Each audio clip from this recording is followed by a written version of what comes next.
Little Sun Zoo welcomes all visitors with open arms, and tickets are only 50 a pop. Of course, for a bunch of flat-chested losers like you, I would not even let you in for free because it'd be too pathetic.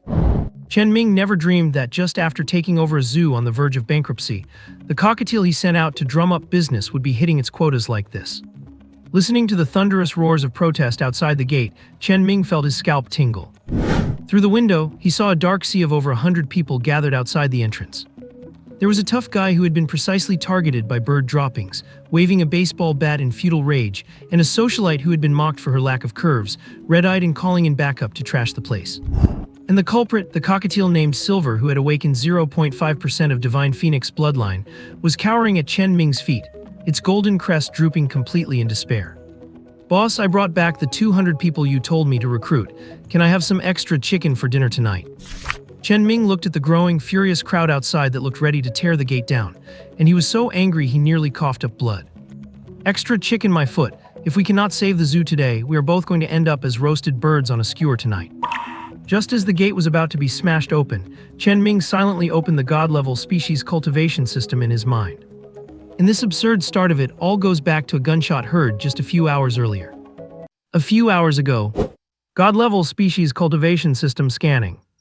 Host Chen Ming. Status the big boss of Little Sun Kindergarten and a zoo director. State dead, well, not quite, actually someone finished him off. Skills pet training veterinary medicine. Beep beep beep. Host existing skills detected. Compatibility with the system is at 100%, binding immediately. Chen Ming was woken up by a strange noise. His head was splitting with pain. The moment he opened his eyes, he saw his own face covered in blood in the mirror. Just as he reached out to wipe it, a revolver clutched in his hand pressed against his face. Chen Ming looked around sharply. On the wooden desk lay two documents, a Little Sun Zoo betting agreement and a last will and testament. He checked the revolver's cylinder. There were 5 bullets left, one was missing. The original owner left a will, shot himself in the head, and he crossed over just in time to take over the mess. Before he could fully process this, memories pierced his mind like steel needles. The agony struck again as the entire life of Chen Ming, from childhood until his final escape, was forcibly etched into his brain. Just as he gasped, finally surviving the shock, a cold mechanical voice suddenly sounded. "The god-level species cultivation system is at your service. Your beginner's pack will be issued immediately." Thud! A gift box appeared out of thin air, pushed firmly into Chen Ming's arms as if it were afraid he would reject it. Chen Ming clutched his head with his left hand and ripped open the box with his right. Bang! A burst of light appeared. "Congratulations, Master, for obtaining Contract Art Species Detection and 1 Species Awakening card." Chen Ming was on the verge of a breakdown. Transmigration, a gunshot to the head, memory bombardment, and a pushy system. He was not even given a chance to breathe. Bam! The office door was kicked open. Uncle Zhang rushed in, holding a tranquilizer gun. Following closely behind was Mo Zioru, wearing blue work overalls. "Director, oh director, please do not die." Seeing the tears on Mo Zioru's face, Chen Ming steeled himself and grabbed the 2 documents from the desk to throw them under his feet. But he was a step too slow. Uncle Zhang, standing by the door, saw everything inside. Just as Chen Ming went to put the revolver away, Mo Zioru lunged forward and kicked it right out of his hand. "Do not do anything stupid." Crash! Chen Ming and the gun flew sideways, slamming hard into the wall. As he hit the floor, only one thought remained in his mind. What kind of sin did I commit in my past life? Mo Zioru was the zoo's ticket seller and security guard. Her look single-handedly raised the profile of the whole park. Her only drawbacks were a lack of common sense and excessive combat power. Chen Ming, lying on the ground, was living proof of that. As for Uncle Zhang, the man with the tranquilizer gun was a homeless person they had taken in. He was a veteran employee of the zoo, serving as janitor, cook, veterinarian, and repairman all in one. "Director, please do not lose hope. There will always be a way." Mo Zioru lunged over and started shaking him violently. Thump, thump, thump. Chen Ming's head knocked against the wall with a dull sound, like a mallet hitting a watermelon. Seeing this, Uncle Zhang hurried forward to pull the emotional Mo Zioru away. "Little Roo, if you keep shaking him, the director will be dead for real." "Otto." Uncle Zhang pulled Mo Zioru away, helped Chen Ming sit back up, and casually took the revolver from under the desk. He pushed the frantic Mo Zioru out of the room, pulled the damaged door shut, and looked at Chen Ming again. "If your parents were still here, they would never want you to suffer like this. If it is too much, just give the zoo to them. Being alive is what matters most." Uncle Zhang looked at him with heartbreak in his eyes. Chen Ming rubbed the bump on his head and nodded firmly. Do not worry, Uncle Zhang, I will not do anything stupid. We will find a way for the zoo, just let me calm down for a bit. Uncle Zhang looked at him deeply before turning and leaving. Chen Ming bent down and picked up the two documents. One was the original owner's will. It was filled with guilt towards Uncle Zhang Mozioru and his parents because he had no assets, only debt. Chen Ming tore up the will and threw it into the trash can. His fingers tapped on the other document, the betting agreement. This was signed while his parents were still alive. Business at the zoo had plummeted, and when an acquisition deal failed, it turned into a predatory loan. If they did not turn a profit within 3 years, the zoo would belong to the other party, and they would have to repay the debt. Half a year after signing the agreement, his parents died in a car accident.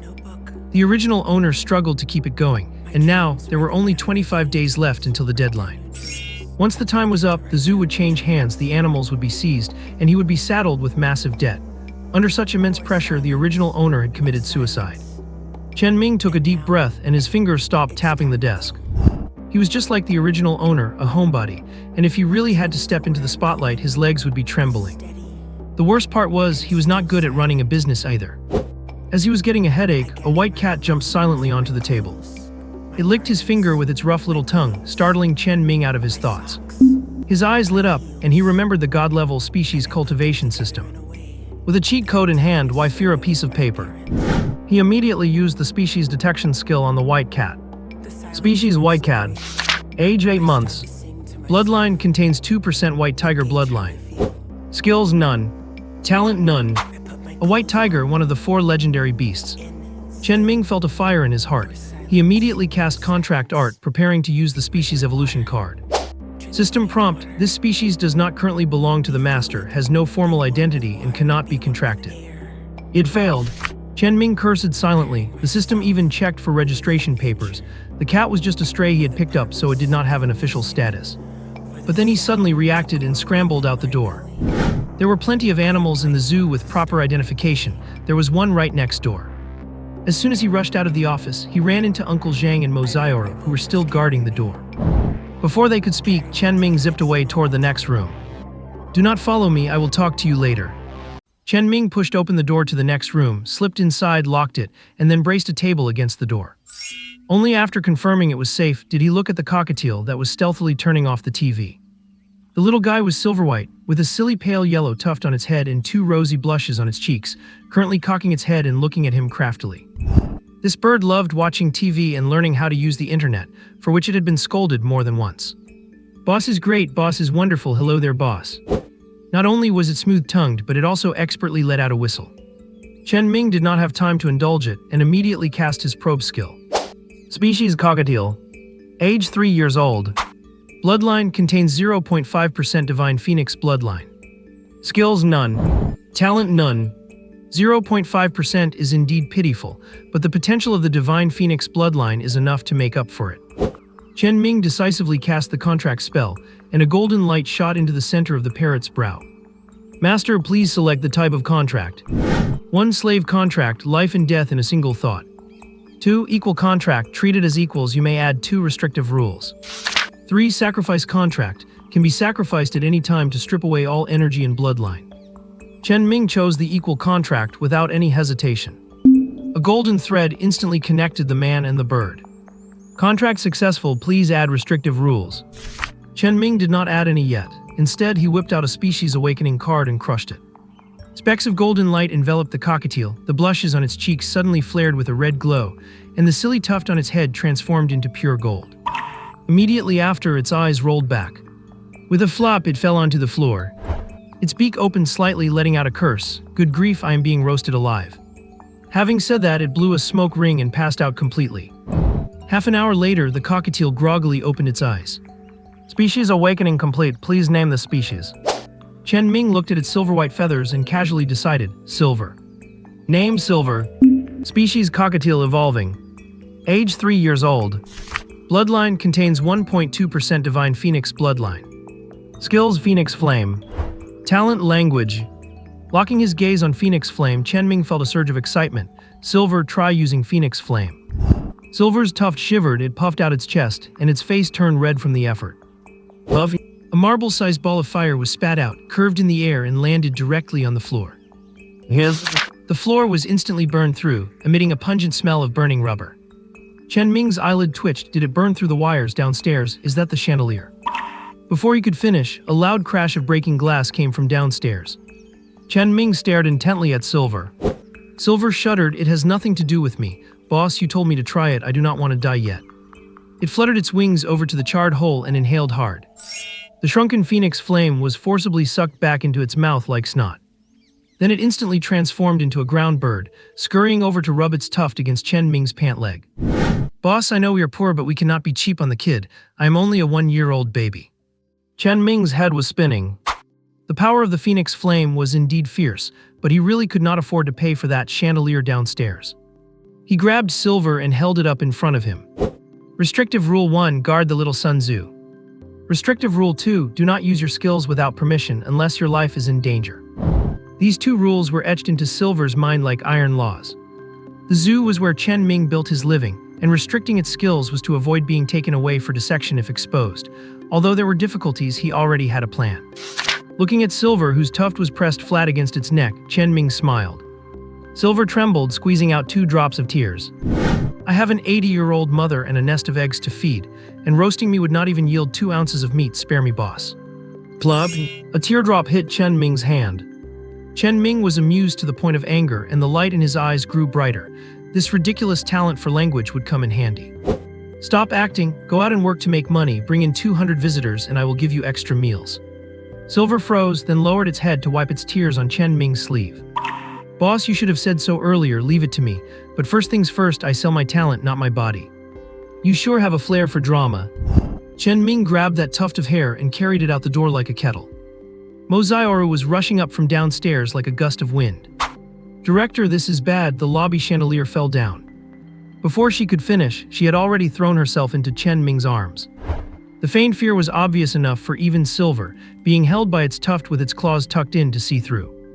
Hey, do not think just because you are pretty you can tackle the boss, and do not think you can force him to surrender just by pushing that weapon against him. Let go, or I am going to cover my eyes. Mozaioru was so startled she let go immediately, her beautiful eyes widening as she watched Silver lift its wing to cover one eye.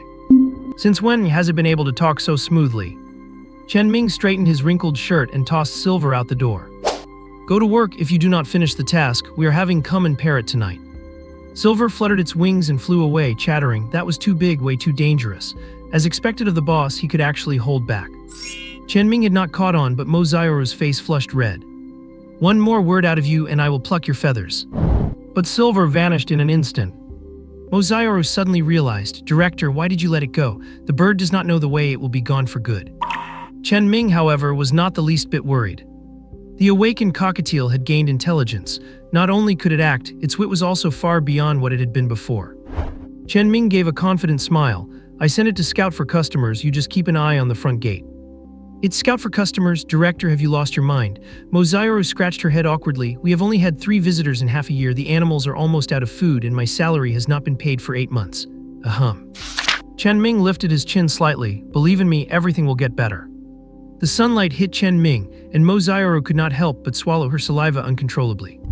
Okay, I will go to the gate and wait now. I believe in you, Chen Ming, I always have. After blurting this out, Mozaioru ran off with a flushed face toward the staircase. Chen Ming, however, was a stubborn, emotionally dense man. His whole mind was focused on how to turn losses into profits. This was the only thing a man should be doing. Chen Ming's only goal right now is to hold the small Sun Tzu firmly in his own hands. It does not matter what tricks are hidden in that gambling agreement, why the zoo is suddenly on the verge of bankruptcy, or why his predecessor's parents died in an accident. He does not want to dwell on the past, but now that he is here, this zoo belongs to him.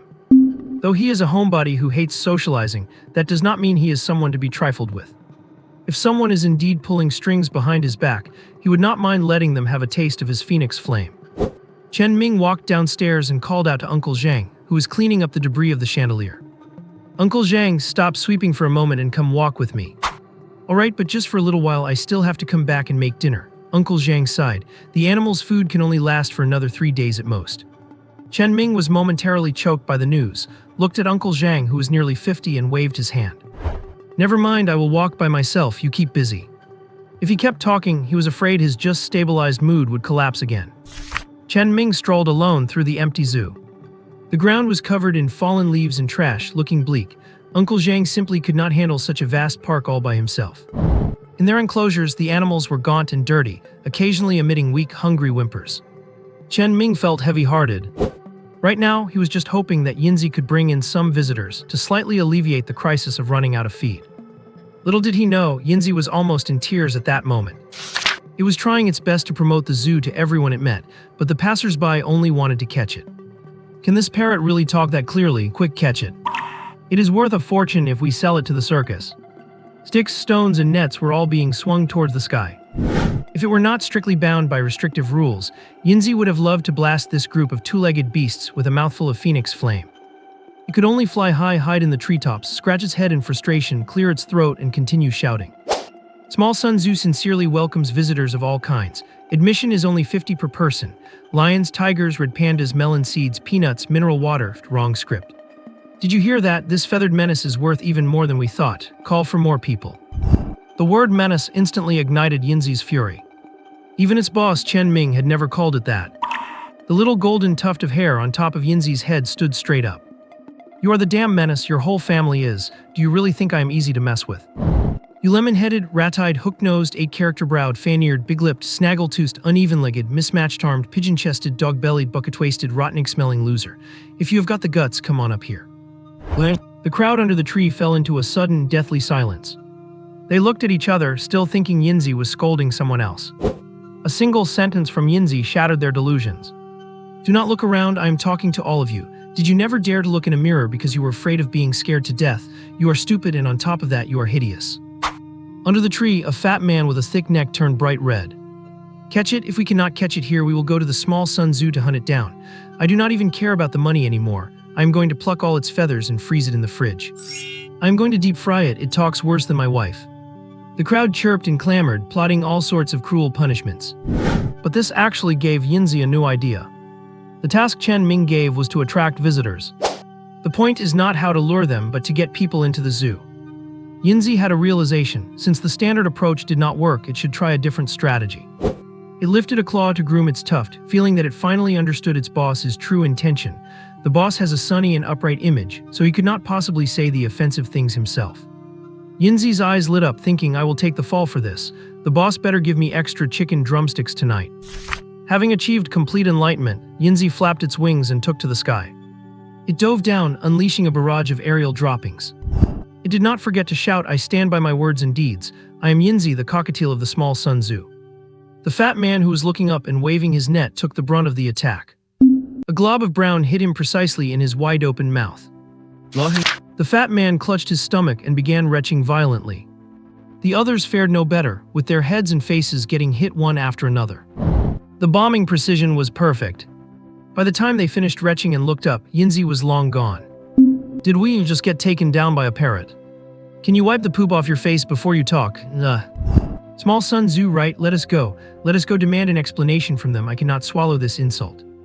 I think you are having trouble swallowing that piece of poop instead. The group called out to their friends and charged toward the zoo, fuming with anger. Some even took the opportunity to post the video online, because in this era of viral traffic, bizarre events already made money.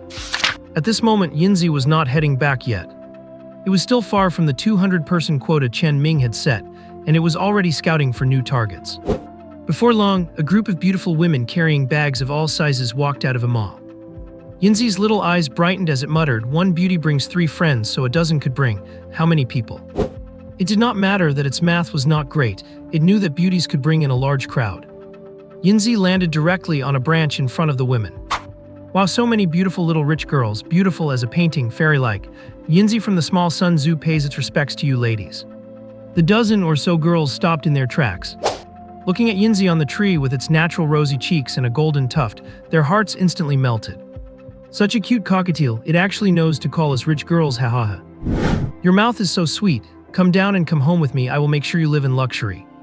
How did you know I was a rich girl? Come down and play with sister, okay? The girls were flattered and giggled uncontrollably. Unfortunately, they were happy too soon. Yinzi rolled its eyes, flicked its tuft, and dropped a line that was absolutely heart-wrenching. It is simple, after all. It is not common to see beauties who carry their own airports around with them. The girls looked at each other, not realizing what it meant at first. The leading redhead looked down suddenly, then stomped her feet in anger. It is mocking us for being flat-chested, that hateful bird. The girls realized it a second later and became furious.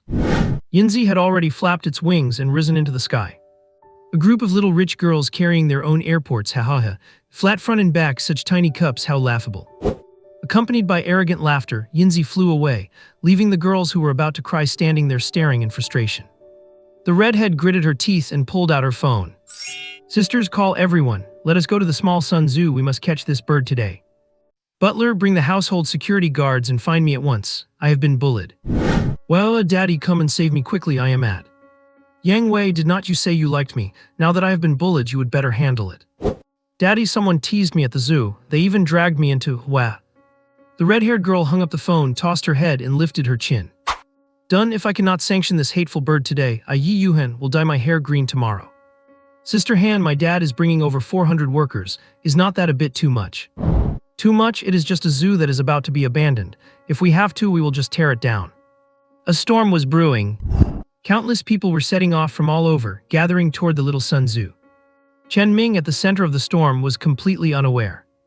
Yinzi had not expected the effect to be so good. Worried about not meeting its quota, it continued its efforts. Yinzi soared leisurely through the sky, weaving between skyscrapers, searching for targets everywhere. When it saw a crowd gathered in the city square, Yinzi blinked its little eyes and flew over in a hurry. The crowd below was bustling and lively. After watching for a while, Yinzi realized it was a CEO of a big company holding a proposal ceremony. Although Yinzi's eyes were small, they were incredibly sharp. Perched on a light pole looking down from above, something felt off. Because the woman being proposed to, while happy, beautiful, and in great shape, looked delighted. But her eyes kept drifting toward the distance. Following her gaze, Yinzi saw a man who was smiling and flipping through his phone. Just then, the person proposing called his name. Ding Bin. Ding Bin was startled, then put away his phone with a fawning smile and ran over with a ring box. I wish President Zhu and his wife a lifetime of happiness. He shouted this out loud while holding the ring high above his head to deliver it to the stage. President Zhu laughed as he grabbed the ring box. In that very instant, the woman being proposed to, taking advantage of the moment President Zhu had his back to her, suddenly looked at Ding Bin, moved her hand away from her mouth, and licked her index finger with her tongue. This happened in a flash, and just as quickly everything returned to normal. The woman demurely covered her mouth, her eyes filled with gentle laughter. Ding Bin, after delivering the ring, trotted away immediately. When he took out his phone again with a meaningful smile, Yinzi flapped its wings and flew to the light pole behind him. Then its little eyes slowly widened. It seemed to see something quite fascinating and engaging on Ding Bin's phone screen. Muttering to itself, art comes from life. Everything in the movies and online is actually real. These two are actually goldfish-style seesaw, dessert cart, bridge without the ground, all high-difficulty stuff. Yinzi stared intently at Ding Bin's phone screen. Tears of regret started welling up at the corners of its beak, when cheers of excitement broke out from below, and Ding Bin closed his screen and started clapping with a strange smile on his face. Yinzi suddenly snapped out of it. It lifted its wing and gave its own tufted head 2 smacks. I'm just a bird, why did I have to see that? I have an important mission. Well, I can also save that brother Zhu below from his green hat nightmare. I truly am a kind-hearted cockatiel. Yinzi dove down and circled above President Zhu, who was kneeling on one knee, about to put the ring on the woman. Elegant vows, this union is a perfect match. Under the brilliant sun, a bond is sealed. May this bond last forever, with hearts and minds as one, staying together until hair turns gray, sharing an eternal alliance. I bear witness that even if the seas run dry and rocks crumble, this shall not be broken. Yinzi sang out the ancient-style wedding blessing with perfect rhythm. It put extra weight, especially on the last line, even if the seas run dry and rocks crumble, this shall not be broken. It was like a stern warning, earth-shaking and exceptionally solemn. The entire square went instantly silent. Even the host, who was about to say something, stood there with his mouth agape, looking up at the bird circling above. President Zhu, kneeling with the ring, felt it touch his heart, and his eyes instantly welled up.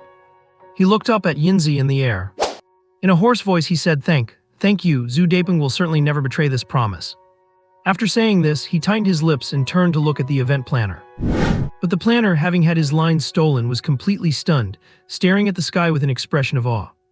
He was whispering, ancient flavor, blessings, majestic tone, each line heavier than the last, intimidating the couple to be faithful. What incredible words. Zhu Dapeng quietly wiped the corner of his eye. Was not this your arrangement? Ah well, and cough cough asterisk, of course it was my arrangement. Is President Zhu satisfied? Satisfied, extremely satisfied. I did not expect it to be arranged so well, so surprisingly, so wonderfully. More money, definitely more money, 8 times the price for good luck. Zhu Daipeng was incredibly generous. He even asked, is this parrot for sale? The planner had no idea if it was for sale and his heart was trembling. 8 times the price meant over $1 million. And without having to pay the venue fee for the square, sudden wealth had struck him. The dizzy planner's face flushed red. But he had to maintain his stance, not for sale. This parrot is our shop's treasure. Zhu Daipeng looked at Yinzi in the air with some regret. Then he turned back to lift the ring again, ready to put it on his bride-to-be. However, Yinzi suddenly swooped down. It landed straight on Zhu Daipeng's shoulder. Having seen countless movies, and with Zhu Daipeng's genuine gratitude playing a big part, Yinzi, knowing a thing or two about social etiquette, did not shout it out loud. Instead, like a ground chicken, it shuffled closer to the bewildered Zhu Daipeng's ear. Buddy, if I were you, I would not put that ring on her. Everyone was looking at the absurd scene on the stage in confusion. The wealthy President Zhu, kneeling on one knee, was holding the bride-to-be's hand, while the cockatiel that had just recited ancient poetry was whispering in his ear. Zhu Daipeng turned to look at Yinzi in confusion. He could not understand why the parrot that had just offered a blessing was saying this. Yinzi leaned into Zhu Daipeng's ear, a faint voice squeezing out from its throat. You seem like a good guy. I am doing this to save you some face, but you have to promise me one thing. Zhu Daipeng, who owned several mines, realized something was wrong. It was not just the strange reaction of the planner earlier, but the way Yinzi spoke. It was beyond a normal person's understanding. It could no longer be treated as just a bird. Zhu Daipeng suddenly turned serious. Bring whoever you can, go visit little son Zhu. Only after you promise me can I tell you. When he saw Zhu Daipeng nod with a frown, Yinzi thoughtfully added a precaution. Do not get so excited that you die. You cannot break your promise and you must do it today. Shall I tell you now? Yinzi's words made Zhu Daipeng's expression turn increasingly somber. Because such logical speech, repeated confirmation and emphasis on the severity of the matter were definitely not something an ordinary bird could do. The bride-to-be leaned in, tentatively calling Daipeng. Zhu Daipeng remained on his knee, using the hand holding the ring to block her. When he nodded solemnly, Yinzi revealed what it had seen. Zhu Daipeng's brows furrowed deeper and deeper, but he showed no rage or other outward signs, appearing very calm and collected. But Yinzi felt the trembling of his shoulder. The bride-to-be nearby screamed, Daipeng, you are hurting my hand. Right? Zhu Daipeng was still holding the woman's hand, and was gripping it tightly without realizing it. Zhu Daipeng did not let go, nor did his expression grow dark. He just beckoned with the hand holding the ring. Ding Bin, come here. Ding Bin hurried over with a smile. Chairman, what are your orders? Give me your phone. Ding Bin froze, his smile stiffening. But he immediately took out his phone, unlocked it, and handed it over. Zhu Daipeng took it and opened the album and videos, but found only company documents and nothing else. His tense body gradually relaxed, and just as he was about to let out a sigh of relief, Yinzi cast him a look of contempt. Buddy, you really are an honest guy. Do this and then do that and you will open the other system. You are hopeless. Zhu Daipeng had no idea such a thing existed. One phone, 2 systems. Blocking their view, he followed Yinzi's instructions and did a series of operations. The interface changed when he opened the album again. Zhu Daipeng could no longer control his expression, his face slowly turning ferocious. Someone take Ding Bin to the car and head to Haichuo Mountain. After saying this, he put away his phone and stood up, dragging the bride-to-be along. I have prepared an even bigger surprise for you. Let us go together. By now, Yinzi had already taken flight, afraid that the enraged Zhu Daipeng would lose control and take it out on him. But Zhu Daipeng stopped in his tracks as he walked off the stage. I will keep my promise, but it will be a bit later. I will definitely not break it. And thank you, please keep this a secret for me. Yinzi soared through the sky, blinking its little eyes. Do not worry, buddy, Yinzi always delivers. If you dare break your promise, I will broadcast it to the whole world, hahaha. Yinzi returned to the zoo, feeling happy. Its head, which was not very good at math, calculated that the number of people at the square should be enough. However, while flying just as it neared the zoo, it felt something was wrong. Rows of cars and groups of people were lining the road, all heading toward the zoo. The amount was far beyond its ability to calculate. Yinzi only hesitated for a moment before accelerating toward the zoo. Crossing the front gate, it started shouting at the top of its lungs. Oh no, a massive tourist invasion, boss, help me. Yinzi had been calling out the entire way back. Chen Ming had already run out with a water dish before it even reached the office building.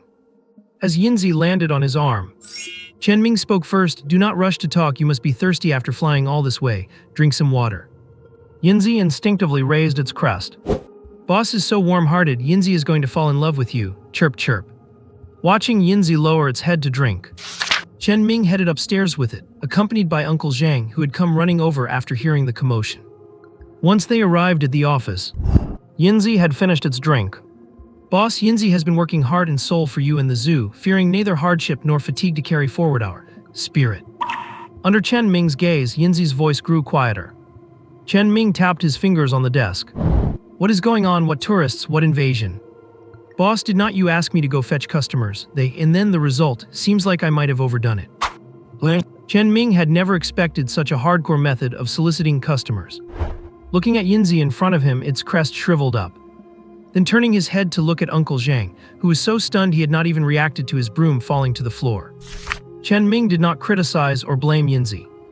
In fact, it was dangerous for Yinzi to go out and scout for customers, but that was just a gimmick Chen Ming wanted to create. To blame his own Yinzi just because it attracted too much hostility. That was something Chen Ming could never do. Not only did he not blame it, he felt he should reward it. Seeing Yinzi with its head tucked in, looking pitiful and waiting to be scolded for making a mistake, Chen Ming inexplicably felt bad for it. It had not done anything wrong. It was just trying its best to carry out the boss's instructions. Even knowing it had caused trouble, it still flew back to sound the alarm. What fault did it have? It was just a cockatiel that had recently gained intelligence and was doing its absolute best to fulfill the heavy responsibility entrusted to it. From the very moment they formed the bond, it had been Chen Ming's partner. The smile on Chen Ming's face gradually faded. This caused Yinzi, which was peeking with one eye from under its wing, to instantly freeze. Even its feathers were shivering. It was terrified. However, Chen Ming first turned on the surveillance system that he had shut off to save electricity. Then he lifted his hand to bring it before him. Yinzi, well done, that was absolutely brilliant. Yinzi, trembling with fear of being abandoned, suddenly froze. It not only pulled its head out from under its wing, but the crest on its head, which had been flattened against its neck, stood straight up again. It blinked its little eyes and looked at Chen Ming's hand still resting on the table. He had not sneakily brought over a belt, a wooden club, a grill, or seasoning. Yinzi tentatively touched Chen Ming's forehead with its crest. Boss, are you not tricking me, letting me relax first before suddenly killing me so the meat stays tender? You have way too much drama in you, stop watching those weird things.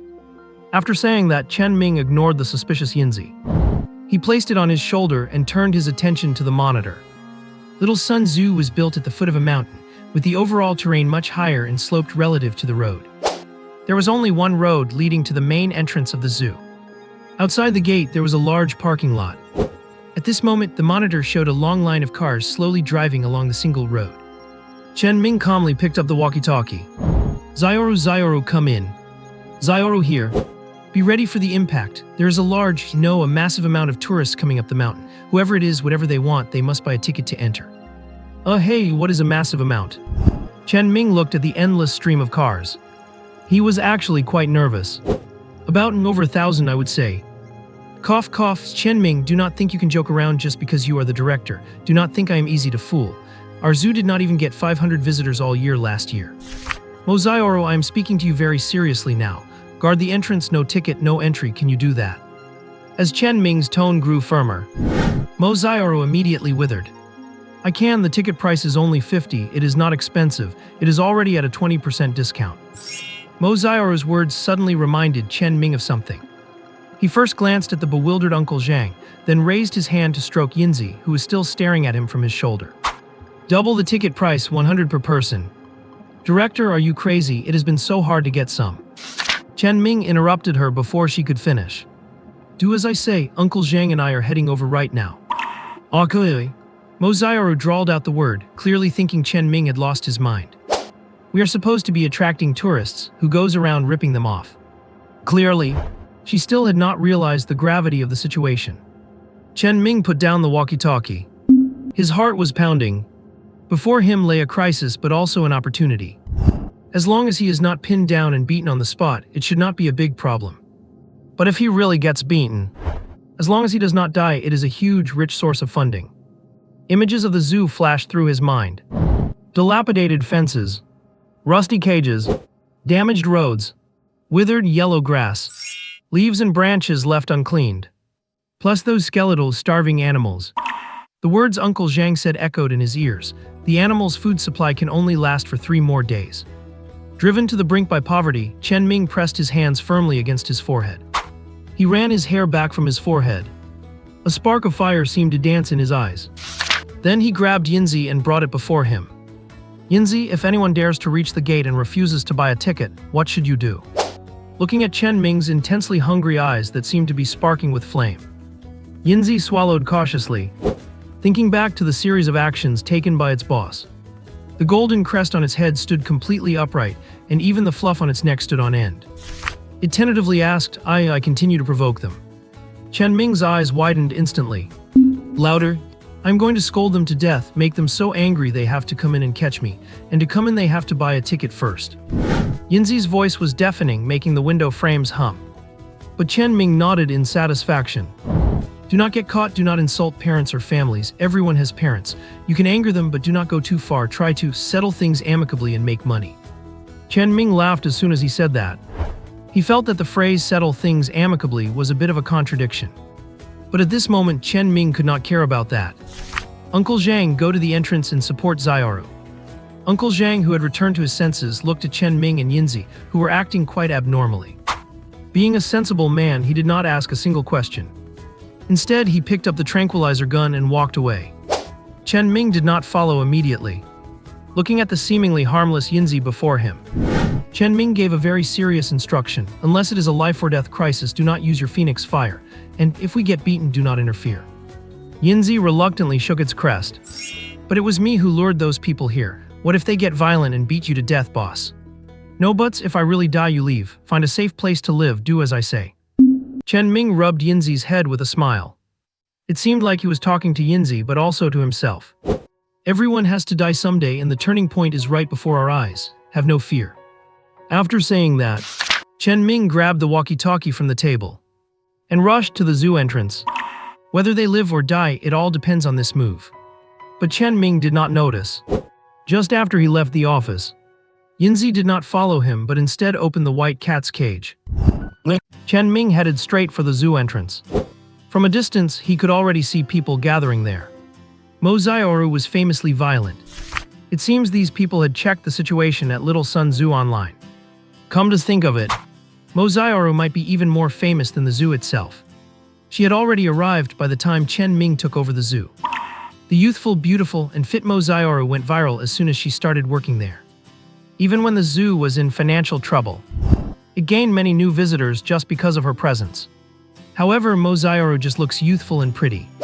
But that is just an illusion. When rich kids try to lure her with money, high-paying jobs, or luxury gifts, they realized this woman was completely immune to temptation. She became truly famous when some rich heir brought 2 bodyguards and tried to force himself on her. The result was absolutely shocking. If Chen Ming had not arrived just in time, the 3 of them might have been killed on the spot. In the end, the rich heir and his 2 bodyguards ended up in the hospital together. If not for the security footage as proof, they would have had to pay a huge sum in damages. This did not happen just once. It was even posted online. After all, a reputation precedes a person. Bullying an ordinary person might just be considered a petty fight. But if you try to bully Mo Xiaoru, you might just meet your end right then and there. This woman does not know when to hold back. When Chen Ming reached the entrance, a group of over 40 people led by a fat man were in a standoff with Mo Xiaoru. More accurately, Mo Xiaoru was suppressing the whole crowd single-handedly. What are you shouting about? You have to buy a ticket to enter. It does not matter if Little Sun Zoo is run down or not, no ticket, no entry. We are just going in to look for a bird, there is nothing else worth seeing anyway. Are you deaf? Come on then, fatties, you come in. If you do not buy a ticket, you walk in with your left leg, I will cut off your left leg. You walk in with your right leg, I will cut off your right leg. See if I do it or not. Chen Ming gasped. That was way too fierce. In his memory, Mo Xiaoru was a bit hot-headed, but not this crazy. Could it be that because I was in a bad mood earlier, she is taking it out on these people? Chen Ming calmly walked behind Mo Xiaoru. What is going on? Mo Xiaoru, who had been glaring with a scrunched-up nose, instantly changed her expression. Not only was she all smiles, but her voice also dropped an octave. Director, they want to enter the zoo without buying tickets. That is not happening. This is a zoo, not a park for old folks to dance in. If you cannot afford a ticket, stay out. Chen Ming interrupted Mo Zioru before she could finish. It sounded like he was lecturing Mo Zioru, but in reality, he was saying it for everyone to hear. Seeing Chen Ming appear, the fat man stood up straight. Kid, why cannot we go in to find our bird? Chen Ming saw the situation. They think he is easy to bully just because he looks clean-cut. There are rules everywhere. This is my turf and I make the rules. The tickets are already half price. If you cannot afford them, get lost. Chen Ming knew that when dealing with people like this, if you take a single step back, they will chew you up until there is nothing left. So he did not hold back at all. His attitude was even tougher than Mo Zioru's. Seeing the fat man's knuckles cracking as he clenched his fists, Chen Ming suddenly smiled and took the tranquilizer gun from Uncle Zhang's hand. Wanna try? If you dare to try, I will send you to see Buddha personally. The fat man immediately wilted, because nobody knew if Chen Ming's gun was loaded with tranquilizers or real bullets. And watching Chen Ming with his head held high, that clean-cut face bearing a smile with the corners of his mouth turned up, he seemed genuinely excited. People like this usually have a medical certificate for being crazy. They say the soft are afraid of the hard are afraid of those who do not fear death, but even those who do not fear death are afraid of the mentally ill.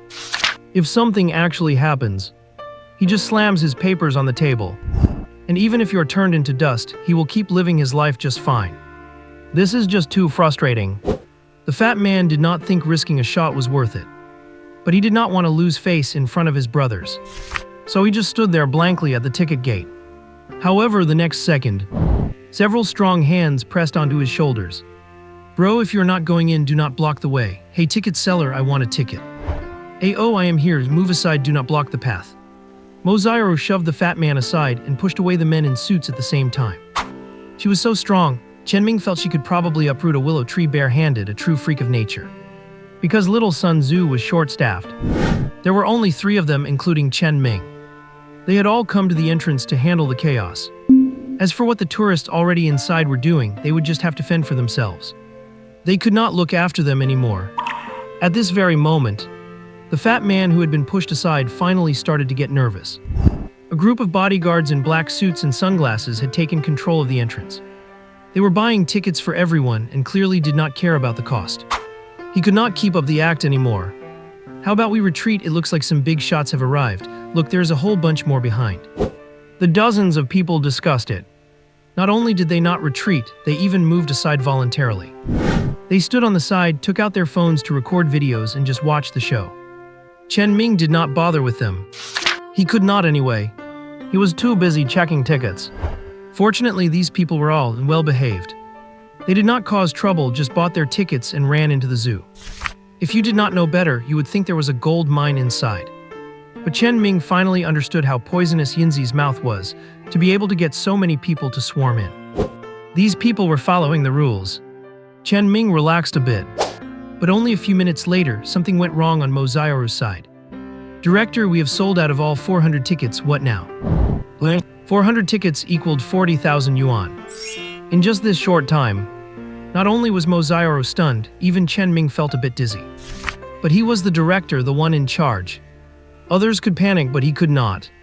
Looking at the many men in black gathered at the entrance, and standing on tiptoe to see the workers in uniforms getting off the buses in the distance, Chen Ming took a deep breath. Uncle Zhang, go get Zioru's cartoon stamp and some blank paper. Let us make do with that for now.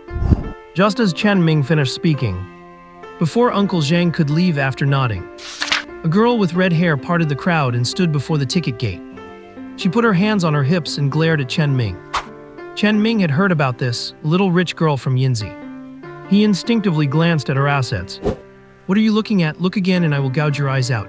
Where is that detestable parrot? Hand it over and I will not hold this against you. Hand it over, hand it over. The group of men in black started chanting, a truly intimidating sight. Yi Yuhan lifted her chin at Chen Ming. Do not say I did not give you a chance. I can buy it. Name your price. The mild expression Chen Ming had been maintaining vanished.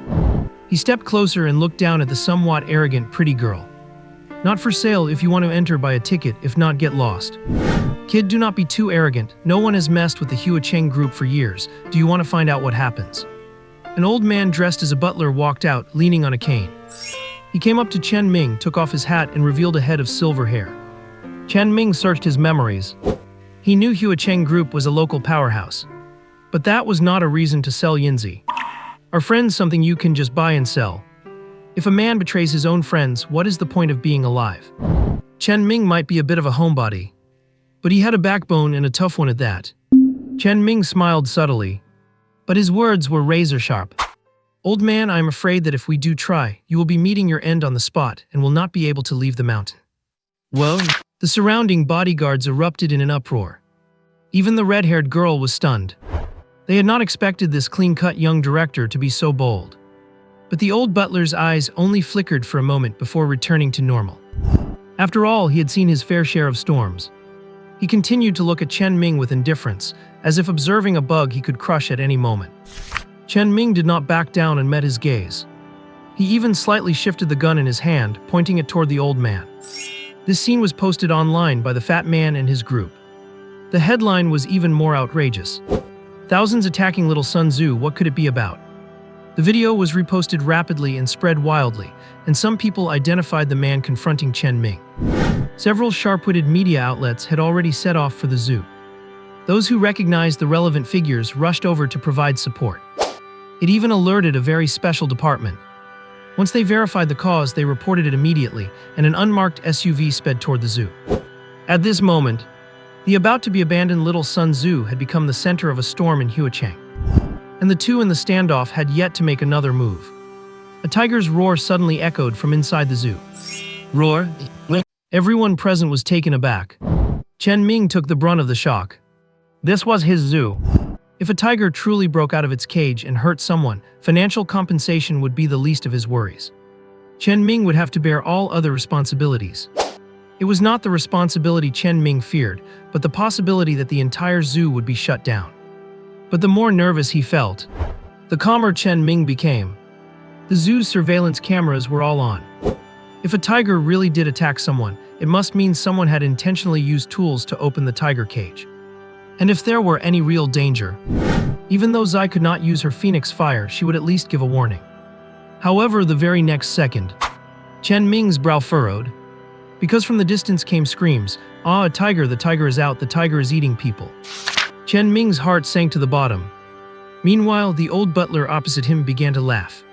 How about it, young man, still want to try?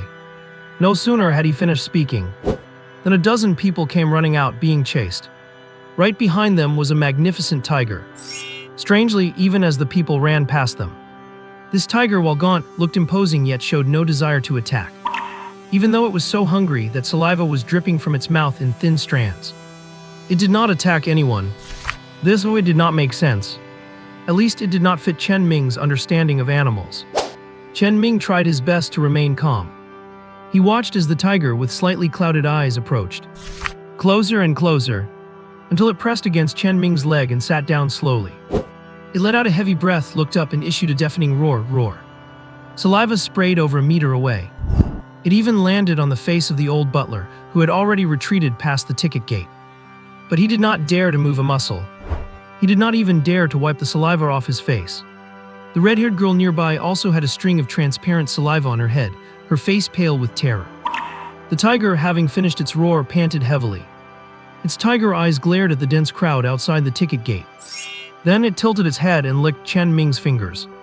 With the wet sensation and the constant hot breath, Chen Ming was not nervous anymore. He even guessed that this might be the reinforcement Yinzi had brought, although he did not understand exactly how Yinzi managed it. Chen Ming knew very clearly that the tiger had come to protect him. Though the tiger was gaunt and breathless, if anyone were to attack it and cause its death, it would be a huge deal. Not one of the people here would get away. Because this world had established a set of protection laws specifically for legal animals with formal identification. Anyone who actively harms or kills an animal with official identification will face extremely severe punishment. As for how severe the punishment is, one only needs to look at the expression of the Huacheng Group's head butler. Even with the Huacheng Group backing him, he would not escape a single bit of the punishment. It might even drag the entire Huacheng Group down with him. But at the same time, if a legally identified animal attacks a human first, it would no longer be protected. Even if it were killed on the spot, there would be no liability. On the contrary, species without legal identity and those not living in zoos or nature reserves. If they entered human living areas, would be handled by a special department. Harmful or non-native invasive species would be eradicated. Even harmless ones would be kept for observation before any decision is made. This department has immense power, and it is very mysterious. Ordinary people cannot even get in touch with them. Chen Ming tentatively raised his hand and patted the tiger's head. He found that it did not resist, instead squinting its eyes, looking like it was enjoying the moment. Only then did Chen Ming look up at the old butler. "You said just now that you wanted to try." The tiger did not actively attack anyone. The old butler, with sticky saliva on his face, kept his eyes fixed on Chen Ming's hand as it petted the tiger's head. His face twitched several times. He was about to say something tough, when a whistle suddenly rang out from above. "Oh, shallow waters breed many turtles and big bosses are everywhere. You with the stick, you old coot. Do not look around, that is right, you the old geezer with the white hair. Are you tired of living and ready to head to the afterlife early?" "Butler, butler, that is the bird." "Yes, that is the bird that bullied us." Everyone looked up. Only the fat man and his group wisely kept their mouths shut and did not even look up. Yinzi, who had been circling in the air, suddenly hovered in place. "Oh my, look who it is, all you little rich ladies. Sorry, Master Yin does not like them too small. It is easy to be mistaken for brothers when we go out together." The dozen or so girls were so angry their faces turned bright red, but they could do nothing about Yinzi in the air. They could not help but look eagerly at the reinforcements they had brought. "Catch it, I want to lock its beak." Even with his broad-mindedness, the old butler was furious at this point. But with Chen Ming blocking the entrance with a tiger, he simply could not enter. The old butler even felt that this gaunt, weak-looking tiger was likely a professional con artist. But at the thought of those terrifying consequences, the old butler forced himself to swallow his anger. The butlers, general managers, or relatives from the other families had also arrived at the front. Yinzi was still insulting them from above. "Does having more people matter? Today Master Yin will take you all on by myself. As for bodyguards, can you even protect yourselves?" It began a dive-bombing run, causing a flurry of screams. Even Yi Yuhan, who already had saliva on her head and then got pooped on, was moved to tears by anger. She had never suffered such humiliation in all her life. The enemy was right before her eyes, yet she could not catch or hit it, and could only stare in frustration. The others did not look any better. Seeing the standoff between the two sides, a lady could not help but step forward. "I will offer $1 million to buy this cockatiel. Would you be willing to part with it?" "Part with it? Part with your grandpa." This rude remark was not said by Chen Ming, nor was it said by Yinzi, who was circling in the sky. The voice actually came from behind the crowd. The dense crowd turned around angrily. They would not dare hit the tiger, but hitting a person was no problem. Even the old butler narrowed his eyes and looked behind him, one hand raised, ready to teach the intruder a lesson. However, in the next second, everyone stood frozen as if they had been stopped in their tracks. Because that voice sounded again. "Special Investigation Bureau official business, get out of the way." The crowd quickly parted to the sides from the distance. The Special Investigation Bureau, the Global Special Incidents Joint Investigation Bureau. They had immense power, even greater fame, but they did not target ordinary people or ordinary events. Since the appearance of this mysterious department, no one knew exactly what they were responsible for. But whenever they appeared, there was nothing left for anyone else to do. There were only 4 of them. The one in the lead was no more than 1.7 meters tall. But he was incredibly sturdy, his whole body like a heavily forged iron stake. With a flat-top haircut seen from the front, he looked like a cube, very squared off. The person walked to the ticket gate. He looked without deviation at the tiger, by Chen Ming's leg. He grinned, "Is this thing safe?" Chen Ming, though nervous, still answered calmly, "Very safe. It has legal identification, has not stepped a single foot out of the zoo, and has not actively harmed anyone." Chen Ming's answer was firm and respectful. The square-headed man wanted to say something else, but was shoved aside by someone behind him. "Hahaha, I am Zhang Tianren. Is that parrot flying above yours, young man?" Chen Ming nodded slowly, not understanding what the person meant. The old man pushed up his glasses. "A cockatiel, it is fine for learning whistles and simple phrases, but one like this has never appeared before." After saying this, he did not wait for Chen Ming to speak. Zhang Tianren turned directly away. "Captain Fang, have the people in the back block the road, get the equipment here quickly, and keep all these people here for observation for now. No one is allowed to leave. I want to talk business with this young man." After giving the instructions, the old man looked kindly at Chen Ming. Is it okay to temporarily close the zoo? Without waiting for Chen Ming to speak, Zhang Tianren seemed to guess what Chen Ming was thinking. Captain Fang, count the people and compensate this young man according to the ticket price. Chen Ming breathed a long sigh of relief. Although he knew the other party was here for Yinzi, he could not refuse. However, Zhang Tianren pointed at the tiger by Chen Ming's feet. Can you have it go back first? I am afraid it might bite me. Chen Ming did not actually know how to send this tiger back either. He just kept petting the tiger's head while trying to think of a way. Just then, a slight meow suddenly sounded. Meow? It was just a normal cat meow, completely unremarkable. But the tiger under Chen Ming's hand suddenly looked up and licked his finger. Then it stood up and walked back. Chen Ming was stunned for a moment, then turned to meet the gaze of Zhang Tianren, who was equally stunned. When Zhang Tianren entered the zoo and was taken to the office, a large number of media personnel who had just arrived were blocked on the way. News about the mysterious background of the Little Sun Zoo spread like wildfire. And Zhang Tianren, on behalf of the mysterious Special Investigation Bureau, revealed the purpose of their visit. Inside the second-floor office, Chen Ming and Zhang Tianren sat opposite each other. While watching the surveillance footage, Zhang Tianren got straight to the point. I represent the United Investigation Bureau, and I would like to purchase this cockatiel. Please do not be in a hurry to refuse, and there is no need to be too nervous. The Bureau does not use its power to pressure others, so please rest assured. After saying this, Zhang Tianren stared at the surveillance screen and frowned. Your zoo is in such a bad shape. I heard you signed a betting agreement. Do you need my help? Chen Ming remained silent, tapping his fingers on the desk. It would be a lie to say he was not nervous. After all, the name of the United Investigation Bureau is simply too big and too mysterious. But when it came down to it, he was not actually that nervous. Because Chen Ming believed that everything should have rules, at least in his memory, this world had rules. Chen Ming watched the old man grab a random cup and pour himself some water. He calmly expressed his true thoughts. Yinzi has a legal identity. I do not treat him as a pet or an animal, but as a partner and a friend. He is free. Zhang Tianren paused in the act of drinking. Then a glint of sharpness flashed in his eyes behind his glasses. You say he is free.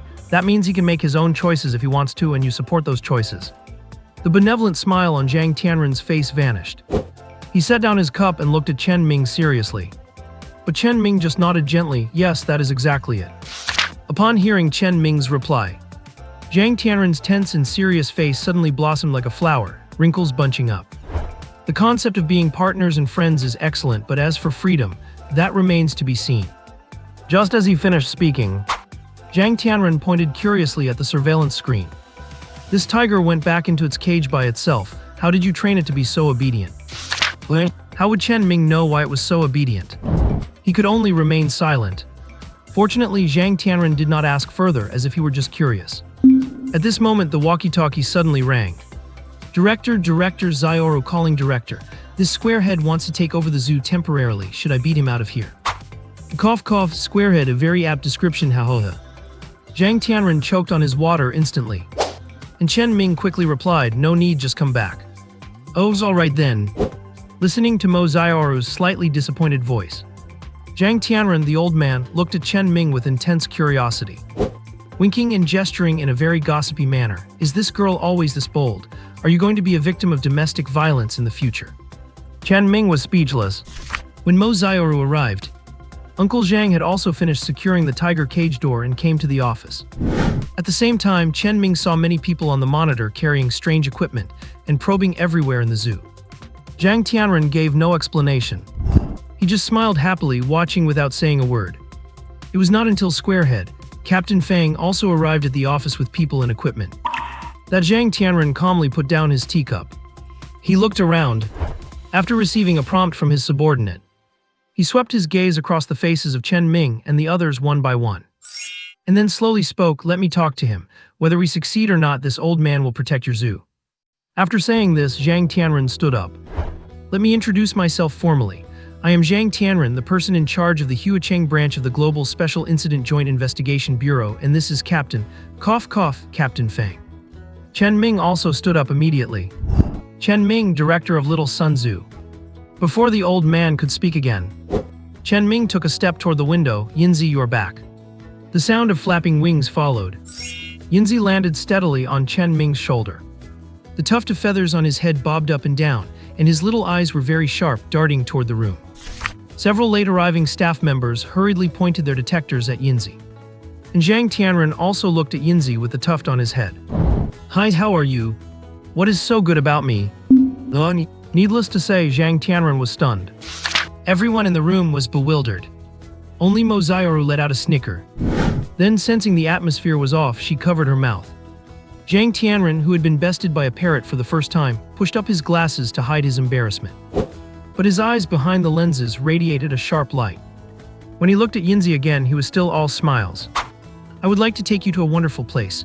Your exclusive room will be spring-like all year round, full of flowers, and there is even a female cockatiel. Your diet would be prepared by specialists every day. What do you think?" Yinzi paused for a second. Tears of greed unintentionally leaked from the corners of his mouth. But after just a second, he opened his wings and patted his own head.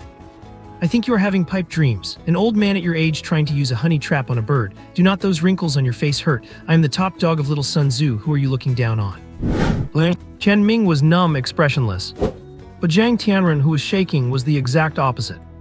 The wrinkles on his face deepened as he laughed more and more. Other staff members were recording everything quickly, even filming directly. Zhang Tianren looked at Yinzi, who was so arrogant that the tuft on his head was standing straight up. His smile gradually disappeared. His whole face suddenly turned terribly gloomy. Even his voice turned low and hoarse. "If you do not come with me, I will beat Chen Ming to death and then burn the entire little Sun Tzu to the ground." After saying this, Zhang Tianren raised his hand to stop Chen Ming from speaking. His eyes were fixed on Yinzi. Yinzi's reaction exceeded everyone's expectations. "Who are you trying to scare? Do not think just because you are bald that you are smart. You might just have kidney deficiency. Mo Xiaoru, do not just stand there like a dodo. Hurry up and grab this old man as a hostage to protect the boss." The room fell silent once again. Only Mo Xiaoru looked at Chen Ming, eager to give it a try. But Chen Ming shook his head, speechless. He walked back to the desk in 2 steps and looked at Zhang Tianren, who was smiling again. "Yinzi does not want to go with you. Tell us what else you want directly." Zhang Tianren seemed disappointed but not discouraged. Instead, he asked a nonsensical question. "What do you hope for in this world?" Chen Ming did not answer immediately. He frowned, wondering what the old man meant.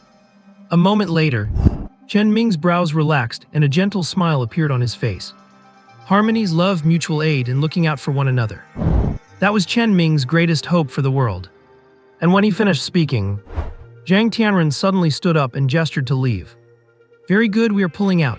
The first-class external consultant certificate for the United Investigation Bureau will be delivered tomorrow. Captain Fang, leave him a phone number. From now on, this place is under the Bureau's protection." Captain Fang immediately took out a pen and paper and left a phone number. Then everyone left the office in a swift and decisive manner.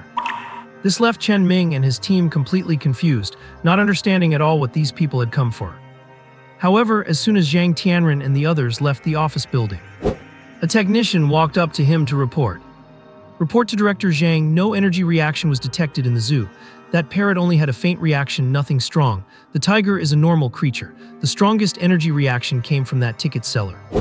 Zhang Tianren's footsteps faltered. He looked at his subordinate in doubt.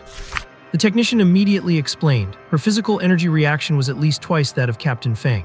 Just now, when she was eager to act, it instantly increased to 3 times. She really wanted to attack at that time, and Captain Fang definitely would not have been able to stop her. Zhang Tianren had always thought the danger would come from Yinzi. Yet the reality was exactly the opposite. The biggest threat actually came from that delicate-looking ticket seller. His brows furrowed, and he already reached into his pocket to pull out his phone, ready to press a button. Is she human? Scans of her structure and unknown energy tests indicate that she is human, and all her documents are in perfect order. We can only say she has a natural gift. Zhang Tianren exhaled in relief. Chen Ming's way of thinking is righteous, coupled with the existence of Yinzi and this girl with natural super strength. This zoo must have secrets, but we cannot identify them yet, but that does not matter. As long as their ideology does not go off track, they are worth winning over. There might even be unexpected surprises. Zhang Tianren's tone was heavy. All of Chen Ming's background data and our contact today indicate that he is sunny and kind, but reserved and restrained. Animal mutation events have been increasing in recent years, even leading to casualties. Send someone sharp to deliver the certificate tomorrow and secretly assign someone to observe for a while. Yes, sir. As Zhang Tianren walked out of the zoo gate, looking at the crowd of people, he left Captain Fang to handle things. He looked up at the rusty gate of the zoo and turned to leave. But he did not know that the moment he stepped out of the gate, a series of reward notifications suddenly rang out in Chen Ming's mind. Congratulations to the host for successfully dealing with the crisis, rewarded with 10 servings of high-grade animal feed. Congratulations to the host for successfully protecting the contracted species, rewarded with 2 species awakening cards. The host cares about animals. You have gained the extra skill Spirit Fusion. Host, you are awesome. Voice cracks. Chen Ming was startled.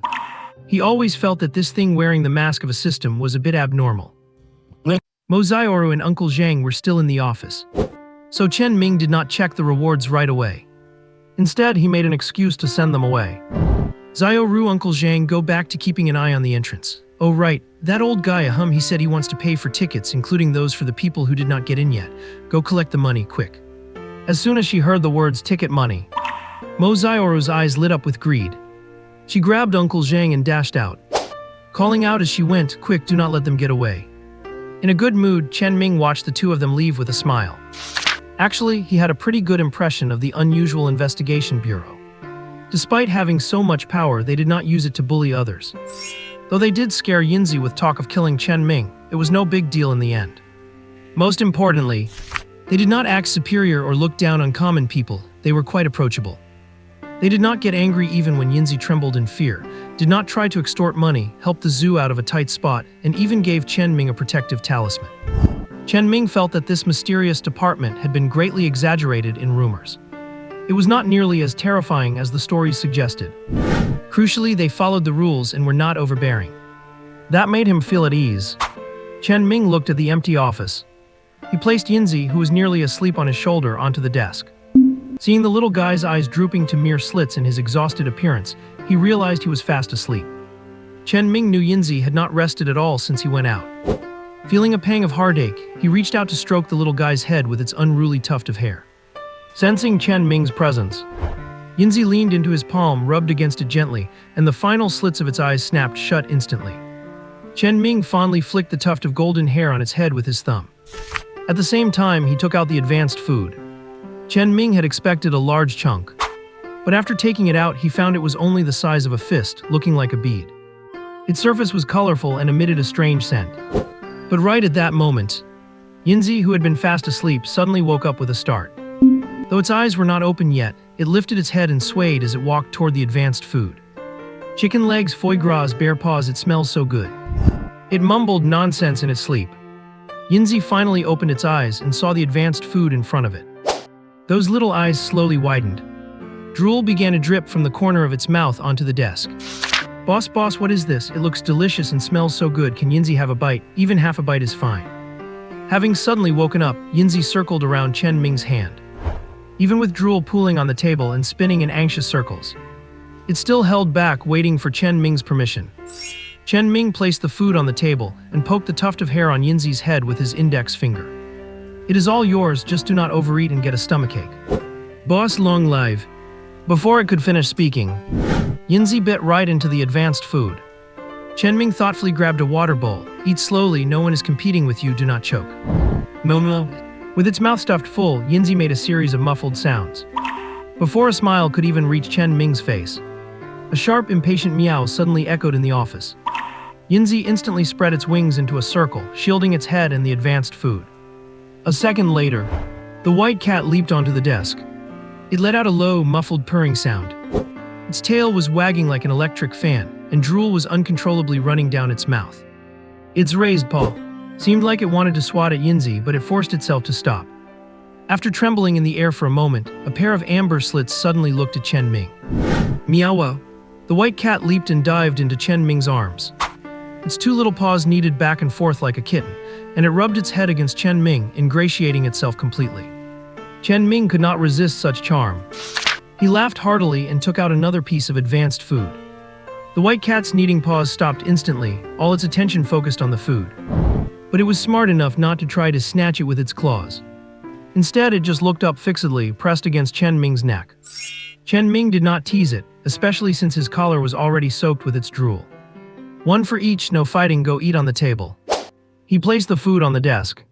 The white cat, having received permission, lunged at the food and started gnawing on it with both paws. Both little guys made indescribable munching and squealing sounds, as if they had never eaten before. This just goes to show how incredibly attractive the advanced food was to them. And this was only the beginning. As the aroma spread outward, the monkey mountain nearest to the office building suddenly erupted into commotion. Although their chaotic cries were weak, one could hear the urgency and longing. Next was the long silent bear enclosure. The only remaining grizzly stood on its hind legs, tilted its head and twitched its nose silly. The lion and tiger cages roared one after another.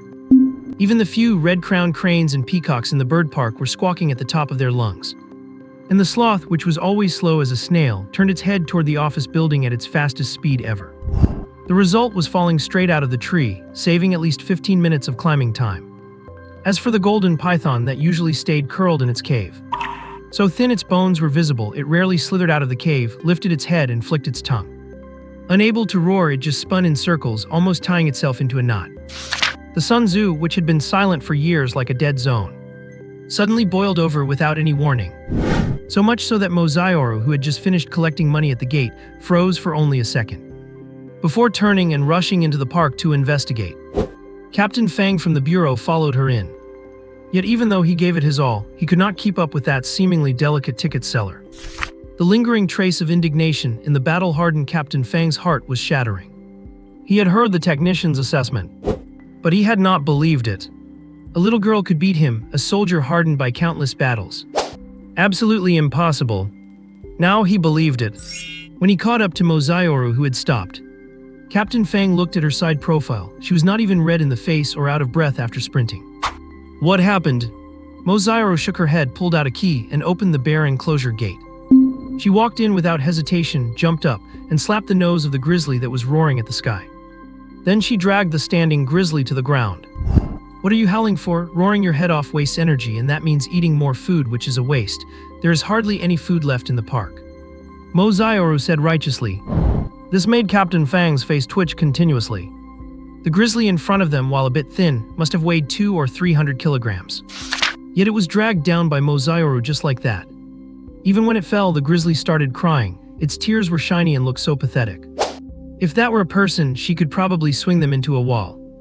But what Mozaioru said, Captain Fang really could not listen to anymore. Miss Mo, I just transferred hundreds of thousands to you. Surely you cannot be out of food. No, that is what the director worked so hard to earn, and it includes 8 months of my salary. At the thought of getting 8 months of salary soon, Mozaioru's wide eyes suddenly curled into crescent moons.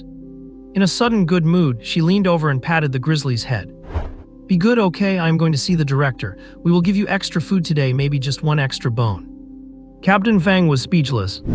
A delicate girl who had not been paid in 8 months was beaming with joy. And the beastly grizzly, who only gets one extra bone as a treat, was crying pitifully. He could not quite figure out who the real beast was. He felt this obscure little zoo was just plain absurd. However, at this moment Chen Ming had also discovered something very absurd. The metal latch of the cat cage had somehow been melted through. Chen Ming stared at the cat cage in the corner. He remembered clearly that he had secured the cage door because he was worried the white cat would wander off. After all, the white cat was just a stray he remembered picking up in a park in the northern part of Flower City. Animals without legal identification are subject to being taken into custody. That was why Chen Ming had locked it up, yet now the bolt was gone. Only a few metal beads on the floor served as evidence that the bolt had ever existed. Chen Ming looked on with a suspicious gaze. He kept scanning back and forth between Yinzi and the white cat. These two little guys had been at odds ever since they met. How could a cat and a bird ever become friends?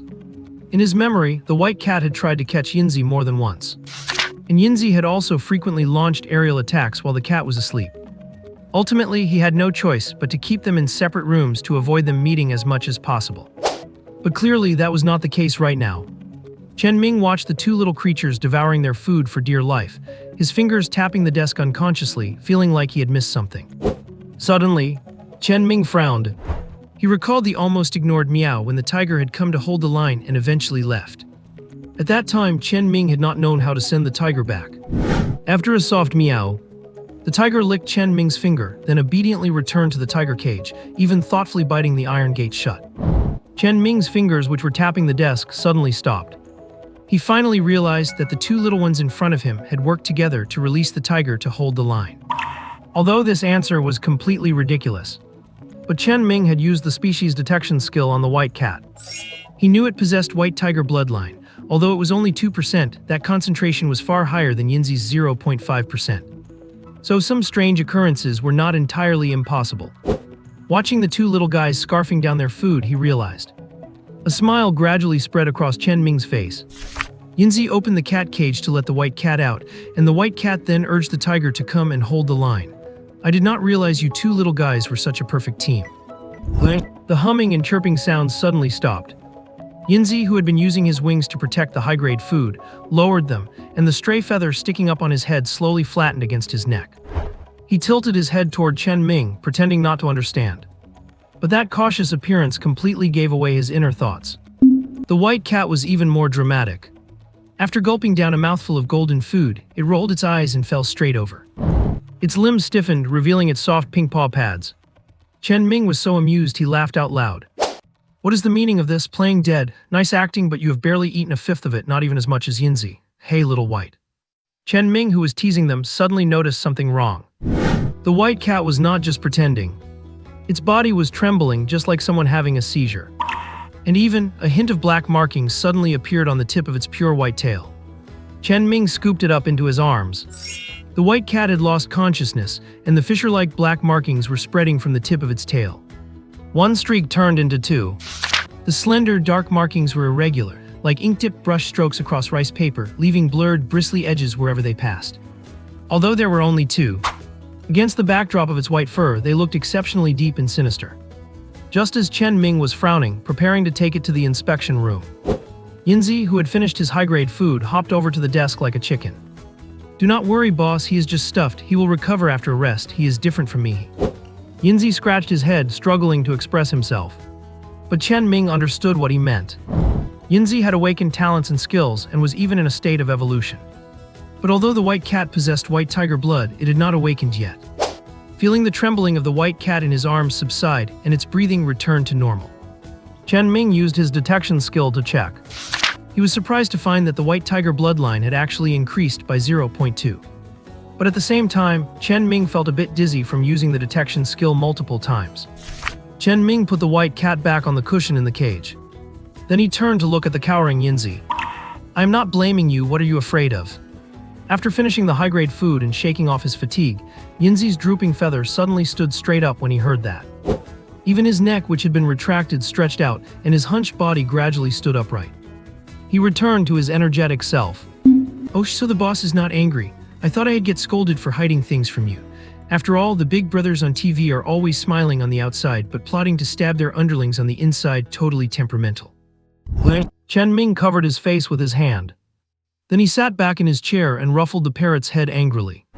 He did not know what kind of strange things were inside Yinzi's little head. After a light punishment, Chen Ming fiddled with the feather on Yinzi's head.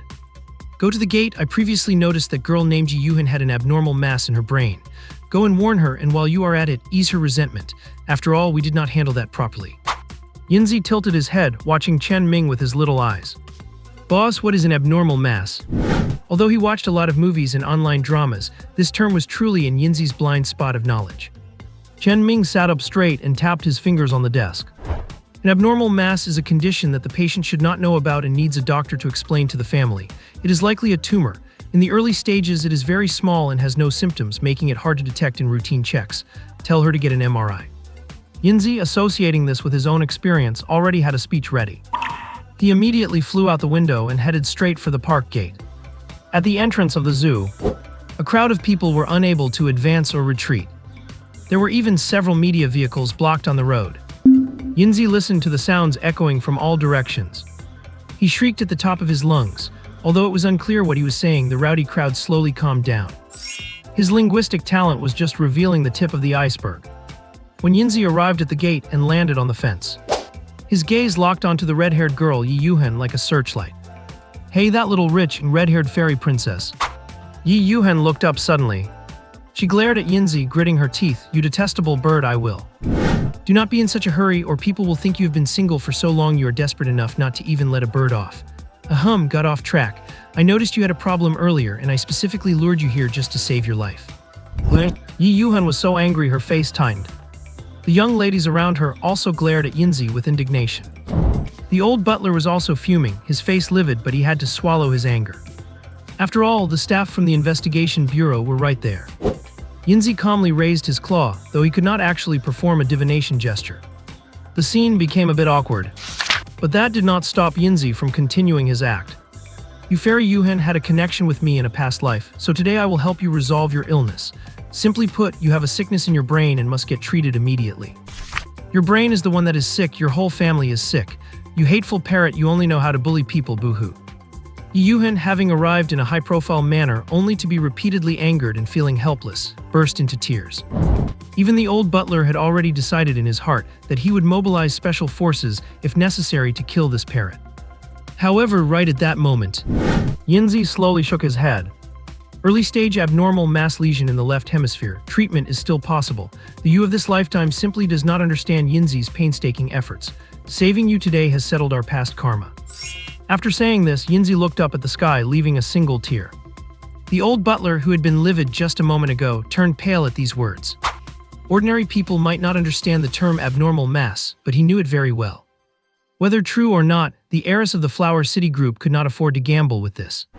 The old man quickly forced a smile and pushed aside the bewildered Yi Yuhan and the others. May I ask, Brother Cockatiel, Brother Yinzi, is what you said true?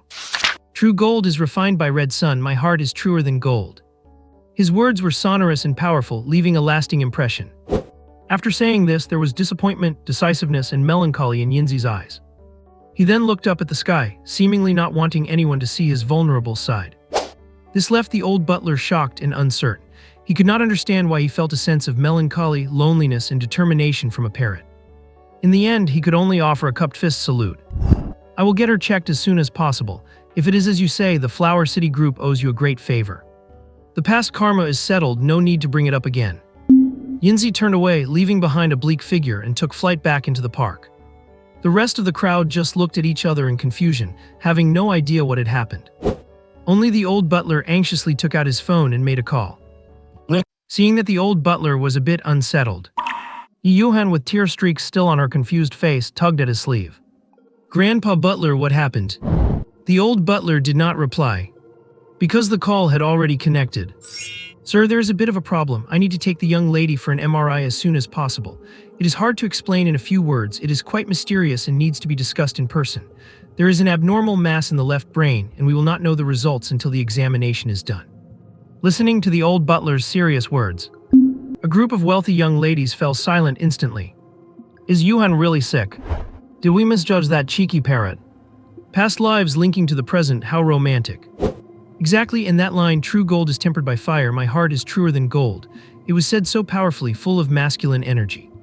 Yi Yuhan had stopped crying. She was now completely bewildered and confused. Only those few sentences kept looping in her mind. Brain disease, abnormal mass, past and present lives, the karmic connection is exhausted. Seeing the old butler put away his phone with a serious expression, Yi Yuhan could not help but grab his arm. Grandpa Butler, say something.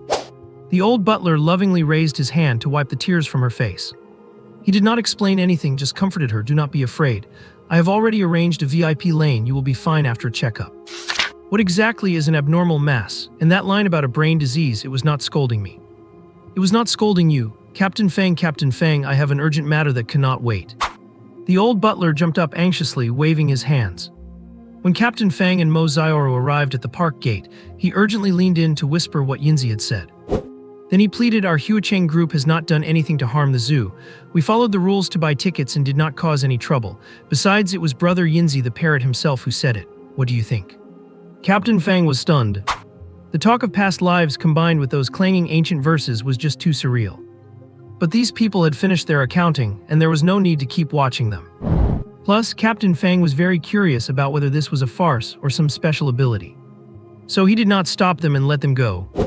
At the same time, Captain Fang walked aside to report the incident to Zhang Tianren. This immediately piqued the interest of Zhang Tianren, who was about to turn back, and he changed his plans to personally check the results. The massive crowd came quickly, and left even faster. In a matter of minutes, they had all dissipated. leaving cigarette butts all over the ground outside the park gate. The sudden quiet felt a bit strange to Mozaioru and Uncle Zhang. But just as they picked up their brooms to clean outside, several news vans suddenly rushed up. After stopping, they opened the doors, and reporters in high heels, clutching long microphones, headed straight for them. A foot-long microphone nearly poked Mozaioru in her delicate face. "Excuse me, are you an employee here? What exactly happened here? Why did tens of thousands of people want to storm this place? What was the reason for this mysterious?" Cough, cough, cough. Mozaioru, who feared nothing, was stunned by the spectacle in front of her. She involuntarily stepped back 2 paces, standing inside the ticket gate, looking at over a dozen microphones of various lengths and several cameras all aimed at her. Mozaioru's face flushed crimson instantly, and she was too nervous to say a word.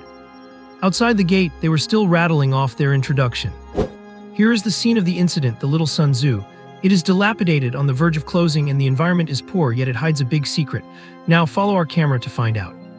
The reporter and the cameraman naturally prepared to step over the ticket gate. But in the fearful eyes of Mozaioru, who was already planning to bolt, a faint gleam suddenly appeared. Facing the sudden interview and cameras, Mozaioru was indeed terrified. She feared nothing except facing a camera. But the ticket gate was her final bottom line and principle. It was her duty. It concerned the zoo's entire income and the food for all the people and animals. Although she was scared, her legs trembling because she did not know how many people were watching her through those lenses. The line could not be breached. Nobody was going to get a free ride at this zoo. Even the so-called Joint Investigation Bureau had to follow the rules, and these people wanted a free pass. Money is the courage of a hero. As soon as she thought about money, Mozaioru, standing in her own park, immediately steadied her mind. The courage that had been squeezed out by timidity retook the high ground of her intellect. She raised her hand to block everyone about to cross the ticket gate. "Do not move, nobody move. Buy a ticket, you cannot enter without a ticket." The numerous media members who were introducing the Little Sun Zoo were all stunned. Where were they not unobstructed? Which boss did not beg them to come? Wherever they went, were not they catered to and bribed with red envelopes? This rundown zoo actually dared to charge an entrance fee. The woman holding the foot-long microphone frowned, just about to speak. The cameraman behind her suddenly poked her. He whispered, "Do not mess with her. Do not let her delicate looks fool you. She beat one of the 3 young masters of Huacheng, young Master Kong, along with his bodyguards, into the hospital. And the park director has a mysterious background. I heard even the Joint Investigation Bureau has to buy tickets to get in." Cough, cough, cough. The lead reporter of Huacheng TV lost her composure. She had originally been stern, wanting to teach the girl in the blue uniform a lesson so she would know the severity of the situation. But after a few coughs, her expression changed instantly. Beaming with a radiant smile, "Buy tickets, we absolutely must buy tickets. Supporting Huacheng's industries is everyone's responsibility. The problem is there are no tickets left now. They sold out before the square-headed man came." Yes. Everyone knew who she meant by the square-headed man. But the problem was, no one dared to call Captain Fang that. Mozaioru's image in everyone's minds climbed even higher. They had had a major breakthrough before even entering the zoo. Who would believe this girl did not have some connection with the cold, heartless Captain Fang? Would she dare call him that otherwise? Grass would be growing a meter high on her grave, and they might even pour some farm fertilizer on it. It is said that during an arrest once, just because someone called him a squarehead, Captain Fang punched the guy's head over 10 meters away. The media outlets reigned in their arrogance and cockiness. They bought tickets very politely, but did not even take them. They even comforted themselves. Is not this the same treatment as the Joint Investigation Bureau? Thinking of it that way, it suddenly felt prestigious. Meanwhile, Chen Ming, having received the notification from Uncle Zhang, was already rushing over, stealing his nerves. As a typical homebody, Chen Ming had fantasized about standing in the spotlight countless times. But when actually facing the cameras, he could only barely remain calm. "Hello everyone, I am Chen Ming, the director of Little Sun Zoo." Hello Director Chen, we would like to interview you about today's incident where 10,000 people stormed the zoo." The microphones were shoved toward Chen Ming. Cameras surrounded him from all angles. Chen Ming's heart thumped wildly for a second. Luckily, he had been preparing during his rush over after getting the news. This is a misunderstanding. Everyone knows that animals are very sensitive. They can perceive things that humans cannot detect, such as abnormal celestial phenomena or crustal movements. That is what happened with Yinzi today. Chen Ming paused. Then he handed the floor to Yinzi. The direction was already set. Yinzi's linguistic talent could not be wasted. The feather on top of Yinzi's head stood straight up. Where's the cameraman looking? Hold the microphone higher. Sure enough, some personality traits are innate. Chen Ming thought Yinzi's social butterfly potential was invincible. The media group all obediently raised their microphones, aiming the cameras at Yinzi, who was standing on Chen Ming's shoulder. After all, in the events circulating online, this parrot was clearly not simple. Yinzi had already prepared to bear the infamy.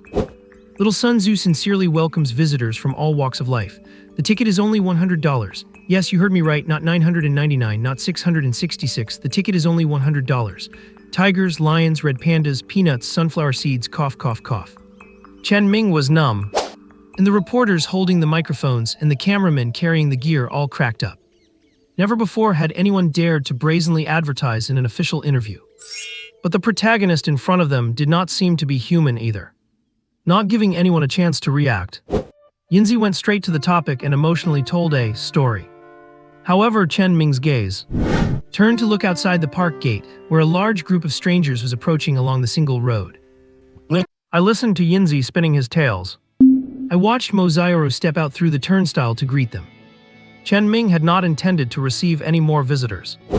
Now that we have some money, the priority is to get a good meal, take a break, use those 2 awakening cards, and finally provide some proper nourishment for these animals who have been tightening their belts and going hungry for so long. However, Chen Ming was currently surrounded by reporters, serving as a human tripod and unable to move an inch. Still, looking at the dense crowd outside the park gates, they did not seem to hold any malice. And it was not a case of Yinzi offending someone and getting called out. On the contrary, the tall man in the lead was looking over politely, seemingly talking to Mozairo about something. Seeing this scene, Chen Ming roughly guessed who had arrived. So he resigned himself to his role as a tripod. Yinzi was surprisingly eloquent, chatting away and keeping the female reporters delighted. An outrageous story about a celestial general from a past life and 13 fairies was slowly drawing to a close. Whether it was true or false did not really matter. What mattered was that a bird was telling it right there on camera. That gimmick alone was enough to instantly attract massive attention and skyrocket the topic's popularity. Moreover, under Chen Ming's tutelage, Yinzi would occasionally toss in some juicy inside information, like how the square-headed captain handled payments, or his verbal sparring matches with Zhang Tianren. Whether it could actually be reported did not matter. Giving these media folks plenty of face was what counted most. Besides, it did not cost a single penny. Finally, Yinzi cleared his throat. First things first, all you lovely ladies and gentlemen, please make sure to spread the word about our little Sun Tzu. Look at those lions over there, they are crying from hunger, and that sloth on the ground is too weak from starvation to even crawl. The cameraman followed the direction of Yinzi's wing and captured everything. The sight was indeed miserable. Overgrown weeds, unkempt plants, rusty cages with peeling paint, lions whose ribs were clearly visible, and the sloth lying motionless on the ground. Combined with Yinzi's emotional and vivid plea for sympathy, it actually brought the seasoned reporters to tears. That is a natural talent, you cannot learn that. Chen Ming was completely numb at this point. When the interview finally concluded, the reporter from Flower City TV waved her fist, vowing to advertise for the zoo. The others all expressed their support, including those from television, radio, and live streaming platforms. As Chen Ming, finished with his duty as a tripod, saw them out through the park gate, he noticed a group of people not far away. The reporters, who had already put their microphones away, surged forward again as if fueled by adrenaline. Mr. Zhu, I heard today is your engagement day. Did something go wrong? Mr. Zhu, why would you come to this rundown zoo on your engagement day? Can you share the secret behind this? Mr. Zhu remained expressionless. My apologies, I am here in a personal capacity to visit a friend, brother Yinzi. I am not accepting any interviews. Having said that, he waved his men to block the media. He led his group toward the park gate. Zhu Daiping has come to fulfill my promise. Buy a ticket, no one gets in without a ticket. A group of media personnel suddenly burst into laughter. No matter who you are, no matter your status, you must buy a ticket. Mozairo was endearingly stubborn. But under everyone's gaze, Zhu Daiping, a man who owned several mines and was known for his ruthless reputation, simply took a case handed to him by his subordinate and placed it on the ticket counter. Just a small token of appreciation, consider it my admission fee. The cameraman in the distance immediately lifted his camera to zoom in. But they could not see what was in the case at all. They only saw Mozairo press down hard on the case as it opened slightly, using so much force she left a dent on the surface. Chen Ming saw what was inside the case. A large amount of cash in jewelry boxes. watching Mozaioru's conflicted gaze, full of reluctance yet unable to make up her mind. Chen Ming was actually quite tempted himself. After all, this was hard, cold cash. Chen Ming did not hypocritically feign a refusal, nor did he immediately agree to accept it. Instead, he pretended not to know and looked at Zhu Daipeng with a puzzled expression. This was exactly what Zhu Daipeng had hoped to see. Paying for the ticket is enough. Zhu Daipeng waved his hand dismissively. This is for Brother Yinzi, how you split it is your business. Now can we go in? Good brother, we can have chicken legs tonight, hahaha, but why did you come now? Yinzi flapped his wings, flew up, and landed on Zhu Daipeng's shoulder. Zhu Daipeng glanced at Mozioru and Uncle Zhang, who were genuinely surprised, delighted, and stunned. He was very satisfied with Yinzi's discretion. Of course I had to keep my promise, everything else can wait. You are a class act, brother, hahaha. Once the group had lined up and entered the zoo, Chen Ming instructed Mozioru, who was still clutching the case tightly, to lock the park gate. Then he personally accompanied Zhu Daipeng, who only had a few bodyguards with him, on a tour of the zoo. At the same time, he finally understood why Zhu Daipeng had sent such a heavy gift. Let us put it this way, Brother Yinzi basically saved my life. Some people behind my back were pulling strings and they almost succeeded, but I will not go into details. Your zoo is way too rundown. As he spoke, Zhu Daipeng looked at Chen Ming. Would you be willing to part with him and let Brother Yinzi come with me? Before Chen Ming could answer, Yinzi jumped up and slapped Zhu Daipeng in the face with his wing. Hey, I treat you like a brother and you are trying to kidnap me. Ha, you caught me. Zhu Daipeng laughed heartedly, but his eyes remained fixed on Chen Ming. Chen Ming also smiled, though his expression was much softer. Just a moment ago, about 2 hours ago, old man Zhang Tianren from the Bureau of Investigation had the same idea, and Yinzi chased him away. Zhu Daipeng was taken aback. Then he shook his head with a wry smile. I cannot afford to mess with old man Zhang, I understand. So let us just be friends. I will have people come by to fix up the surroundings for free, and you can give me an annual pass. Make it a lifetime pass, friends are always welcome. Chen Ming would not refuse a friendship, especially one with someone wealthy who was not a bad person. At the very least, based on his behavior, Zhu Daipeng was someone worth befriending. The two shook hands, feeling that they were quite compatible. Yinzi curled his beak. He is just an official, he is not even an immortal, look at you getting all worked up. Chen Ming and Zhu Daipeng looked at each other and both burst into laughter. After a short tour, Zhu Daipeng did not stay for long. It was only then that a blushing Mozioru appeared before Chen Ming, clutching the case. Zoo director, we have struck it rich, hahaha. Time to pay salaries, go shopping and give the animals extra meals. Chen Ming also laughed. The first crisis had finally been safely overcome and the harvest was fruitful. After the three of them and the bird returned to the office, Chen Ming first glanced at the white cat, which was still curled up in a ball and sound asleep. Only then did he sit down in his chair, feeling at ease. Opposite him, Mozioru and Uncle Zhang were already seated. Mozioru spoke first. We collected hundreds of thousands in ticket sales. There is another few 100,000 in this box, bringing it to nearly 1 million. Plus these ornaments, wow. Mozioru's eyes were sparkling. Uncle Zhang, standing to the side, could not hide his grin.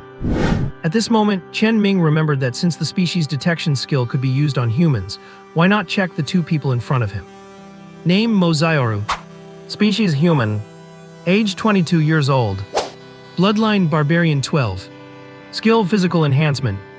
Talent feeble-minded. Name Zhang Jian. Species human. Age 58 years old. Bloodline none. Skills scouting, shooting, combat. Talent keen vision. Chen Ming never expected this. Neither of these two people in front of him were normal. Mozioru's brainless talent. It is truly an eyesore. And her bloodline concentration is super high, no wonder she is absurdly strong. Chen Ming hesitated about whether to arrange an awakening card for her. But he suddenly thought, what if she pounced on him again out of excitement after awakening? He would probably lose his life. Chen Ming broke out in a cold sweat from the scare. He quickly dismissed the idea, and reminded himself that the first rule is never to use an awakening card on a species you cannot control. Someone like Mozioru is not even a matter of whether you can control her or not. She falls into the category of being uncontrollable. She cannot even control herself when she gets excited, it is just ridiculous. Wiping away some non-existent cold sweat from his forehead, Chen Ming looked at the honest Uncle Zhang. What kind of build is this? This is a legitimate war machine. It is just unclear why he ended up in such a destitute state, hiding his identity and drifting about. Chen Ming had actually considered whether he might be a plant sent by some hidden force. But thinking back on Uncle Zhang's behavior all this time, Chen Ming gave up on that thought. Everyone has their own secrets, or rather scars they do not want to uncover. As long as there is no malice, do not touch them. Looking at the smiling pair of old and young before him, Chen Ming tapped on the table. Uncle Zhang, please contact the supplier to send over meat and fresh vegetables. We will have extra rations for the whole park tonight. By the way, you are managing the finances, so you have the keys right. Uncle Zhang wiped his moist eyes, nodded repeatedly, and took out the keys. There was not much money before, so I managed it fine, but now with so much. You will still manage it. We are a family forever. Once the zoo turns a profit, I will distribute some shares. As long as you do not leave, you will get dividends forever. Yale bang. Chen Ming felt his soul leave his body as he was pounced on again. Although the scent was sweet and the touch was soft, Chen Ming never expected Mozaioru to be able to pounce across the table. When Uncle Zhang flusteredly pulled up Mozaioru, who knew she had done something wrong, Chen Ming stood up with a dark face, holding his head. Have them send the goods over before dark. I am going out for a walk. After saying that, he walked out of the office with Yinzi, who was trembling while holding back laughter. Uncle Zhang's lecture could be heard from behind. But Chen Ming was not actually angry, he was even a bit relieved. Relieved that he did not use the awakening card on Mozaioru, otherwise the consequences would have been unimaginable. Walking out of the office building, Chen Ming headed straight for the species he had already chosen. Not a predator, but a sloth that takes a whole day just to go to the bathroom. This creature has a gentle temperament and no obvious aggression. Moreover, under his detection ability, although it did not possess any miraculous bloodline, its skills were already unlocked, just not yet activated. Chen Ming seriously suspected that the ability was triggered by sheer desperation. Because this slow-moving and dull-reacting guy actually has a clean freak complex, it must climb down from the tree and run quite far just to go to the bathroom. Chen Ming felt tired just watching it. Luckily, it has that obsession, otherwise it might be like a koala, another tree dweller, that feeds its own poop to its young. Chen Ming came to the sloth that was crawling up a tree. Although he did not know how long it had been climbing, he still grabbed it by the scruff of its neck and hauled it down. Name unnamed. Species sloth. Age 2.8 years old. Bloodline none. Skill lightning ability not activated. Talent none yet. It is a baby, not yet an adult. And Chen Ming felt its talent should be laziness. Looking at the sloth, which did not struggle after being put down and just lay honestly on the ground, Chen Ming took out the premium food that the white cat had not finished. The sloth suddenly lifted its head. About 5 millimeters. Its eyes were fixed on the food in Chen Ming's hand, but its head was rising at an extremely slow speed, measured in millimeters. Chen Ming could see its eagerness. But even though it was right in front of its face, it would take at least 5 minutes for the sloth to touch the food in Chen Ming's hand. Just watching it is enough to make a person anxious. Chen Ming put away the premium food, completed the contract, and slapped a species awakening card on it. The sloth went still for a moment, then slowly lay on the ground. It did not have the bloodline changes like Yinzi, nor did any actual lightning appear. It was just like it had fallen asleep. 10 minutes later, the sloth opened its dark eyes. It lifted its head toward Chen Ming just as slowly as before. The awakening card had finished its job. It took much less time than it did for Yinzi, and the skill was activated. Chen Ming did not immediately test its skill. He named it Salty Fish. Yes, just Salty Fish, a fish born for laziness. Chen Ming felt his naming skills were actually quite impressive. He used the same equal contract, because Chen Ming did not think such a lazy guy would cause any trouble. Then he began to set the rules. Rule 1, do not use your ability to harm other species at will. Rule 2, protect all the animals in the zoo and help each other. Upon completion, the thread connecting the two disappeared. Only then did Chen Ming say with confidence, "Let me see your lightning ability." Salty Fish showed no movement, still staring blankly at Chen Ming. Its eyes, after the contract was completed, changed to show fondness, admiration, and confusion. Chen Ming finally realized where the problem was. This salty fish could not understand human speech. Fortunately, Chen Ming had brought Yinzi along. King Yuzming, who had already realized the issue, gave the command. Yinzi translated simultaneously. Salty Fish, having understood, vanished from Chen Ming's sight without any warning. Then a loud slap was heard in the distance. Chen Ming turned his head to look and found that Salty Fish had actually slammed into a tree more than 20 meters away. It was sliding down the tree trunk like a patch of liquid. Clearly, Salty fish, having failed its first takeoff, had knocked itself out. Chen Ming's temple vein throbbed. Yinzi let out a strange quacking laugh, laughing so hard it fell off Chen Ming's shoulder. Chen Ming suspected this thing was just here to be a comedian. But thinking about how Yinzi's phoenix flame had burned through 2 floors and even the soil, the scene in front of him did not seem so hard to accept after all. When Salty Fish, with its limbs splayed out, leisurely woke up and turned its head at an extremely slow speed, looking at Chen Ming with a pitiful expression. Chen Ming took out some premium food. "Here you go." Liu Ming had not even finished his sentence. The next second, Salty Fish was gone. Immediately after, Chen Ming felt his hand become light.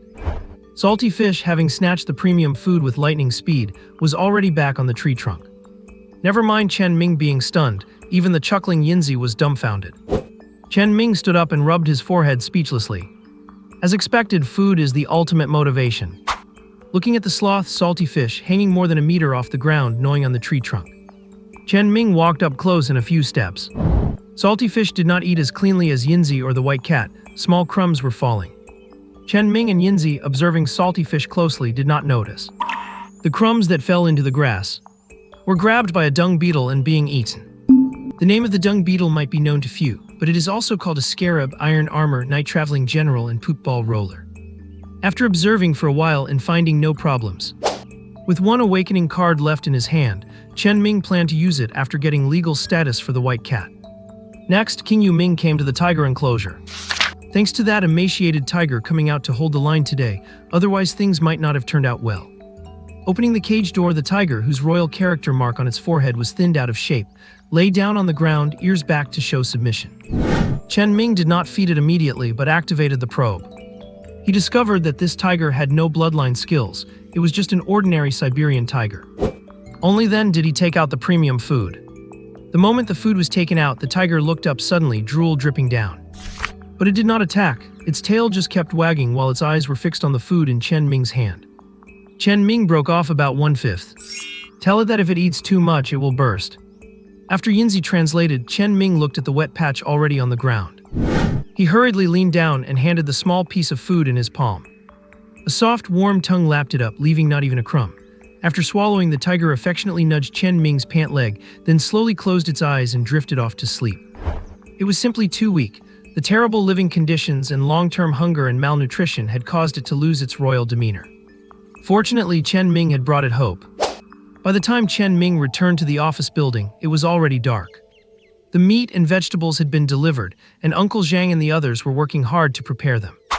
When the cooked food was loaded into the transport cart, Chen Ming, under the guise of helping, crushed some premium food and mixed it in. Today, not only would he be giving all the animals extra rations, he was also adding some special ingredients. Yinzi had already gone to notify them in advance. The entire zoo became bustling for a moment, and all the animals waited quietly and in an orderly fashion by the doors. This scene made Uncle Zhang and Mo Xiaoru, who were out delivering the food, marvel in wonder. After finishing the work, night had already fallen. The three of them sat around in the office, having a simple celebration. Uncle Zhang even broke his vow with old tears streaming down his face and took out a bottle of wine. So when Mo Xiaoru also wanted to have a taste, she was jointly resisted by Chen Ming and Uncle Zhang. They could not even control her without alcohol. If she drank, she might dismantle the zoo. At the dinner table, Mo Xiaoru was eating with zero decorum. With a mouthful of food, she chirped, "Yay, we have turned things around. I had actually prepared myself for the possibility that if I did not get my salary, I would just treat it as a dowry. What a pity that would have been, but it is even better now, hahaha." Compared to the unabashedly joyful Mo Xiaoru, Uncle Zhang seemed exceptionally silent. But the way he kept raising his hand to wipe the corners of his eyes could not hide his bittersweet emotions and excitement. From start to finish, Uncle Zhang only said one sentence. "Old Chen and his wife must be watching from above, and they would be proud of you. All these years, it is just me who has been useless." Uncle Zhang had actually done his absolute best. For Chen Ming and the entire zoo, he had been nothing short of tireless and dedicated. At least in Chen Ming's memory, this weathered old man was always running around, juggling multiple jobs. Chen Ming did not drink alcohol. He raised his glass of beverage instead. Cheers to the rebirth of little Sun Zhu. Cheers, get paid, buy new clothes, eat delicious food, drink well, haha. The three of them clinked their glasses. One with liquor, two with sodas. Mozayoru, who had been laughing loudly, started crying while still laughing. Her face remained bright and innocent, but the tears just would not stop flowing. The corners of her mouth, which had been turned up, gradually flattened, then turned down and pulled apart. Well, it was so hard before. Not only did I have to tidy up everywhere, but no tourists were coming, and I was so worried that you, Chen Ming, were under too much pressure and might do something desperate. Woo. With Mozayoru crying like this, Uncle Zhang, who was already struggling to restrain himself, also had red-rimmed eyes. The cheerful, joyful, and relaxed atmosphere was washed away by the sound of sobbing. Chen Ming did not stop them, nor did he try to console them. The repression in their hearts needed to be released, otherwise they would get sick from holding it in. But Chen Ming did not cry. It was not because he had only arrived at the zoo for one day and lacked a deep connection. He had experienced all the joys and sorrows in those memories, and the pressure had all been on his shoulders. It was simply that this was Chen Ming's personality.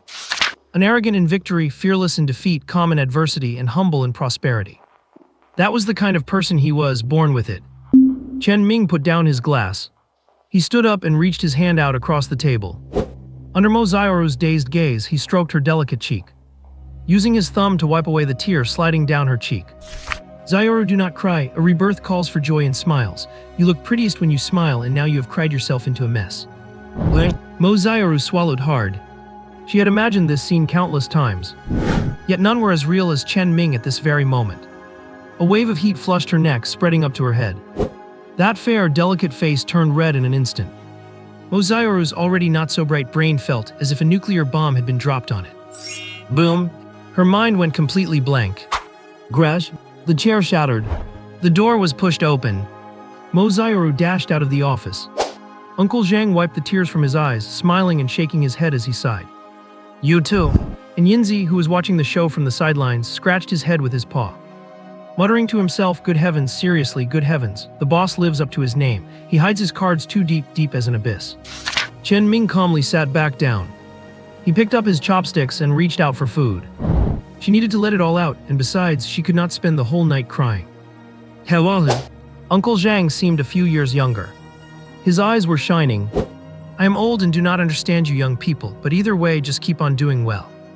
After saying that, he stood up and left. And Mozayoru did not come back after running off. After finishing his meal, Chen Ming cleaned up the table, his eyes already struggling to stay open. He thought about how the suddenly viral zoo might attract some unwanted investigations, and he also considered the moves that people behind the gambling agreement might make. But this was the first day of Chen Ming's transmigration. After the pressure, tension, excitement, and agitation, he was hit with extreme fatigue. He really could not take it anymore. He crashed on the bed in the back of the office, falling asleep without even taking off his clothes. The whole zoo fell into silence, with only birds and insects chirping from time to time. Late at night, Mozayoru, who had run away, was curled up alone in her dormitory. After washing up and changing into her pajamas, she stood in front of the mirror and reached out to stroke her left cheek. Her teeth gently bit her lip, her eyes dreamy, and she unconsciously put her thumb into her mouth and sucked on it. A moment later, she came back to her senses. Mozayoru, her cheeks flushed, lifted her hands to pat her face. Damn it, I always thought he was a fool, a wooden stick of a man, and suddenly he is so smooth. Why did I run away? I should have pounced on him. No, that is not ladylike at all. Oh my, he is so good at flirting. He is making my heart flutter. Mozayoru immediately entered her silence the witness state, tightening her face, frowning, glaring, and clenching her fists. When she realized it was Yinzi, she opened the screen window and grabbed him inside. Do you want to be silenced? If you dare to tell anyone, I will wring your neck off. Yinzi was not the least bit afraid. The tuft of golden hair on his head even stood up defiantly. Without me, you want to conquer the boss. How dare you threaten me? Yinzi will not help you anymore, HMPH. Mozayoru, with a stern little face, laid dejectedly on the desk. Is it because I am not pretty enough? I do not know how to act cute. I do not know how to coax people. I only know how to work hard like a fool, so he does not like me. How could anyone not like a young, beautiful, curvaceous sister Zayoru? But you cannot control yourself, and it is too damaging. I will tell you secretly, the boss is already dead asleep. Looking at Mozayoru, who was staring blankly and lacking self-confidence as she clutched her chest. Yinzi rolled his eyes in silence. Force your way through, make it official, then seal the deal. You are so stupid. Mozayoru's eyes lit up. Then she covered her face with her hands. I do not dare. I have no experience. I am scared. Yinzi's little eyes darted around. Just as he was about to pass on his peerless experience, a low, hoarse, and somewhat raspy cat meow suddenly came. Meowed Wu, as deep and muffled as breathing. Yinzi, who was just about to speak, froze suddenly. Sister Zioru, it is not good. Someone has broken into the zoo, over by the empty mudflat in the southwest corner. Mo Zioru, still immersed in her force the deal fantasy, was stunned. Her mood was completely broken by the sudden news. But after just a second, Mo Zioru grabbed her rubber baton and flashlight, opened the door and ran out. The southwest side of the zoo was originally the hippo area. But they could not afford to raise them and no one was taking care of it, so it was abandoned. Two figures snuck in at this moment. They did not notice at all that an insect had crawled onto their pant leg, and a slight click sound was made as it bumped its wing covers. And on the water tower, the highest point of the whole zoo, the white cat was looking down from on high at the two uninvited guests while letting out a low-frequency growl. Both of them had their faces covered. They hunched over and switched on their flashlights in the tall grass. Is this mission a bit weird? High price to hire someone to catch a bird in a zoo that is about to go under, and if you cannot catch it, kill it. Is the employer sick? Stop yapping, I heard that bird is pretty capable and has a dirty mouth. Did not you see it on TV? I guess it offended someone's jealousy. The two of them pushed aside the weeds and checked the map. This should be the abandoned hippo area, and toward the northeast is the office building. Big brother, it is just a broken zoo. There are only 3 of them including the old man. Why are not we going through the main gate? It is closer. You do not understand, we have to avoid surveillance in the dormitory area. I heard that woman, even though she looks gorgeous, is actually a tigress and hits really hard. We might not be able to. You are the tigress, and pow. A rubber baton spun and slammed into the big brother's forehead.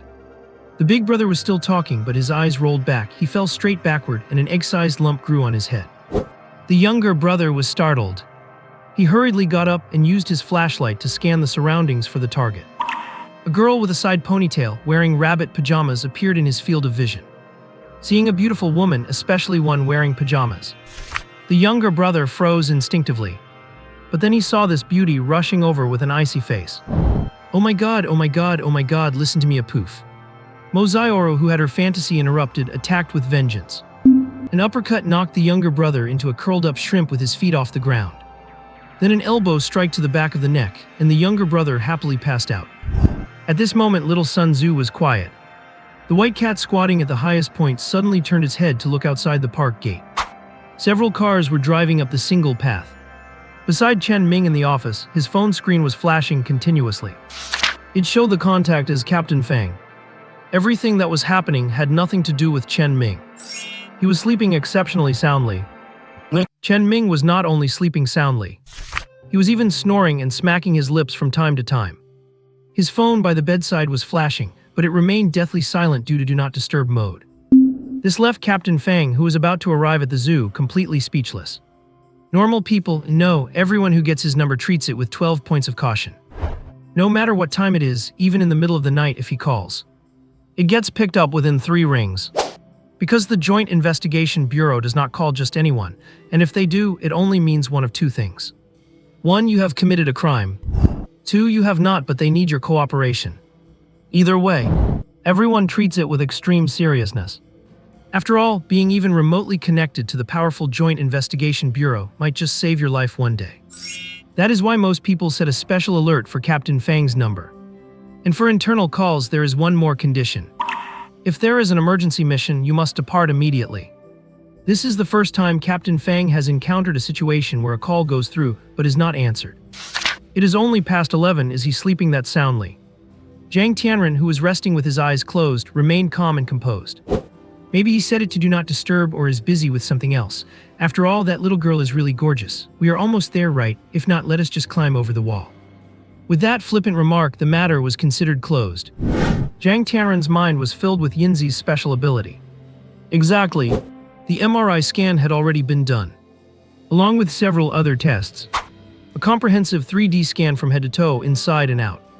Yi Yuhan was diagnosed with a very early-stage brain tumor, not even early stage really. The lesion was smaller than a soybean and had not truly threatened her life yet. There were not even any clinical symptoms. Dizziness, nausea, intermittent blindness, headaches, none of those were present. And since it was in the initial stage, it could be treated with minimally invasive surgery through the left nasal cartilage. The specific nature of the lesion could only be confirmed through a biopsy after the surgery. The doctor was curious about what kind of genius could detect such an abnormal mass without any equipment. The Yi family of the Huacheng group felt a jolt in their hearts. They never expected that the very matter they had intended to make trouble over had actually saved their daughter. And the mystical talk of past lives felt surprisingly real now. Zhang Tianren was also taken aback. But not because of the words past lives. That was definitely the Parrot bluffing. His subordinates had already found several transcripts of it saying such things. What Zhang Tianren cared about was whether Yinzi truly had the ability to predict illnesses. Simple language mimicry could only be considered a mild form of evolution. Right, every sentence Yinzi had ever said had been cross-referenced by technicians. They were all internet slang and movie quotes. The assessment was that it was merely a mimicry ability. That ability was not highly valued, but if it were an ability to diagnose illnesses, Yinzi's status would be elevated countless times. The car pulled up in front of the locked zoo gates. Zhang Tianren opened his eyes at the right moment. The Yi family from the car in front had already gotten out, unsure of how to enter. They had originally planned to bring generous gifts tomorrow to express their gratitude. But hearing that Zhang Tianren was heading over, they decided to follow. After getting out, Zhang Tianren chuckled at the sight of the locked fence gate. They really do not take us seriously. Captain Fang, jump over and wake that kid up. Yes, sir. Captain Fang vaulted over the gate in 2 swift moves. Just as he was about to jump down, a sharp voice stopped him. Hey Fang Head, trying to sneak in without a ticket. No ticket, no entry. Zhang Tianren rubbed his face, utterly speechless. Captain Fang, still in midair, stared blankly at Mo Xiaoru, who was wearing filthy cartoon pajamas. Director Zhang, this girl seems to be dragging 2 corpses. They look like real people, not mannequins. Should we go on high alert? Everyone was stunned. Even the people from the Yi family began to back away. Zhang Tianren leaned toward the gate, his old face wedged between the bars. Young lady, it is me, old Zhang Tianren. I came by earlier today. What are you dragging there? 2 petty thieves I knocked out. View? Everyone let out a collective sigh of relief.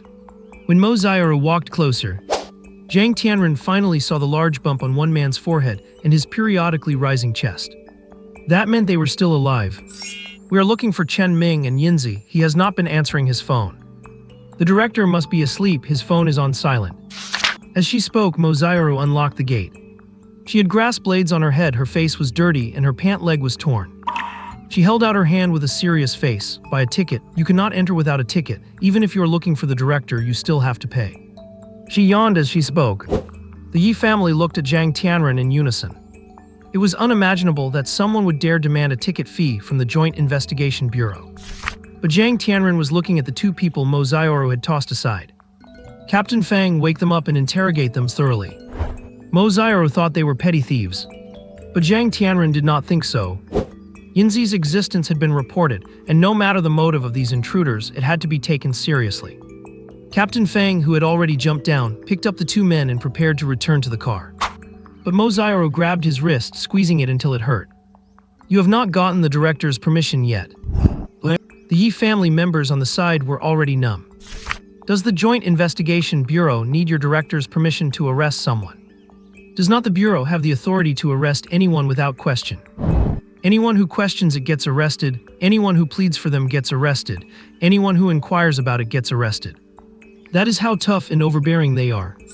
However, Zhang Tianren's reaction once again turned everyone's understanding upside down.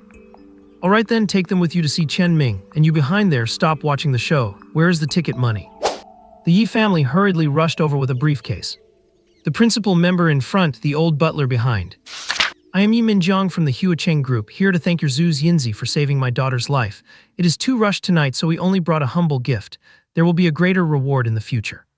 The case was opened at the entrance. It was filled with cash, making Mo Xiaoru's mouth water shamelessly. Mo Xiaoru, with dried grass on her head, suddenly started laughing. I will hold on to this ticket money for now. Whether you get to keep it depends on what the director says. Everyone please come in. Mo Xiaoru grabbed the 3-meter-high and 5-meter-wide metal gate and pulled. She did not even use the remote. She forcibly snapped the internal cable and pushed the gate open so the car could enter. On her dirty, smiling face, it was as if the words "do not let the fat sheep get away" were written. Everyone was stunned. Only Captain Fang frowned, calculating the weight of the iron gate and the mechanical resistance. He concluded that he probably could not pull it open. Zhang Tianren flashed a look and walked into the zoo first with a smile. He chose not to ride, so everyone else had to follow on foot. This made Mozairo realize she had done something stupid, wasting the automatic gate system. She muttered in her heart, that annoying old man. When they stepped into the office building, Mozairo, still in her pajamas, had already dashed ahead to the office.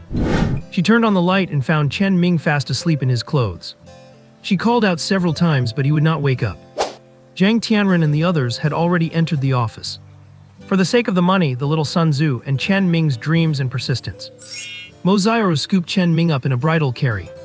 She gently placed him in the director's office chair. The director is just too tired and in a deep sleep. Everyone had seen enough of Mozairo's strange logic to be somewhat immune to it. But seeing Chen Ming, who had been princess carried into the chair, forced to go to work in his sleep, everyone inexplicably had the same feeling. It really is not easy being a zoo director like Chen Ming. Chen Ming sat on the sofa, his head tilted to one side, resting against Mozairo's waist. The sound of him smacking his lips was clearly audible. You could even see a trail of drool slowly flowing out.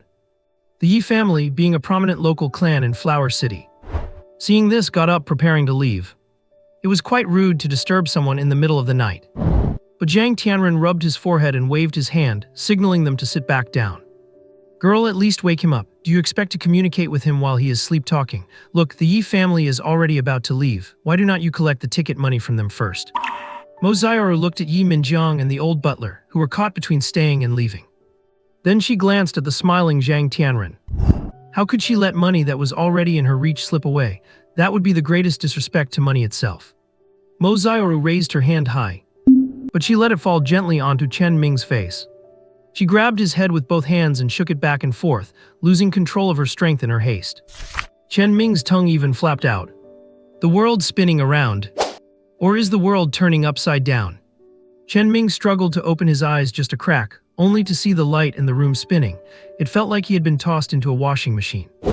There seemed to be people in the room, but everything was just a blur of double images. Chen Ming lifted a hand to support his dizzy head. Meanwhile, Mozairo had already tiptoed behind a chair. Director Old Zhang, Grandfather Zhang Tianren and the Yi family came for a visit and bought tickets.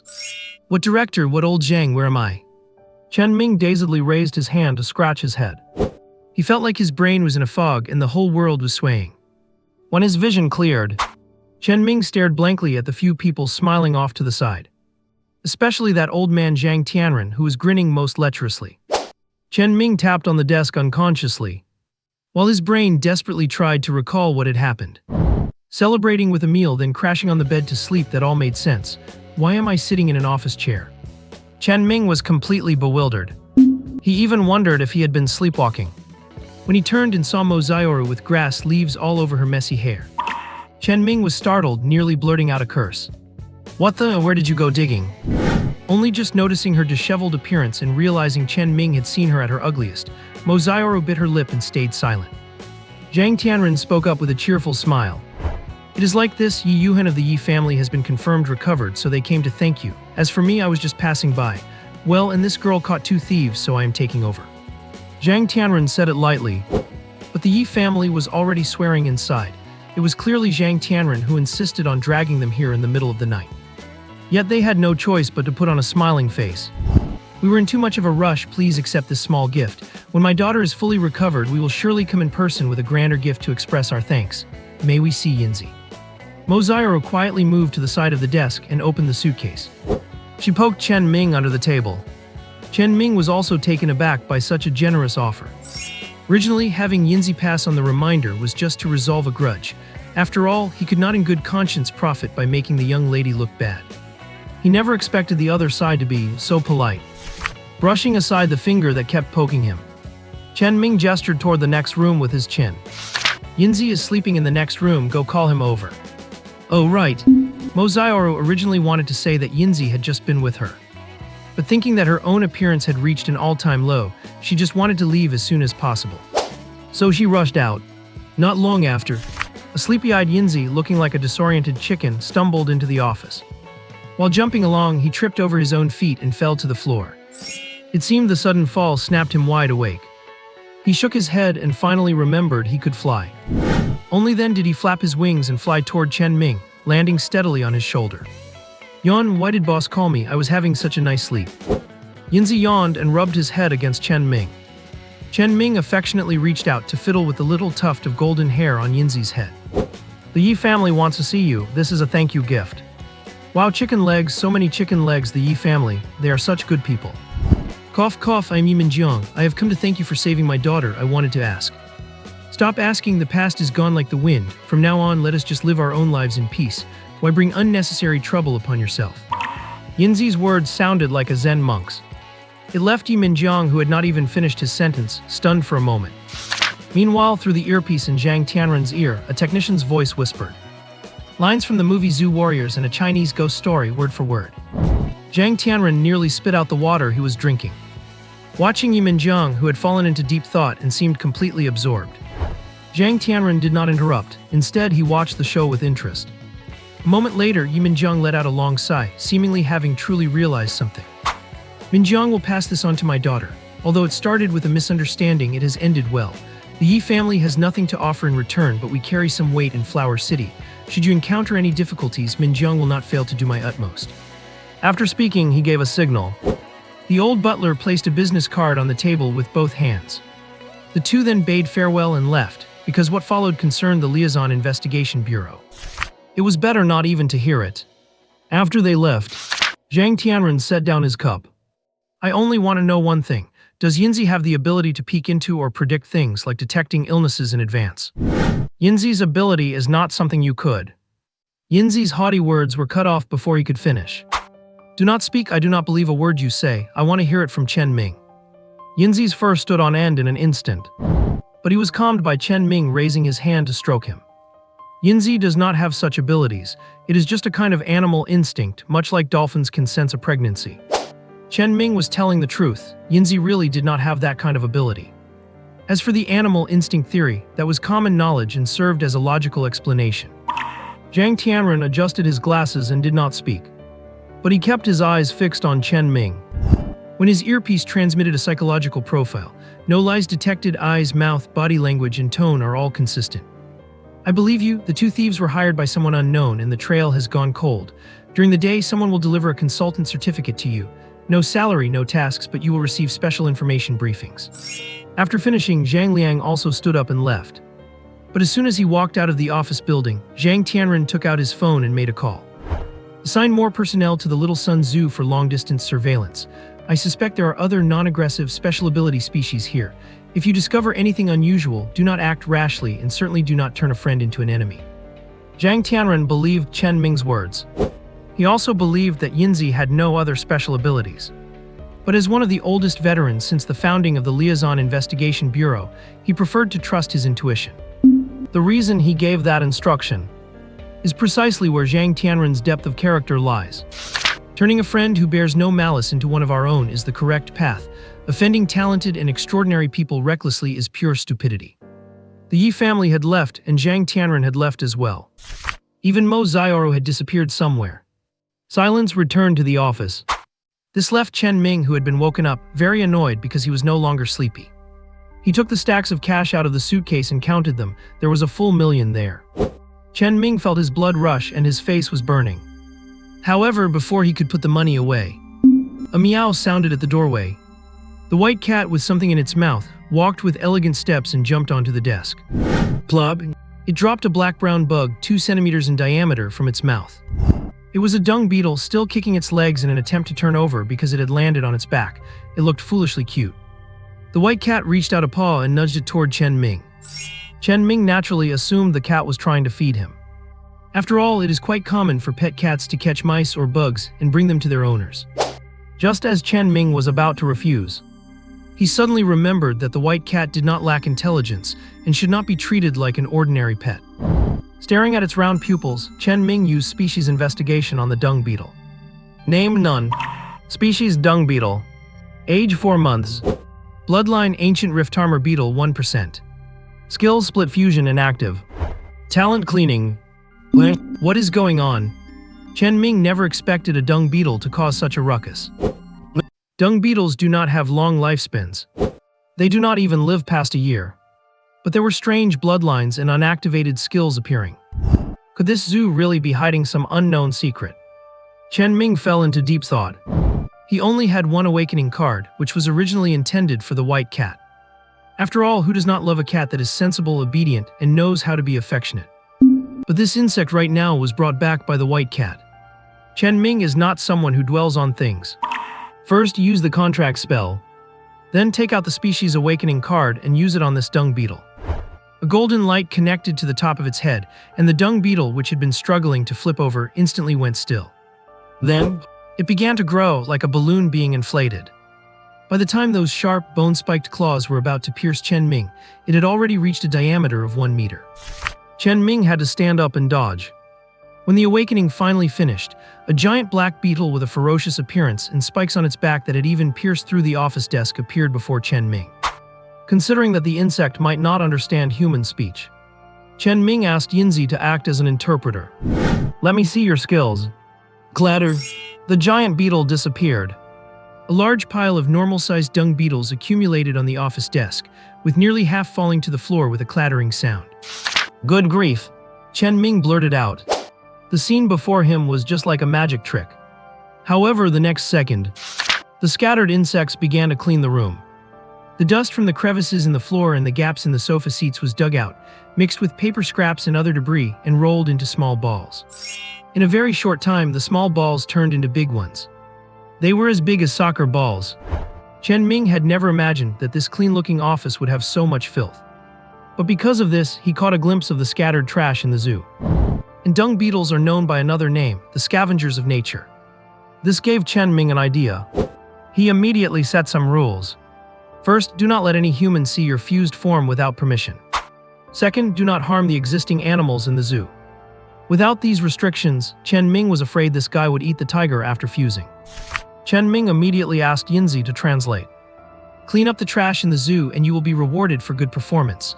From today on, your name is Night Wanderer." After speaking, Chen Ming took out half a piece of high-quality pet food the white cat had left over.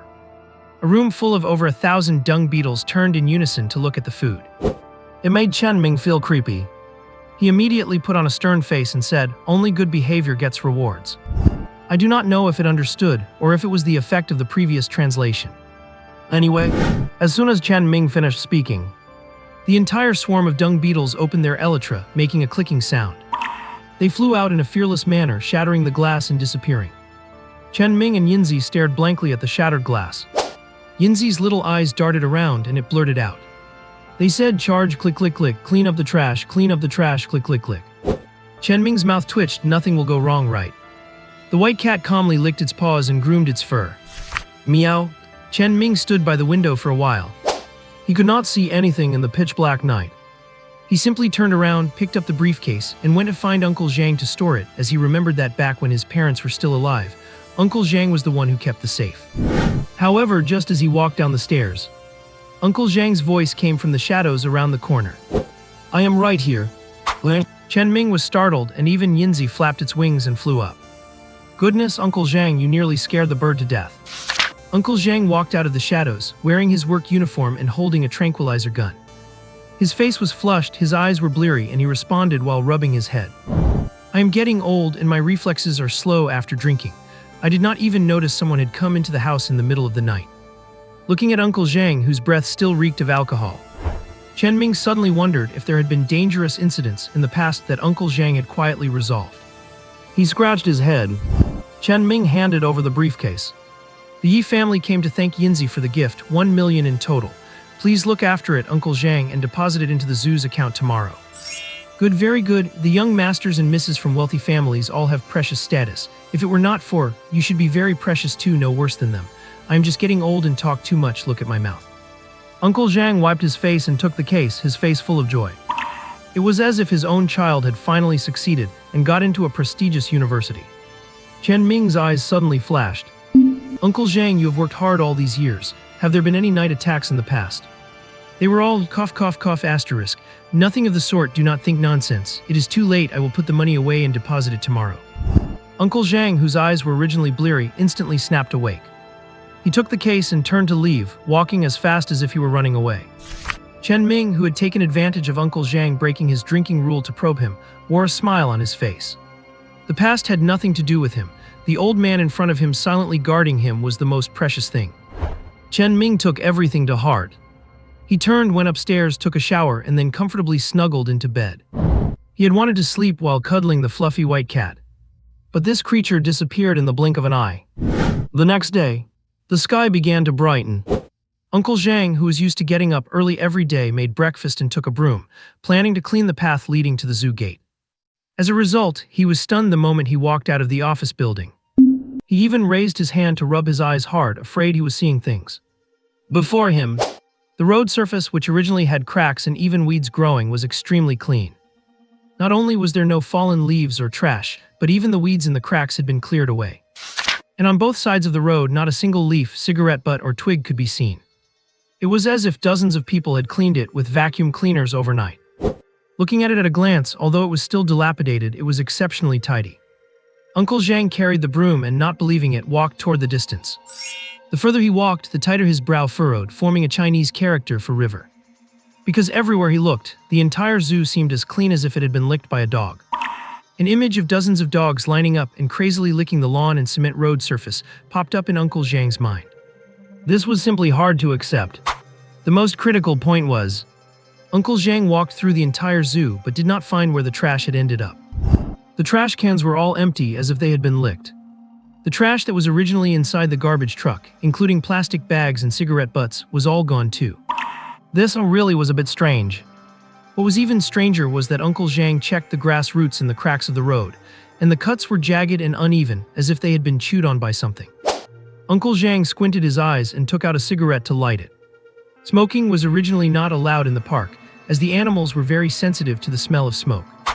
But since it had become so dilapidated that he could barely keep up with food and hygiene, Uncle Zhang would smoke one occasionally while cleaning.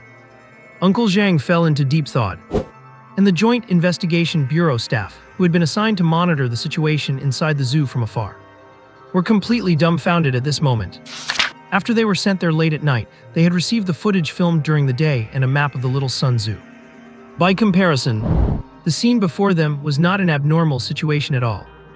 It was simply a supernatural phenomenon. Sorry to bother you so early, Director Zhang, but something huge has happened. Zhang Tianren, still half asleep, did not even open his eyes. He forced one eye open just a sliver and noticed the sky was only just beginning to brighten. Zhang Tianren, who still had a morning temper despite his age, opened his mouth wide and let out a yawn. You better have a serious matter to report, otherwise I guarantee you will have a serious problem. I will have you scrubbing toilets for at least a month. Zhang Tianren rubbed his face while he spoke. A grave voice came through the phone by his ear. Little Sun Zoo, which was originally covered in trash, weeds, cigarette butts, and plastic bags, is now completely gone. It is incredibly clean. In the 5 hours since midnight, no one has entered. Our infrared sensors did not detect anything unusual. All the animals are in their respective areas. Currently, only the registered Zhang Zhan is in the yard checking things out. He is shocked. This is not normal. We request permission to enter and inspect. Zhang Tianren sat bolt upright. He was instantly energized, even forcing his crusted eyelids wide open. Forget checking for now, just keep observing. Your duty is to observe and record. Understood. Zhang Zhan is returning to the office building. Everything else is normal. Still not fully awake, Zhang Tianren wiped the sleep out of the corners of his eyes. I knew there was something wrong, I knew it, but where exactly is the problem? As he spoke, he made a phone call. This is Zhang Tianren. Hurry up and get Chen Ming's grade 1 consultant certificate ready. You just finished the review. I need it right now. Crawl out of bed and get it done immediately. He roared, then dropped the phone. Zhang Tianren, still in a foul morning mood, went to wash up. His mind was still cycling through various possibilities when Chen Ming's gentle face flashed through his thoughts. Zhang Tianren muttered while biting his toothbrush, this kid is not right. He is way too calm. Chen Ming was indeed very calm. He was sleeping exceptionally soundly, especially after the white cat came back at daybreak and curled up against his neck. The man and the cat were both purring in rhythm. A cat's purr inherently has a low-frequency hypnotic effect. This made Chen Ming sleep even more deeply. Uncle Zhang, who had returned to the office building, did not wake him.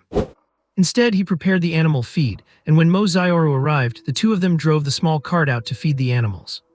During this, Mo Xiaoru kept looking around, startled at everything.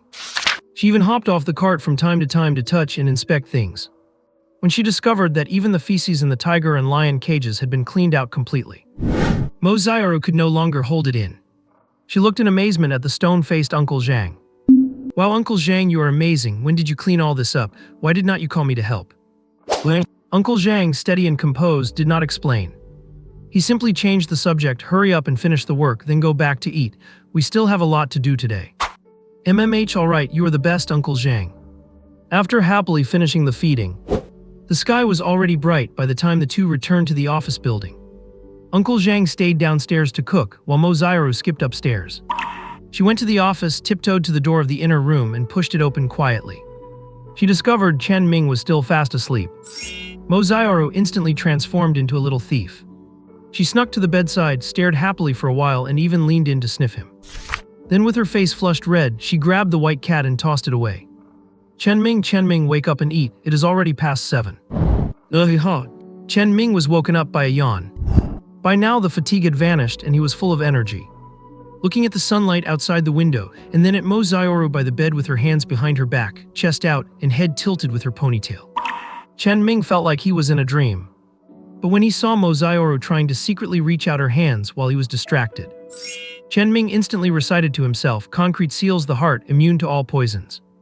At the same time, he glared at the slender fingers creeping over to pinch his face. He shouted, "How bold!" Mo Xiaoru was startled. She zipped away like a rabbit. Chen Ming could not help but chuckle. He thought she was a seasoned pro for always pouncing on people. But it turns out she was only driving a child's remote-controlled car. Chen Ming was in a good mood. He got up, washed, and went downstairs to find the smell of food. But the two people at the table were silent. Chen Ming sat down, took a sip of century egg and lean pork porridge, and then looked at the two suspiciously.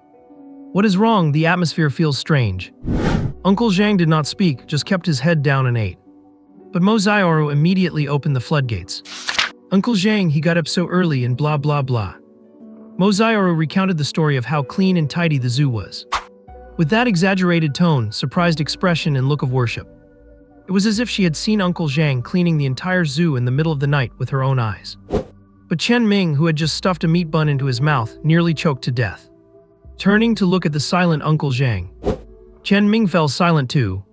After forcing himself to swallow the bun, Chen Ming cleared his throat. "Cough, cough, I was the one who had Uncle Zhang find someone to clean it up overnight. Wow, the manager is so great, Mua. What is wrong with you? Hurry up and eat." Chen Ming put on a stern, righteous face. But inside, he was deeply impressed by the working capability of the night visitor. This unexpected little fellow was surprisingly effective, actually cleaning up the entire zoo overnight. And they had not left a single clue behind, nor was there any pile of trash. Even Chen Ming was left wondering where all that trash had been taken. After the meal, Chen Ming and Uncle Zhang were both quite quiet. Only the simple-minded Mo Xiaoru, appearing to have inexhaustible energy, volunteered to clear the table and wash the dishes. Only then did Uncle Zhang look at Chen Ming with an inquiring gaze. Chen Ming gave a mysterious smile. "I was the one who had Uncle Zhang find someone to clean it up overnight." Uncle Zhang nodded slowly. Although he was confused, he did not press for details. This was the basic principle for an older person, asking about this, and that was the most annoying thing one could do. Besides, as long as it was good for the zoo and good for Chen Ming, Uncle Zhang would keep every secret. However, the two did not know. The changes in Little Sun Zoo were all being watched by someone. In fact, Zhang Tianren was already on his way back to the zoo, holding the certificate he had originally planned to have Officer Fang deliver. Outside the zoo gate, the iron gate was locked again. Officer Fang called Chen Ming to explain his visit. This left Chen Ming, who was still sitting at the table, bewildered. "What time is it? It is not even working hours yet, is it? I have some other business. Can you open the gate?" Xiaoru, go open the gate. Officer Fang is here to deliver the Shangfeng sword and protective charm. No admission fee this time, all right. Officer Fang, after hanging up the phone, felt that something was a bit off. If he is not asking for an entrance fee this time, could it be that he is going to ask for one next time? He was not kept in suspense for long.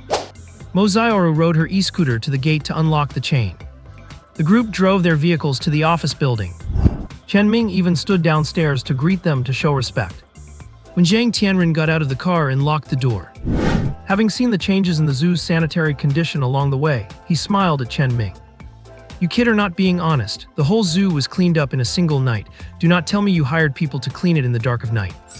Uncle Zhang slightly lowered his head, his pupils constricting. He cast a glance toward the higher ground of Flower Mountain behind them. Chen Ming just kept smiling, though his eyes flickered. Exactly, your eyes are indeed sharp. It was because we earned some ticket money yesterday that I was able to hire people to clean overnight. Not to mention Officer Fang being dumbfounded. Even Zhang Tianren, known as the Smiling Yama, who is usually good at hiding his emotions and presenting himself as kindly and approachable, was stunned for a moment.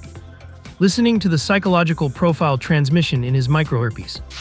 A lie, unnatural corner of the mouth, flickering and avoiding eyes, unconscious fidgeting with fingers. Everything he said is a lie. Zhang Tianren and Chen Ming stared at each other. The atmosphere was extremely awkward. But Chen Ming, who did not know he was being watched, did not feel awkward at all. Instead, he smiled, stood to the side and gestured, "Everyone please come in." Zhang Tianren smiled and adjusted his glasses. He walked inside first. As they passed each other, he whispered, "You are quite skilled at telling tall tales with your eyes open, are not you?" After saying that, he did not give Chen Ming a chance to reply and walked into the office building. Once everyone had passed, the bewildered Chen Ming was suddenly grabbed by Uncle Zhang. "We might be under secret surveillance. Long-range observation, the best position is on the flower mountain behind us. Be careful." Only then did Chen Ming realize how awkward it had just been. So his every move had been under their noses, and he had been kept in the dark, grandly boasting to their faces. He was completely clueless. But Chen Ming remained unperturbed. In the second-floor office, Zhang Tianren poured himself a glass of water, acting perfectly composed. He swept a mocking gaze over Chen Ming. Even the accompanying team leader Fang and the other person were looking at Chen Ming with a strange expression. Yet Chen Ming kept a gentle smile as he sat in his chair. He did not feel there was anything wrong at all. Stroking the world map on the desk, which covered the holes poked by the Night Wanderer's backstab, Chen Ming decided to play it cool and strike first. "Sorry to trouble you to personally deliver this certificate so early in the morning. I am truly ashamed. I thought about it seriously all night and did not even sleep. I just feel I am not worthy of this position as a level 1 external consultant." But the cunning Zhang Tianren just laughed. He raised his hand and tossed the palm-sized certificate onto the desk. "Using retreat as an advance, trying to muddle through by exploiting my goodwill and desire to recruit you. Do you take this old man for a fool?" Being exposed so suddenly caught Chen Ming off guard. But Zhang Tianren immediately put down his glass and stood up, bracing his hands on the desk to look down at Chen Ming. Now Zhang Tianren had put away his smile, exuding a sense of pressure. "I admit I want to recruit all the power I can for the investigative bureau. If you do not want to join, we can still be friends, but the premise of everything is that there must be no threat and no accidental harm to humanity. That is the bottom line." Zhang Tianren stared at Chen Ming with piercing eyes. "The existence of the investigative bureau is solely to protect humanity and wipe out all threats. This is our only mission. It is pure, it is clean, and we cannot tolerate a single grain of sand hidden within it." Zhang Tianren slowly stood straight as he spoke. Team leader Fang and his companion also stood up, their faces solemn and grave. Zhang Tianren looked at the still calm Chen Ming. A flash of disappointment crossed his eyes behind his lenses. "The investigative bureau will always use blood, sacrifice our bodies, and the lives of all our colleagues to defend the stability and peace of human society." The three men turned their gazes toward Chen Ming at the same time. They did not notice a white cat creeping up behind them, silently unsheathing its sharp claws. And they failed to notice dung beetles scattering across the grass, gathering toward the office building. They were not yet aware of the danger. Chen Ming was also unaware of the changes. But his calm expression began to change. The corners of his mouth turned down, and he began tapping the table unconsciously. He looked at the three men without backing down. "The zoo has secrets, and because of that it declined. Then my parents both died in accidents, leaving only me. Over the years, never mind how many employees have left, even the animals could not be fed and many were sent away. Do you think I do not want to know the truth?" Chen Ming's eyes turned red. His mind replayed the grievance, helplessness, and despair of the original Chen Ming before he died. "I just hope the zoo can keep running, make a little money, and take good care of everyone. Whether it is an animal or a person, as long as they are in this zoo, I have a responsibility to take care of them." Tears streamed down his cheeks. At this moment, Chen Ming felt wronged and agitated like a bullied child. This left Zhang Tianren stunned. He had originally been worried that Chen Ming was too young and would, out of curiosity, foster danger by secretly keeping animals with strange abilities that threatened humanity. That was why he put on pressure, using the greater good to force him. But seeing Chen Ming's aggrieved look before him, hearing his psychological profile, verified as true, emotions verified as true, Zhang Tianren waved for team leader Fang to sit back down. The flash of pity in his eyes was replaced by resolve. The investigative bureau does not harbor malice just because of suspicion. Everything must follow the rules. To be honest, we have been investigating your parents' case, but the parties involved are very clean and there are no leads. Zhang Tianren let out a long breath. He looked at Chen Ming, whose expression had suddenly turned confused. Answer me, what would you do if you discovered the true secret of this zoo? I would call team leader Fang for support immediately. I do not care at all what secret is in the zoo. Without this secret, I might have lived a much happier life. Chen Ming answered without hesitation, firm and decisive. He was so immersed in the memories and thoughts of the original Chen Ming that he was almost grinding his teeth. Verified as true, he wants to get rid of it, sigh. Zhang Tianren raised his hand to adjust his glasses. I am certain you know the truth about last night, but I have no evidence. It does not matter anymore.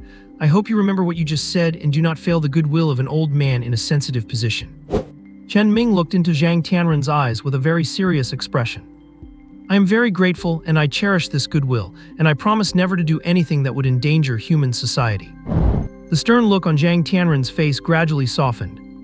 He looked seriously at Chen Ming, simultaneously raising his right fist to his head. I swear to obey the law, to be strict with myself, to be rigorous in my work, to take the protection of all human stability as my duty, and to build a line of defense with my hot blood, loyalty, body, and life to defend human dignity. Though Zhang Tianren was old, those sonorous words carried weight. It was as if he had pulled back a grand painting of defending humanity with one's life, making one's blood boil.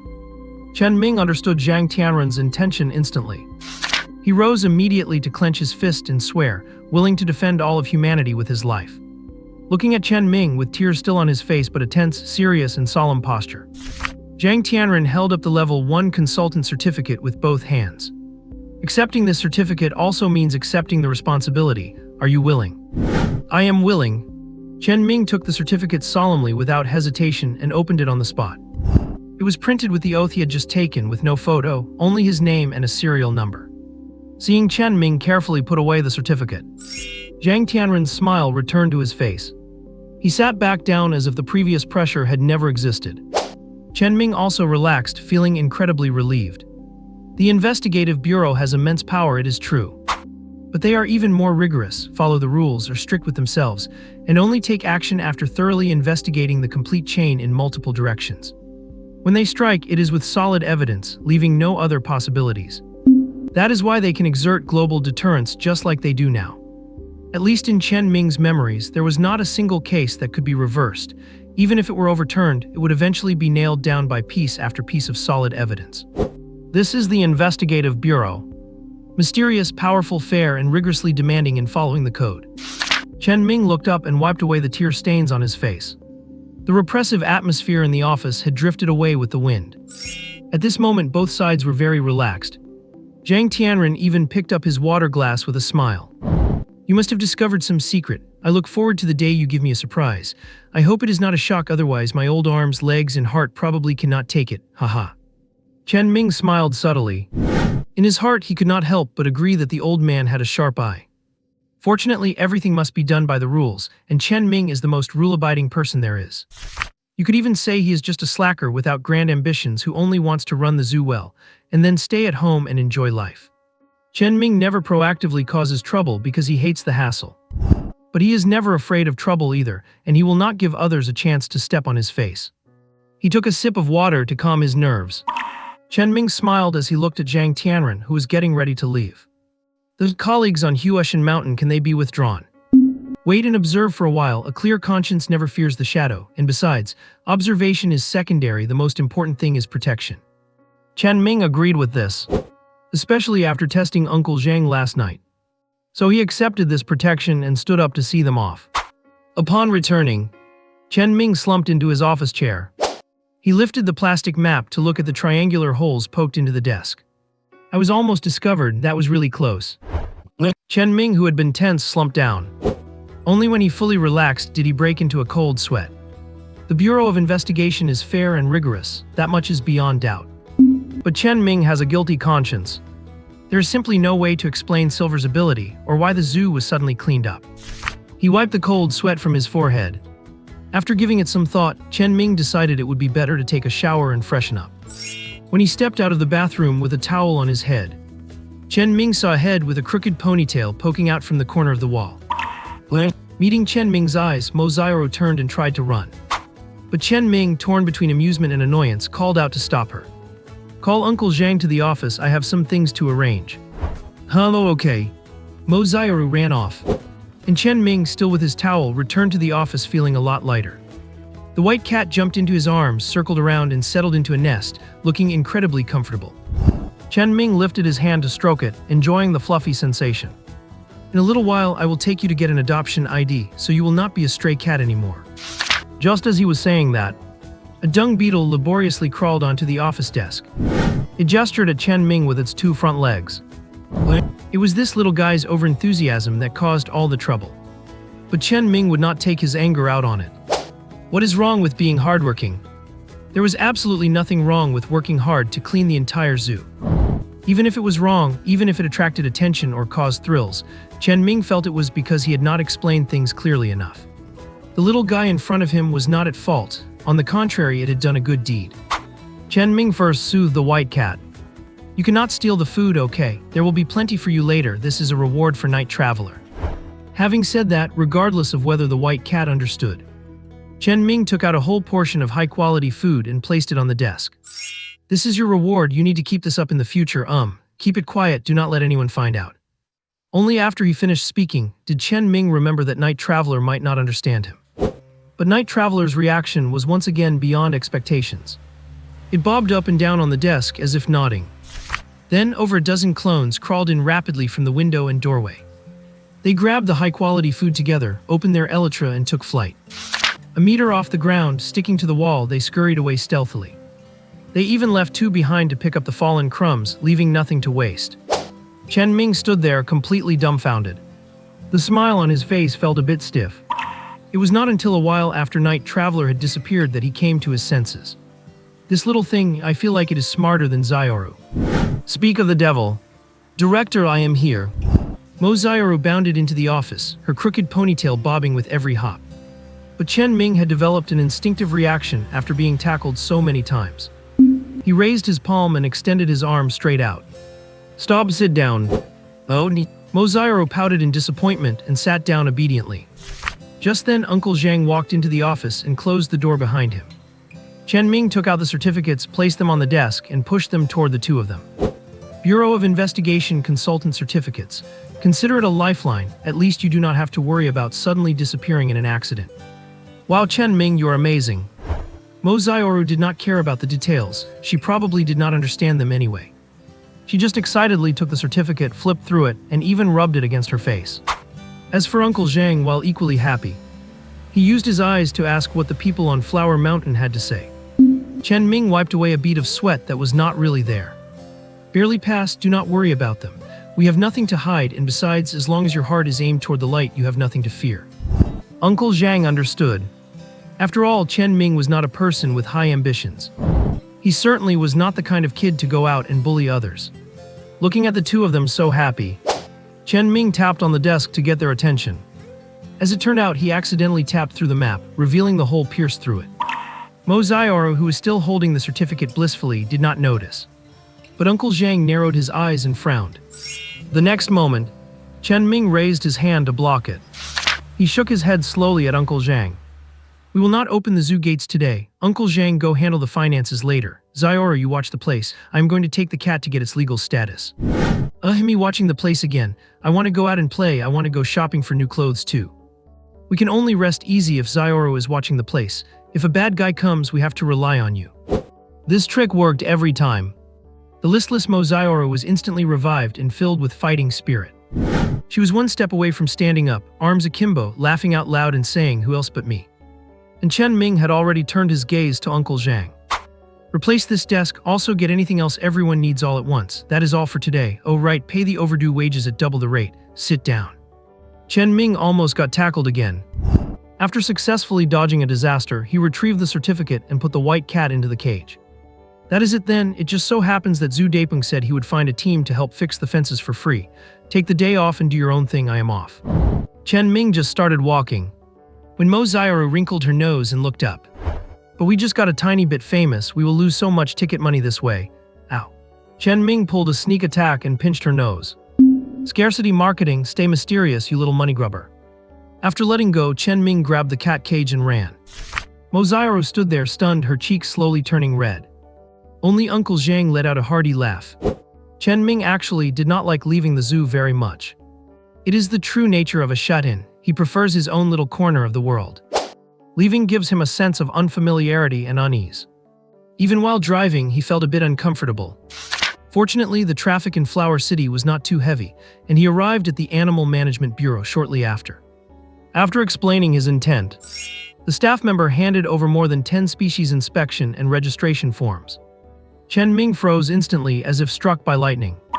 The three most painful things in life: doing homework, submitting a resume, and filling out registration forms. And there were over a dozen of them. Chen Ming was numb, his hands shaking slightly as he pulled out the Bureau of Investigation First-Level External Consultant Certificate and handed it over. He squeezed out a fawning smile, his expression like a student telling a teacher they forgot their homework. "My homework, cough cough, can I fill out fewer of these with my certificate?" "No certificate works here. Animal management started 10 years ago. Wait, please hold on, please wait a moment. Your certificate needs verification. You can go rest in the inner waiting room." The staff member's expression at this moment was 3 times more exaggerated than Chen Ming's. He was smiling so enthusiastically, so cordially, and so politely. It would not be an exaggeration to say he was bowing and scraping. The two of them instantly swapped states. The previously indifferent and casual staff member was now standing up, bowing and welcoming him with a smile. This was the first time Chen Ming realized that the reputation of the Bureau of Investigation was really no joke. But precisely because of that, fair, rigorous, and disciplined flashed before Chen Ming's eyes. Not to mention adding glory to it, he could not at least let it become a stain. Chen Ming felt he had to lead by example to be worthy of old man Zhang's goodwill and this responsibility. "I will not go to the waiting room. I do not need special treatment. I will just wait here. It is just that there are so many forms, looking at them is so painful." "Okay, please wait a moment. I will verify it right away." Chen Ming stood at the window and waited quietly. Meanwhile, Captain Fang, who was on a special mission, was at his breaking point. For the past 2 days, it has been all about that unprofessional zoo. He was suffering and it was so annoying. But any matter concerning Chen Ming had to be reported to him first. Although it was just a small matter, Captain Fang thought about it and decided to take it seriously. "Authorized, contact Director Zhang directly and see what his opinion is." Hanging up, Captain Fang's face turned livid. He looked at his fallen comrade beside him. "Get them to the hospital, do a venom analysis, and lock down the area. We must capture this mutated species today." On the other side, Zhang Tianren picked up the phone and was a bit speechless. It is just such a trivial matter of handling a pet ID, and it has reached all the way to him. But then, Zhang Tianren asked about Chen Ming's performance. When he learned of Chen Ming's attitude, a soft smile appeared on Zhang Tianren's face. "Process it normally, do not make special exceptions. I remember there were not many species inspection registration forms." Giving a gentle warning, Zhang Tianren hung up the phone. He smoothed his hair and said with a chuckle, "This brat is actually not bad." Chen Ming, waiting outside the window, sneezed. Thinking to himself, "Who's talking about me? It must be that silly Mozairo." The staff member leaned over to the window. "Hello, your identity has been verified. Please keep your certificate safe and please hand me the forms." Chen Ming immediately handed the forms over. He watched as 2 forms were pulled from the stack and handed back to him. "Please fill them out carefully. Also, the cat needs to undergo an inspection." Seeing the difficulty change from winter vacation homework to simple in-class homework, the level of pain was greatly reduced. Chen Ming nodded with a happy smile on his face. He handed the cat cage to the staff and went to the filling out area. Everything was completed very smoothly. When he received the ID card, Chen Ming excitedly rubbed the cat's head. Then he looked at the staff who were all watching him.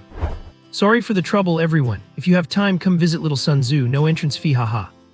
He left directly under the awestruck gazes of the crowd. The staff members whispered, "Are not they saying the Bureau of Investigation is all black-faced and super fierce? I think this consultant is quite kind." "You do not understand, they say they."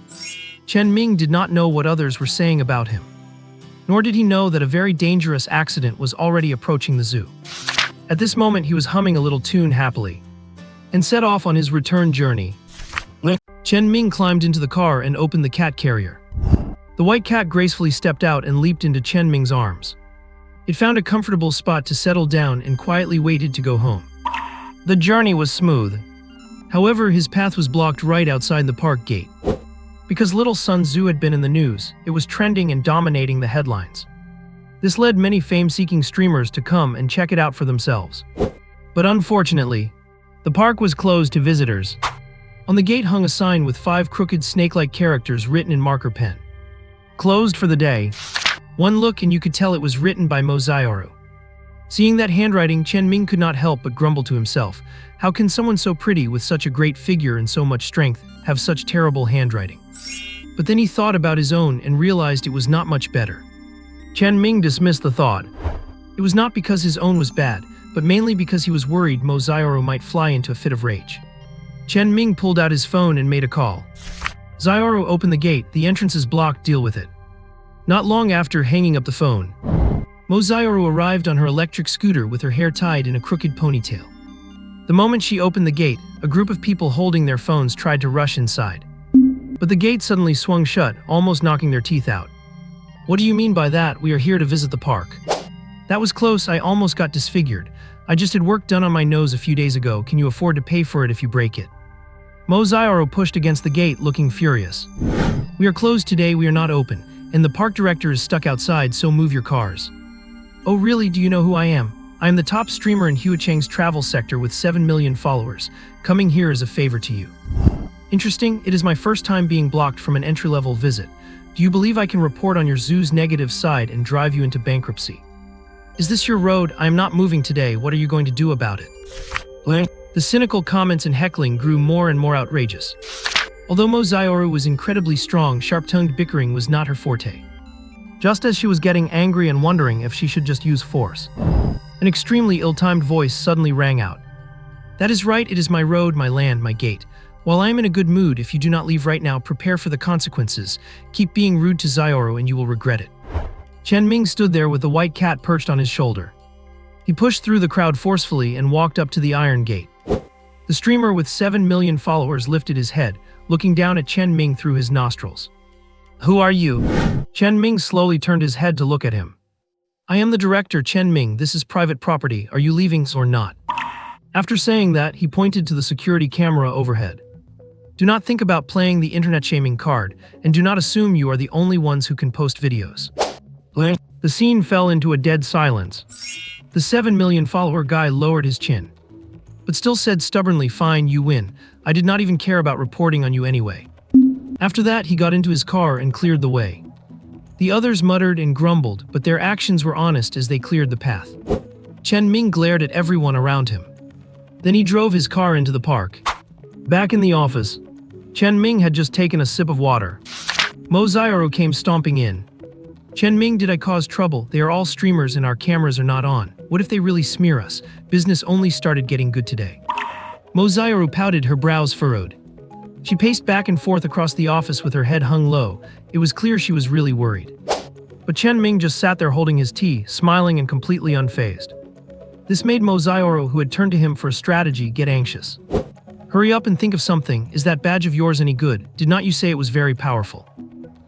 Chen Ming stopped teasing her. He even let his smile fade. The badge represents responsibility, honor, defense, and protection. I cannot use it for personal matters. Do not worry, our cameras are off, but others were recording.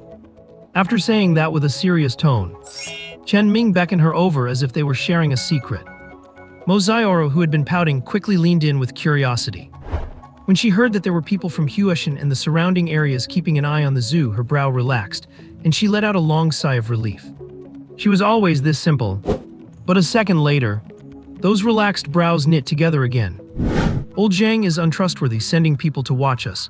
Next time he comes, I am not letting him in. Even if he buys a ticket, no entry. Chen Ming nearly choked on his water. I clearly said it was for protection, I did tell you. Mozaioru suddenly started laughing. You did say that, I was just teasing you, haha. Mozaioru skipped away happily, leaving Chen Ming speechlessly holding his head, looking utterly forlorn. Just then, the phone suddenly rang. Seeing the name Captain Fang on the screen, Chen Ming answered immediately. Chen Ming, emergency notification. A ghost-faced venom-scaled lizard has escaped into the Huashen area. It moves very fast, is highly venomous and carnivorous. There is a high chance it might enter the zoo and cause danger. Chen Ming listened stunned. After realizing what was happening, he stood up abruptly. I have never heard of this kind of lizard. How big is it? What does it look like? Where did it come from? The following is classified. Leaking it will result in It is 30 to 40 centimeters long, jet black, with white patterns resembling a human face on its back. It is a mutated species with extremely strong venom. One of my colleagues is already injured and in the ER. Chen Ming's breathing became shallow. The zoo currently lacked the facilities to treat venomous bites. Just thinking about his precious animals being poisoned made his chest feel heavy. However, before he could hang up the phone to gather Mozaioru, the white cat suddenly jumped onto the desk. In its mouth it held a 20-centimeter long black tail with white markings. Gah? Chen Ming was startled, but he immediately recognized it as a reptile tail. And it had been crushed, with the outer layer torn and flesh squishing out. Because of the sound Chen Ming made in his panic, Captain Fang hurriedly asked what happened. Calming himself down, Chen Ming asked the white cat with his eyes. But the cat could not talk. It just tilted its head, pushed the lizard tail toward Chen Ming with its paw, and then turned its head toward the door. When Chen Ming followed its gaze, the partially opened door was nudged further. A small group of night-active animals were carrying the lizard's corpse as they crawled in along the wall. He opened a drawer, took out metal tongs, and placed the mangled corpse on the desk. Chen Ming felt completely numb inside. Even his voice sounded hollow. Captain Fang, this thing you mentioned, if we see it, how should we handle it? Obviously, kill it on sight. You are a new recruit and an external hire, so a lot of data is not available to you.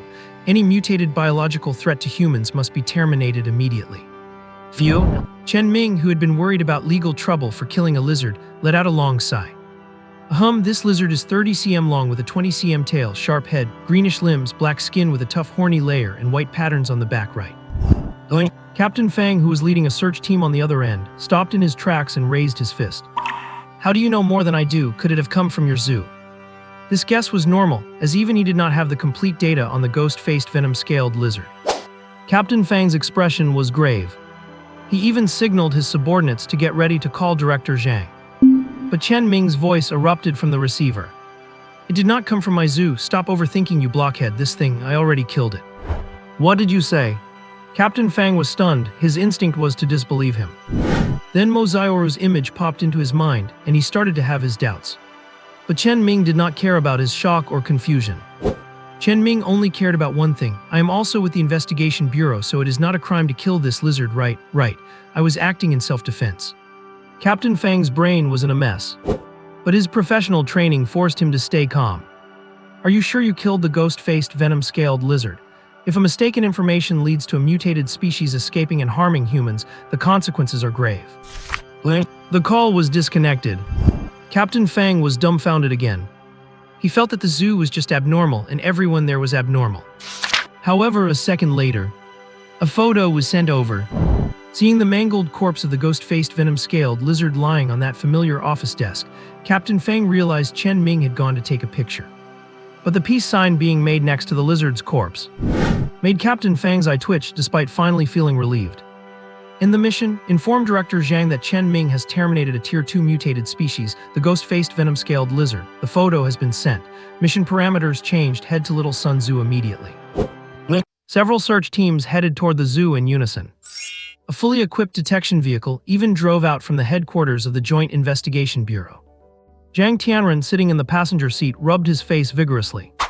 He muttered to himself, "It is this kid again. That thing is extremely venomous and incredibly fast. How could he have caught it without specialized capture equipment? Plus, its cuticle is so hard, how was it snapped in two?"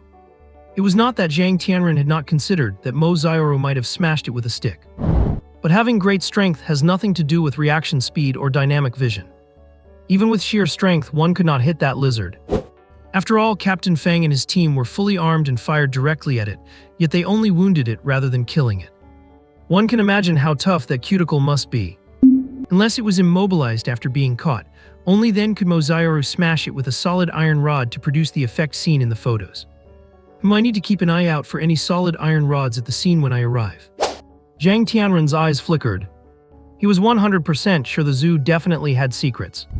It was just that there was no evidence yet, and it would not be easy to uncover this secret.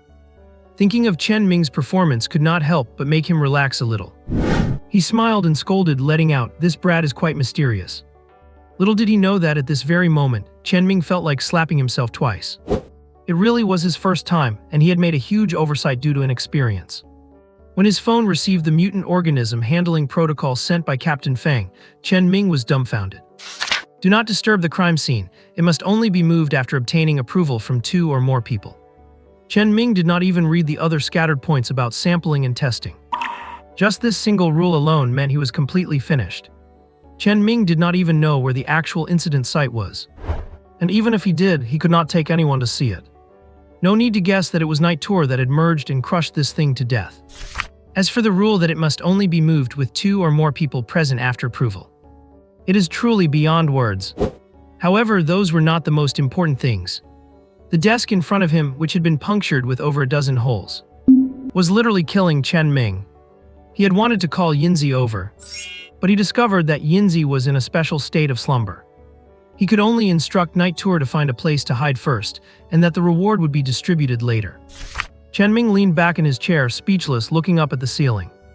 He had originally wanted to ask Mo Zioru to take credit for killing the lizard. But considering Mo Zioru's brain, she would be confused by old man Zhang in just a few sentences. Chen Ming had to abandon this idea. I will cross the bridge when I get to it. I will just say I found it on the side of the road, sigh. A heavy sigh. Chen Ming truly could not think of any other way. He could only hope that this certificate and the merit for killing it would be enough to get by. He picked up the phone to arrange for Zioru to wait and open the door. Chen Ming entered a state of anxious waiting. It is normal to make mistakes the first time, because the first time always involves growing pains. Chen Ming gently stroked the white cat. Feeling that low-frequency purring, his tense mood gradually calmed down. Whatever. Chen Ming had already thought it through. Anyway, things have already reached this point. Whether he stretches his neck to take the hit or not, he will not be able to run. And this should actually count as an achievement. Why should I be nervous and scared? Killing the ghost-faced venom-marked lizard is defending the human living environment, eliminating safety hazards, and contributing to the stability and prosperity of society. Why the hell am I nervous? I just cannot explain it. It is not like I actually did something bad. I am a person of merit. Yes, that is it. Chen Ming kept mentally prepping himself. From staring blankly at the ceiling and giving up, he gradually braced himself. He even sat there with a defiant look, waiting for everyone to arrive. However, when car after car stopped downstairs at the office building, a continuous sound of many footsteps gradually approached. The mental defense Chen Ming had built for half a day began to shake like a shoddily constructed project. When Zhang Tianren, wearing his uniform, stepped into the office with a smile, and when a group of fully armed Joint Investigation Bureau members, led by Captain Fang, rushed into the office, checking the suite bathroom in every corner before standing guard at the doors and windows. Looking at the dozen or so people making such a scene, smelling the unique scent of sweat mixed with the smell of grass and trees on them, hearing someone downstairs giving orders to guard every intersection. The wall Chen Ming had built in his heart collapsed instantly. This really is not corner-cutting or shoddy work. I just truly did not expect them to make such a fuss. Watching the complexion change again and again. Looking at Chen Ming, who had clearly fallen apart. A smile finally appeared on Zhang Tianren's face. He stood in front of the office desk, put on gloves, and lifted a layer of plastic wrap. Why put plastic wrap on it? Captain Fang said we need to protect the scene. Zhang Tianren saw at a glance that this was not the scene of the incident. At the second glance, he discovered the holes in the desk underneath the map, which had been scratched by the lizard's keratin. At the third glance, he looked at Chen Ming, not knowing whether to be angry or to laugh. He reached out and pointed at the corpse of the ghost-faced, venom-marked lizard on the table. Come now, first-class external consultant Chen Ming, please start your explanation. Dozens of eyes stared at Chen Ming simultaneously. There was surprise, suspicion, curiosity, and scrutiny. Chen Ming struggled to pick up the shattered remnants of his mental defense. He took a deep breath, trying his best to keep his composure. I was with the white cat today, and then when I came back and parked the car, I felt something was wrong. I got out of the car and looked, and guess what? I happened to crush an animal. It is a coincidence. This should count as a merit, right? Zhang Tianren's face twitched. The expressions of the others were strange. Zhang Tianren, unable to bear it any longer, waved his hand. Captain Fang. Captain Fang walked to the table with a stiff face and asked Chen Ming to step aside. Then he drew his blade and struck down, causing a shower of sparks. That was not all. After sheathing his sword, Captain Fang took out his gun. Bang! It did not penetrate the hard mutant cuticle. Only now did Chen Ming finally understand that there had been an information gap issue. He had not realized that the ghost-faced venom-marked lizard had such strong defenses. He had truly been showing off in front of an expert, and he had made a fool of himself. The atmosphere was extremely awkward for a moment. Zhang Tianren watched Chen Ming, who was speechless. Everyone else get out, technical inspectors stay behind. Everyone filed out of the office. Technicians began taking samples with various pieces of equipment. And Zhang Tianren had already moved to Chen Ming's side. It is a merit maintaining social stability and protecting human life, but you brat, at least make up a halfway believable excuse. Chen Ming, mentally broken, rubbed his face in silence. I am just suffering from a lack of knowledge. Who knew this kind of creature existed? I run a zoo and have not even heard of this thing. After finishing his sentence, Chen Ming slumped his shoulders. Although he could not explain it, he was still prepared to play dumb since there was no evidence anyway.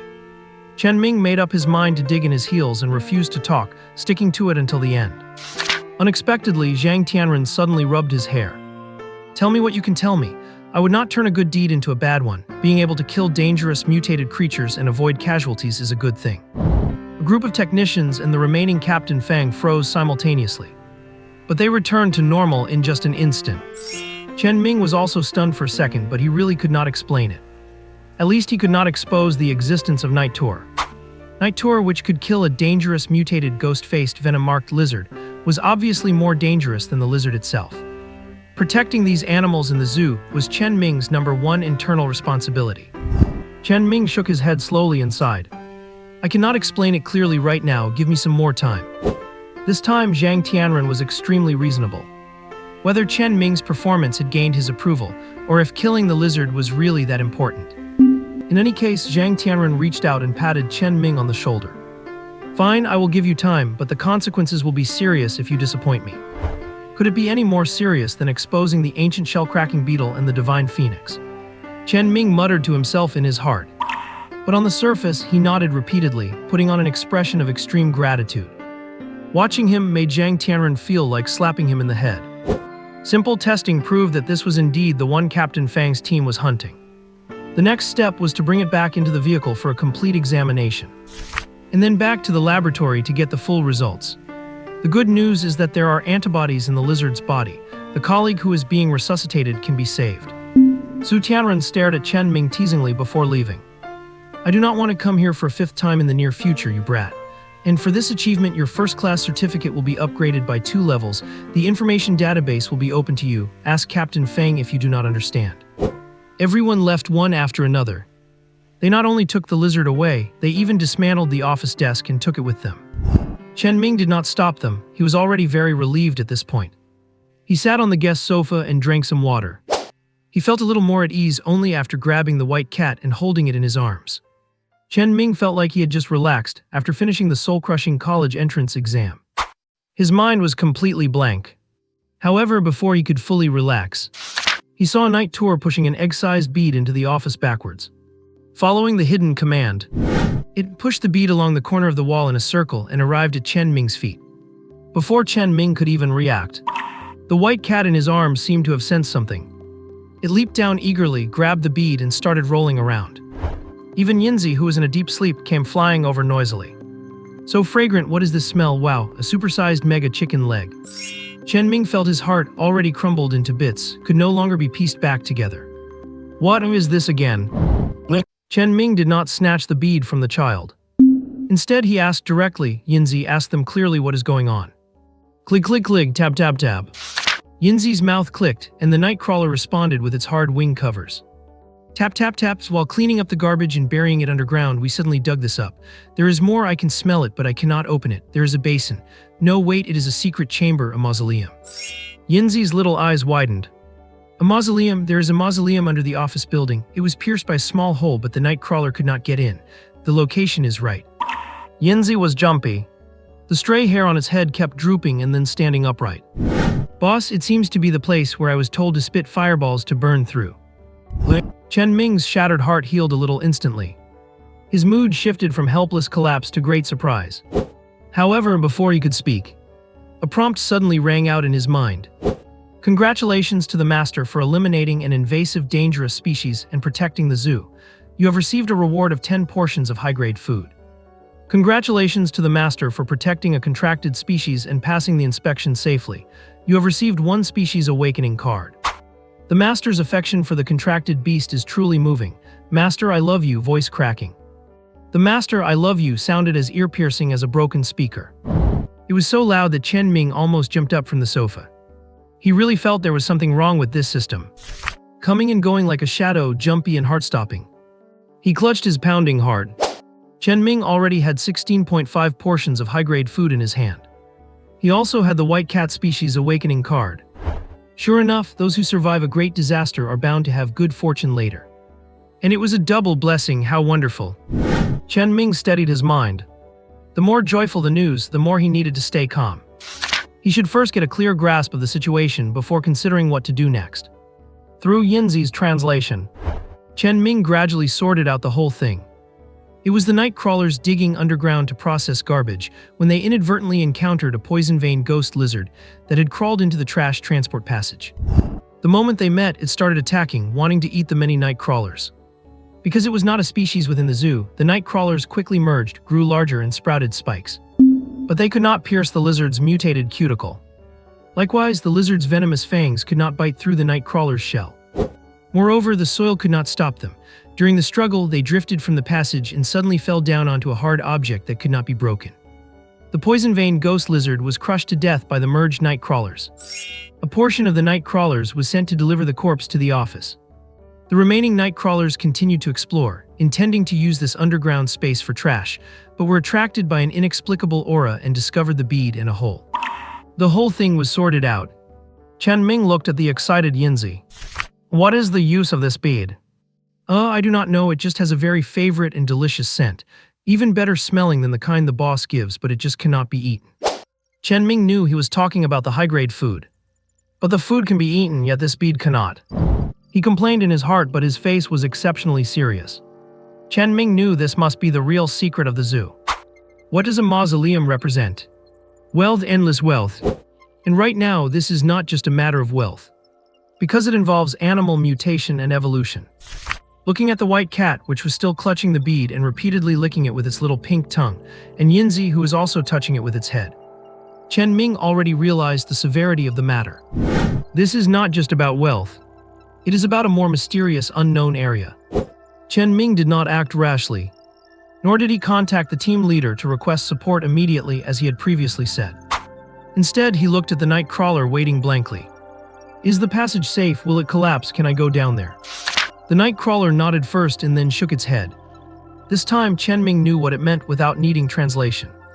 Ensuring it is safe, can you open a passage that I can go down? Chen Ming did not use a commanding tone. Because in his heart, these little guys were more important than any unknown secret. The night crawler seemed to sense this care. It jumped up happily to express its joy. And then it flipped over, kicking its legs hard on the smooth floor, unable to turn back over. It was so stupidly cute. It made Chen Ming, who was originally a bit nervous, feel relaxed. He extended his finger to help it flip back. The night crawler nodded vigorously, clicking against the floor. Chen Ming gently stroked the wing covers on its back. Prioritize your own safety. If there is danger, just give up. This is for you. He took out the high-grade food and placed it in front of the night crawler. A single separated night crawler could not carry it, but soon a dozen others crawled over to lift it together.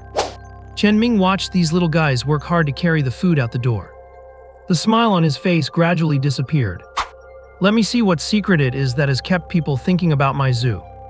In silence, only the sound of Chen Ming's knuckles unconsciously tapping the armrest echoed in the office. Yinzi and the white cat seemed to have finished playing, or perhaps they had absorbed all of that aura. But neither of them disturbed Chen Ming. The white cat made a nest where it was, curled up comfortably around its hind legs, with only the tip of its tail occasionally flicking. And Yinzi was even more comfortable. It treated the curled-up white cat like a bird's nest. Chen Ming's thoughts were whirling. The underground mausoleum could be the source of the crisis. But at the same time, it was also the reason why all the animals in this zoo were different.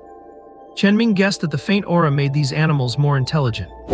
He even remembered the hippos and elephants he could not afford to raise, which had shed tears when they left. At that time, the other party even said, animals have human traits and are reluctant to leave. Whether they have human traits, Chen Ming did not know, but the reluctance to leave might be because of the aura here. The faint aura subtly changed the animals. They might not know the reason and they could not describe it, and they might not even be aware of it at all, but their intuition is often more sensitive than that of humans. Chen Ming's tapping on the armrest stopped abruptly. Because he heard shouting from downstairs, it must have been Uncle Zhang returning from shopping. Before Chen Ming could even stand up, he heard the sound of footsteps climbing the stairs. Then Mo Xiaoru walked into the office carrying a long package. Thud! She threw it on the floor and clapped her hands. Hey, where is the office desk? I was saying I would dismantle the old one and throw it downstairs. I had someone throw it away. What is this? It is a new office desk. The workers are assembling it downstairs right now. Chen Ming stood up and looked down through the window. There were quite a few trucks of things. He realized that a lot of living facilities really needed to be replaced. Chen Ming simply grabbed Yinzi and the white cat and headed out, planning to find another place to use the awakening card on the white cat. By then he would have 2 great generals by his side. Even if he encountered unknown danger, he would have some security. Forget about Uncle Zhang's room, it is choked with smoke.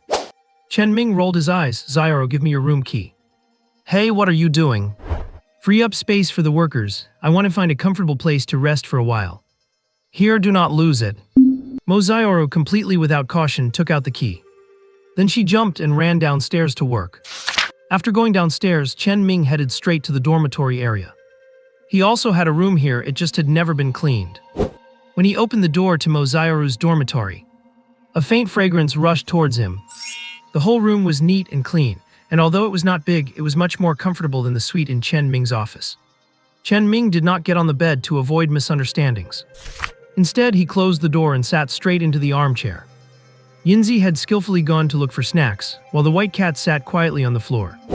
Chen Ming used the contract art directly.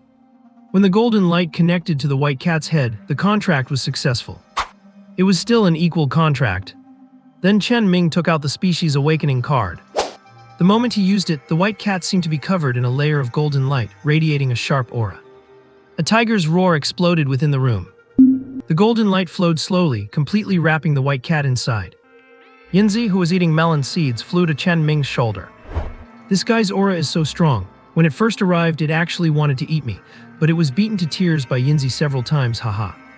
Clearly you two were just rookies pecking at each other and you both lost fur. Chen Ming muttered in his heart. He raised his hand to stroke the hair on Yinzi's head. In the future, we must coexist harmoniously and protect the zoo together. Do not worry, boss. Yinzi has already made 5 plans, I guarantee. Tell me about it. Cough cough, actually Yinzi was bragging, ha. The white cat was in an awakening state. After a day of being shocked and then happily surprised, he suddenly felt calm, and with the room's fragrance, Chen Ming suddenly yawned and felt a bit sleepy. Wake me up once the night crawler side finishes. Alright boss, Guardian Yinzi is at your service. With Yinzi guarding his side, and the excellent support of the armchair, Chen Ming was finally able to relax completely and drifted straight off to sleep. Yinzi had its golden tuft of hair standing straight up on its head. It had dropped its nut, eyes darting back and forth between the doorway, the windowsill, and the white cat. An hour later, the golden light enveloping the white cat gradually faded into its body. A sharp glint flashed through the cat's golden slit pupils, but it was only for a split second before its pupils returned to normal. The white cat, which originally only had 2 black markings on the tip of its tail, now had a tail completely patterned with black stripes on a white background. The black stripes were not dense but looked inexplicably profound. The white cat, its physique unchanged, tilted its head to look at the sleeping Chen Ming. Meow. SHH, the boss is tired, let him sleep a bit longer. The white cat leaped and landed lightly in Chen Ming's arms. It curled up and gently licked Chen Ming's fingers. The room was quiet. Only a sweet, faint fragrance wafted through the air. But just a moment later, the white cat and Yinzi both looked toward the slightly ajar door. The door opened silently. First, the side ponytail came into view, followed by Mo Xiaoru's sneaky little head. When she discovered Chen Ming was fast asleep on her armchair, Mo Xiaoru, who had assumed Chen Ming would be snooping through her private belongings, was taken aback. She then tiptoed over with a thin blanket. She first tossed the white cat aside before covering Chen Ming with the blanket. She squatted nearby, watching him contentedly for a while before getting up to leave. This left the white cat, now on the floor, very displeased. Even its whiskers were twitching. This was the nth time Mo Xiaoru had yanked it away from Chen Ming and tossed it aside. Although the smart white cat would not act out in front of others, that did not mean it was not holding a grudge. In fact, it was quite the opposite. Cats are very vengeful. Chen Ming was sleeping soundly. It was not that he was woken up by Yinzi for an urgent matter. But rather, Mozairo came to wake him up after finishing all her tasks. Chen Ming, stop sleeping, it is almost dark. Come and check out the newly arranged office with me. Chen Ming wiped the corner of his mouth and opened his eyes. He had slept for over 3 hours, it was already afternoon. He stretched and had just stood up. His left leg was numb and had lost sensation, throwing him off balance, causing Chen Ming, eyes wide, to lunge forward and tackle the dazed Mozairo straight down. Onto the bed. Yinzi instantly spread its wings to cover its eyes, pretending not to watch. In reality, its little eyes were pressed against the gap in its wings, staring intently at the two of them. It was a futile attempt at covering up. Mozairo instinctively raised her hands to push Chen Ming away. But Chen Ming could not get up despite trying twice. He looked at Mozairo, who was staring back, motionless, his mouth dry. My leg is numb, do not hold on to my clothes. She blinked blankly. Mozairo looked strangely at her hands. I was trying to push you away, how did I end up grabbing your shirt? Yinzi laughed so hard it fell off the sofa. Mozairo, realizing the misunderstanding, quickly let go. Chen Ming finally stood up, hunched over. This made Mozairo suddenly nervous. Did you pull your back? Let me see. Chen Ming would not dare let her see. You go ahead, I will be there in a moment, be a good girl. Mozairo walked out of the room looking worried. Just as Chen Ming was about to stand straight and pull up his pants, the door suddenly opened again. The dazed side ponytail girl had actually doubled back. Get out! Having seen nothing, Mozairo closed the door in disappointment. She always felt like Chen Ming had some kind of secret. This made Yinzi, stuck in the sofa, twitch with laughter, and even the white cat's slit pupils turned into circles. Chen Ming did not dare to pull up his pants. Instead, he stood facing the wall for several minutes until he completely recovered. Yinzi was laughing to the point of foaming at the mouth when it noticed Chen Ming turning around, ready to leave. It quickly shook off the foam, flapped its wings, and landed steadily on Chen Ming's shoulder. Boss Sister Zairo is so clever beneath that ditzy exterior, she even pulled a sneak attack. Ha ha ha. Chen Ming was completely speechless. He reached up and flicked Yinzi. Be careful or she will deal with you. Seeming to recall an unpleasant memory, Yinzi instantly shut its mouth and turned to blink at the white cat, which was walking with elegant steps. At this moment, Chen Ming remembered using the awakening card on the cat before he slept. He stopped in his tracks. Chen Ming turned his head to use species detection on the white cat. Name Chengbei. Species white tiger cat evolving. Age 8 months. Lineage contains 5 white tiger bloodline. Skills golden blade tiger roar. Talent evil gold. It actually has 2 skills. Chen Ming was pleasantly surprised. He leaned down to fiercely rub its head, picked it up and snuggled it. Chen Ming initially wanted to use a species awakening card on the white cat, but the usage rule required a legal identity. That was how Yinzi came to be, looking at the white cat with dark stripes on its tail in front of him. Chen Ming recalled that he had found it in the park in the north of Flower City. You will be called Chengbei from now on, the place where we met. Chengbei cat, haha. Meow. Chengbei gently licked Chen Ming's finger. Looks like you like the name, let me see your skills. Chengbei turned its head in Su Ming's arms to face the wall. It waved its little paw forcefully. A golden flash flickered past. Thud. Dust sprayed from the wall. Chen Ming hurried over to take a look. A deep gash had been cut into the wall with a reflective surface inside. He turned on his phone's flashlight to get a closer look. It was a 5-centimeter long, crescent-shaped metal blade embedded in the wall. And this was solid concrete. Chen Ming's mouth widened in shock. If used against a human or other creature, it would be even more powerful than a bullet. Chengbei, that is a bit scary. What is the other skill? Meow hiss. Chengbei stretched out its 2 soft, pink paws in a threatening gesture. It looked adorable, but Chen Ming understood what it meant. It is a deterrence skill, likely similar to a tiger's roar. He stroked Chengbei's furry head. Chen Ming set some rules. 1. Guard everyone in the zoo. 2. Do not harm people casually, but if anyone tries to hurt you, you can counterattack without limit. Chen Ming spoke the rules directly to Chengbei while establishing them. It rubbed affectionately against the back of his hand, happily accepting. Only then did Chen Ming feel reassured, carrying it to the office. Inside the office, Uncle Zhang and Mozairo stood together by the door. When Chen Ming walked in, they both shouted in unison, "Welcome, Director." Although there were only 3 people in the whole zoo, the ceremony was essential. Looking at the office where all the old furniture had been replaced, they had even set up a uniquely designed wooden bird perch for Yinzi on the desk. The cheap cage next to it was also gone. replaced by a very kawaii open-style cat bed.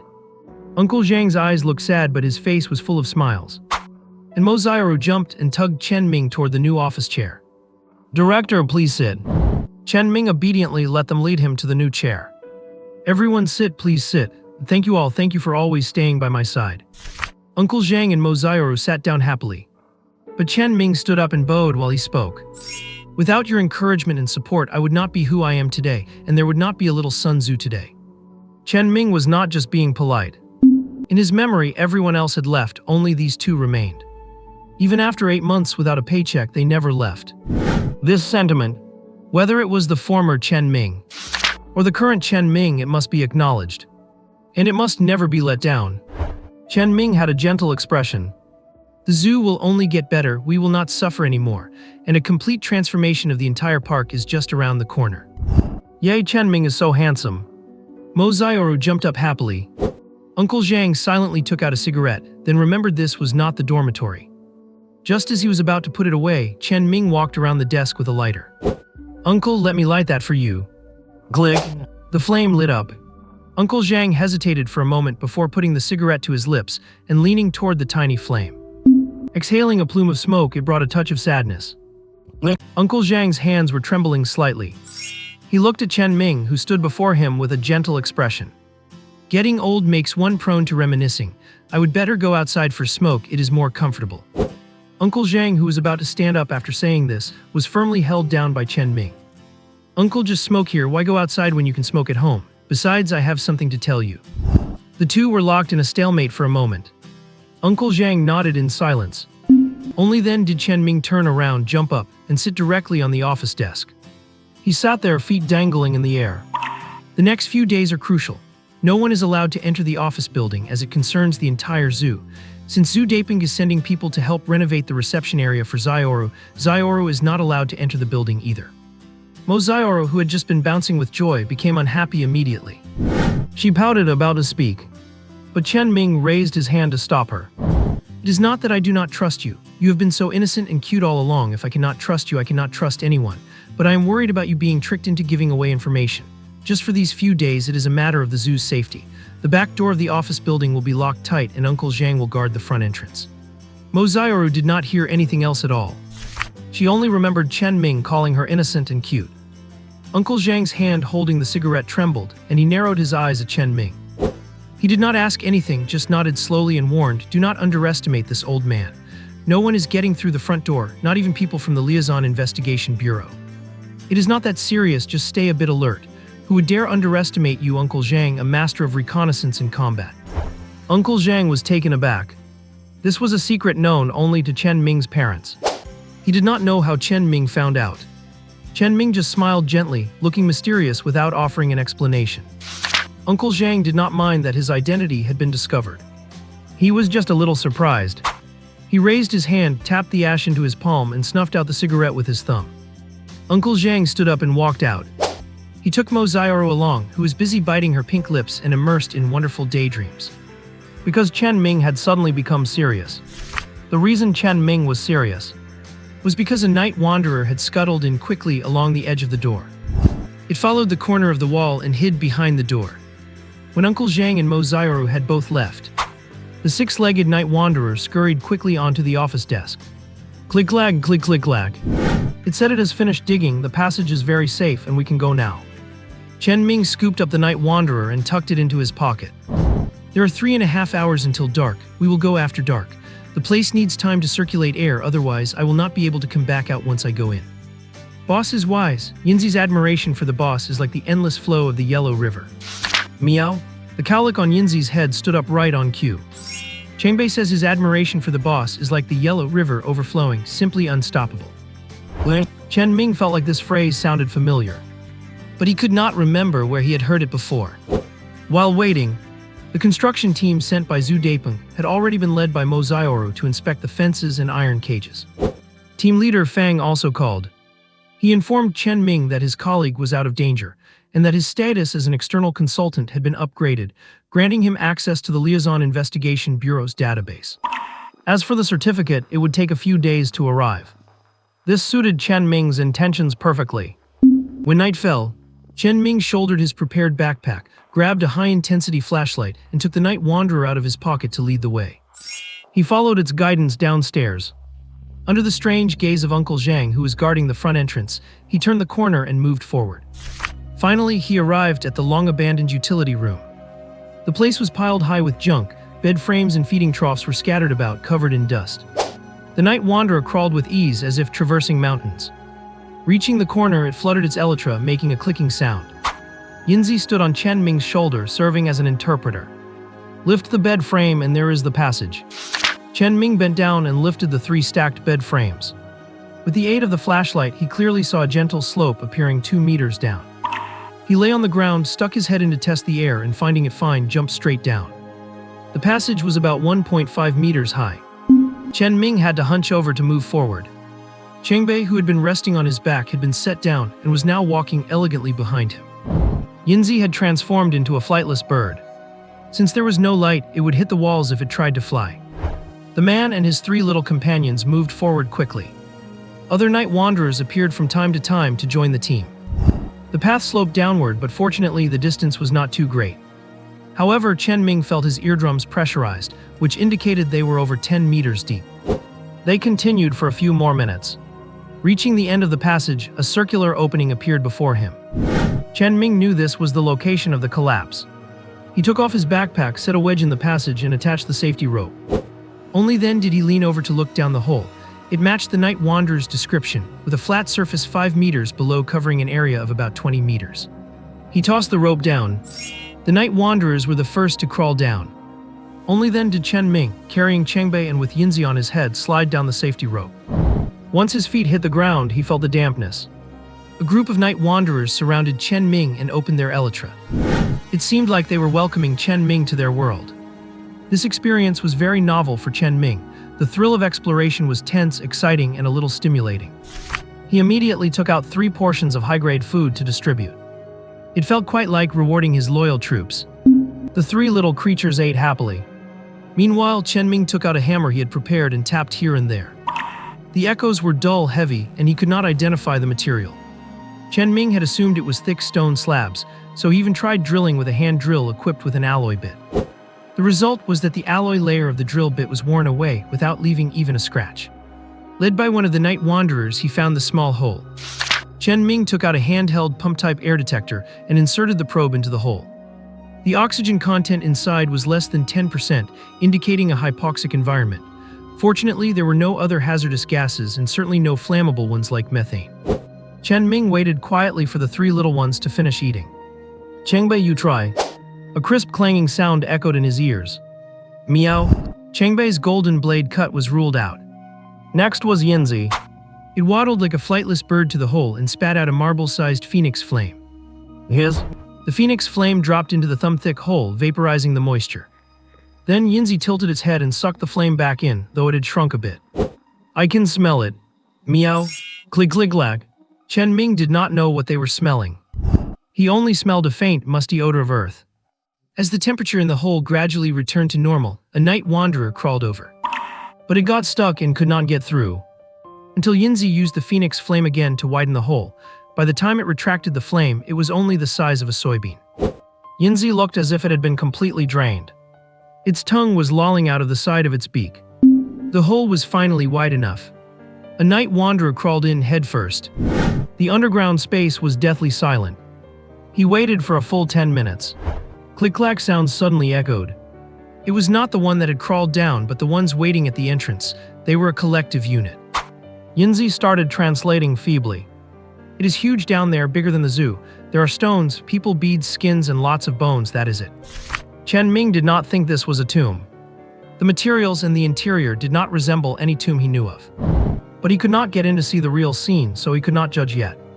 Besides, ordinary tools could not penetrate the layer beneath his feet. He had to rely on Yinzi's phoenix flame. Chen Ming looked at Yinzi. Chengbei also looked at Yinzi. Even the Night Wanderers all looked at Yinzi. Yinzi was stunned. "Do you have to be so heartless? A group of supervisors watching one bird do all the work. Does not your conscience hurt?" Though Yinzi complained pitifully. Those little eyes were darting around incessantly. "The reason is simple, the squeaky wheel gets the grease." As the first awakened animal in the Little Sun Zoo, Yinzi naturally understood the ways of the world. It was exhausting, sure, but playing the victim would double the perceived effort in the boss's eyes. Premium food and other perks were sure to follow, especially now with the highly capable Yayu and the devastatingly lethal Chengbei around. This made the usually favored Yinzi feel a sense of crisis. Must work hard to show off, just gotta grind. Yinzi looked at Chen Ming with a miserable, listless expression. Chen Ming did not think much of it. Although his heart ached for him, there was no better way at the moment. After all, this matter needed to be kept secret, and using special tools or heavy excavation was out of the question. Fortunately, the mausoleum was right in front of them. Even though he was incredibly curious and wanted to go in and explore immediately, he would not hurt Yinzi to do it. Chen Ming sat cross-legged on the ground and reached out to pull Yinzi close. He gently stroked the golden fluff on his head. There is no rush, let us take it slow. If you're tired, rest. We should not exhaust ourselves over this, it will open eventually. You have worked hard, Yinzi. Ooh, the boss really loves me. Yinzi rubbed against Chen Ming like a spoiled pet. Then he jumped down to the edge of the hole. I can unleash the phoenix flame again once I catch my breath, do not worry, boss. Yinzi closed his eyes to rest. Chengbei crept up to the edge of the hole and, unwilling to give up, released several more golden blades. Only when his energy was completely drained did he aggrievedly lower his head and rub against the back of Chen Ming's hand. Chen Ming dotingly picked up Chengbei. He reached out to pick up the golden blade that had lodged in the hole after Chengbei fired it.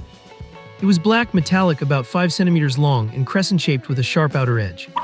He lightly brushed his thumb against the edge. A bloodstain instantly appeared on the pad of his finger. It was terrifyingly sharp. Chengbei had already rushed over to lick the injured thumb. Chen Ming frowned, not because of the slight pain, but because the golden blades had to be retrieved to prevent being discovered. He stood up and gathered the 4 golden blades to store them. Chen Ming looked at the Yayu surrounding them in a circle. Since you can relay messages, send a few up to hide and keep watch. It will be safer that way. The Yayu understood.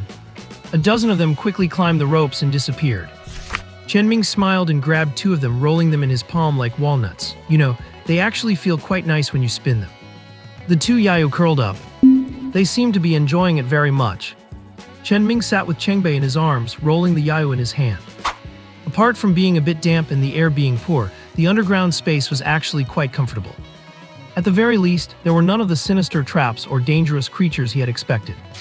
On the contrary, it was rather cozy. However, this tranquility did not last long. One of the previously quiet Yayu suddenly opened its wing covers and made a sharp clicking sound. Chen Ming stood up instantly. He could not understand the specific content, but he could sense the urgency. He initially thought there was trouble at the office building above, the only possibility being another visit from the investigation bureau. However, after Yinzi translated for him, he realized his guess was completely wrong. Not only was there no trouble, but there was a surprising new discovery. Boss Yayu says they found animal bones underneath.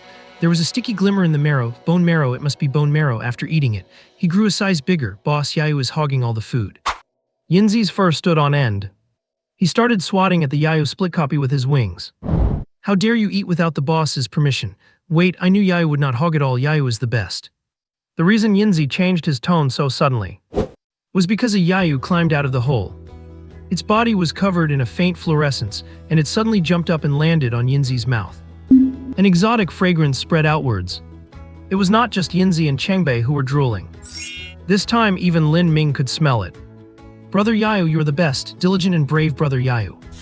Yinzi, who was furious about not getting any a moment ago, instantly changed his tune after being fed. His linguistic talent and personality were truly eyesore-worthy. But the Zhao only let Yinzi lick it a few times before jumping down. It crawled past Chengbei and stopped, inviting Chengbei to have a taste. Finally, it crawled up Chen Ming's pant leg, preparing to offer him a taste. Chen Ming did not eat it. Instead, he picked up the Yayu with his fingers and took a sniff. Cedarwood, incense, a deep scent of bergamot and rosemary, and it seemed there was some verbena mixed in as well. Chen Ming was deeply captivated by this strange, exotic fragrance. It was like mixing 2 niche perfumes, Road to the Underworld and Orphan's Grief, with an earthy scent. A hint of rebelliousness and wildness mixed into the deep, steady, and weathered notes. He put the Yayu back down. Chen Ming, who had originally just been exploring out of curiosity, finally got serious. And Yinzi also realized the severity of the situation. Down there is lots of superfood that can accelerate evolution, but I cannot reach it now. Yeah, that is Yinzi's definition of severity. Boss, after eating this stuff, I am ready again. Everyone get out of the way. He unleashed a scorching blast of phoenix flame. Its volume was actually slightly larger than before. It drilled into the hole, spinning and widening the perimeter. It was effective, but the progress remained slow. Seeing Yinzi using all his strength, even the golden fluff on his head straining and his rosy cheeks looking dim, yet he refused to stop the flame. Chen Ming suddenly remembered he had a soul fusion technique he had not used yet. He had been so busy with everything that he had completely forgotten about it. Chen Ming immediately started checking it. Soul fusion merge with a contracted species in a combined state. Both become one temporarily, allowing the use of the merged species skills. Yinzi, stop, I have got away. Chen Ming felt a bit guilty. So much had happened in such a short time, it was impossible to keep up. Yinzi obediently withdrew the phoenix flame, reducing it to the size of a soybean. He looked at Chen Ming with a dazed expression. Boss, Yinzi can still keep going. I am just very hungry, but where the boss is will points I will complete the mission even while starving. Yinzi can do it. The white cat Chengbei could not help but roll his eyes. Chen Ming quickly took out some premium food and handed it over.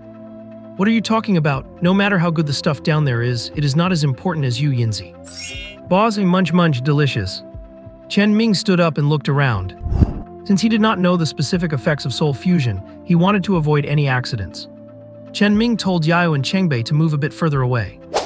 When Yinzi was recovered and preparing to release the phoenix flame again, Chen Ming stopped him. He reached out, held Yinzi up, and activated soul fusion.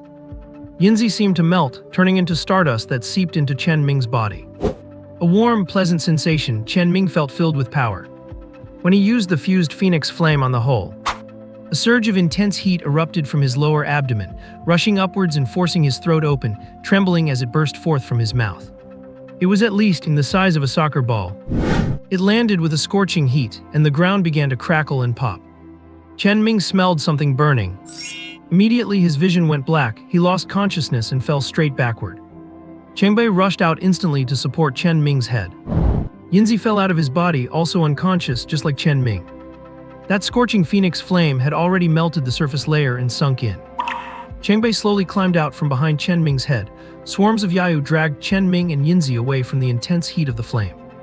When the uncontrolled phoenix flame completely burned through the partition, it fell right through. Meow! Chengbei took charge of the situation, waiting for it to cool down before transporting the animal bone marrow out. Chen Ming was unconscious for over an hour. Before blacking out, he felt as though his entire body had been drained, as if even his brain and marrow had been trembled out. This scene was something he had actually fantasized about. Or to be precise, something he had fantasized about in his memories.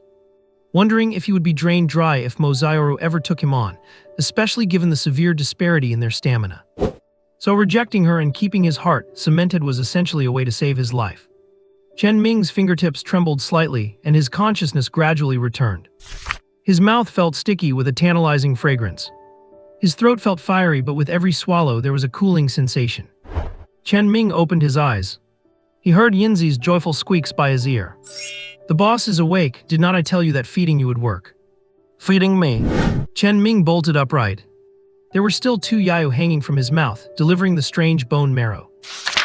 Chen Ming blankly removed the night crawler that was trying to crawl back into his mouth. By now, he knew he had been fed a significant amount of the strange bone marrow. And it was the night crawler that had worked hard to transport it out from within the bone fragments. Chen Ming knew the little guy had used the precious bone marrow, which could promote evolution and growth, to feed him solely to save his life. It certainly tasted good. After swallowing the strange bone marrow that had been stuffed into his mouth, his burning throat had already begun to recover. Chen Ming did not blame the little ones, because to them this strange bone marrow was incredibly precious. If it were not for Chen Ming's presence here, it was very likely that the 3 of them would have already started fighting over it. Chen Ming understood this well. It was just that the thought of the night crawler crawling in and out of his mouth just felt weird. Being the boss and yet being taken care of by 3 little critters, how improper. Chen Ming licked the bone marrow stuck to the corner of his mouth into his mouth, looking at the pile of bones nearby that had reached a meter in height. Chen Ming suddenly froze. Then he immediately stood up and ran over. Under the glow of the high-intensity flashlight, these bones appeared translucent. Most of them had strange bone marrow of different colors inside. It was just that the bones were too hard to be opened for extraction. Changbei had the Nightcrawler bring some out first. This hole is too small for you, boss. Only the Nightcrawler and I can get inside. Boss, do you feel any different? Different? Chen Ming looked at the bone fragment in front of him, only a foot long but nearly 20 centimeters thick. He did not understand what Yinzi was trying to express. But as he turned to look into the surrounding darkness, he discovered the issue. Click. He turned off the flashlight. Even without a light source, Chen Ming could still see the outlines of his surroundings. While not perfectly clear compared to being completely blind after turning off the light before, this was a massive improvement. Chen Ming stood up and clenched his fist. He accidentally crushed the hard plastic casing of the flashlight. Night vision or supervision increased strength. Chen Ming turned the flashlight back on. He crouched down and punched the ground. Boom, ouch. His strength had indeed increased by a lot. The punch had even caused a muffled thud and stirred up a wave of air. But it still hurt, and it hurt twice as much. His fist was visibly swelling. Chen Ming was in so much pain his face turned purple. It is not just effective on animals, but on humans as well. Chen Ming looked at the pile of bones before him, belonging to some unknown giant creature. The intact ones were useless for now, but the bone marrow inside the broken ones had to be collected as soon as possible. It is just that this time Chen Ming had only prepared ropes and emergency supplies, without bringing any bottles or containers. Although he did not know the exact function of this stuff, he absolutely had to collect it. Chen Ming had vaguely sensed that this seemingly peaceful world had its share of dangers. It was not about wars between humans nor about trade. The existence of the Intelligence Bureau already made that clear. Especially after his clearance level was raised, Chen Ming found that much of the information remained vague and unclear. The only common thread was that they all involved animal mutations. Presumably, he could not see the full picture because his clearance level was not high enough. Chen Ming stroked the tuft of hair on Yinzi's head. Changbei, stay here. Yinzi and I will go up to get containers to collect these things. Meow. After making arrangements, Chen Ming got up and walked toward the rope. The climb, which he expected would be exhausting, turned out to be quite effortless.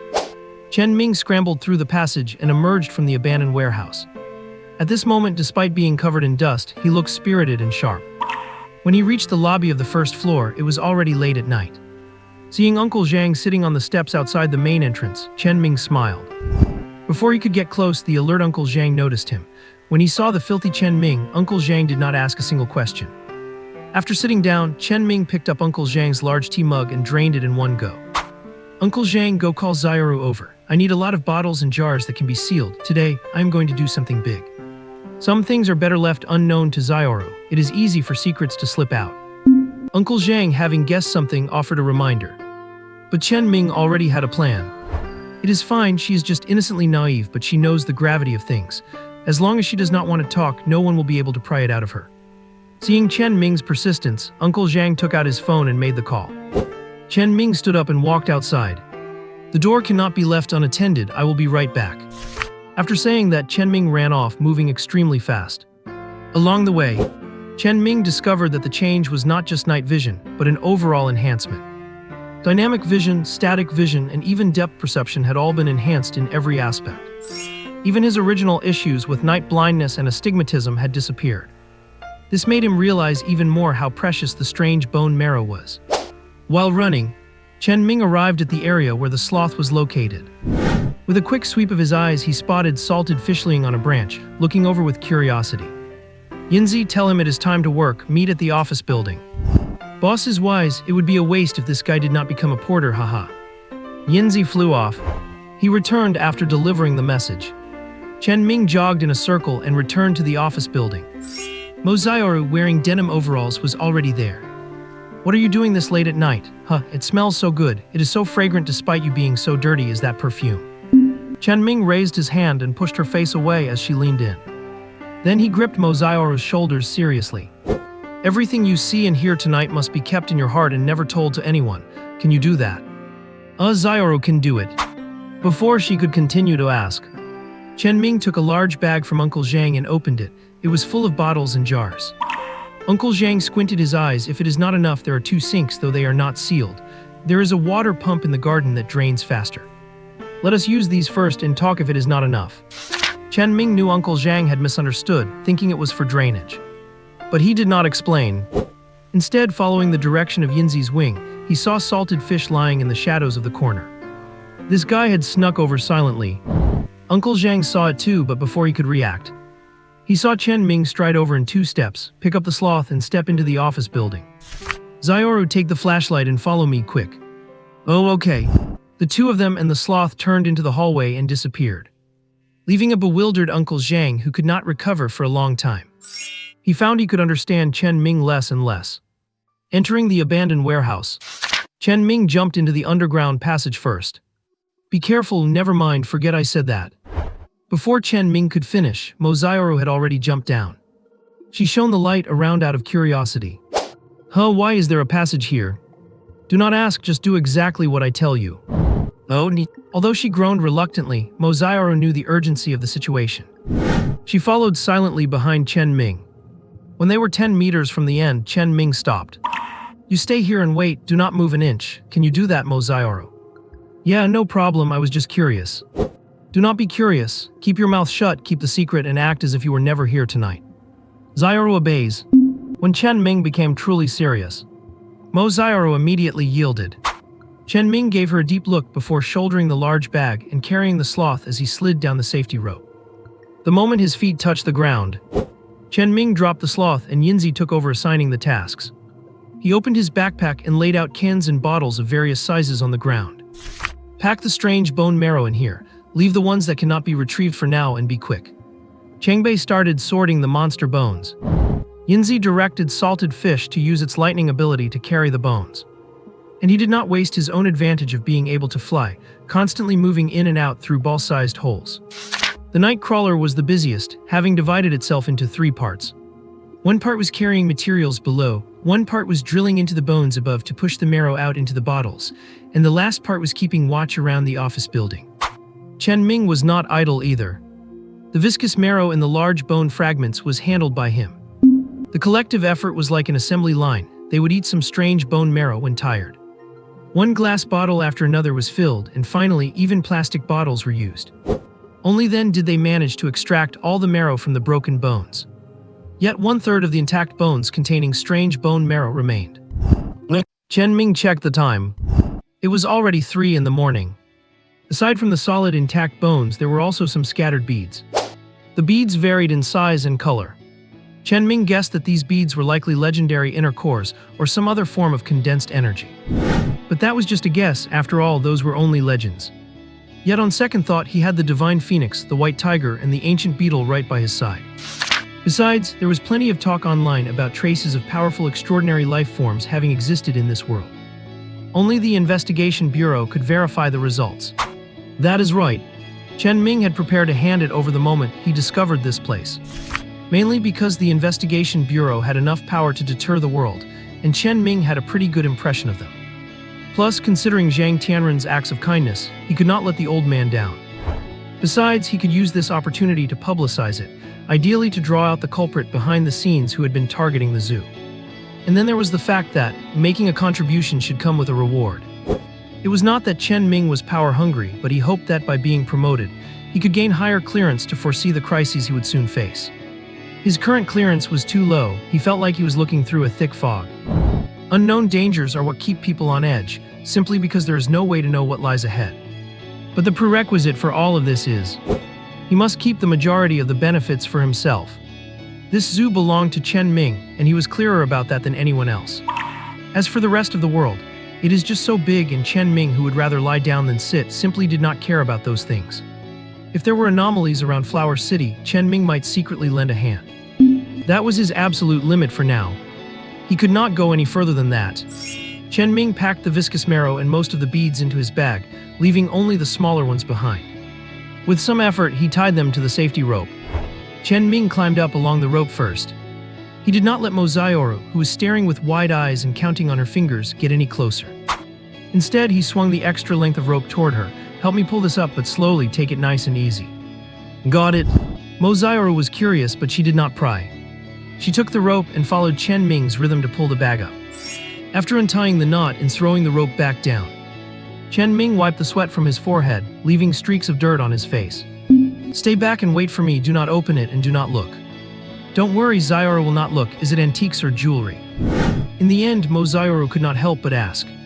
Chen Ming reached out when she was not looking and tapped her on the nose. Be a good girl. After being teased, Mo Xiaoro became surprisingly obedient, even feeling a bit dizzy. Meanwhile, Chen Ming headed back down into the underground space with another coil of rope. These were all the beast bones the little ones could haul out. The giant skulls, mysterious statues, and high-platform structures were impossible to move. The little ones were all gathered around the bone pile to rest. Chen Ming approached and tossed the rope down. Yinzi, Nightcrawler, Salty Fish, go down and tie up any bones that can fit through the hole. This is the last batch, let us finish up and head home. Salty Fish disappeared instantly and was already down below. Yinzi also flew into the hole. In the silent underground space, only the sound of heavy breathing echoed.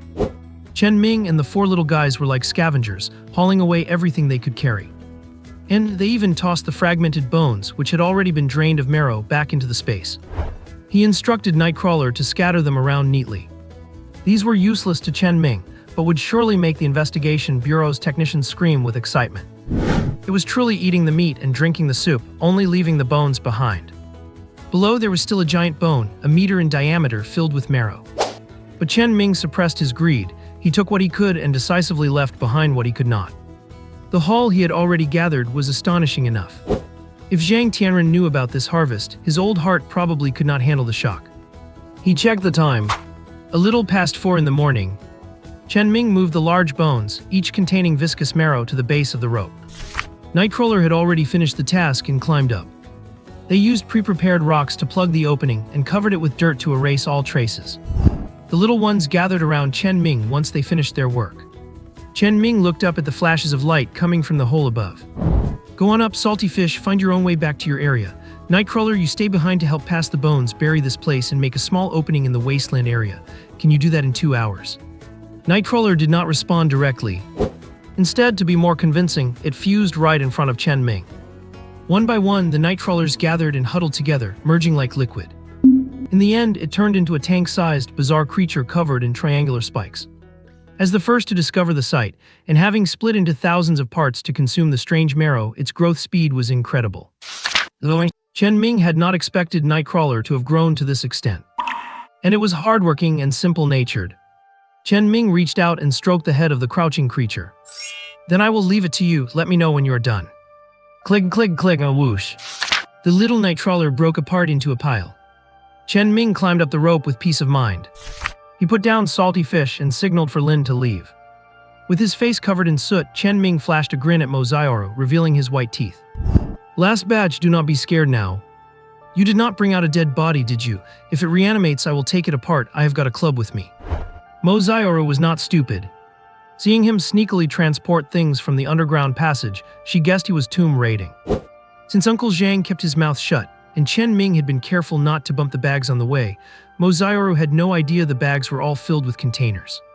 Being kept in the dark, she had already imagined imperial tombs, gold bricks, jewelry, and antiques.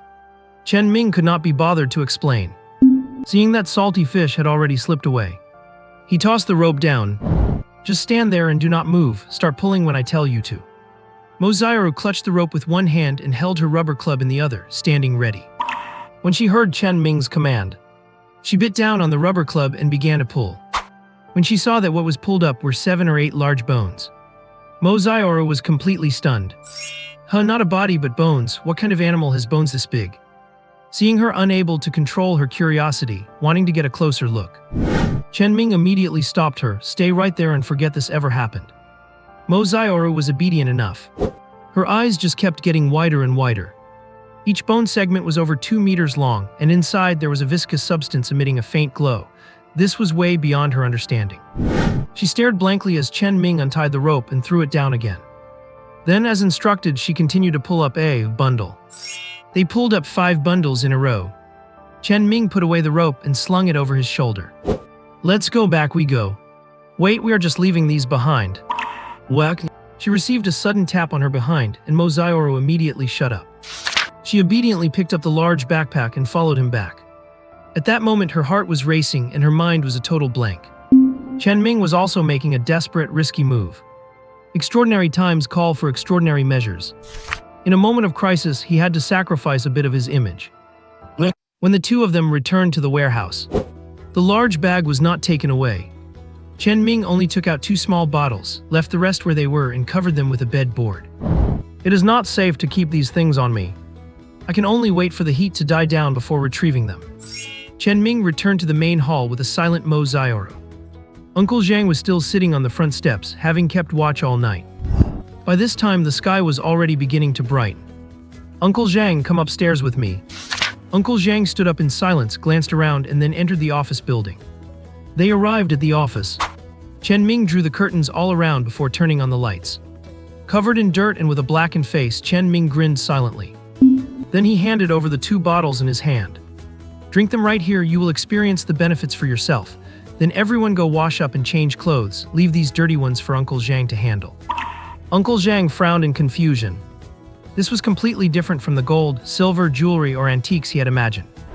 Out of trust in Chen Ming, Uncle Zhang unscrewed the cap, and as soon as it opened, a strange, fragrant scent wafted out. Just smelling it made Uncle Zhang, who had not slept all night, feel a bit more energetic. Mo Zioru finally snapped out of it. Wow, it smells so good. Uncle Zhang tilted his head back and drank it all in one gulp. But Mo Zioru was only taking small sips. It looked like she did not want to finish it all and planned to save some for later. Zia Ming walked straight up to her. If you do not want to drink it, give it to me. Saving it will only cause trouble for everyone. Mo Zioru quickly tilted her head back and drank it down. After finishing, she even stuck out her little pink tongue to lick the edges clean, just like a little puppy. Chen Ming took back the bottle, which still had some residue left. Go wash up and change your clothes. If you feel any changes in your body, do not mention it to anyone. The 2 of them left one after the other. After washing up, all the clothes were handed over to Uncle Zhang. Chen Ming sat in his chair, waiting for the signal from Yayu. Mo Zioru, on the other hand, had completely lost her composure. Sometimes she frowned, other times she looked happy. When Uncle Zhang returned, Yayu, who was tucked in his pocket, suddenly nudged Chen Ming. With just a single gesture, Yinzi flew directly out of the office. Looking at the dim morning light outside, Chen Ming had a mischievous smile on his face as he took out his phone, found Captain Fang's contact and dialed. Beep beep, do you have any idea what time it is? It is 6:07 a.m. Cannot you check a clock? You had better have a very, extremely, exceptionally serious reason for calling me. Captain Fang's teeth-gritting voice came through the receiver. Chen Ming, however, was smiling as he toyed with the 2 Yayu. I have discovered an underground tomb. I suppose that counts as a very, extremely, exceptionally serious matter, does not it? The sound of someone bolting upright in surprise came from the phone. What did you say? It might be an underground tomb. Right now, I only have a bead that emits a strange fragrance and I cannot get in myself. Yinzi brought it out. A bead? What kind of bead? Describe the smell. Beep, beep, beep. The call was disconnected. Captain Fang furrowed his brow when the notification sounded and the photo came through. He recognized the green bead, which was about the size of a pill. Captain Fang's breathing quickened instantly. He zoomed in on the picture to observe it carefully. He even felt like leaning in to smell it. But based on the photo alone, Captain Fang could not be sure if it was the object he knew. He needed to see the real thing and have it tested by the technical department to be certain. Captain Fang immediately called back. How is Yinzi reacting to this bead? Oh, he is holding onto it and absorbing it.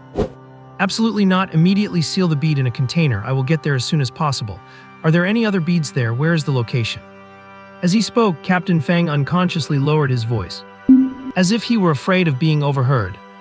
And on the other end of the phone, Chen Ming was toying with the 2 Yayu in his hands. The location is the zoo. I do not know if there are any others, but as a member of the Bureau of Paranormal Investigation, even as a low-level consultant, I have a responsibility to report it immediately. I understand. Secure the site until I arrive. Got it. He hung up the phone. Chen Ming muttered, what is there to secure? Then he looked at the 2 people in front of him who were struck dumb. We just slept normally last night.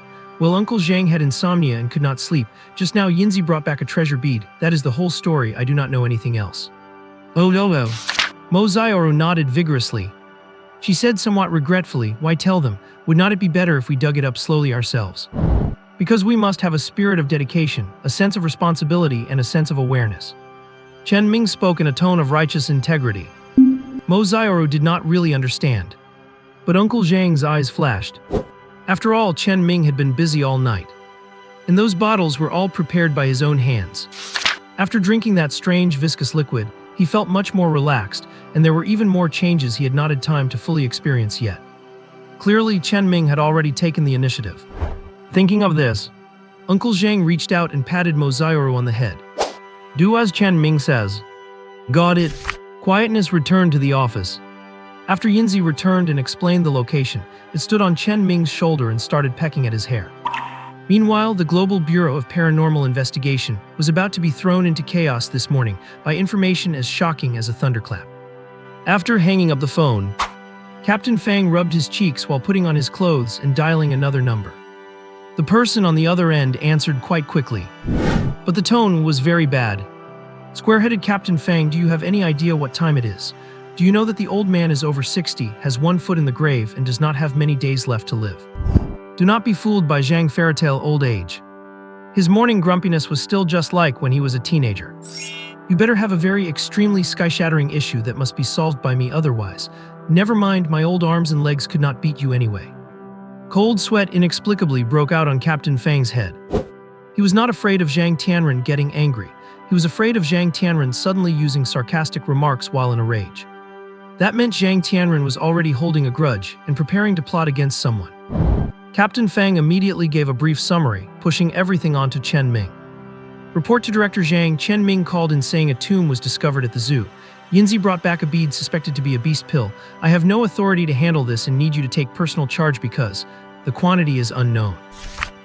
Zhang Tianren, whose brain was filled with morning grumpiness, instantly cooled off. He even suspected that his old age was causing him to hallucinate. But his professional training made him calm down quickly. Notify the technical inspection department to send people along. Do not submit a backup of the mission and do not alert anyone else. Bring small detection tools. Wait until everything is confirmed before proceeding.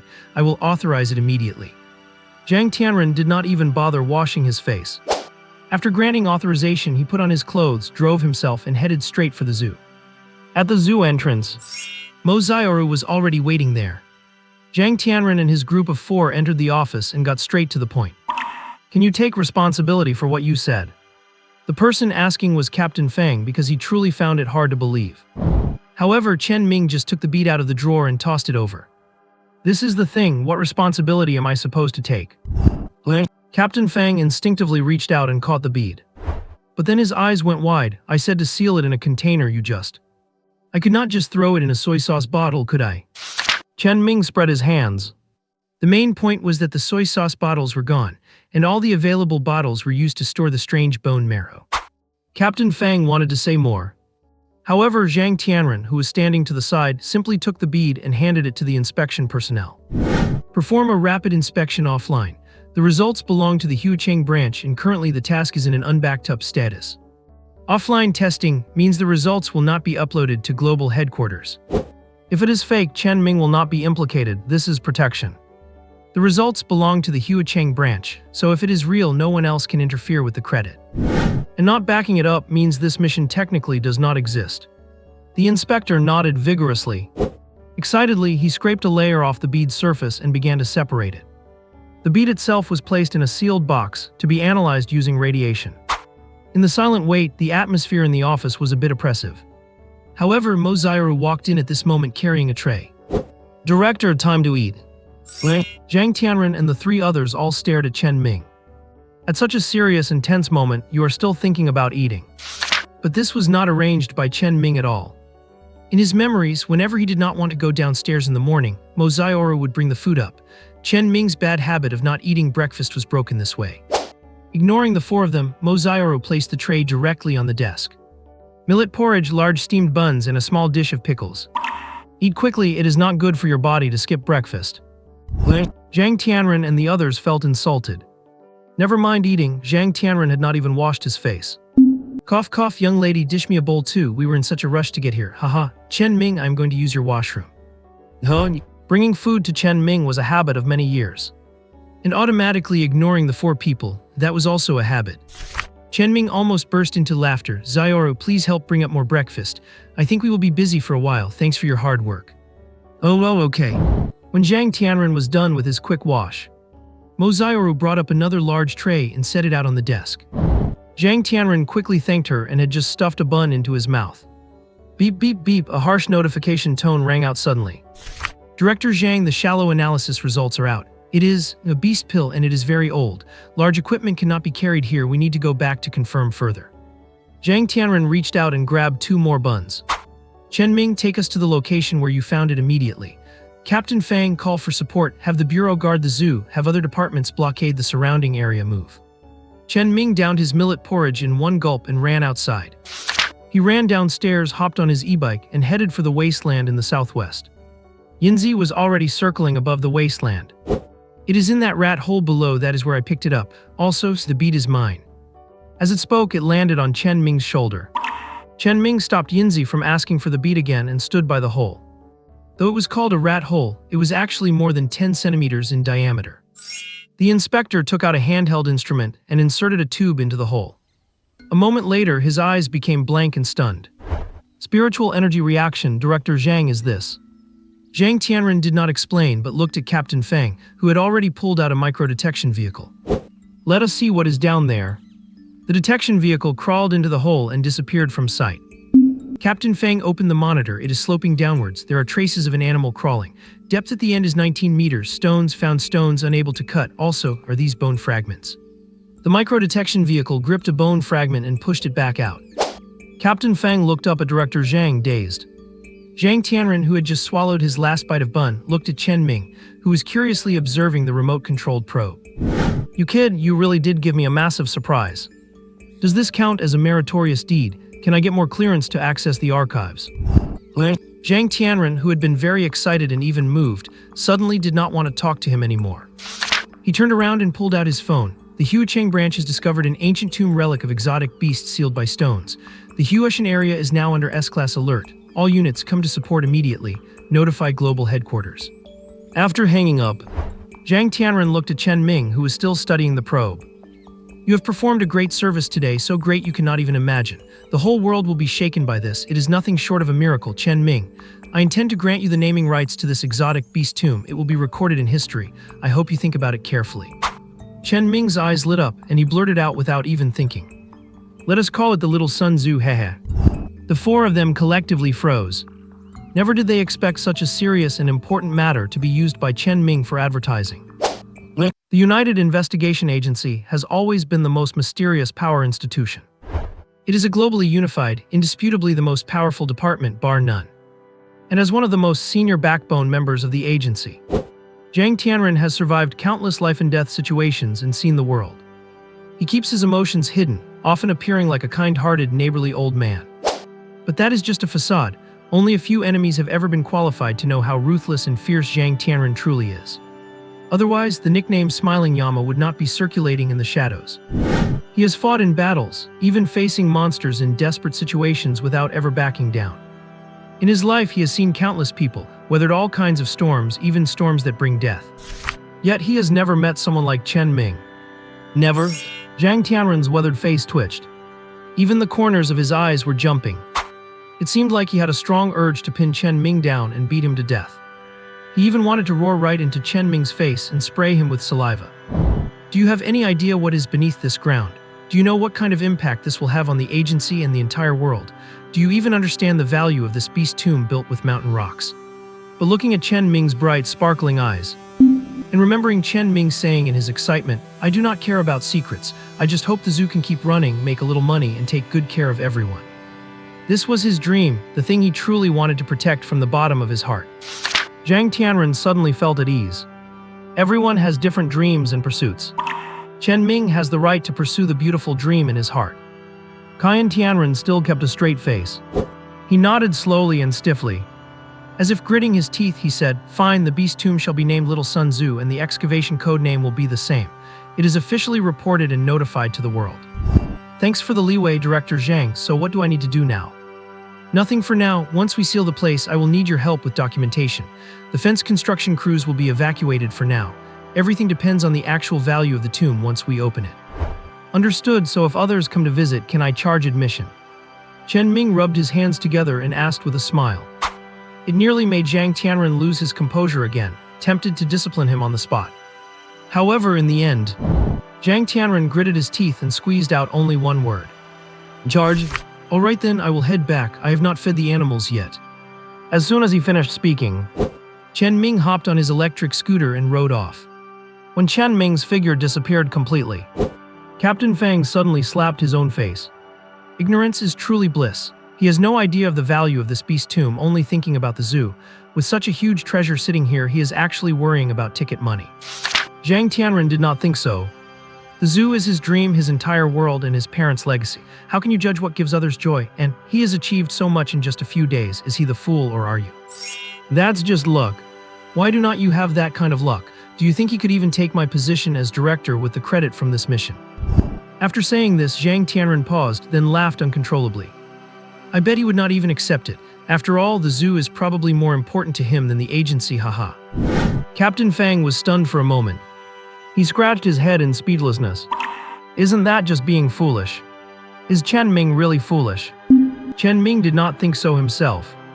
He was just a bit of a homebody who liked staying in his own little world, did not enjoy socializing, and did not like going out. Chen Ming rode his little electric scooter through the zoo, looking relaxed. He even occasionally stopped to look at the animals that were gradually recovering.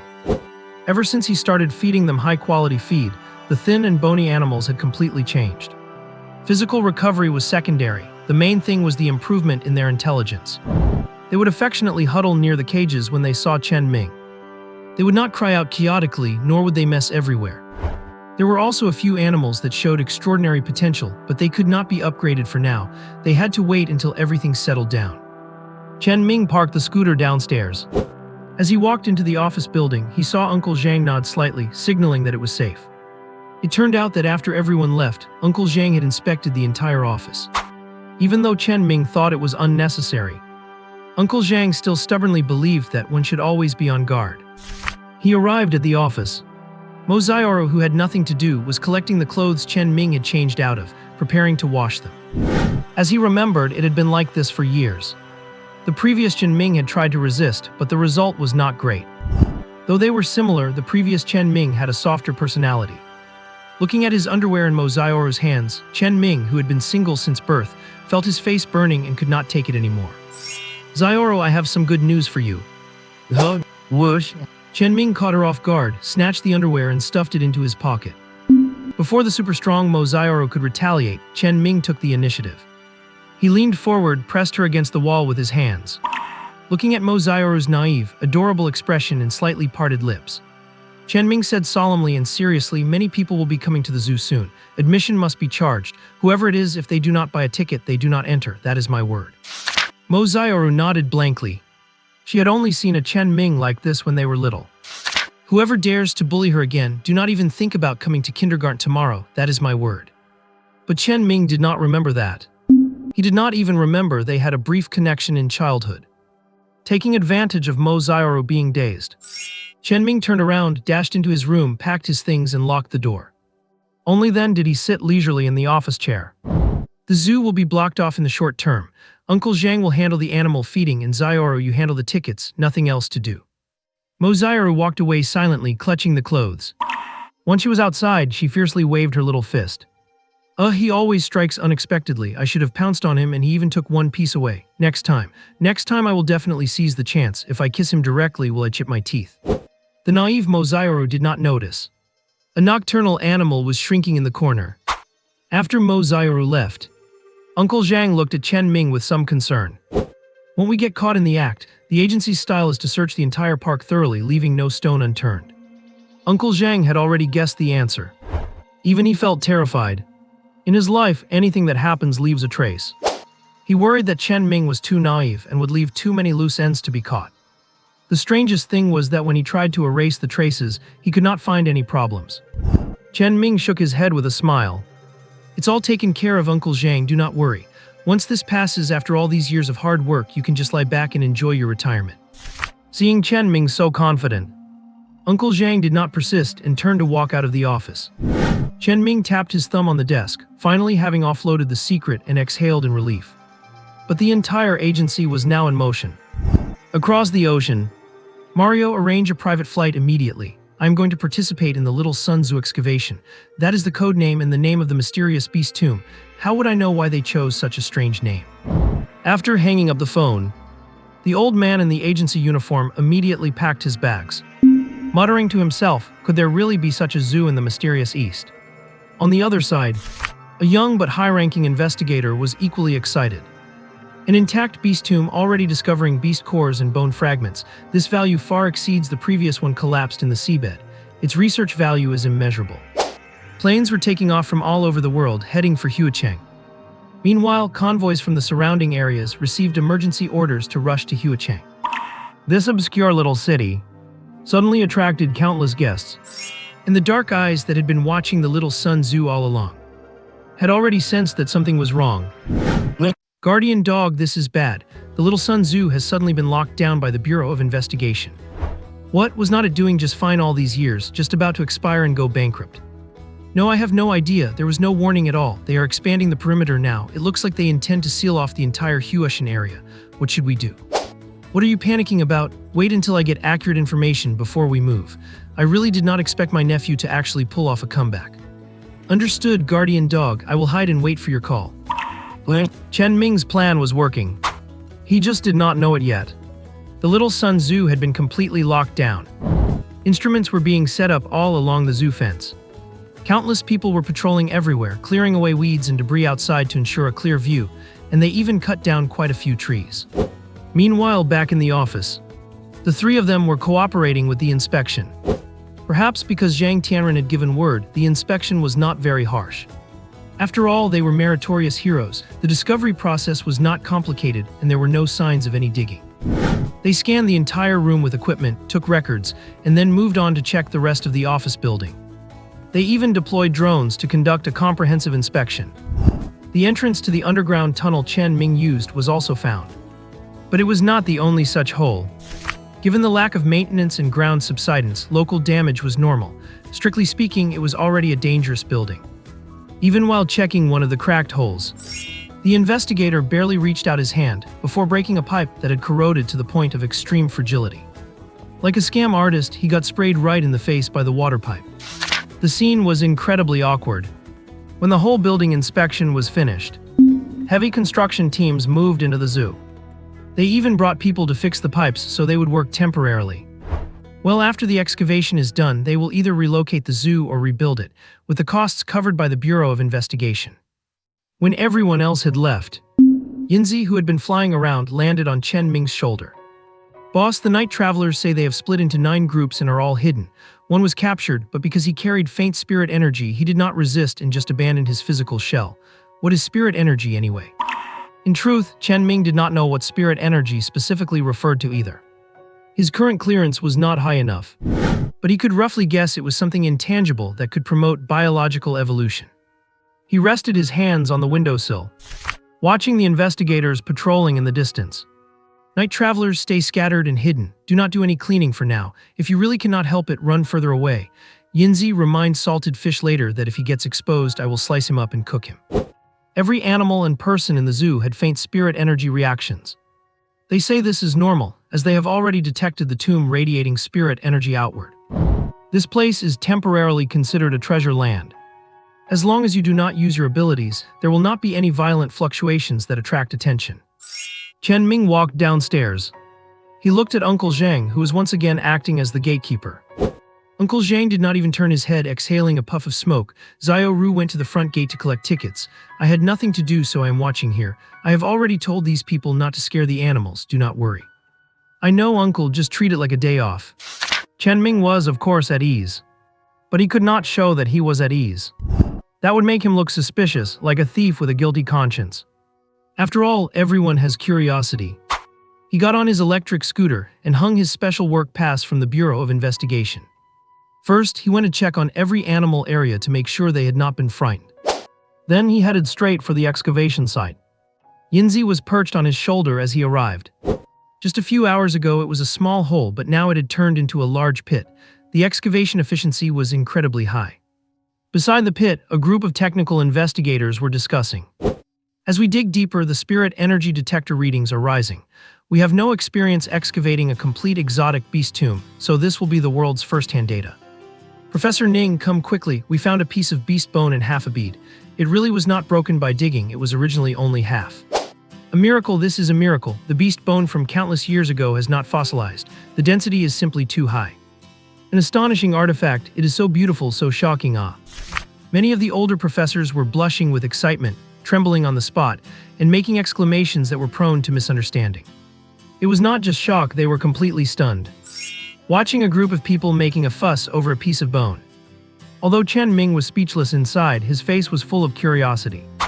You know, kids, this single bone and half a bead are worth more than all the tickets you have collected. Below, there might be even more. Chen Ming turned his head to look. It was Zhang Tianren standing behind him. Chen Ming curled his lip. The zoo is mine, so it is only natural for me to collect tickets. I earn that money with peace of mind and sleep soundly. But this tomb belongs to the country and to all of humanity, not just me. You are a bureau chief, how can you lack such awareness? After speaking, Chen Ming scanned Hang Tianren from head to toe. The look was strange, exactly the same as the gaze people gave him when he collected their ticket money, full of doubt and disdain. Do not measure morality with money. That is an insult to both money and morality. Zhang Tianren was just teasing him. He wanted to see how much a money grubber like Chen Ming would regret it. Instead, he got lectured by Chen Ming in such a righteous tone, and the kicker was he could not even talk back. Chen Ming walked off to the experts and professors to learn knowledge. Zhang Tianren was left there, pointing at his own nose in disbelief, turning to look at team leader Fang.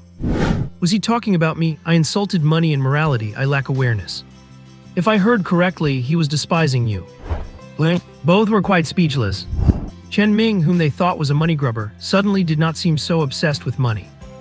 And he had reasoning and evidence, taking the moral high ground so that no one could refute him. Are you going to say he is selfless? He never lets anyone pass without paying the ticket fee.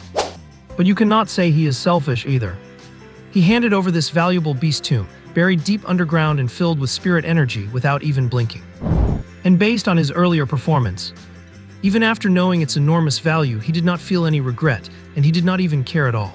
Zhang Tianren, who was nearly infuriated to death, suddenly laughed. This brat has strong principles and high awareness. Although he is infuriating at times, he has his own persistence.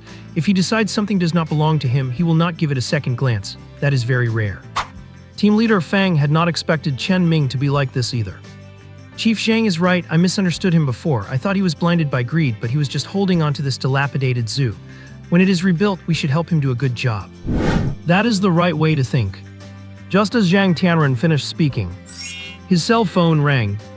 Zhang Tianren, this is Lawrence. Why is there a girl at the gate asking for ticket money? Has the excavation finished and it is open to the public? The Global Bureau of Investigation is one family. Profiting like this is wrong. I want to protest. Protest your head? Do you want me to twist your head off and shove it up your rear end?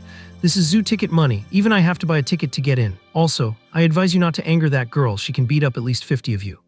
What? Hearing Lawrence's surprised cry, Zhang Tianren almost laughed out loud. He figured all the investigators in the Global Bureau of Investigation would know that Chen Ming was a money grubber from now on. He immediately put on a straight face and mimicked Mo Xiaoru's demeanor.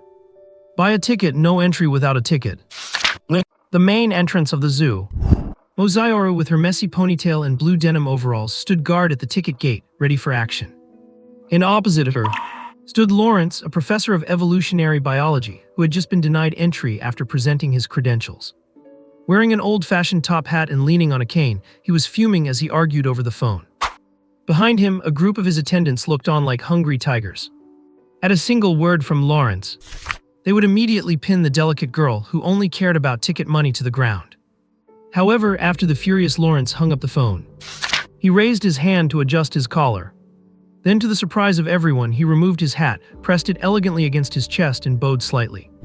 The duty of a ticket collector is sacred. It was Lawrence who was rude to such a beautiful Oriental lady. We should follow the park rules. May I ask how much the ticket is? The ticket is 100. It was originally 200, but the director said colleagues from the Global Investigation Bureau get a 50% discount. What the heck, a 50% discount? It is not like we just came out of the mountains and have no internet. But that thought had to be stifled, because Lawrence had already taken out his wallet and pulled out a credit card. Charge it, there are 72 of us. If I may be so bold to ask, if we leave and come back, do we need to buy tickets again? Mo Xiaoru, who was busy swiping the card, looked up blankly. It seemed Lawrence's words had just opened a door to wealth for her. The director did not mention that. I will go ask right away, thank you, sir. Do not thank me, I just have a loose tongue. Lawrence thought to himself, but his face was full of an elegant smile as he nodded slightly. Yes, you should ask, thank you for your trouble. You are truly beautiful, even the sun pales in comparison to you. Oh, stop it, here it is done, you can sign here and go in. Very well, you are truly as kind as you are beautiful, may God bless you. He praised her while signing the paper. The key was that Lawrence's attitude was completely sincere. Mozairo hurriedly opened the ticket gate. Little Sun Tzu welcomes you all, have a pleasant visit. Lawrence nodded politely in acknowledgement. Then he put his hat back on and entered the zoo. The investigator from the Huacheng Investigation Bureau, who was in charge of hosting them, was purple in the face from holding back. Watching this world-renowned evolutionary biologist getting shut down. He wanted to laugh but could not, it was agony. However, just as Lawrence had brought his people inside, someone called his name from behind. Professor Lawrence, wait for me, it is me, Park Changzui. Lawrence, who was about to board the vehicle to the site, suddenly stopped. It was not because of Park, but simply because he wanted to see the reaction of others getting blocked. As one gets older, one develops some strange hobbies. Sure enough, just as Park Changzui and his people ran to the entrance. Clang! The ticket gate closed and Mozairo blocked the passage. Buy a ticket, no entry without a ticket. I am from the Investigation Bureau. These are my credentials. Also, I am an old acquaintance of Professor Lawrence inside. Zhang Tianren from Huacheng knows me. It does not matter who you know, buy a ticket to enter. Does the director have the final say on this? Mozairo tightened her little face. In fact, she had already stood on her tiptoes to start counting heads. Park, who had pulled out his ID, was completely confused. Is the official bureau ID useless? Is the bureau chief less powerful than the zoo director? What on earth is a zoo director? A series of questions popped up over his head. His expression was absolutely priceless. Just as the attendants carrying equipment cases behind him were about to step forward to negotiate, a parrot flew over and landed on Mozairo's shoulder. Whether you are Park Changzui or a thief or a rapist, if you want to enter, buy a ticket. Before Park could even react, Professor Lawrence, who was leaning on the car, burst out laughing. Even the others, though trained to keep a straight face, had twitching corners of their mouths that revealed everything. Lawrence was laughing so hard he sat down on the ground. All his elegance and image were gone.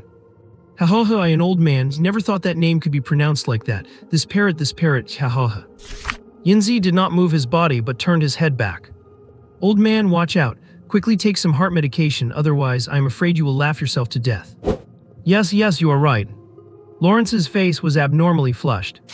An attendant immediately took out heart pills from his pocket and stuffed them under his tongue. Outside the gate, Park was livid and about to explode. Lawrence, who had caught his breath, walked over. Just buy the ticket. Everyone has to buy a ticket to enter. Learn to follow local rules. We are a government organization existing to maintain world peace. Do not offend this beautiful girl. Lawrence earned some favor points. Then he took out his newly swiped ticket. Park gave Yinzi a hateful glare. Only then did he obediently pay and take his people inside. After getting into the car, he was still complaining. Professor Lawrence, this is a relic belonging to all humanity. Why does Huacheng require tickets for entry? This does not comply with protocol. Indeed, so you can protest, and I was saving you just now. Without using heavy weapons, all of you together would not be a match for that girl. Impossible, Park blurted out. Lawrence, however, revealed a mysterious smile. He took a palm-sized miniature energy detector from his pocket. I did not believe Zhang Tianren either, but I trust that the instrument does not lie. Her pure physical energy is 8 times that of an ordinary investigator. If she wanted to, she could easily crush our heads. Mysterious oriental proverbs, a head can save your life, haha.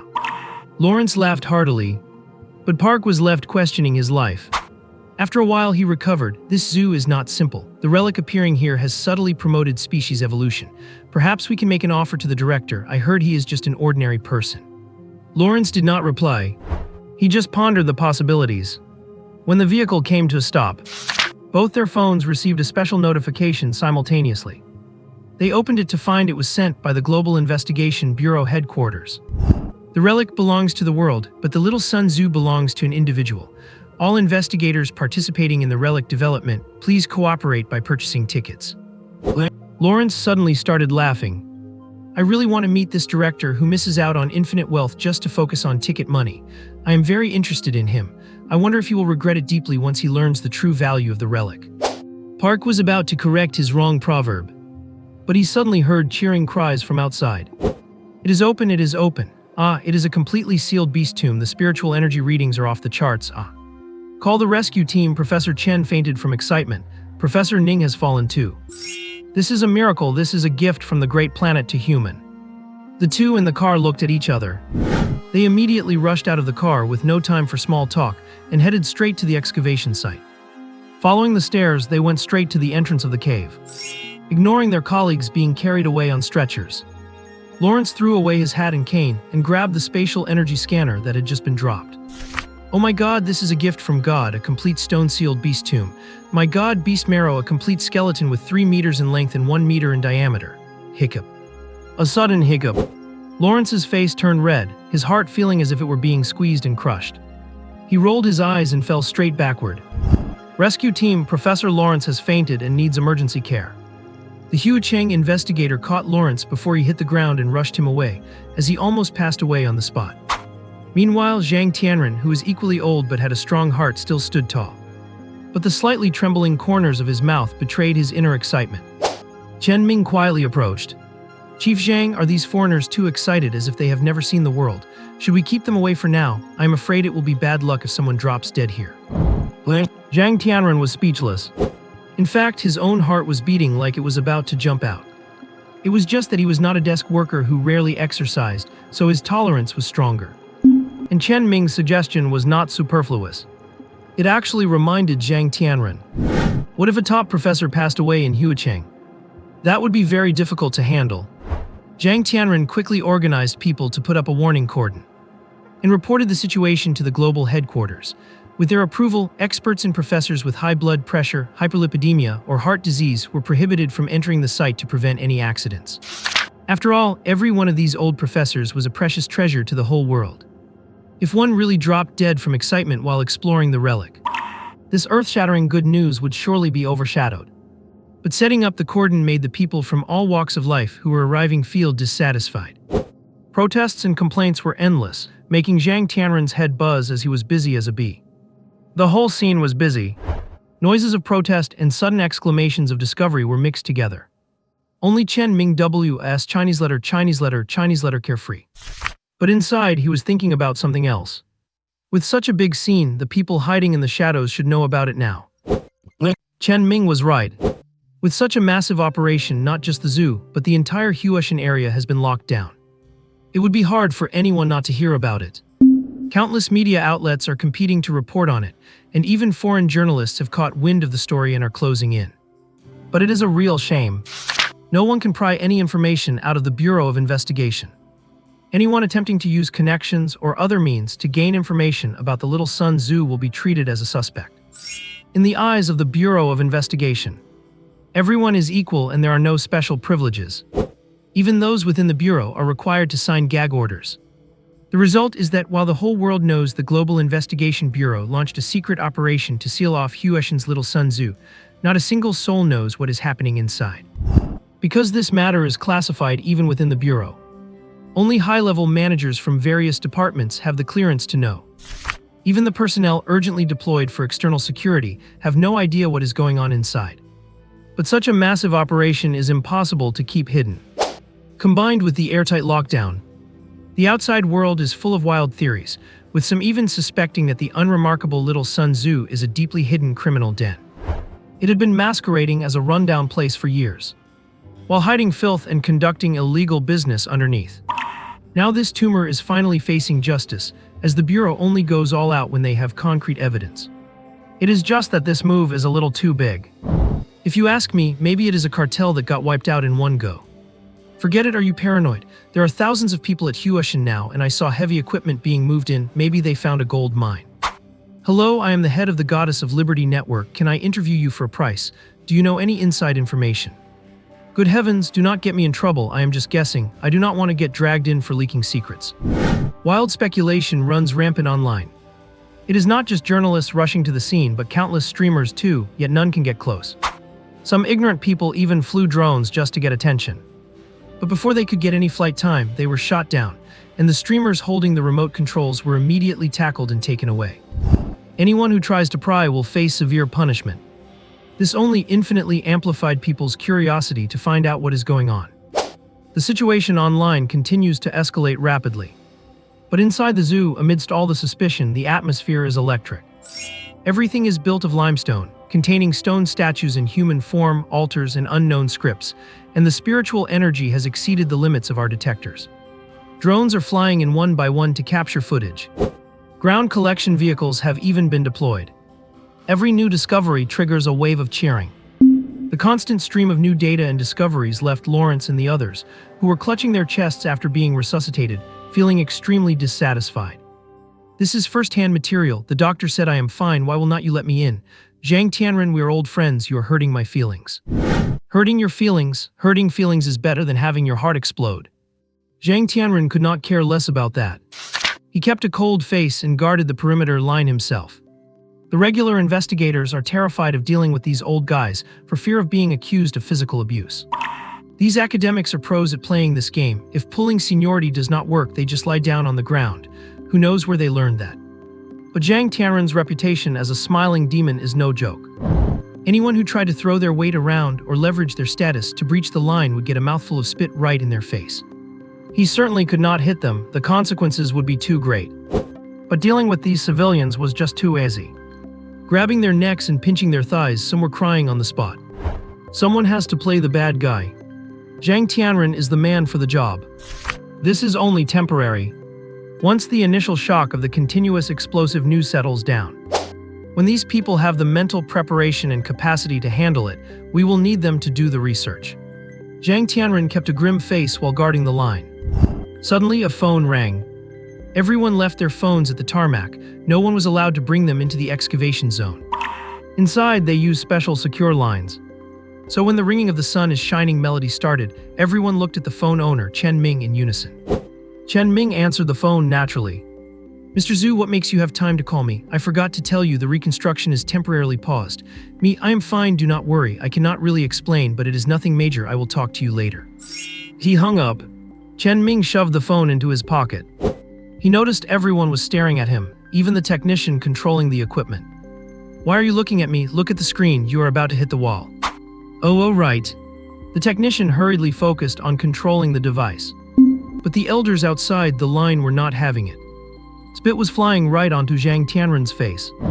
Zhang Tianren, you explain this to me. Why can this young man use a phone? And he mentioned some manager. Have you forgotten the confidentiality protocols? The noisy crowd suddenly went quiet. They all stared at Zhang Tianren with shifty eyes. Zhang Tianren's face turned livid, and he signaled for Chen Ming to come over. This person is Chen Ming, the zoo director you all want to meet. He is the one who discovered this tomb and immediately reported it to the bureau. That is why you are even standing here right now. The group was speechless.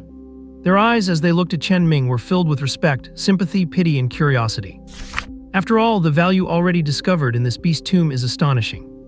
If the essence hidden in those giant bones is still active, it is worth a fortune that cannot be measured in money. They even fantasized about whether, if they had found this tomb themselves, they would have given it up so readily, or if they would have had selfish motives. The answer is yes.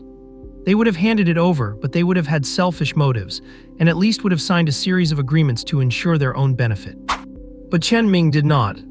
He did not think of anything, nor did he sign any agreements regarding compensation. He only focused on the meager zoo tickets, and what is even more absurd is that he took the opportunity to run an ad. You say he is noble. He insisted on charging admission.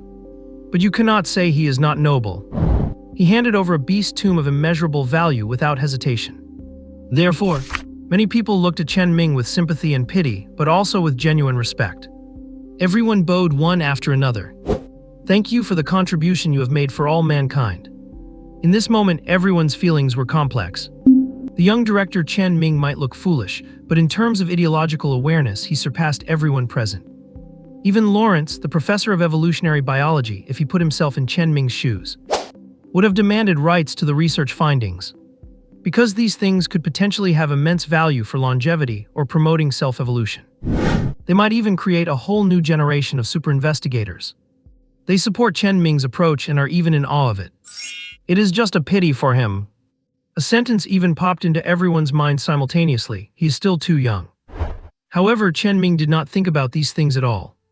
Honestly, he did not even understand the relevant procedures. Even if he knew it was profitable, he probably would not care too much. After all, he had already taken the beast pills and marrow inside that could be taken. Chen Ming responded to everyone politely. Director Zhang said he asked for permission. I can use the phone, just cannot say much. Handing over the tarmac is fine, it is all in the zoo anyway. No, since it is approved, please continue to use it. These old professors, who were quite arrogant and arguing until their faces were red with Zhang Tianren, were very courteous now. After all, once research results appear, they are all participants and beneficiaries. At this moment, Park Changzui suddenly walked behind Chen Ming. Do you regret it? Not to mention the scientific value of this beast tomb, the economic value it could bring might put you on the global rich list. Chen Ming slowly turned to look at this guy, Park Changzui. His eyes scanned from head to toe and returned to meet his gaze. How did someone with your level of ideological awareness get into the bureau? Did you forget your oath upon joining? What makes you care only about profit? Chen Ming stood with his back to the sun, lifting his head slightly with a solemn expression. To abide by the law and be strict with oneself. To defend human dignity with blood, loyalty, body, and life. Have you forgotten it all? Look at these seniors, they would make the same choices I did, and they would never regret it, but would only be proud of their contribution. Chen Ming's high-spirited and resounding words struck a chord with countless investigators. Even the engineering staff watching the excitement from the excavators gave a thumbs up from afar. Well said, that is what it means to be part of our bureau, never forgetting our initial purpose. Thunderous applause broke out, and Park Changzui's face flushed red. It was only then that he realized that in trying to mislead Chen Ming, he had made a clown of himself and had been lectured by an external consultant.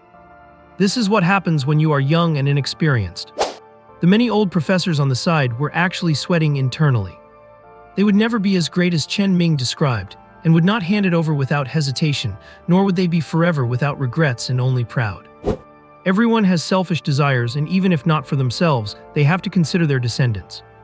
What is deserved must be fought for, but handing it over would certainly happen, only after agreements were negotiated and signed. But no one would admit that. In fact, to go along with what Chen Ming said, they all looked at Park Changzui with stern, frowning faces.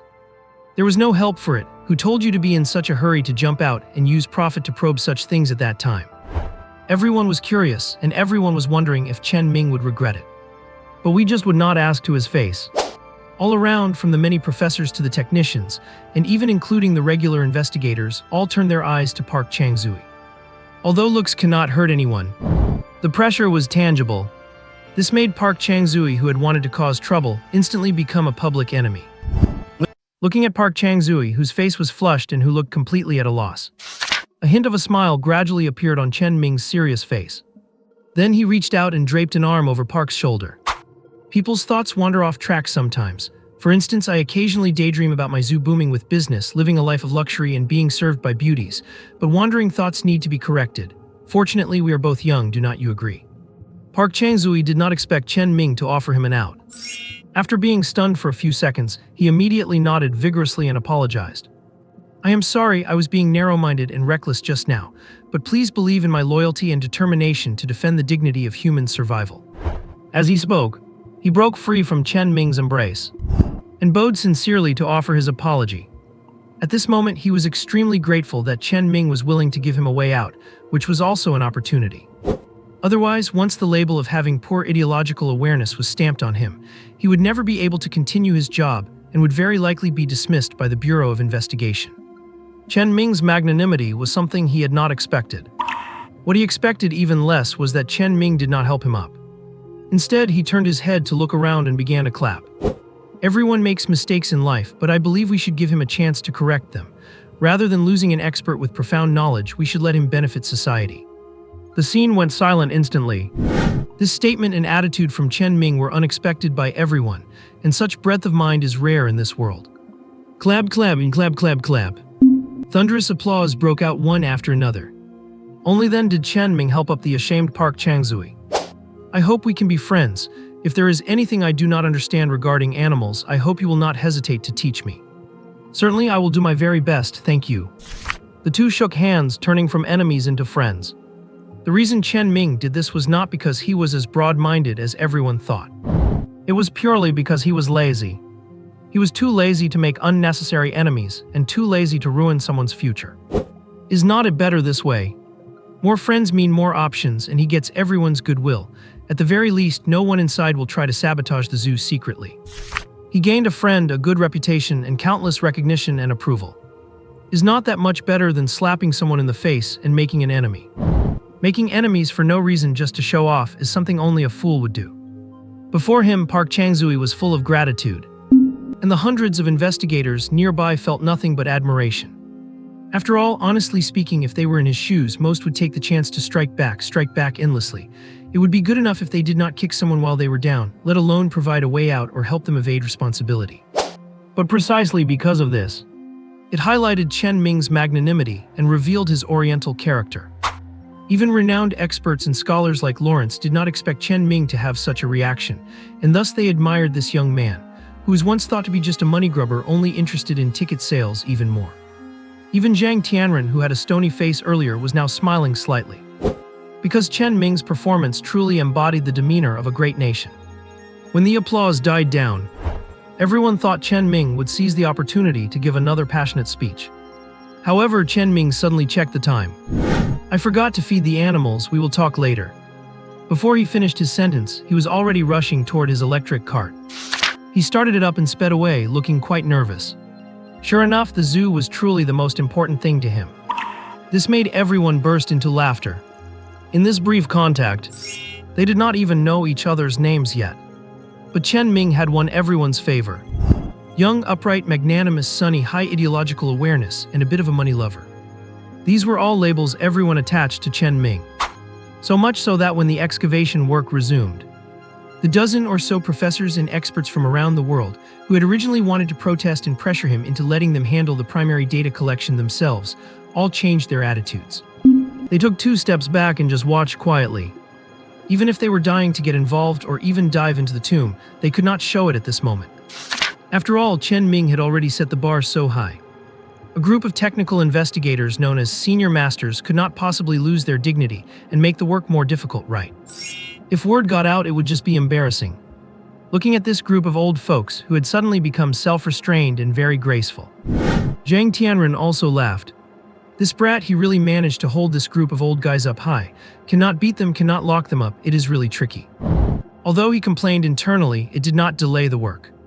As the first complete bone was brought up, a series of tests proved that the bone marrow still retained partial activity and contained powerful spiritual energy, causing the entire site to boil with excitement again. Both its academic and economic value were far beyond imagination. Many people did not say it out loud, but in their hearts, they felt it was a pity for Chen Ming. Chen Ming, however, did not feel that way. He went to the office building first to help Uncle Zhang transport food for the animals. Then he took meals and iced drinks to the front gate to visit Xiaoru. He was busy and happy. This was the life he wanted. Relaxed, calm, a little money, and being able to play whenever he wanted without restriction. Chen Ming's pursuit and dream were just that simple. Watching Xiaoru happily holding her lunchbox and eating on the steps without any regard for her image. Chen Ming felt a sense of belonging for the first time. Before, he was very passive, just trying to find his footing. He had no heart to think about anything else. He was only focused on how to make money and how to fulfill the bet to save the zoo. Now he finally felt relieved, even though the amount was not fully met yet. But there was hope. At least after handing over the beast tomb, the Bureau of Investigation did not just dismiss him with a certificate. Instead, after understanding the difficulties of the zoo, they prepared funds to pay off the debts and were even going to help rebuild the zoo. Although the funds had not arrived yet, Chen Ming believed that the Bureau of Investigation would not be so heartless. After all, there was light in the eyes of those old professors. Despite their long, exhausting journey, they were the first to join the excavation. Some were so excited they fainted and needed emergency care. Chen Ming might tease them, but if they did not really love it, would they be excited to the point of collapse? True reactions do not lie. So only at this moment did Chen Ming truly feel at ease. The only remaining problem was the potential mastermind behind the scenes. Chen Ming was not sure if there was really a mastermind, but he harbored suspicions and had already treated them as a hypothetical enemy. Chen Ming had not talked about this with anyone, but he was already prepared for their potential appearance at any time. When the sky began to darken, Chen Ming wandered back to the excavation site. Looking at the huge beast bones being removed one by one and the statues that had been treated against oxidation, Chen Ming found Park Changzui, who was carefully extracting bone marrow.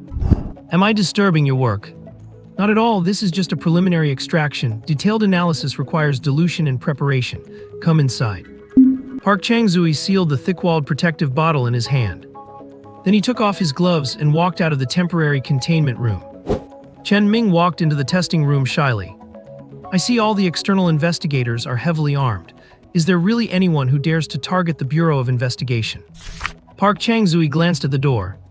Then he gave a self-deprecating smile. You do not have the clearance right now, so you cannot view the information. I estimate that after you receive your reward for this contribution, you will be eligible to know. So me telling you now will not be considered a violation. Right. Chen Ming nodded repeatedly without being modest or polite. He did not put on an act or say fake things like, if it is risky, do not tell me, I do not want to affect you. This behavior actually made him seem sincere. He was just genuinely curious and wanted to understand, without hiding anything or being pretentious. It is fine, it is not really a secret. Do you know what spiritual energy is? Do you know the source of it? Chen Ming's blank expression displayed the confusion in his heart. Seeing him like this, Park did not beat around the bush. Spiritual energy was originally called by various names like fairy aura, magic, vital essence, or divine power, depending on how ancient people in different regions imagined and attributed the supernatural phenomena they could not understand. Eventually, they were all collectively called spiritual energy. It is a form of invisible, intangible energy that can promote human and animal cell growth, unlock potential, and trigger genetic evolution to produce special abilities.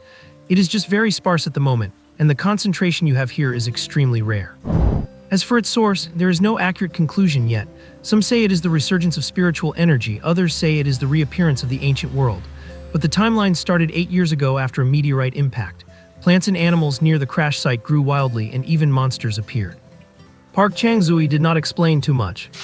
He looked with a smile at Chen Ming, who was listening intently. As for the enemies, the Bureau of Investigation is an official organization existing only to maintain the stability of human society. But there are some bugs in the dark who want to destroy everything, and they have even turned themselves into monsters to gain powerful strength. The only known hostile group is the Beast Temple. They are scattered and hidden in cities causing destruction. They are simply despicable. Park Chang-zui was full of righteous indignation. Chen Ming, however, was dumbfounded. He blurted out, "Wait, the wry-mouthed Dragon King." Pu Chang-zui was taken aback for a moment. You know about the Dragon King, but what kind of species is a crooked mouth? Chen Ming quickly took a sip of water to hide his embarrassment. I saw it in the comments section of an online novel. That is not important. Is there really a Dragon King? Can we even beat it? Oh, it is. Pu Chang-zui hesitated, his expression conflicted. He peeked out the door before signaling Chen Ming to come closer. This requires high-level clearance to know. Actually, both the Beast God Temple and we have Dragon Kings. It is just that one is a snake and the other is a lizard. Keep this a secret, got it? Yeah, absolutely. Chen Ming nodded repeatedly, looking like a curious child. This infinitely fueled Pu Chang-zui's desire to spill the beans. It is actually a form of human fusion evolution, where one can possess the super abilities of other species, like echolocation, thermal sensing, or immense strength. I have heard they can even spray water or shoot fireballs, though I have never seen it myself. Wow, is not that just like the superheroes in movies? Do you think I could fuse with something? While acting nervous and excited, Chen Ming quietly asked. The two of them were huddled so close their faces were almost touching, like a pair of thieves. Due to his lack of knowledge, this topic truly sparked Chen Ming's curiosity. He could not help but want to explore more. Although he once unleashed a massive phoenix flame and passed out on the spot as if he had exhausted his very essence, essentially shooting his brains out. But that was done through the spirit fusion art in combination with Yinzi. Chen Ming himself remained an ordinary person, at most an ordinary person with slightly better physical speed. But that did not stop him from exploring other special abilities in this world. Pu Chang-zui was now fully in the zone. He whispered the cruel truth into Chen Ming's ear. Do not even think about it. An ordinary person's body cannot withstand the fusion. Your genetic chain would collapse. Neither of us has a chance. Otherwise, why do you think those old professors are not superhumans? Superhuman, another new term. Chen Ming was thrilled inside, but his face was filled with shock. He even covered his mouth, as if he had learned a world-shattering secret. He turned around cautiously to ensure the coast was clear. Then he leaned into the ear of Pu Chang-zui, who was satisfied with his shock. He asked in a panicked tone, superhuman, superpowers, superheroes, right? What if the Dragon King from that temple attacks us? Pu Chang-zui looked indifferent, even with a hint of anticipation in his eyes. Attack us? Why do you think they hide like rats in the sewer? There are already 6 superhuman investigators in this zoo, and Zhang Tianren cough. Before Pu Chang-zui could finish, he spat out water. Chen Ming, covered in spit, turned around to look behind him. Speak of the devil, Zhang Tianren was blocking the door with a cold face. This is awkward. Chen Ming wiped his face and stood up. He shielded Pu Chang-zui, who had his guilt written all over his face, behind him. Without waiting for Zhang Tianren to speak, he took the initiative. We are just two brothers hanging out. We did not do anything wrong. Why the long face?" Behind him, Pu Changzui poked Chen Ming's waist to warn him. But Chen Ming stood his ground. Bonding is about exchanging feelings you would not understand. So two grown men are bonding, and I would not understand. Zhang Tianren smiled brilliantly. Then he stepped inside and closed the door. "Tell him my code name, nickname, and abilities." Pu Changzui trembled in fear. "If the old man tells you to speak, then speak. You were quite enthusiastic just now, were not you?" Chen Ming, confused, turned to look at Pu Changzui, who was on the verge of tears. Pu Changzui's shoulders slumped, as if his spirit had been drained away. Zhang Tianren, codename Ghost Fox, nickname Smiling Yama. Ability, semi-fusion with exotic beasts, super hearing and agility, extremely skilled in one-on-one combat. Holy cow! Chen Ming never expected that the unassuming old Zhang, who was always smiling, was actually half a superhuman. It is true that Chen Ming has species detection, but it gives him a headache if he uses it too much, and he mostly uses it on the people around him and the animals in the park. So at this moment he was not only surprised but also very embarrassed. After all, being called out to your face is always a bit awkward, and the old man was still smiling and scanning the two of them with bad intentions. Bond, keep bonding. I have not seen two grown men bonding affectionately with my own eyes yet. His mouth is truly vicious. That is going too far. Chen Ming complained to himself, but his face wore a look of obedient acceptance of punishment. He really was an old rogue. Besides, he had merit to his name, so he was not panicked at all. But Pu Changzui beside him was broken out in a cold sweat. Just as he was about to explain, he heard Chen Ming with his head bowed whispering, "They say I made a contribution. The beast tomb is worth a fortune and benefits all humanity. But I am like an illiterate knowing nothing. I really am pitiful. All my efforts were in vain." Pu Changzui, sweating bullets, was instantly awestruck. "Can you actually say things like that?" Zhang Tianren could not help but laugh at Chen Ming's attempt to play the victim. The old face that was trying to look serious could no longer keep it together. Based on the contributions Chen Ming had made, knowing a few inside secrets was nothing at all. Although the reward had not been issued yet and his clearance had not been upgraded, it was just a matter of days. If Pu Changzui had leaked this to an outsider, it would be a huge deal, unimaginably huge. But telling Chen Ming was just a few days early, as this information was not a secret in the special circle, but rather common knowledge. Zhang Tianren was just using this as an excuse to reprimand him, not to make a federal case out of it. The investigation bureau would not have such a small mindset, nor would it be so rigid. As long as no principle-based issues were involved, they remained relatively flexible. Otherwise, they would not have such strong cohesion and would have long been riddled with complaints and infiltrated like a sieve. Moreover, although Chen Ming did not understand it and made no demands, he handed over the inestimably valuable exotic beast tomb.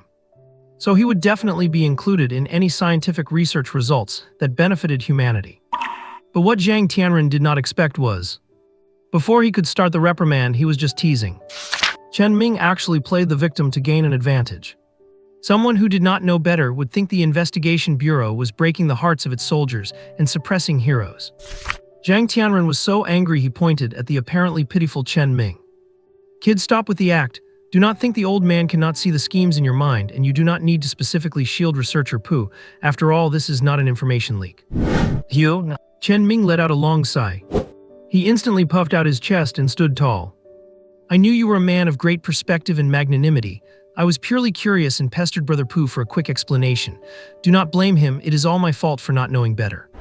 Chen Ming, taking the initiative to shoulder the blame, gained Pu Changzui's infinite gratitude.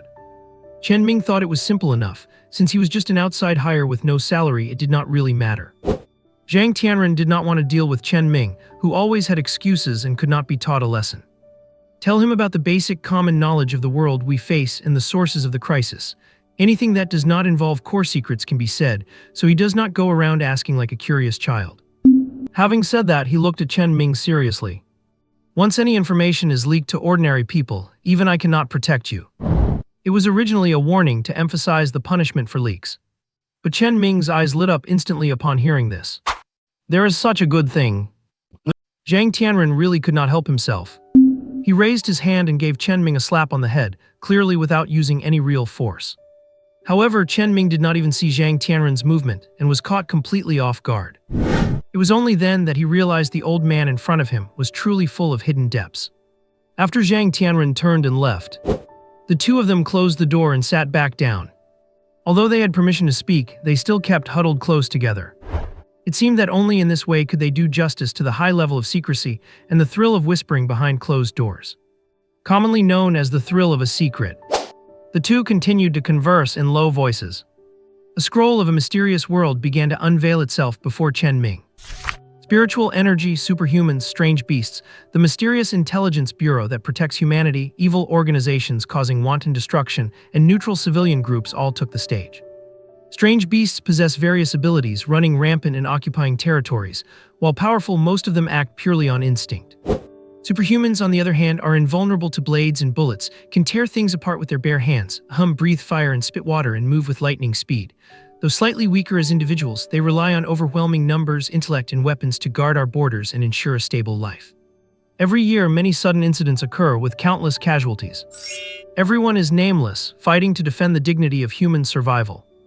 But in every era and every world, there are always selfish people who hold others back. The Beast God Temple is a prime example. They preach the return of the Beast God to save the world, and have even erected statues of Nuwa and Fuxi with human bodies and snake tails as the supreme deities. The supreme deities are returning to the world, and all living things shall bow and accept their grace. The so-called grace is simply the path to becoming superhuman. Due to limited resources, the mortality rate is extremely high, and it is euphemistically called returning to the embrace of the supreme god. Chen Ming was left completely bewildered. He could not help but ask, do people really believe such low-level tactics? Before Pu Changzui could answer, he figured it out himself. Right, I suppose if people can believe in things as irrational as anti-radiation stickers and germ defense cards, there are truly too many fools and not enough scammers, haha. Chen Ming laughed at himself, and Pu Changzui agreed with him completely. That is exactly it, there will always be someone who believes it. As for civilian groups, well. Pu Changzui paused and looked at Chen Ming. They actually share the same goals as the Intelligence Bureau, which is to maintain human stability. They also need to be registered and managed, but they just do not want to accept unified mobilization, preferring to guard their own cities and pursue freedom, much like your situation. Once put that way, Chen Ming understood. It is nothing more than the difference between having a consultant title to share database access and not having one. Normally, Chen Ming could be considered to have a big backer. One that cannot be toppled. Because he is not a superhuman and has no abilities, he will not be mobilized for missions either. Having no grand ambitions, Chen Ming secretly rejoiced in his own situation. This is basically infiltrating the Intelligence Bureau as an ordinary person. It is like standing under a big tree to stay cool, truly hiding in plain sight. Moreover, whether it is sudden beast incidents or the Beast God Temple causing trouble, they all happen in remote areas. Huacheng is located inland, far from the dangers of battle and very safe. Chen Ming was lost in thought. He looked as if he was completely enthralled. Pu Changzui watched him, seeing his own reaction when he first learned this information. It was like having one's worldview completely overturned. He then continued to share more common knowledge. Superhumans are divided into levels 1 to 9 based on overall strength, which does not just mean combat ability but could also include scientific research. Strange beasts are classified by danger level based on their strength and temperament, labeled with letters. An A-class beast can trigger a disaster, and anything above a class is designated as a forbidden zone, which humans cannot approach. Chen Ming was truly shocked this time. He could not believe there were places in this world that humans could not enter. He probed, have such disasters actually happened? Are there really forbidden zones? I have not heard a single bit of news about that. Pu Changzui looked like he wanted to laugh but could not. 2 years ago, a tsunami occurred and a certain island was completely destroyed. As for forbidden zones, they are currently all in the ocean. If this tomb had not been turned over, it would belong entirely to this zoo, and your place could very well have become the next forbidden zone. Woes, thank goodness it was handed over, otherwise I would not even know how I died, hahaha. While speaking, Chen Ming even reached out and tapped Pu Changzui on the shoulder. His face was filled with the relief of someone who had survived a catastrophe. Pu Su paused for a second and then laughed along with Chen Ming. Your choice was right. Even without knowing the world, you made the best possible decision. This was not a probe this time, but a statement of fact based on his evaluation. The distance between the two had quietly narrowed. Chen Ming asked sneakily, raising his hand to his mouth, "What is the deal with old Zhang, can you say?" Do not be nervous, everyone at the middle level and above knows. Director Zhang had a failed superhuman integration but did not die, a special case. He is in a state of semi-integration and the flaws are very obvious. Guess how old he is this year. Chen Ming made a gesture, signaling 666. Pu Changzui sighed and shook his head. He is only 39 years old. The reason he looks so old is that every time he uses his abilities in battle, it drains his lifespan. Chen Ming was truly shocked this time. Zhang Tianren's aged face and thinning hair flashed through his mind. Combined with the fact that he always called himself an old fellow and acted like a friendly neighborhood grandpa, smiling all the time. It was really hard to believe he was only 39. Chen Ming frowned and remained silent for a moment. Recalling the oath to defend the dignity of humanity with hot blood, loyalty, our bodies, and our lives, it did not seem like empty talk anymore. There are people actually doing it, and many people in the Intelligence Bureau are sticking to that oath. They might be superhumans, or they might just be ordinary investigators scattered throughout cities and corners of the world, unknown and nameless. Even if they die for it, no one will know, and their heroic deeds will never be widely proclaimed. They silently guard the human world, only to depart quietly without leaving a trace of dust. A sudden heartache welled up in Chen Ming's heart. He was enveloped in a sense of sadness. He was no longer sunny, losing his smile, his lips pressed tightly together and his eyes reddening. Noticing the change in Chen Ming's emotions, Pu Changzui was also moved and reached out to squeeze Chen Ming's shoulder. Do not be sad, do not resent the world. You said you would be proud of this, and precisely because you cannot be on the front lines, you must work even harder on your research. Yes, you are right, I need to go back and feed the animals. I should not be disturbing your work, thank you. Chen Ming opened the door and left, leaving behind a bewildered Pu Changzui who did not know how to console him. However, when Zhang Tianren returned again, Pu Changzui set aside his melancholy and gave a bitter smile. Why did you still need to test him? He is clearly someone with high awareness, full of empathy and very simple. Doing this makes me feel terrible. Zhang Tianren, no longer stern, looked apologetic.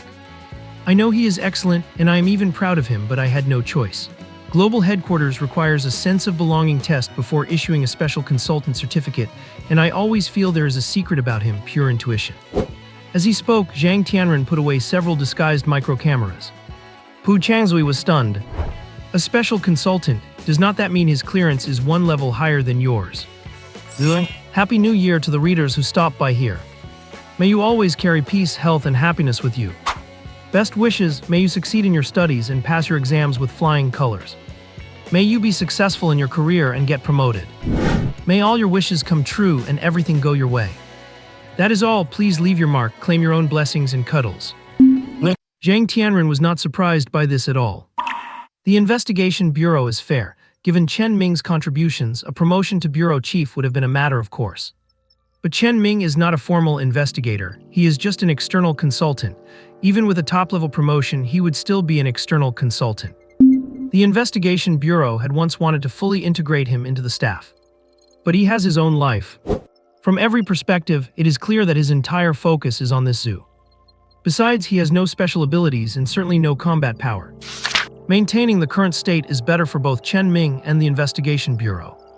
Zhang Tianren smiled and shook his head. His authority is almost equal to mine, but he has absolutely no power. He remains an external consultant. His heart just is not in it. He is such a homebody, he would not even step out of the zoo if nothing special happened. As he spoke, Zhang Tianren suddenly laughed out loud. People are really interesting. Some want to be officials, even desperately trying to claw their way up, while others would rather die than take an official post. Chen Ming is exactly that kind of person. Pu Changzui was speechless. But thinking about it carefully, it really was the case. He seems to prefer guarding the zoo. He has no other special skills, and if he were fully integrated into the system, he would probably feel uncomfortable. It is definitely his style. You have only met him twice, and you already know his style. Sincere, unpretentious, not hypocritical, high moral awareness, a bit goofy and very curious. Although I am obsessed with extraction experiments, I am fairly well read and have even studied psychology. Pu Changzui said confidently. But Zhang Tianren, who was putting away his miniature lens and walking out, added another remark. Small-time greedy, big-time righteous, let us go. Zhang Tianren walked away quickly. Pu Xuan's completely agreed with this. After all, the story of him charging admission to the park had already spread. The mere thought of Chen Ming fixated on those tickets was laughable. Chen Ming could not laugh at all right now. He felt a weight in his heart, and even his breathing felt stifled and oppressive. He even felt a sense of guilt and sin. He was seriously pondering in his mind whether to hand over half of the hidden bone marrow beast cores. But he could not explain how he got them, and there was no way to tell the story. It would not just expose himself, it would also implicate Yinzi and Yiyu. Should he perform a human-beast fusion and breathe phoenix flames in front of them? Or let Yiyu reveal his true form? The terrifying power of those flames in Yi's true fused form. Were those things meant for public eyes? For the first time, Chen Ming found giving a gift to be an impossible dilemma. He felt like he had hit a dead end, unable to advance or retreat, feeling incredibly torn. He frowned deeply. Concentrating so hard on his thoughts, Chen Ming loosened his grip on the handlebars of his electric scooter and stopped at the gate of the tiger enclosure. Roar! A tiger's roar jolted Chen Ming back to reality. He even shivered involuntarily. Looking at the one scrawny tiger, now majestic with shiny sleek fur, acting affectionate and rubbing against the iron gate. Chen Ming suddenly found himself again. Uncle Zhang, Xiaoro, Yinzi, Chengbei, Yiyu, and even Xianyu and these animals, the zoo. They are the ones who belong to me, and that is what I should care about. The world is huge, but it is not mine. I am just a homebody who wants to make a little money to live comfortably and stay curled up at home. Saving the world is a job for big shots. Having regained his senses and recognized who he was, Chen Ming patted his face hard. Do not get carried away. You are just a small fry who has not even figured his own life out yet. Leading the zoo to a good life without going hungry is what you should be doing. While keeping this constant reminder to himself, Chen Ming added, well, if conditions allow and it is not dangerous, I can help out appropriately, that is it. As the gloom in his heart was swept away, once the heavy burden of the thought of saving all mankind and alleviating the worries of the investigation bureau was discarded, Chen Ming felt his whole body instantly lighten. Looking at the dilapidated zoo, he saw life everywhere. Even the plump and muscular tiger looked handsome now. Well, it is a male tiger. A gentle smile returned to Chen Ming's face. He parked his scooter, walked over to the tiger enclosure, opened the iron gate, and stepped inside. The tiger immediately came over, rubbing and licking Chen Ming's fingers like a giant cat. Its tongue was damp, soft, and warm. Even the female tiger, who had been cautious last time, was now lying meekly on her back, paws in the air showing submission. Stealthily glancing around, Chen Ming quietly took out a piece of high-grade animal feed and broke it in two. He held it out to the tigers and whispered praise. Good job, deserve a reward, heh heh. An investigator in the distance saw this and was astonished. After all, tigers are fierce beasts with a strong sense of territory and extreme aggression. Such docility is hard to see even in a circus. Especially since Chen Ming is not a trainer, their interaction was incredibly natural. It was easy to see that both tigers were extremely attached to Chen Ming. It really made one marvel. Chen Ming stepped out of the tiger enclosure. The tiger sensibly reached out a paw to hook the gate and help close it. Chen Ming locked it with satisfaction and put the key away. Only then did he ride his electric scooter back to the office building. The area was cordoned off. Time flew by. All supplies and support were taken over by the investigation bureau. This included food for the animals and all other necessary supplies. Chen Ming spent his days wandering around the excavation site, learning things. Not only did he get to know the team leaders from various countries, but he also learned a lot of information from their casual remarks. For instance, transcendent humans can be detected for anomalies by instruments. This is because most of them have undergone artificial fusion and cannot fully control their energy. However, transcendent animals do not trigger these detection instruments. They are already accustomed to their physical changes, and rarely do they experience energy leakage, except when they first mutate or use their special abilities. This made Chen Ming let out a huge sigh of relief. He had previously worried that these professors and researchers would discover the anomalies in the zoo. Now it seems there was no need to worry at all. Yinzi and Chengbei are smart, and as for Xianyu, well, ignore him. As for Yiyu, he is off hiding somewhere, and even Chen Ming does not know where he is. As long as he does not call him back through his avatar, everything will be safe and sound. Looking at the investigators moving in and out of the rock entrance, Chen Ming also felt an itch to go down and take a look. However, before he could crawl down, he was grabbed by Zhang Tianren. Where are you going? I wanted to go down and see what it is like. It is not hell down there, what is there to see? I have serious business with you, come with me. What you said makes sense. Chen Ming was dragged away looking bewildered. He was so scared he thought one of his little guys had been caught.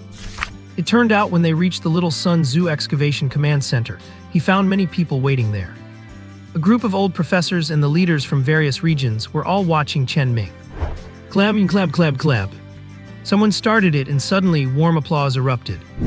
Chen Ming almost turned and ran in terror, but Zhang Tianren grabbed him firmly. Zhang Tianren's eyes were full of laughter and teasing. Chen Ming's files explicitly recorded that he gets weak in the knees when on stage. He leaned into Chen Ming's ear and whispered, "You actually have a day like this too, ha ha ha."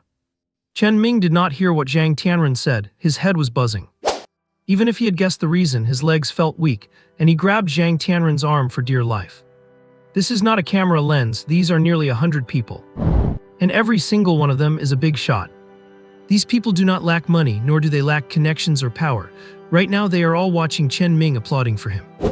This almost broke the seal in Chen Ming's heart. Welcome the hero Chen Ming, who has made a huge contribution to all humanity, to the stage to receive the special external consultant medal and certificate. Chen Ming heard this sentence. However, just as he instinctively stepped forward with his left foot, his right leg suddenly went weak and he fell forward. If he had not been gripping Zhang Tianren's arm like a spasm, he would have face-planted on the ground. Laughter filled the command center. Everyone present was filled with goodwill. Do not be nervous, young man. When I first received an award, I had to crawl up the steps. Right, it is okay, do not worry about looking foolish. We have had people wet their pants at award ceremonies. Falling over is considered normal, ha ha ha. Stop implying that at me, you will not ever forget that, will you? Some offered comfort while others made fun of themselves. Under everyone's gaze, Chen Ming pulled himself up, holding onto the steady Zhang Tianren. He gave a shy smile and brushed the dust off his knees. Then he took a deep breath, puffed out his chest, and walked toward the temporarily erected stage. His legs were still weak and shaking. Even the flesh on his face was trembling. Chen Ming was still nervous. He was just an ordinary guy, not particularly special, and although he had fantasized about standing on an award stage before a crowd. When that day actually arrived, and the spectators were all powerful figures managing various territories from all over the world, there really was an invisible pressure weighing down on his whole body. But Chen Ming managed to pull through, slowly climbing onto the stage. He even leaned on the table with the certificates, turned around and squeezed out a nervous, deformed smile, sparking another round of applause and laughter. Zhang Tianren got on stage and picked up the certificate. In special times, everything is kept simple. This should have been held at the headquarters auditorium with at least 10,000 people present. No, this is just fine.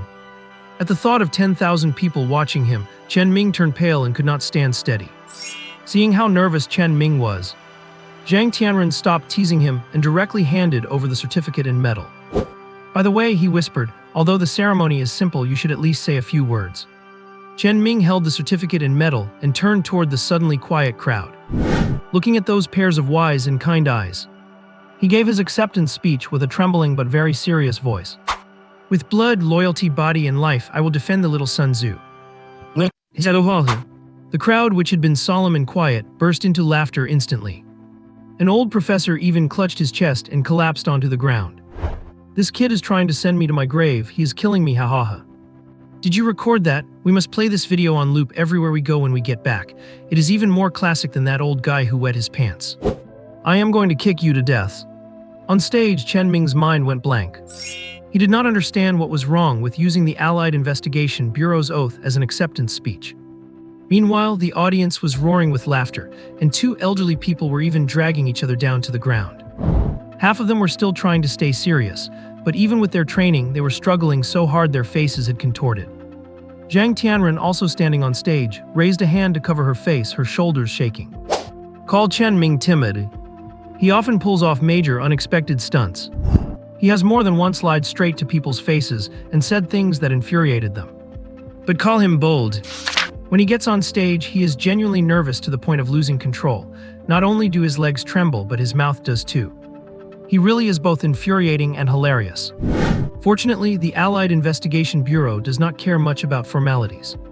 And recording these rookie mishaps and jokes when they receive awards is like a tradition. If Chen Ming were not nervous, these people would instead be acting sarcastic and cold to put pressure on him. It is as if they only consider you one of their own if you make a fool of yourself. After all, for these people, happiness is not something that comes around often. Chen Ming's mind was a blank slate. He still had not recovered, even after Zhang Tianren helped him walk out of the command center. He had only recited the AIB oath, so why did they laugh so exaggeratedly? Chen Ming even saw with his own eyes an old lady laughing until she foamed at the mouth and had to be rushed out for emergency treatment. Why would an oath trigger a roar of laughter? This question hovered in Chen Ming's mind, and he just could not figure it out. But after returning to the excavation area, Chen Ming, his mood gradually calming, sat on the ground and looked up at Zhang Tianren beside him. Why did they laugh so outrageously when I used the oath as my acceptance speech? Zhang Tianren looked at the excavation area. Her face twitched suddenly. Just log in to the global AIB internal network later and you will see. You will at least be in the top 10 for most ridiculous moments of the last 8 years. You probably will not be able to see it until the excavation is completely finished. Having said that, Zhang Tianren paused for a moment. Then she moved to sit next to Chen Ming. We originally wanted to build a large laboratory above the tomb, but considering safety factors, it is better to move it away. We will even dig up the boulders and start the reconstruction work. The design blueprints are already being made, you should like them. Chen Ming instantly forgot about the award ceremony. His entire attention was captured by the rebuilding of the zoo. Just rebuild it mostly according to the original layout. It is too big, I will not be able to manage it. Also, the water system and security. By the way, can I get a discount on water and electricity bills with this certificate? As expected, Chen Ming is still the same Chen Ming. To him, the title of special consultant is probably less important than a discount on his utility bills. Zhang Tianren was now extremely glad she had not given Chen Ming another option. What if she had invited him to officially join the AIB in a high-ranking position? He probably would have refused, right? No, he definitely would have refused. Even a moment of hesitation would be a disrespect to the little Sun Tzu. Zhang Tianren got up speechless. No discount, but there will be special privileges, including tax and other things. You will receive preferential treatment. Chen Ming jumped up in a flash. He carefully cradled the certificate in his arms. His legs were no longer weak, his hands did not tremble, his tongue was no longer tied, and his mind was instantly sharp. Zhang Tianren even suspected that if she had told him about these overlooked side benefits of the special consultant certificate at the time, Chen Ming might have controlled his physical and emotional breakdown on the spot. He would have protected the certificate and handled everything with calm and composure. Thinking about it, that was not impossible. Zhang Tianren could not help but chuckle as she watched Chen Ming ride away in a hurry on his little electric scooter. Chen Ming returned to the office building and slumped into a chair. His distraught look made Uncle Zhang think something major had happened. But when the certificate and medal were placed on the table, Uncle Zhang picked them up and was stunned. Bringing glory to the family, this is a major event that brings glory to the family. There are only 3 of us here whose family glory. My parents already severed ties with the old Chen family long ago. If it is glory for our zoo. While speaking, Chen Ming reached out, took back the certificate and shook it. With this, there are discounts on water, electricity, gas, and many other fees later, haha. Seeing Chen Ming's happy face and hearing him mention his parents, Uncle Zhang could not help but sigh. This is a true honor. Most people who receive this would not be willing to use it at all. They would take it home, frame it, and pass it down for generations. What good is honor if it is not practical? Besides, I earned it with my own strength. Should I inlay it into the table, no matter who comes to charge me fees later, they will see it without me even having to remind them. No, wait. Chen Ming was suddenly startled. If I inlay it, I will not be able to carry it when I need to pay taxes. He promptly put the certificate into a drawer and locked it. Finally, he had solved this dilemma.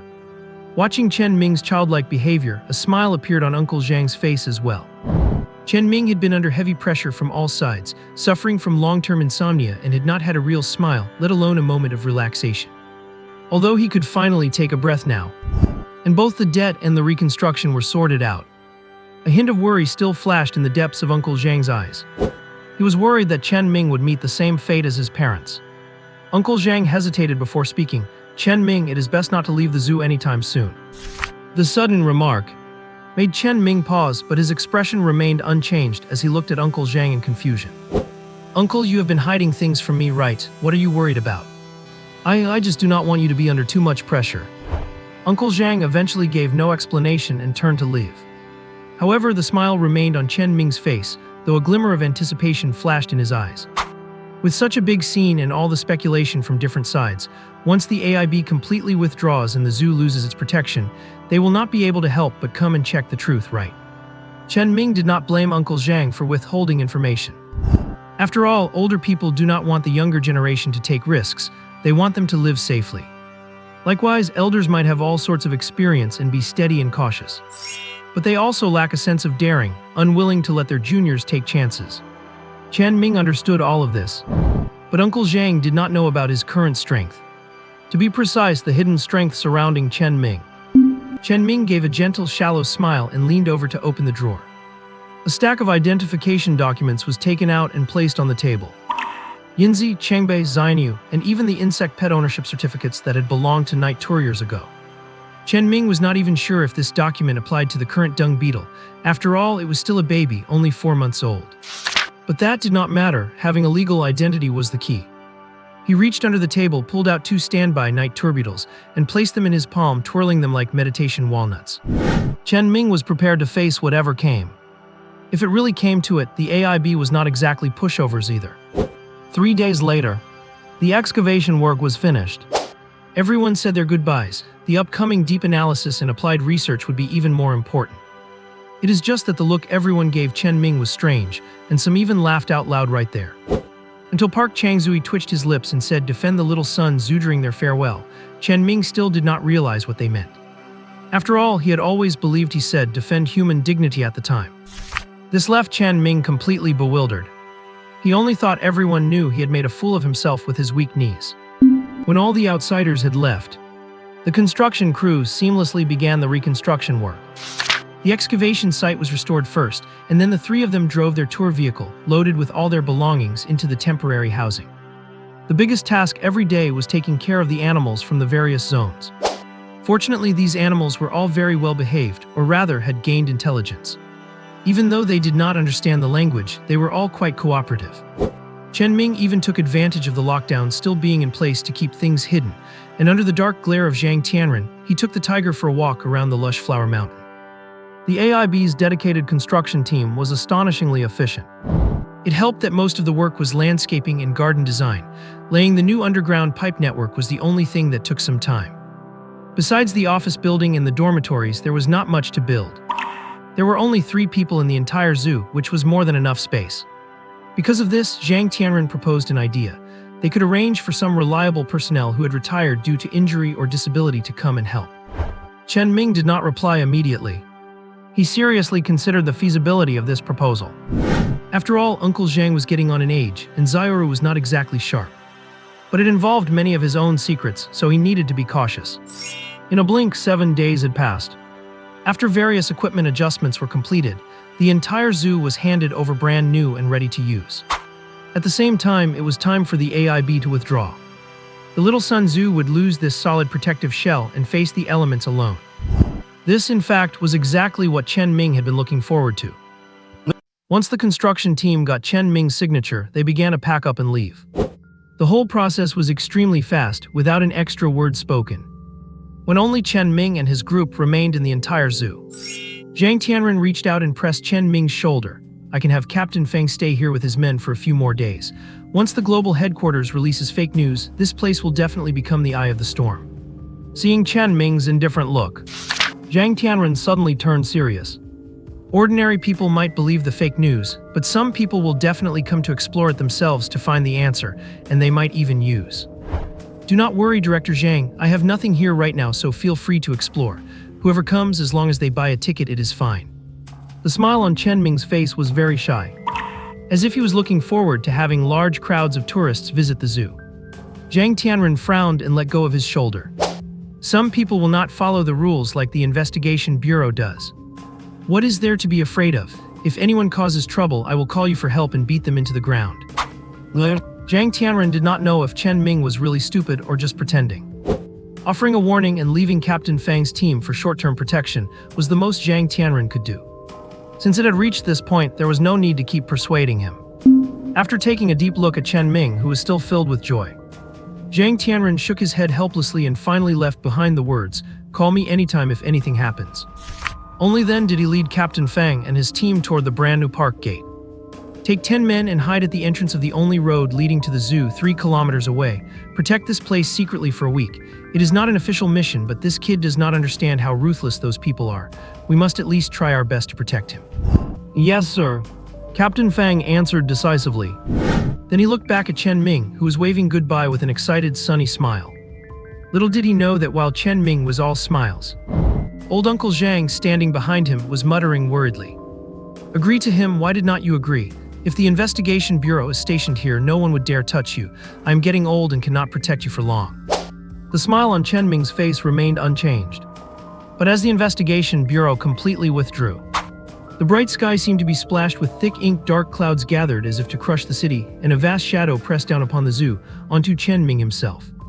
Yinzi stood on Chen Ming's left shoulder. Changbei looked out from a tree to the right, and there were 2 nitromers in his pocket. Uncle Zhang, instead of worrying and protecting, why do not you tell me where the danger comes from? You aside. Old Uncle Zhang sighed and turned to leave. But Chen Ming was still smiling brilliantly. Only Mo Xiaoru, who did not understand what was going on, tugged at Chen Ming's lapel. What danger? Are we in danger? Xiaoru will protect you forever. All right, but first we have to eat. Before Chen Ming could finish his sentence, as Zhang Tianren and Captain Fang stepped out of the newly built park gate, a deafening shout suddenly rang out in his mind. Master is mighty. Congratulations, Master, for your unparalleled wisdom in perfectly harvesting the ancient beast tomb, rewarded with 3 species awakening cards. Congratulations to the Master for successfully offloading the risk and shielding the zoo, obtained a fusion healing potion. Congratulations to the Master for rebuilding the zoo, rewarded with an evolution potion used with caution. The high-pitched, excited voice appeared too suddenly. It startled Zhang Ming so much that he almost jumped. This caused Yinzi to spread her wings and soar, scanning the surroundings with her gaze. Changbei, hidden on the tree trunk, revealed its sharp claws. Even Mo Xiaoru noticed something strange, as she was still holding the corner of his shirt. Chen Ming, what is wrong with you? Cough cough, nothing, I'm just too excited, our zoo is truly beautiful. Saying this out loud, he was thinking about something else in his heart. So the rewards are settled only when the event is over and everyone has left the zoo. Chen Ming saw with his own eyes that the moment Zhang Tianren and Captain Fang stepped out of the gate, the maniacally excited reward notifications rang out instantly. Although the notification voice always sounded a bit mentally unstable whenever it appeared. The rewards this time were truly top-notch, 3 species awakening cards at once. He looked up at the scorching sun. It was already approaching noon. It was impossible to open the park today. Chen Ming, still excited, patted away Mo Xiaoru's hand, which was still gripping his shirt. Call me when lunch is ready. We will reopen for business tomorrow, ha ha ha. Before he finished speaking, Chen Ming ran toward the office building in a flash. After entering the office that had already been checked by old Uncle Zhang, he carefully locked the door. Then he placed Yinzi, who was on his shoulder, on the bird stand, while Changbei had already jumped into his arms. Chen Ming held a nitromer in his right hand while taking out the rewards to check them with his left. Fusion healing potion, used when a species fusion fails, leading to self-collapse. Consuming it before death can heal the main body and allow the fusion to be completed. After healing, the fusion degree can reach a maximum of 70%. Evolution potion enhances physique at a fundamental level, triggering transcendent evolution. During this time, it will wipe away useless parts and impurities, reshape the body, enhance potential, and increase the ceiling of evolution. The fusion healing potion seemed more like a gift. But Wuxiang Tianren had indeed been very helpful this time, and his contribution to the zoo was undeniable. Chen Ming had heard the term fusion degree several times, but he did not really understand it. And the evolution potion was quite extraordinary. To Chen Ming, this felt like cleansing the marrow and cutting the bone, reshaping the body and consolidating his foundations. But the special note to use it with caution meant the process clearly would not be very pleasant. Chen Ming tapped his fingers on the desk unconsciously. Beside him, Yinzi was already drooling and Changbei stood up, resting its front paws on the edge of the table. Only the nitromer, being stroked until it was almost asleep, showed no reaction. Boss, this big chicken leg smells so good, slurp. Chen Ming, deep in thought, immediately put away the 2 vials of potion. Is the beast marrow better or is this better? Of course the beast marrow is better, but since we cannot eat that right now, caw caw caw. Yinzi said with a matter-of-fact attitude. There is no reasoning with the instinctual intuition of animals, which also went to show the rarity of beast marrow. Chen Ming did not know the detailed data or functions of the beast marrow at the moment. But the purpose of the 2 potions before him was very clear. The only question was whether he should use them immediately. Chen Ming was somewhat hesitant. If he fell into a coma for several days after taking the evolution potion, things would get messy. Seeming to notice Chen Ming's struggle, thinking he was worried about the unknown mastermind behind the scenes, Changbei extended its soft little pink tongue to lick Chen Ming's palm. And Yinzi spoke up directly, Boss, do not worry. If anyone dares to mess with us, Yinzi will roast them to crisp with my phoenix flame and feed them to the tiger. The meow. The 2 little ones expressed their stance one after another. This made Chen Ming feel deeply gratified, and he smiled like an old father. We will talk about it after lunch.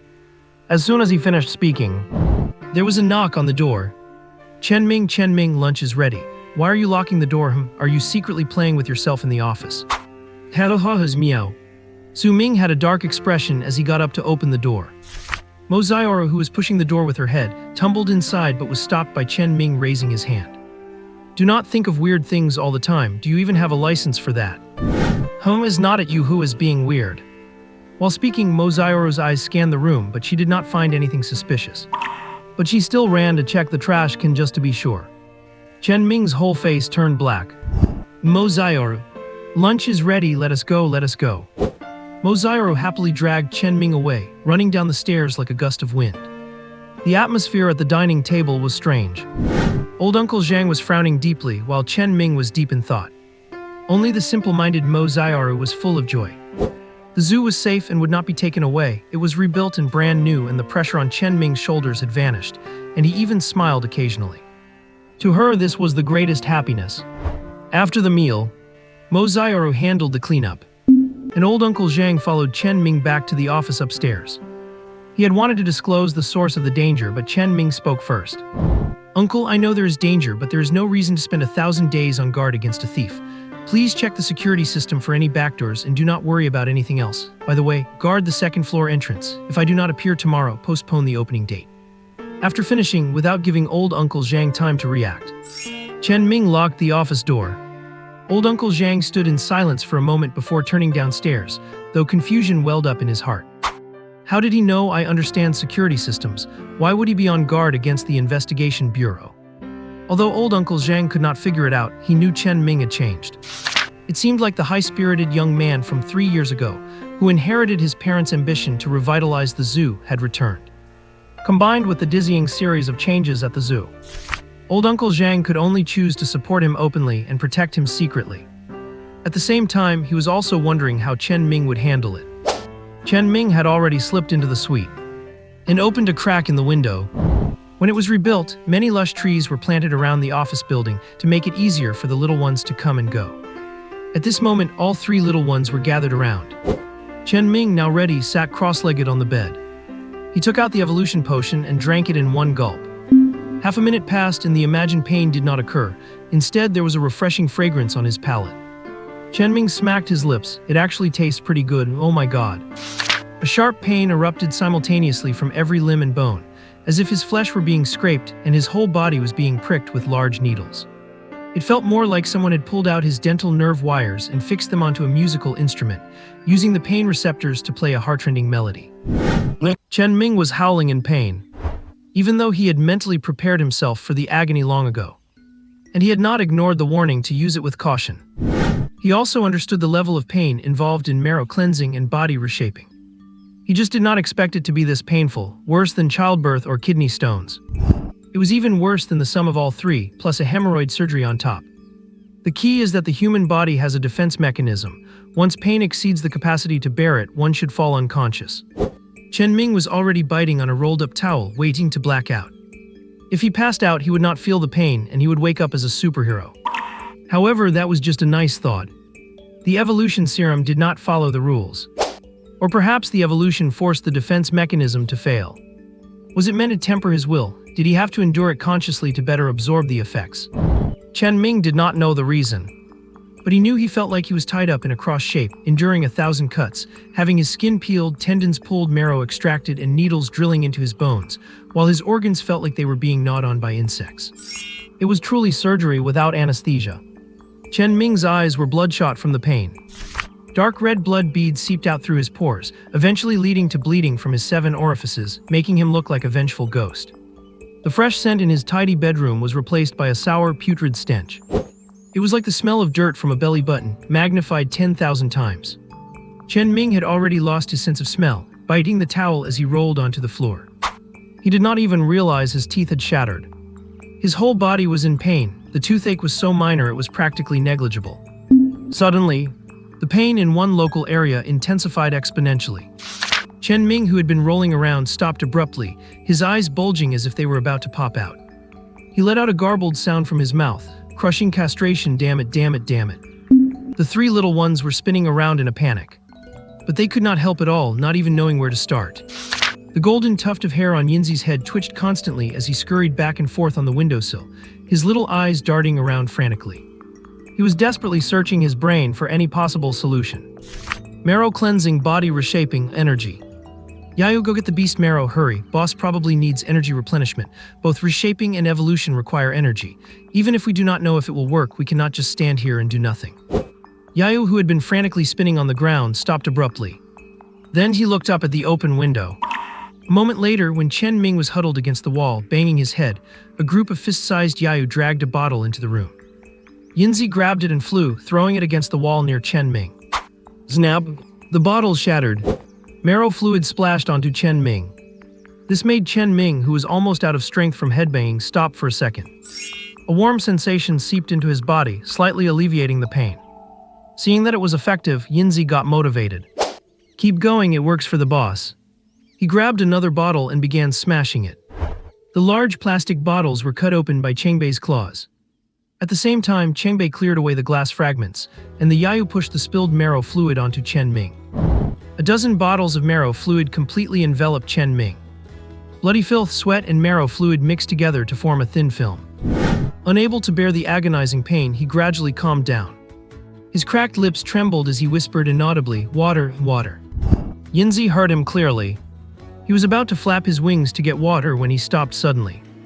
"There is marrow fluid here, why drink water? Boss must be delirious from the pain." Yayu attack. The small Yayu lined up and covered their bodies in marrow fluid. They pried open Chen Ming's lips and crawled inside. Chen Ming. It is true that the rich rely on wealth and the poor rely on mutation. Fortunately, Chen Ming had the wealth, and his stock of ancient beast marrow was unmatched. 3.5 hours passed.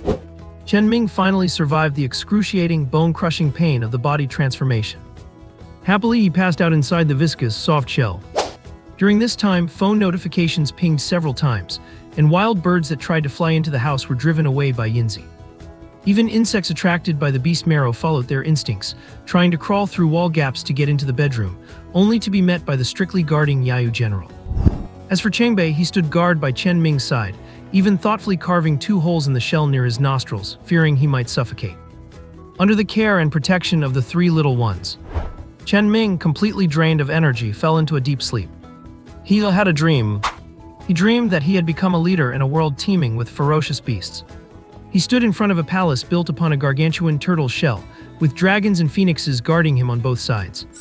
He was surrounded by exotic birds and beasts beyond imagination, while a black tide of beasts attacked from the front. A rabbit of immense size, with bulging muscles, holding a thick metal pillar and radiating lightning chains, hopped into the beast tide to clear a path. A tiny, cute-looking rodent was busy eating some kind of mineral. Giant spiders crawled all over the palace like guards and cleaning up trashware. Wait, was that Jixiu's ancestor? Just as Chen Ming was lost in thought, his gaze was uncontrollably drawn to the top of the palace. There, a massive tree of unknown name radiated brilliance.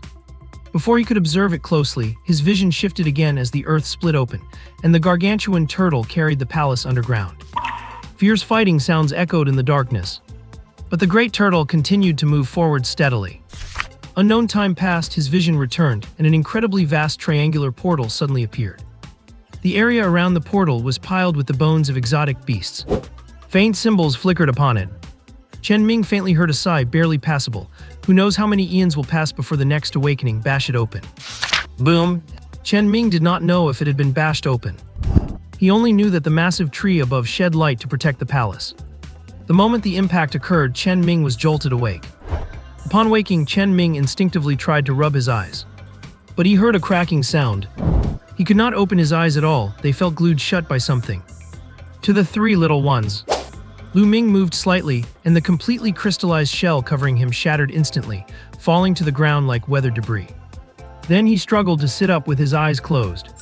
He picked off the crystals stuck to his eyelids and opened his eyes in a daze. Chen Ming looked at the hard shell on his body and fell into thought. Did I just form a cocoon? Congratulations to the boss on your rebirth from the cocoon, squawk. Chen Ming spat out the debris in his mouth. His voice was hoarse. How much time has passed? Was there any danger in the garden? About 9, boss, see for yourself. Yinzi wanted to answer, but he could not count past 9. So he flapped his wings and brought the phone over. Chen Ming shook the residue off his hands. 15 hours had passed since taking the evolution serum. It was now nearly 4:00 a.m. And Yinzi was busy pecking away the crystalline shell from Chen Ming's shoulders. Chen Ming was also curious about how this thing on his body appeared. when Yinzi said it was made of beast marrow, bloody filth, and sweat. Chen Ming dropped the phone and rushed into the bathroom. After cleaning up, Chen Ming looked at his sharp-featured reflection in the mirror and fell into deep thought. He still looked like Chen Ming, but it was as if a subtle adjustment had been made, making every part perfectly harmonious. It is like the same characters, same strokes and structure, but a master has made such delicate adjustments that they now look divine. Chen Ming put on his clothes and stepped out of the bathroom. Looking at the dried bloodstains on the bed, the pile of debris on the floor, and the insect carcasses by the window. Having understood everything, Chen Ming sincerely thanked the three little ones. Where would we be without the boss? Boss, how do you feel now? How do I feel? Much lighter, does not seem like any other changes. Crack. Just as he was speaking, Chen Ming applied a little force and crushed the metal headboard. Chen Ming stared blankly at the head of his bed. Then he picked up his water glass and other items. Everything felt perfectly normal. He gripped the bed frame again and squeezed hard. Greg, the 1.5 thick iron pipe was flattened once more. It seems, it is not that there is no change, but that the change is quite significant. Congratulations to the host for successfully completing the transformation period using the evolution serum. The absorption rate was perfect, achieving 100% evolution. You have become a fully evolved entity and your skills have been upgraded in sync. Chen Ming listened to the perfectly normal prompt echoing in his mind. He actually felt a bit unused to it not being dramatic. Scratching his head, Chen Ming checked the changes in his own skills. Species detection showed no major changes after the upgrade, only that the information obtained was more precise. Contract skill added a forced contract option, with only one slave contract available, and the additional restriction rules increased to 3. As for the spirit fusion skill, the changes were the most drastic. He could now fuse with 2 contracted species simultaneously, not only allowing him to use their skills, but also to manifest the special abilities of the species. Chen Ming's eyes lit up instantly.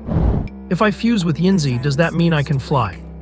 Chen Ming was very tempted, but thinking back to how spitting phoenix fire drained his entire body and left him unconscious, he temporarily dismissed the idea. Soaring into the sky sounds thrilling, but it would be too tragic to pass out high up and fall to his death. Chen Ming stretched his limbs. His whole body crackled, which felt incredibly refreshing. Looking at the 3 little guys still waiting for him, Chen Ming felt full of confidence in the future. No matter what he had to face, at least he had partners by his side. They would never stab him in the back, let alone betray him. They would watch over and accompany each other. What else in this world was there to fear? Plus, Chen Ming was already quite the homebody and had no intention of vying for supremacy. He just wanted to guard the zoo. He was also a special consultant for the Global Investigation Bureau, the largest and strongest department. Except for the mastermind lurking behind the zoo. What else was there to worry about? He could totally just lie back, earn a little pocket money, and live his life comfortably. Exactly, that was Chen Ming's great dream. Chen Ming beckoned. Yinzi flew onto his shoulder, the 2 frequently pet night rangers crawled into his pockets, and Chengbei jumped into his arms. Chen Ming felt a sudden surge of safety. He fondled the 2 night rangers with his right hand. Boss is here. In the future I will take you guys to eat well, drink well, and travel around. Life is just perfect. Boss is the best, moi.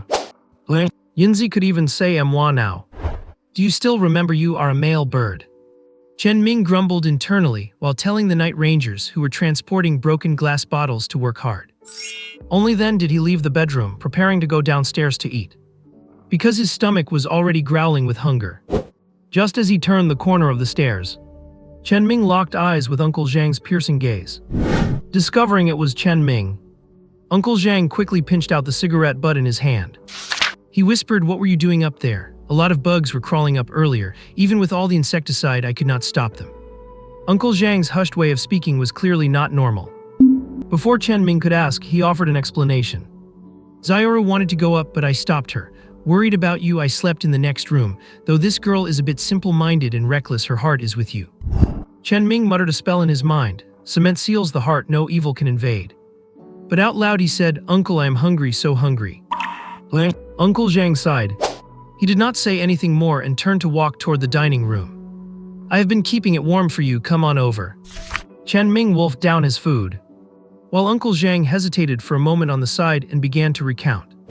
"Before old Chen's accident, someone had sneaked into the zoo. I knocked them out and threw them out. I also warned old Chen and his wife, but they said it was a family matter and not to worry. And you know what happened after that?" Chen Ming's pace slowed down. He did not look up, just started chewing slowly. How many times has it happened since I took over? Uncle, do you know the other party's identity? 4 times, the last time I am not even sure if it was human. I could not confirm the identity. Chen Ming was stunned. What does not sure if it is human mean? If it is not a human, could it be a ghost? A look of conflict appeared on Uncle Zhang's usually calm face. That person could crawl on the walls and had a tail. It even tried to fight back after I hit it with a tranquilizer gun. I wanted to catch it, but I could not keep up. It moved like a rat. If these words had not come from Uncle Zhang, Chen Ming would have thought it was dream talk. Seemingly thinking of something suddenly, Chen Ming put down his bowl and chopsticks and got up to leave. Uncle Zhang, go get some rest. We are opening for business at noon. After saying that, Chen Ming ran upstairs and opened his computer. He logged into the internal network of the Investigation Bureau with his secret key. Global Investigation Bureau welcomes you. Thank you for your contribution to all mankind. He closed the automatically popping greeting. Chen Ming used his authorization to start searching for information on transcendence. Only by possessing mutated beast inner cores or beast crystals and adding beast marrow can a fusion agent be concocted. Taking a fusion agent is extremely dangerous, but once successful, one gains partial beast abilities and is known as a transcendent. Basic improvement targets physical strength. When fusion reaches 30%, the same abilities appear depending on the species of the mutated beast fused. Supervision, hearing, neural reflexes, etc. Early fusion is the most dangerous with a high mortality rate. Once this threshold is exceeded, one enters a short, stable period. When the fusion rate reaches 50%, animalistic reactions appear in certain human organs. Human bodies with wolf heads, human bodies with rat tails, rabbit ears, bear paws, etc. The animalized parts are the markers of the fused species. The more animalized parts, the stronger the transcendent ability. When it reaches 80%, which is the current upper limit of the strongest transcendence, the human body can completely turn into the fused species, unleashing all the species' capabilities, making it extremely powerful. This is also the current top combat power. But behind this power, there are obvious drawbacks. Humans will be subtly influenced in their temperament by the fused species. For example, someone fusing with a mutated owl would become a night owl, not sleeping at night and unconsciously wanting to squat on a tree. Those who fuse with mutated bats have it the worst. Their hearing sometimes becomes a nuisance. At the same time, some scientists have proposed a hypothesis that 100% fusion should allow one to maintain a human form, as this conforms to the final direction of species evolution. If one only turns from a human into a half-human, half-beast, or becomes fully animalized, it may look powerful as if it is evolving, but in essence, it is a regression. They even joked, our ancestors finally got down from the trees, but you guys climbed back up. The professor who published this view was none other than Lawrence. But he only hypothesized without examples, let alone any evidence. Yet it was deeply admired by Chen Ming. An ordinary person could make such a conjecture through knowledge and experience. No wonder he is an expert. Chen Ming himself is the best proof supporting this conjecture. But he would not mention it to anyone. The cost of showing off is too high and would expose all his secrets. That is not what Chen Ming wants. Chen Ming immersed himself in countless secrets. He also looked at many friendly organizations on record. Most importantly, the doubts in his heart found answers. What Uncle Zhang described must be a transcendent with a fusion rate over 50%. They can hard resist a dose of anesthetic that would knock down an elephant. Chen Ming sighed, leaning back in his chair. If they can keep sending people, there must be an organization. Since there are many unregistered grassroots organizations, can I also establish one to facilitate things? What would be a good name? In deep thought, the sky gradually brightened. Chen Ming walked out of the office building with 2 night rangers in his pockets and Yinzi standing on his shoulder, dozing off. He still had 3 species evolution cards left. And there were still several animals with special bloodlines. Plus, he had verified that a transcendent organization had its eyes on the zoo. Chen Ming prioritized animals that had combat strength but appeared harmless and would not be guarded against. Along the way, he even recalled his dream experiences. He occasionally used the species detection skill to look at trees and grass. He was hoping to discover a unique plant to guard the zoo, but despite getting dizzy from using it, he did not get his wish. When he arrived at the rabbit hutch, to be accurate, these were not viewing animals of the zoo. They were ones Chen Ming had raised 4 years ago, only he had been tricked by someone. He was supposed to buy a pair, but later discovered both were female. Seeing that the visitor was Chen Ming, the 2 rabbits hopped toward him, their split lips twitching constantly, looking very affectionate. Chen Ming decisively used the contract skill. After success, he took out the species awakening card. The reason he used it on the two rabbits was not only because they fit his ideas, but also because he was influenced by the dream. After all, that violent, muscular giant rabbit, wrapped in thunder chains while hugging a metal pillar, was quite intimidating. His own two were a bit small, but their bloodline was extremely anomalous, and very likely related to the giant rabbit in his dream. When the awakening card was completely absorbed, Chen Ming checked their data again. Name none. Species little white rabbit evolving. Age 4 years old. Bloodline violent prison thunder rabbit 6%. Skill thunderstorm. Talent violence. Trait fast movement speed strong body thunder type ability. A little white rabbit white and cute, two ears stand up cross Chen Ming's mind. He looked at the two little rabbits with red eyes and casually pointed his finger. Use your skill over there. Zzz boom. The rabbit ears collided, creating lightning, and then with a flash the rabbit hutch was gone. Man, bird, and two rabbits were collectively dumbfounded. Chen Ming was the first to recover. This time it is even steadier, as long as the mastermind dares to come. He will make sure they never return. Chen Ming was happy but could not help but feel a bit worried. The name Storm Prison Thunder Rabbit sounds impressive, but when you add that violent talent to the mix, it just does not feel very safe. Chen Ming even suspected that these two cute-looking bunnies might have a rebellious streak. They were staring blankly at the spot where their brand new rabbit hutch used to be. Their crimson eyes were filled with confusion and grievance. They even shed clear tears and started crying on the spot. Chen Ming actually felt quite embarrassed about that. He had just pointed casually, never expecting to be so accurate. Chen Ming gave a light cough. He grabbed Yinzi, who was rolling around on the ground and laughing like crazy. Tell them the rules they need to follow inside Little Sun Zoo. You got it, boss, leave it to me. Yinzi stood tall, puffing out his chest and making mysterious grinding sounds, mixed with hisses like escaping steam. The two little white rabbits twitched their ears and nodded continuously, their split lips moving up and down in an incredibly cute way. Yinzi chattered away at them before looking up at Chen Ming. Boss, they are very sensible, they are just crying because they want a new house. Chen Ming squatted on the ground, smiling as he took out 2 portions of premium feed and handed them over. It was comfort, a reward, and a test all at once. After all, when a rabbit bites, it leaves a triangular mark, looking like someone dug a pit in the ground. Fortunately, both little rabbits were very measured. Even though they ate in a hurry, they were careful not to let their teeth touch Chen Ming's hands. They even licked up the last few crumbs with their tongues. While feeding them, Chen Ming turned to look at Yinzi. What did you tell them? Little Sun Zoo, listen to the boss for everything, be kind to other animals, be harmonious, equal, civilized, and free. You cannot bully other animals, everyone must love each other. All right then. Chen Ming felt like he could leave this stuff to Yinzi from now on. But some restrictions were necessary. These 2 rabbits did have a violent talent. First, do not attack other animals in the zoo. Second, do not reveal special abilities in front of tourists. Learn to blend in. Third, you must get permission before using any abilities. The 3 rules were imprinted into the minds of the 2 rabbits. Chen Ming preferred to have partners, so it was still an equal contract. He stood up and pulled open the wire mesh door. Come on, let us go see some other friends. You will not have to stay in a cage from now on. This zoo belongs to me and it belongs to everyone. From now on, you shall be called Suhui and Xiaowing.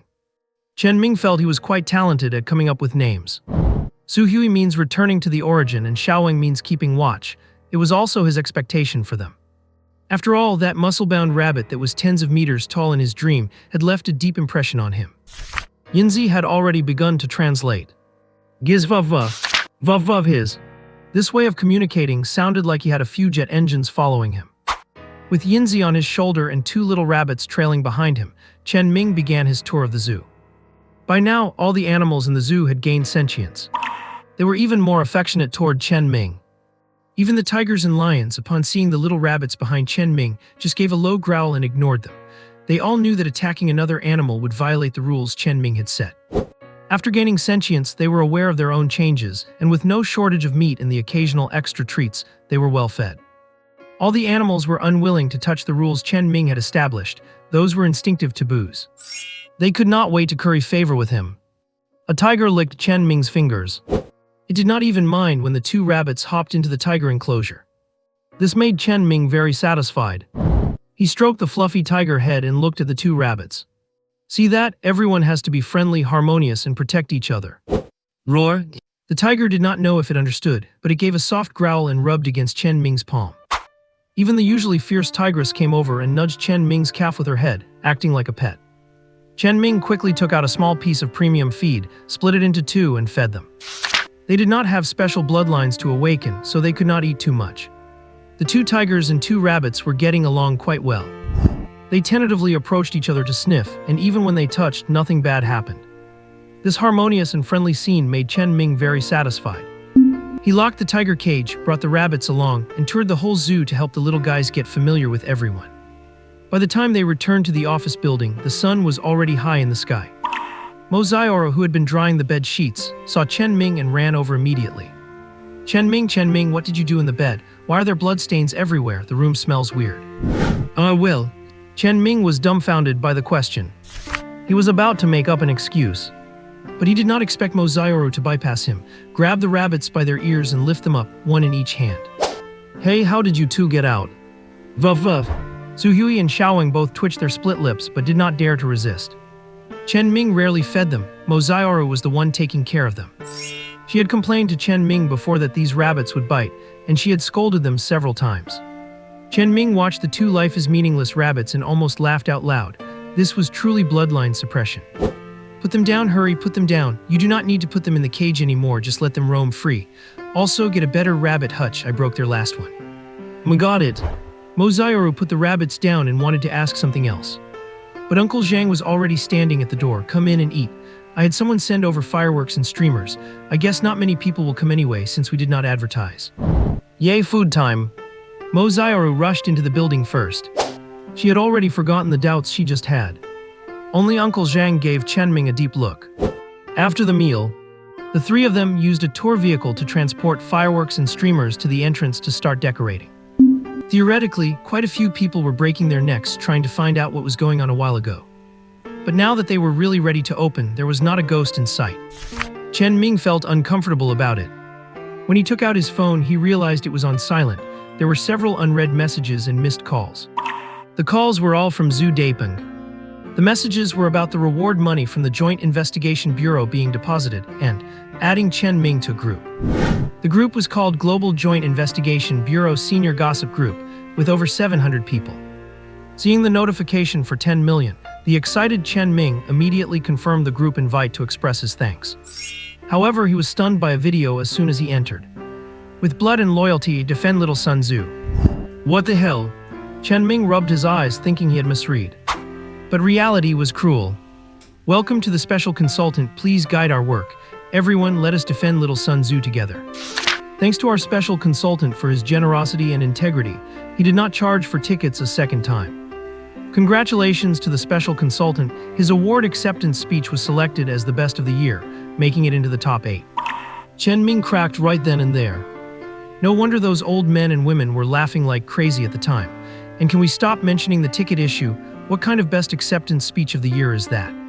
Chen Ming was so embarrassed he could have dug a villa out with his toes, but he could not bring himself to leave the group. Do these people in high positions have anything better to do? He complained continuously in his heart. Then he went lurking. Set to do not disturb, turn off group notifications. Just be a little transparent and check the messages once in a while. Chen Ming let out a long breath. He called Zhu Daipeng back. After the call connected, a barrage of questions hit his ears. Bro, that is not cool. You reopened without inviting me. You mentioned a lifetime card and then turned around and forgot about me. You have saddened your brother's heart. Listening to the bantering tone, he felt powerless to refute it. Chen Ming really had no business acumen and never thought about inviting anyone. Just use your face for the lifetime card. I did not think about inviting anyone. Now it is all set up and there is not a single tourist at the entrance. It is quite awkward. Really? Would not all those media outlets go crazy if you made one phone call? Why did not I think of that? Forget it, if you want to come over. No need to make a scene, I am too lazy to deal with it. Alright then, I will bring some people to show support later. When Zhu Daipeng arrived, it was nearly noon. Just as Chen Ming was about to light the firecrackers. Do not light them, stop. Chen Ming looked up. Over a dozen cars were parked by the side of the road, and Zhu Daipeng was running over shouting. Who runs a business like you? You should at least record it.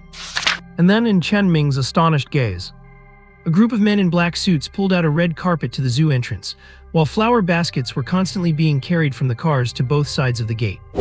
They even hung up an opening day banner above the big iron gate, and the door frame was wrapped in flowers. Colorful balloons drifted up, and there was even an inflatable arch crossing the gate. A stage was quickly set up in front of the gate, complete with flowers and a background wall. By comparison, the results of the three of them working all day were truly pathetic. There is no critical hit without a comparison. After the first group of people finished, they immediately withdrew. Another group started playing music with big drums and gongs. A lion dance troupe appeared, and the scene instantly became lively. There were people carrying cameras to record it all. Chen Ming was bewildered. Uncle Zhang was equally dazed. Only Mo Xiaoru was jumping with joy. Zhu Daipeng, chewing on a cigar, bumped Chen Ming with his shoulder. Was this lifetime membership worth it? Worth it, totally worth it. Chen Ming had fantasized about the zoo reopening and being this grand. But it was just a fantasy. He was not a showy person by nature. When those dozens of men in black stood neatly behind them as a background, the three of them, dressed in denim overalls, were pulled to the front row for the main spots. Watching the lion dance leaping before him, listening to the exciting drum beats in his ears, and with the scent of fireworks filling his nose as the firecrackers went off one after another. This festive scene made Chen Ming feel like he was in a dream. And because of that, the homebody-style Su Ming took initiative for the first time. If you ever face a life-threatening situation in the future, I will protect you. Chen Ming had dreamed of a grand opening ceremony. But in reality, he had not even stepped outside the zoo gate, as Uncle Zhang handled everything. Yet at this moment, that dream had become a reality thanks to the righteous help of Zhu Daipeng. Because of this, Chen Ming made his first promise, willing to step in once for Zhu Daipeng, whom he had met due to money. However, Zhu Daipeng just laughed after hearing this. He put an arm around Chen Ming's shoulder and walked into the zoo. Our friendship is truly absurd. It is basically like we hit it off right away. I do not want any interest factors mixed in here, just a clean, pure friendship. After saying this, Zhu Daipeng gave a self-deprecating laugh. It is not that I look down on you, brother. If you are drowning in debt, I can lend you money to pay it off interest-free, and I do not even care if you pay it back. But real brothers keep clear accounts to stay friends for long. Let us not do that superficial stuff. Chen Ming wanted to explain a few things, like how I actually have money now, or that I am actually quite powerful. But Zhu Daipeng added, besides, you cannot really help me with anything. Are you going to lead a bunch of tigers to fight for me? Ha ha ha. Chen Ming stopped in his tracks. He looked sideways at Zhu Daipeng, who was rough around the edges but righteous at heart. I usually cannot be bothered with other people's business, but you, never mind. Whether you believe it or not, if you ever truly run into trouble and have nowhere else to turn, I will help you once. Zhu Daipeng felt Chen Ming's seriousness and sincerity. The smile on his face gradually faded, but the mirth in his eyes could not be hidden. I believe you. If I really hit a life-or-death situation, I will give you a call. Despite saying that, it was clear that Zhu Daipeng did not believe him at all. Such a response was mostly to save face for Chen Ming. Chen Ming sighed in his heart. But because of this, he felt that Zhu Daipeng was a truly good person. Whether he believes it or not does not matter. If a real life-threatening crisis happens, Chen Ming will act, even if it means revealing some of his power. Human hearts reflect one another. Zhu Daipeng helped Chen Ming fulfill his dream this time. Although Chen Ming is a bit of a homebody, homebodies have fiery passion and even more a heart of justice. You brought so many people here and I have not even prepared food. Shall we go to the city and find a restaurant? Do not worry about them, everything is arranged. Let me tell you quietly, that lion dance troupe was hired by someone else for an opening ceremony. I hijacked them. Ha ha ha. Good grief, I like this bandit-like spirit. But then Chen Ming felt something was wrong. We have to pay them, otherwise people will talk. I will ask Uncle Zhang to give them more money later. Do you really need to? I hijacked them at 5 times the price, otherwise would they have performed so enthusiastically? Money is just a number, it means nothing to me. Your logic makes so much sense that I cannot even refute it. Hello. Chen Ming accompanied Zhu Daipeng for a stroll around the park. He even introduced some of the animals. This is a friend of our zoo, if I am not around you have to protect him well. Zhu Daipeng even watched as Chen Ming solemnly introduced this to 2 rabbits. Even more absurdly, he caught a sloth and told it to remember. He suspected this was some kind of unique childlike innocence of Chen Ming. After a short walk, Zhu Daipeng, having snuck out of his busy schedule, took his people and left. What made Chen Ming a bit awkward was that they had not even prepared red envelopes. Uncle Zhang's face turned beet red, he had not even considered it. Fortunately, Zhu Daipeng just laughed it off, not caring at all. When the zoo returned to peace, The three of them looked at the decorations in front of the gate. This is what an opening ceremony should look like. The three said in unison. And then they laughed at the same time. Even though there were no visitors, they were happy in their hearts. Especially since Mozaioru was holding the backup disc left by the photographer. In 3 days, the edited footage of the opening celebration would be delivered. Chen Ming gazed into the distance. Zioru, keep selling tickets, stick to your duties later. I will contact Zhang Tianren to recruit more staff. Yeah. The zoo is back in business. This is something all three of them had been looking forward to. Because this is their shared home, and Chen Ming had even prepared to distribute 1/3 of the shares as bonuses once the danger passed. Those who stand by your side in times of trouble must never be let down. Moreover, the reason Chen Ming wanted to make money was to keep the zoo running. He personally had no great desire for money. Even with money, he could not be bothered to go shopping, and he would not buy luxury cars or watches just for face or to show off. True to his homebody nature, if he could stay in the zoo, he would never go out. Daily necessities and clothes were all bought by Zioru. Food supply was Uncle Zhang's responsibility. To Chen Ming, this life was heaven. But even heaven needs visitors. On the first day of business, there was not a shadow of a tourist by 4 in the afternoon.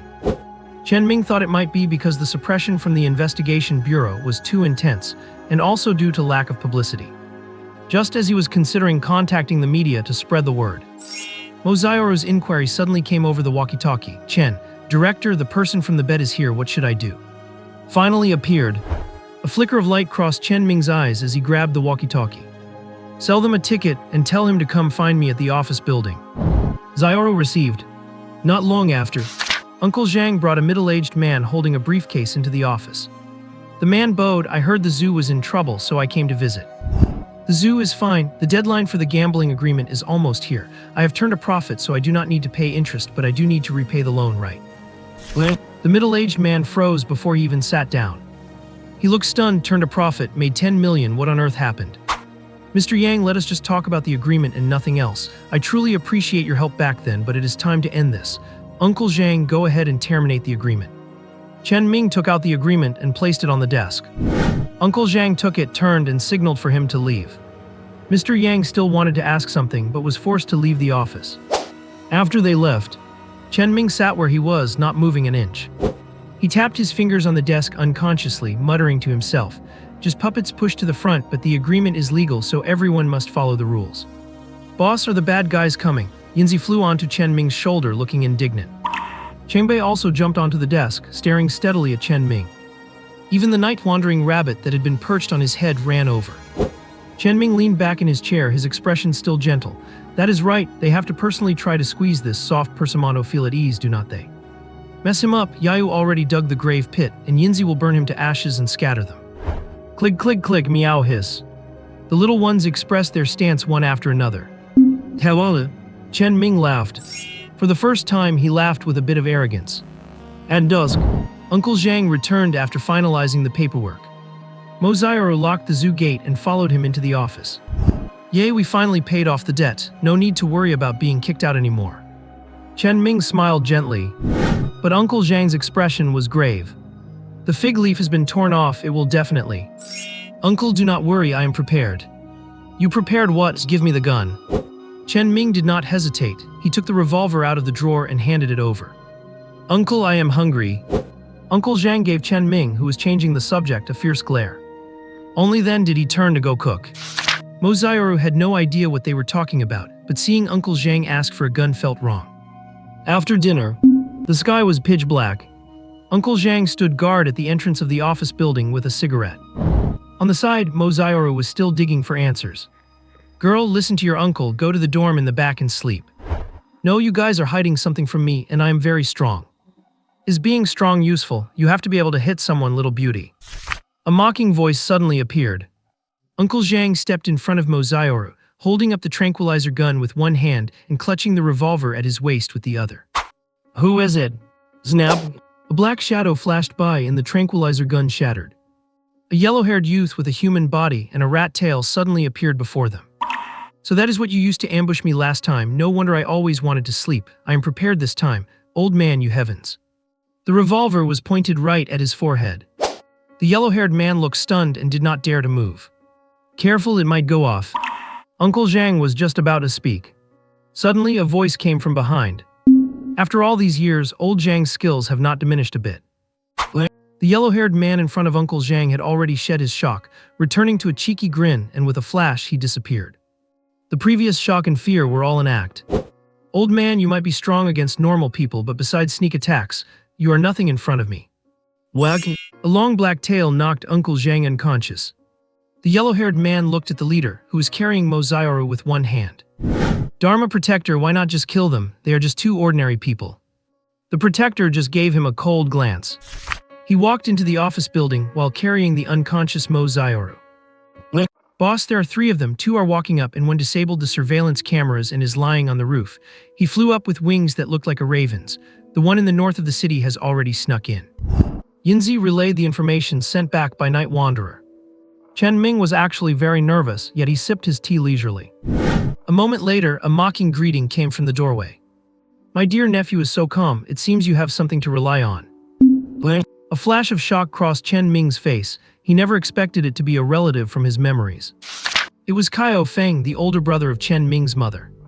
Kaio Feng caught the look of shock on Chen Ming's face and was clearly very satisfied with the effect. It seems your parents did not tell you anything. Chen Ming did not answer. Species detection has been activated. Name Kaio Feng. Species human. Age 48. Fusion Abyssal Netherhound fusion level 61%. Skills Netherclaw, Netherflash, Soul Devour. Talent Dark Element. Specialty Fast Movement, Eerie Attacks. Weakness Bestial Instincts affect his sanity. Chen Ming's eyes flickered. Then he looked at Mo Zhao, who was in Wu Jifeng's grasp. Seeing this, Kaio Feng shook his head and chuckled. In the face of danger, you only care about a woman, how pathetic. Shall we trade her for the secret in your zoo? Deal. Chen Ming's reply was extremely crisp. A trace of contempt flashed in the depths of Kaio Feng's eyes. Still, he cautiously checked the mini detector in his arms. Finding that Chen Ming's physical fitness was just far superior to an ordinary person and there were no supernatural beings in the office, he felt relieved. He confidently tossed Mozaioru onto the office desk. Chen Ming carefully carried her into the suite before sitting back down in his original place. He looked at Uncle Zhang, who was being held by the guy with yellow hair. Give him to me as well, and I will tell you the real secret. Give him to him. I am quite curious what your ace in the hole is. The detective bureau head at the intersection is being held up, and there are no other supernatural entities nearby. No one can save you. The moment he finished speaking, Kaio Feng inexplicably felt that Chen Ming had actually let out a sigh of relief. However, before he could think further, Chen Ming placed Uncle Zhang on the floor beside him and began to speak. Beneath the zoo, there is an intact ancient beast tomb sealed by boulders inside. What? Kaio Feng, who had been nonchalant and teasing just a moment ago, stood up instantly. Do you even know what you're saying? Inside, there are beast cores and beast crystals, containing very dense marrow fluid of the ancient beasts. It is said to date back at least 320,000 years. Kaio Feng was stunned by the thunderous information. His body even lost control, transforming into a dog-headed humanoid. But there was not a single hair on the pure black dog head. It was completely bald. Chen Ming seemed to have seen this thing in a dream. You do not want to be a human and choose to be a dog instead. Do you like eating shit? The 2 stunned men looked at Chen Ming simultaneously. The yellow-haired man's iron chain-like long tail lashed about. Protector, he seems to be insulting you. Kaio Feng was driven mad with rage, not just by Chen Ming's mockery, but by the inestimable value of the ancient beast tomb. The muscles in his neck bulged, stretching his collar, and black skin began to spread down his arms. However, Chen Ming would not just sit there and wait for death. The fusion skill had already been used, and his Night Wanderer avatar had merged into his body. Chen Ming leaped up, crashing through the window. I still have plenty of fragrant ancient beast marrow and beast cores. Interested? While still in midair, Chen Ming pulled out a silver beast core the size of a fist, emitting an overflowing fragrance. This made Kaio Feng, who had chased to the window, stare wide-eyed. It is true what this little brat said is all true. Catch him, break his limbs, and interrogate him slowly. As he spoke, Kaio Feng had already jumped out. And the yellow-haired guy, seeing the giant beast core and smelling the fragrance, was already drooling. Beast cores hold some attraction to humans and animals, but not that much. However, for supernatural humans, it awakens bestial nature and stimulates the evolutionary instinct to devour. This was exactly what Chen Ming was exploiting. He landed completely unharmed, stood up, and started running. His body, which had been enhanced in every way after a full evolution, usually did not show its true power. But at this moment it burst forth with astonishing speed. In fact, he would not have been injured even without the Night Wanderer fusion, but Chen Ming, lacking experience, still played it safe. He vaulted over the obstacle wall like a cheetah and headed straight for Huoshan. Kaio Feng landed, shattering the concrete ground. His eyes were red and he looked up and roared, drooling. "Dark Raven, catch that little brat." As he spoke, Kaio Feng, whose upper body had already turned into that of a hairless black dog, chased after Chen Ming on all fours, with the yellow-haired guy following closely behind. On the roof, Dark Raven also smelled the beast core and had just opened his arms to transform them into wings. 5 streaks of light flashed by instantly. Puff, puff, puff. Crescent-shaped golden blades cut silently into Dark Raven's neck. Dark Raven, who was about to take flight, widened his eyes in an instant, wanting to turn and see who had launched the sneak attack. Snap! The 5 golden blades spun in place, severing the cervical spine. Dark Raven's head dropped instantly. He finally clearly saw that the enemy was a cat. The cat with golden vertical pupils did not even look at him. It raised its paw to retract the blades, wanting to lick them clean, but suddenly paused, flicking off the blood drops with a look of disgust. Then it turned and headed toward Huoshan. Dark Raven's last bit of consciousness was that this cat found his blood repulsive. The north of the city is taken care of. Rabbit, Cough, Retrograde, Watcher, Night Wanderer, and Salted Fish are all out front. Yinzi, who had been quietly following, reported the battle situation. Chen Ming just nodded upon hearing this and kept running without stopping. He did not stop until he entered the encirclement. Without even being out of breath, Chen Ming felt he had underestimated his full evolutionary state. But that was not important. What was important was that the enemy had followed him. "Running, why do not you run anymore, slobber?"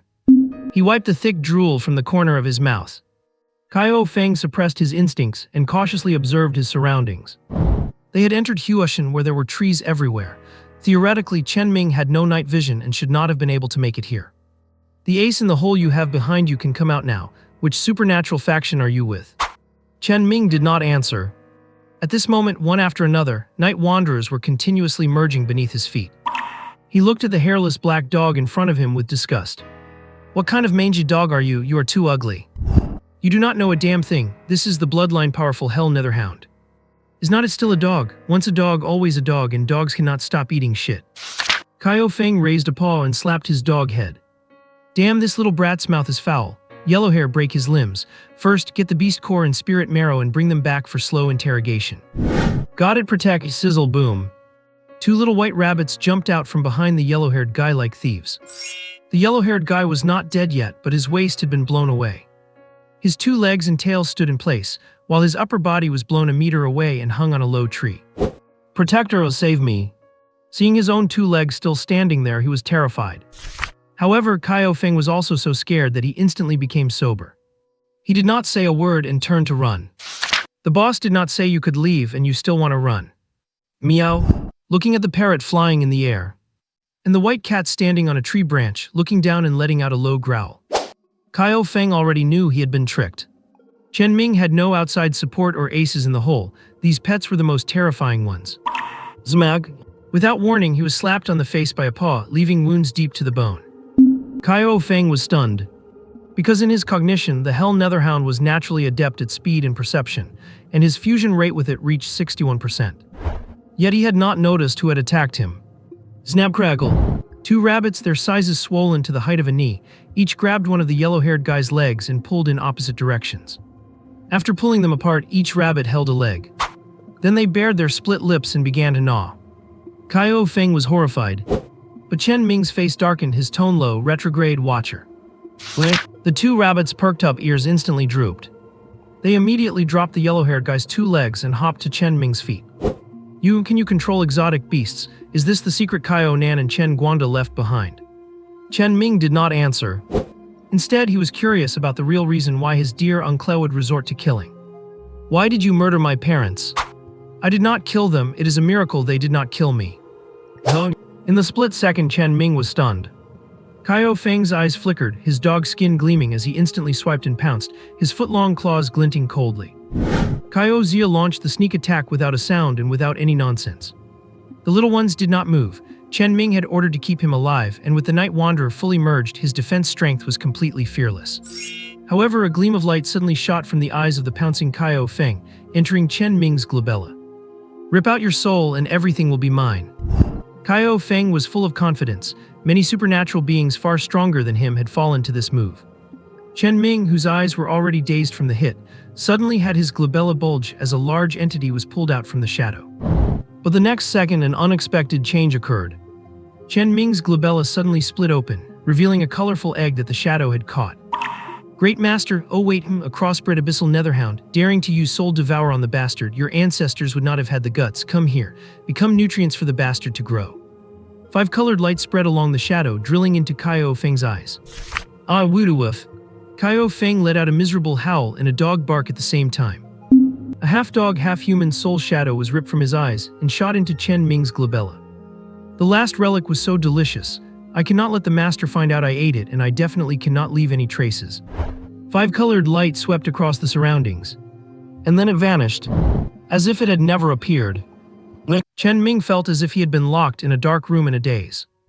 But it seemed to only last for a split second before returning to normal. The scene before his eyes remained the same. His little ones were on high alert all around him, and Kaio Feng's sharp claws were striking directly at his face. It was just that Kaio Feng's eyes looked completely vacant. But before Chen Ming could even think it through, just as the claws were about to pierce him, a sharp, delicate shout suddenly exploded in the air. "How dare you hurt Chen Ming?" Although it sounded like a delicate shout, it was powerful enough to shake the entire forest. A figure, moving like a cannonball, slammed into Chen Ming at high speed, took the strike from the sharp claws on her abdomen and twisted her body violently. Snap!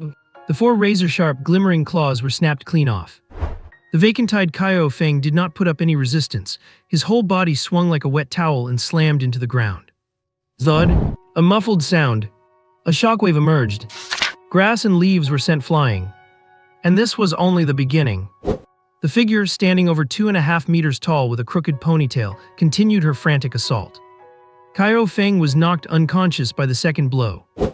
By the 7th time she swung him around, his leg was finally torn off, and he went flying, crashing into the ground with countless bones shattered. The figure, who stood over 2 meters tall like a giant, suddenly froze. The next second she began to shrink and slowly collapse to the ground. She was still muttering to herself, "Do not be afraid, Zioru will always protect you." Chen Ming was wedged into a tree trunk, struggling to pull himself out. The 2 rabbits who had been grazed by the attack limped back over. Yinzai, Chengbei, and Zainiu, who was clutching a tree branch, were all speechless, staring wide-eyed at Mo Zioru, who had shrunk back down and was lying unconscious on the ground. "Sister Zioru is just too violent." "Meow. Stop crying out and get me out of here first."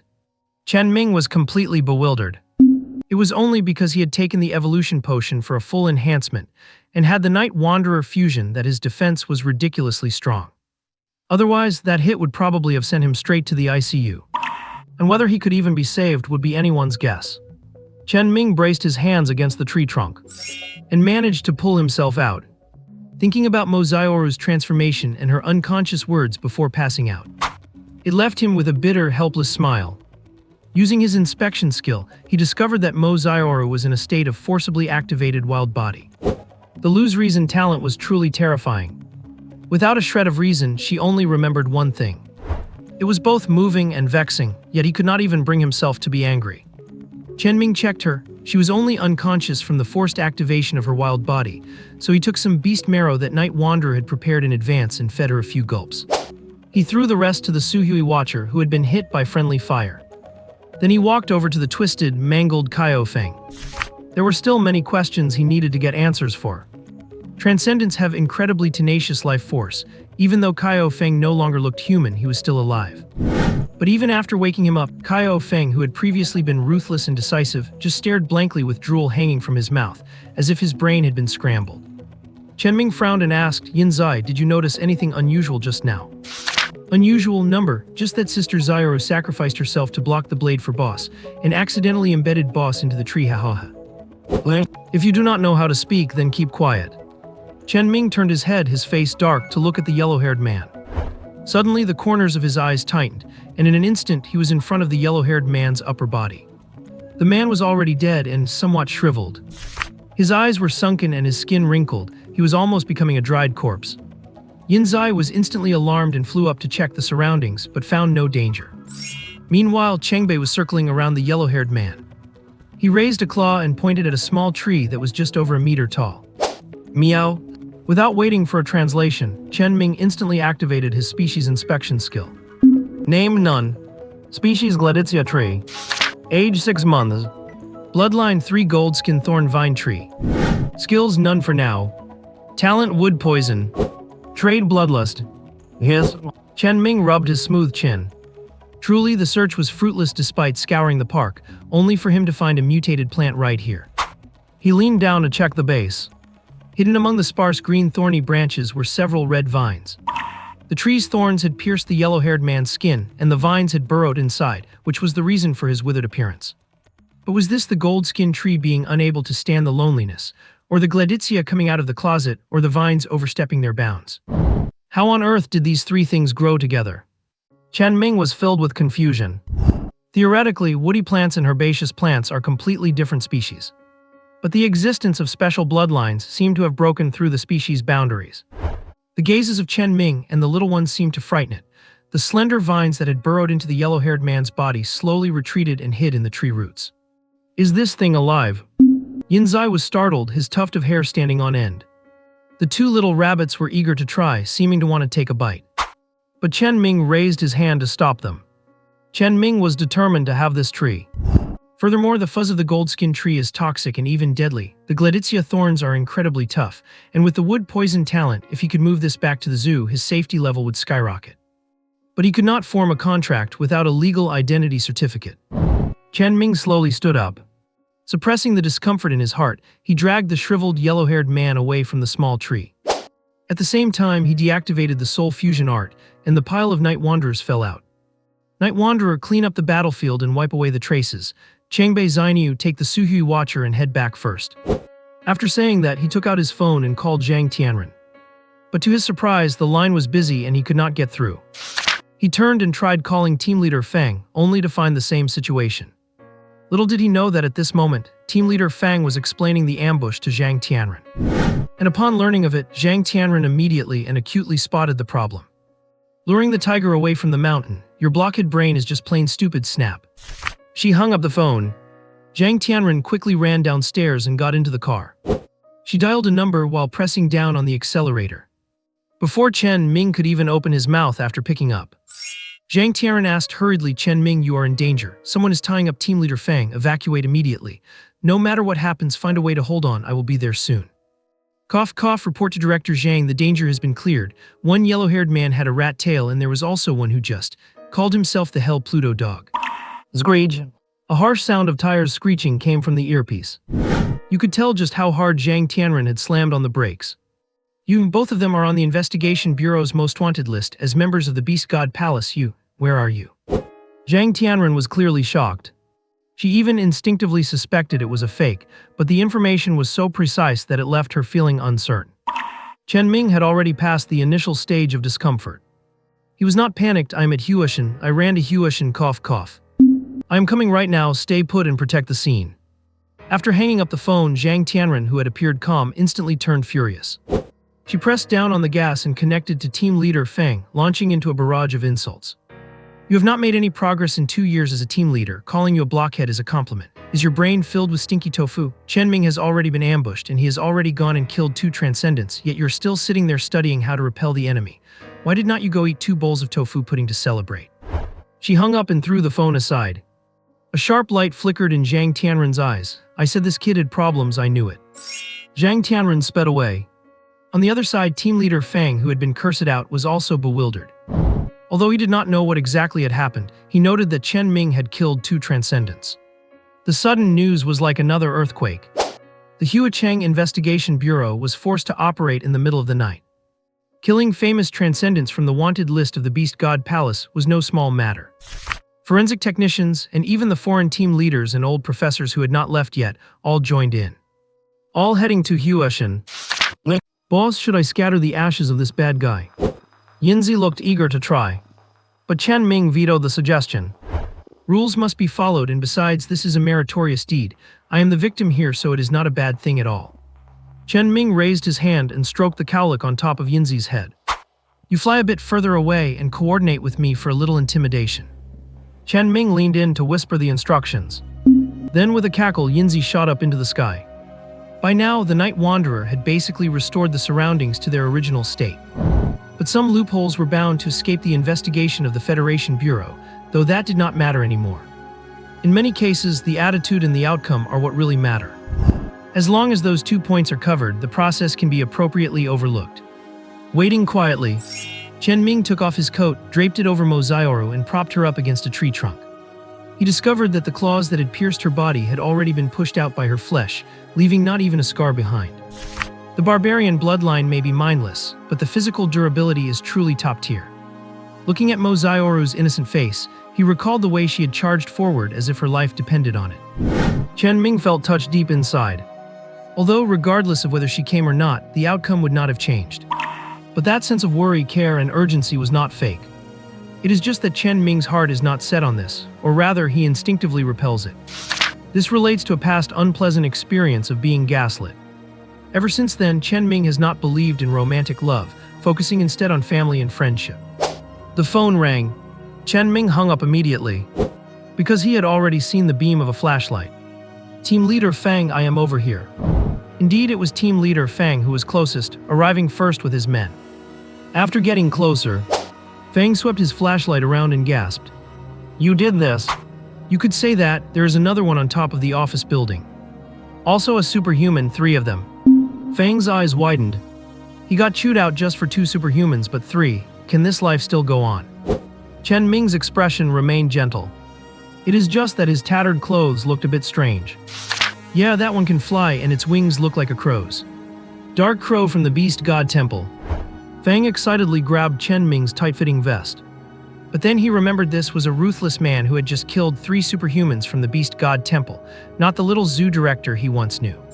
He let go and smoothed out the wrinkles. How did you do it? Fang was a bit nervous now. After all, wherever you are, the strong have the dignity of the strong. The dignity of the strong cannot be offended, let alone provoked. But unexpectedly, Chen Ming tapped him lightly on his chest and suddenly laughed. You actually believe that? Why so formal? No matter what, I'm still Chen Ming, a special external consultant for the Federation Bureau. We are on the same side. Though he said that, when an ordinary person faces someone who can kill 3 high-ranking wanted superhumans simultaneously. Always inevitable. Although Chen Ming's mindset had not changed at all. In everyone else's eyes, his weight had shifted from as light as a feather to as heavy as Mount Tai. The tone would naturally change along with the mental state. Fang used to look down at Chen Ming, then gradually reached eye level, then had to look up. He thought that was the end of it. But now, even standing on his toes and craning his neck, he could not see the top. Since we are on the same side, should I notify the backup team to head to the office building roof now? Fang asked tentatively. Chen Ming was fully cooperative. I will follow your command, Team Leader Fang. I do not know much about this. Oh my. This was the first time Fang had commanded a superhuman. Although Chen Ming had not been identified as a superhuman. Could someone who kills 3 superhumans really be an ordinary person? Absolutely impossible. Fang took out his phone to report. 3 superhumans, Hellhound, Groundrat, Dark Crow. Do not ask, and if you do, it is classified. Yes, office roof, send a team immediately. He first bragged to the Federation Bureau, only to be chewed out by Zhang Tianren again. Chen Ming found it hilarious. When Zhang Tianren arrived with a dark face, he first checked on Hellhound, who was not quite dead yet.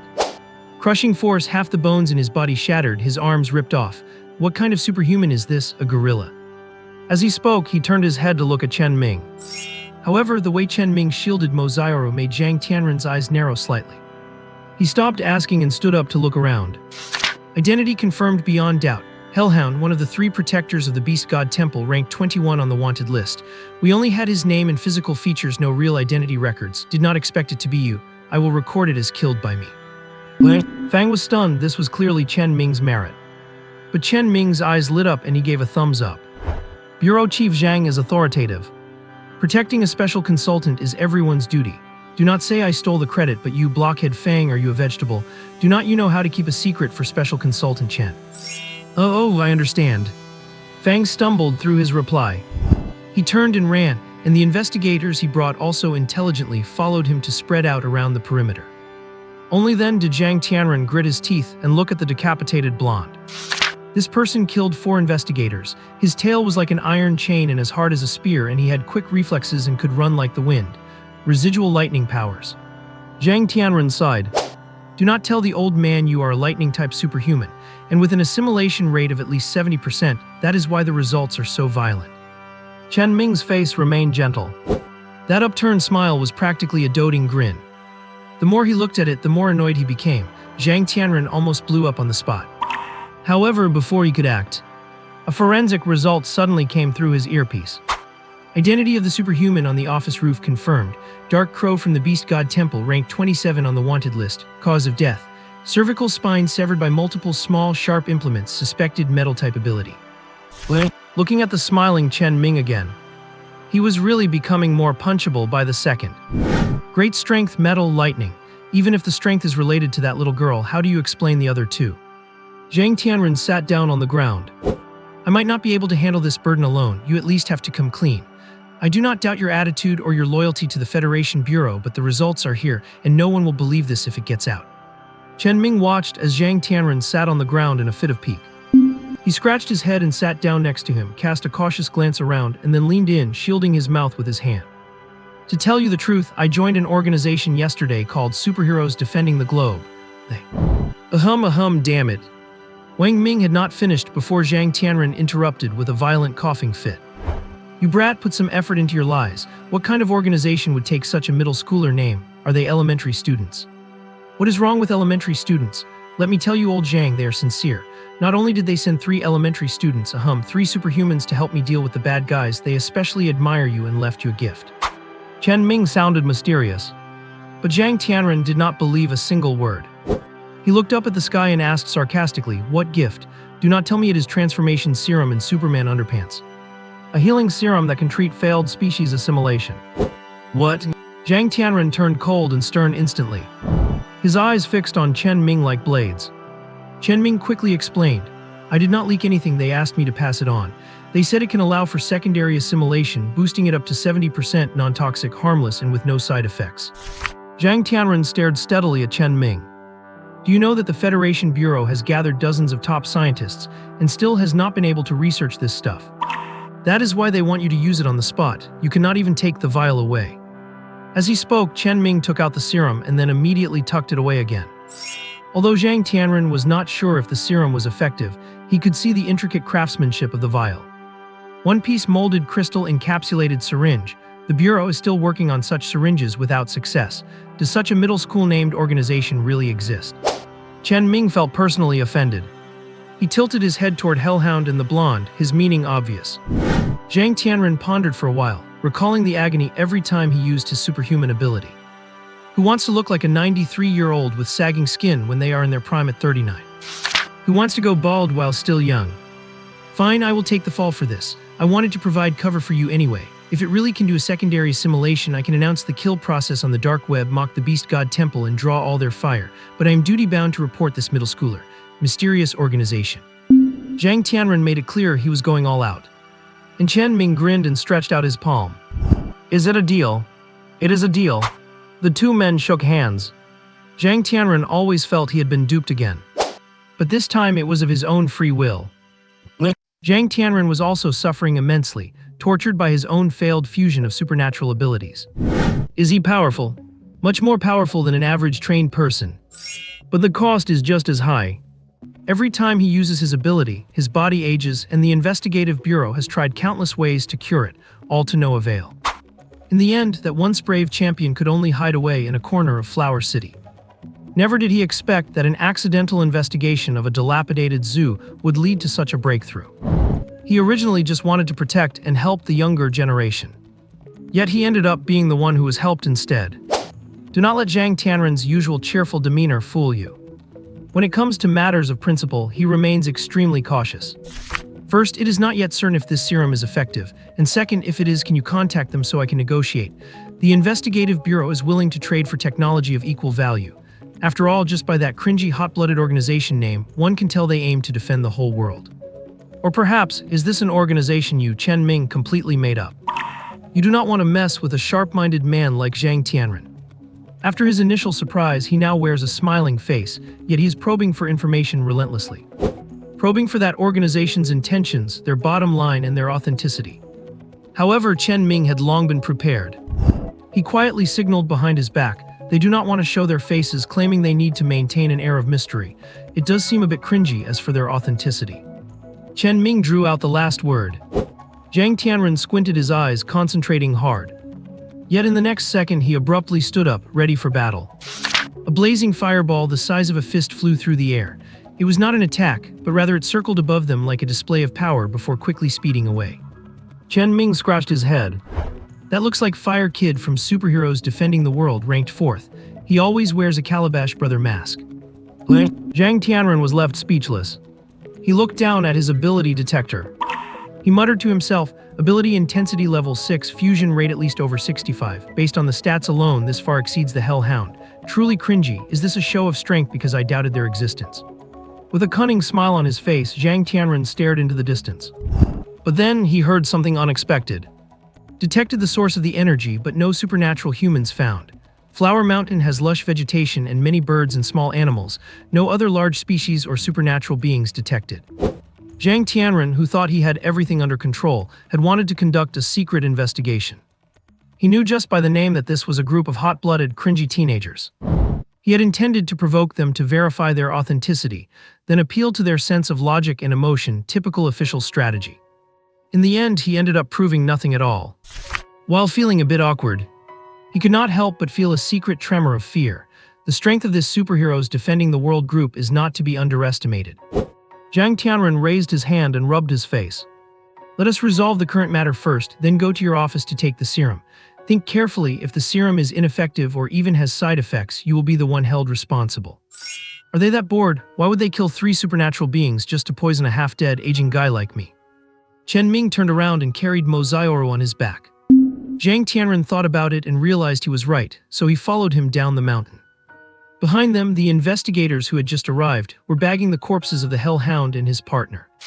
When they returned to the office building, the body of Dark Crow had already been brought to the surface. Looking at the feathers that had just sprouted on his arm, Zhang Tianren's eyes flickered. Taking out Dark Crow, who was always on guard, could fly and specialized in sneak attacks. That is interesting. After saying that, he looked at the investigators and technicians surrounding them. Secure the area. I will deal with everything else when I come down. They went upstairs. Uncle Zhang, who had already woken up, was sitting in the office with a frown. When he saw Chen Ming returning safely with Mo Xiaoru, he stood up in joyful surprise. I thought it is all my fault for being so useless. As he spoke, Uncle Zhang leaned into Chen Ming's ear. I did not say anything, and the surveillance footage was destroyed. It seemed like a whisper, but it did not escape Zhang Tianren's hearing. But Chen Ming was not worried, because Uncle Zhang really did not know about Chen Ming's arrangements or true strength the whole time. Uncle, just tell the truth. It is our duty to cooperate with the investigation. We have nothing to hide. As he spoke, Chen Ming winked. Then he handed Mo Xiaoru to Uncle Zhang. Take her to rest. I need to have a private chat with old Zhang. No one is allowed to enter. Get some insecticide. We might need it. Zhang Tianren did not understand why insecticide would be needed. But Uncle Zhang already understood, as it had happened once before. Only Chen Ming and Zhang Tianren were left in the office. Chen Ming looked around and found no signs of a search, which pleased him. After all, they were his own people. Remembering his own experience, he did not want to soil the bedding again. Chen Ming gestured for Zhang Tianren to sit on the sofa. It might be very painful, the kind where you cannot lose consciousness, or it might. I know deep gene fusion causes cellular changes at the base level, like being reborn through skinning and tendon extraction. I have endured it before. While he is already jumping in with the answers, Chen Ming silently took out the serum, while Zhang Tianren had already taken off his shirt, revealing sagging skin covered in age spots. This time, Chen Ming really did not know what to do. Zhang Tianren noticed the confusion on his face. You do not know where to inject it, do you? He even pointed to his heart. Chen Ming really did not know where to inject it. Based on his veterinary experience, a subcutaneous injection should work fine. This amateur performance made the usually calm Zhang Tianren feel inexplicably nervous. It seemed like every encounter with Chen Ming was incredibly bizarre. Although Chen Ming felt awkward inside, his movements were steady, precise, and swift. The needle followed the bone gap into the chest cavity, and the fusion healing serum was injected instantly. Chen Ming put away the vial and stared fixedly at Zhang Tianren. However, Zhang Tianren's expression was very strange. No pain, no discomfort. Even the brow that had been perpetually furrowed for years slowly relaxed. It seems it does not hurt, it feels cool and quite comfortable. How is that even possible? Chen Ming shouted in his heart. Why did it hurt me like hell, but old man Zhang looks so relaxed? Just because he is bald. Zhang Tianren's expression kept shifting. His eyelids slowly closed and he looked sleepy. This made Chen Ming feel extremely unbalanced mentally. But Zhang Tianren's performance gave him another strike. He simply fell asleep on the sofa. His sagging skin gradually tightened, the white hair on his head started turning black from the roots, and even new hair sprouted on his bald patch. This completely robbed Chen Ming of the chance to record him writhing in pain on his phone. Mine was an evolution serum, which is better than his, and he has endured pain before. Now it is just healing, yeah. Healing is meant to alleviate things. He consoled himself. Chen Ming relaxed in the office chair. Meanwhile, he wondered whether his parents were really dead, and if what Hellhound said was true. Suddenly, a sharp pain hit his brain. Fragments of memories belonging to Kaio Feng suddenly appeared. The secret in the zoo was indeed learned from Chen Ming's parents. They had been searching as well. It was said that they decoded a few words from an ancient book, which is why they had always guarded the zoo. Kaio Feng really could not beat the couple, and after being beaten by them many times, he was traumatized. When he heard news of their death, his first reaction was that it was impossible. This completely overturned Chen Ming's perception. Or rather, the original Chen Ming did not know these secrets. In his memory, his parents were honest, hardworking people running the Little Sun Zoo. Clearly, something had gone wrong. Chen Ming did not really know his parents. The couple who could transform into a jet-black tortoise shell and an electric eel tail were both supernatural. How could they have died in a car accident? Why would they fake their deaths? And where did this memory come from? Just as Chen Ming was pondering, the system suddenly popped up to take credit, reporting to the host, "I knew you needed it, so I specifically collected it." "Oh, thanks, but you can talk to me freely." The egg suddenly froze. It instantly vanished without a trace, refusing to answer further. Chen Ming did not overthink it, tapping his thumb on the desk unconsciously. Since the system helped, Kaio Feng's memory must be real. Following this line of thought, he drifted away, even wondering what he should do if they came back to seize the zoo. Chen Ming's brows furrowed slightly. "If you want to snatch my things, we will see if I do not smash you to pieces." Chen Ming was already angry. He had long regarded this zoo as his own private domain. How could he let anyone else lay a finger on the place where he lived and stood his ground? Not even his parents. This is Chen Ming's territory now, and no matter who shows up, it will not change a thing. Whether by procedure or any other means, Chen Ming had 100% control over the Sunbeam Zoo, having just paid off its debts. If they follow the rules, we can talk. If they are not bad people, they can even retire here as idlers, that is fine by me. But if they have malicious intent or are downright villains, Chen Ming may be a bit of a homebody, but he does not fear a challenge. This zoo is not something just anyone can chew up. As he thought about it, Chen Ming suddenly smiled.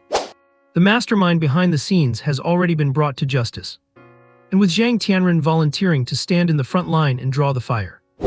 Even if the Beast God Temple suspects the zoo, they will not send their core forces. Besides the Global Investigation Bureau with its heavy weaponry, which could pose a lethal threat to the zoo. It seems there are no other forces capable of harming the zoo for now. But the Investigation Bureau is on my side. Even if the special consultant role has no real power, it invisibly removed the biggest hidden danger. Besides, Chen Ming does not look for trouble. He is too lazy to even show off. He is a total homebody. The little ones around him are all very well behaved, cute and adorable. If some blind fool really comes to investigate, they might even end up doing us a favor. Even if those parents with their uncertain fate return, they will still have to follow the rules. Maybe I will even get 2 more transcendent workers out of it, who knows? Chen Ming was lost in his own daydreams. Just as he thought about looking up these 2 people's information through the Investigation Bureau, Yinzi suddenly stomped on his shoulder. "Boss, that old guy, he's grown a tail." Chen Ming looked up. Sure enough, Zhang Tianren, now with a full head of black hair, was lying on his side on the sofa, with a fox tail growing out from behind him. It was black with red patterns, over a meter long and fluffy.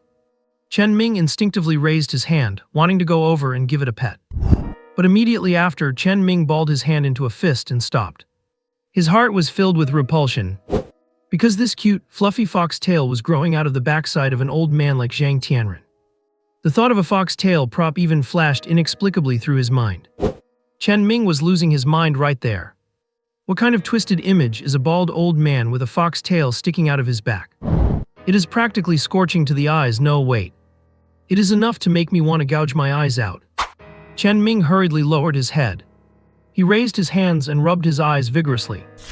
Meanwhile, Yinzi had already flapped its wings and flown over, standing on the back of the sofa to observe closely. Goodness me, Yinzi has never seen such a unique old man. Does not this look like the animal tail used in movies? Squawk. Yinzi had not even reacted. It was snatched up by Zhang Tianren, who had suddenly woken up. So it was you, Parrot. What is this about movies? Zhang Tianren felt completely refreshed, even stretching lazily. And even while being caught, Yinzi did not stop talking. Holy moly, the bald old man turned into a handsome guy. I have heard of cat ear girls but never seen a foxtail bro. Old man Zhang, where did you stuff this thing? Squawk, squawk, squawk. Zhang Tianren had not realized the changes in himself yet. Hearing Yinzi's strange laughter, he looked down. A black and red patterned fluffy tail was wedged between his legs. Zhang Tianren was stunned. At this moment, he did not know whether to celebrate the successful fusion after being cured or feel awkward about his transformation. Even he, who had seen it all and kept his emotions hidden, had his face twitching with an incredible expression. When he looked up and saw Chen Ming at the table, his shoulders shaking. His old face, no, his young face, flushed red and he could not speak a word. The atmosphere in the office was awkward to the extreme, especially when he unconsciously released his grip in his daze and Yinzi flew up. Squawk, squawk, foxtail Zhang, squeeze your legs tight, strike a pose. Boss, hurry up and take a picture, this chance only comes once. The dazed Zhang Tianren had not recovered yet. But Chen Ming reacted with lightning speed, suppressing the urge to gouge his own eyes out. He picked up his phone, unlocked it, snapped several photos in a row, and immediately turned to rush into the bathroom. If I do not wash these eyes, they are as good as gone. Chen Ming. Zhang Tianren suddenly snapped out of it, let out a roar. He rushed into the bathroom naked to grab the phone. That incredibly beautiful, tempting, and even rather mysterious long tail with black as the base and red as the pattern was whipping back and forth behind him. Skilled in combat as he was, he subdued Chen Ming in an instant. Mainly because Chen Ming did not want to resist at all, he did not even dare to open his eyes. Unlock it, delete the photos. Deleting them will not work, they already synced and uploaded to the group chat. I even deleted the chat history. Zhang Tianren was so anxious he almost crushed the phone. But Yinzi appeared from somewhere, holding a phone while hanging upside down from the door frame. It snapped several photos in a row. Squawk, squawk, old man Zhang with no clothes on, the secret story between him and the boss in the bathroom. Yinzi took off after saying that. I am just a bird, you would not be interested in a bird too, would you? So scary. Yinzi flew out the window, letting out weird squawks. This made Zhang Tianren, who had flashed to the window like a ghost, gnash his teeth in hatred. He was not wearing any clothes at the moment, his pants were torn and honestly, he was a mess, albeit a rather festive one. He turned back to look at Chen Ming, who was still rolling on the bathroom floor laughing. Zhang Tianren felt that his imposing image for this lifetime was completely ruined. Zhang Tianren's face turned dark. Being cured of a chronic illness that drained his life was a huge blessing, and the successful fusion resulting in a multifold increase in power was an even greater joy. Double the joy, it should have been a time for celebration. Yet the moment he woke up, before he could even get used to his own body, he ran into these two ridiculous weirdos. It made Zhang Tianren not know whether to look up and laugh heartily or cover his face and weep. For a moment he was speechless to the core. Stop laughing, if you laugh again, I will beat you up right now, old man, I have put up with you long enough. I really cannot help it, please just hide the tail, I really cannot bear to look at it. And you are not an old man anymore, do not mention the old man part. Every time I think of a bald old man with a fox tail stuck behind him, I just hick.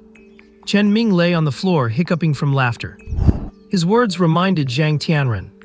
He slowly controlled the fox tail to retract and grabbed his fallen trousers. Zhang Tianren walked into the bedroom in silence to find a set of clothes and put them on. He looked in the mirror, saying goodbye to his bald patch, seeing a full head of black hair and sharp features, even his shriveled skin and muscles restored. A smile finally appeared on Zhang Tianren's face. This is what I, Zhang Tianren, am supposed to look like. Fine, let them take photos. The chat group is already full of ugly photos and videos, one more does not hurt. I used to laugh at others, karma is real. Zhang Tianren took deep breaths, quickly adjusting his state of mind. He had survived seas of blades and blood. That was just a sudden situation he did not have time to process. Does making a fool of myself count as a problem? Of course it does, the more I think about it, the angrier I get. He got so angry that Zhang Tianren laughed out loud at the mirror. Like owner, like bird, you wretched brat. Zhang Tianren tidied up and returned to the office. Seeing Chen Ming still twitching on the bathroom floor, his anger flared up. He walked over and slapped his butt twice. Stop laughing, get up, there is real work to do. Chen Ming covered his face but peered through his fingers. He only relaxed and slumped on the floor after seeing Zhang Tianren had changed. Only his eyes darted behind him, curious about where the tail had been hidden. When he noticed Zhang Tianren's gaze becoming increasingly dangerous, Chen Ming quickly scrambled to his feet. Congratulations, Hick. Director Zhang Hick. Cough cough, congratulations on overcoming your illness and regaining your vitality. Zhang Tianren's dangerous glare slowly faded. Although that does not sound particularly pleasing either. Chen Ming looked at Zhang Tianren, who had returned to normal. That incredibly bizarre and eye-straining sight had finally disappeared. Chen Ming, who had been laughing until he convulsed, also gradually calmed down. However, Zhang Tianren's gaze was becoming increasingly dangerous. He finally realized was getting rid of a stubborn ailment and regaining one's glory really meant for this context. I may look old, but that does not mean I am impotent.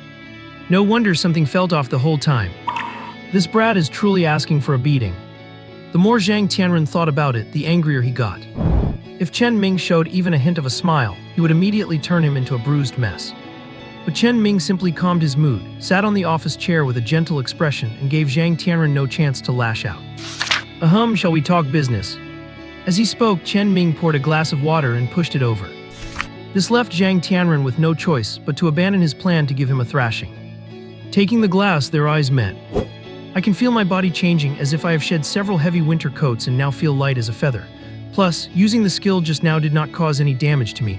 I will remember this kindness, thank you. Do not thank me, you earned it. I mean, they respect you for being a good official. Chen Ming rarely dropped his smile, his attitude turning serious. You were the one who killed them. It has nothing to do with me, nor the superhero organization. As for the origin of the medicine, you decide. I cannot get in touch with them anyway. You know, I just want to run my zoo and have no interest in poking my nose into other people's business, so I am leaving it all to you. Chen Ming's attitude was sincere.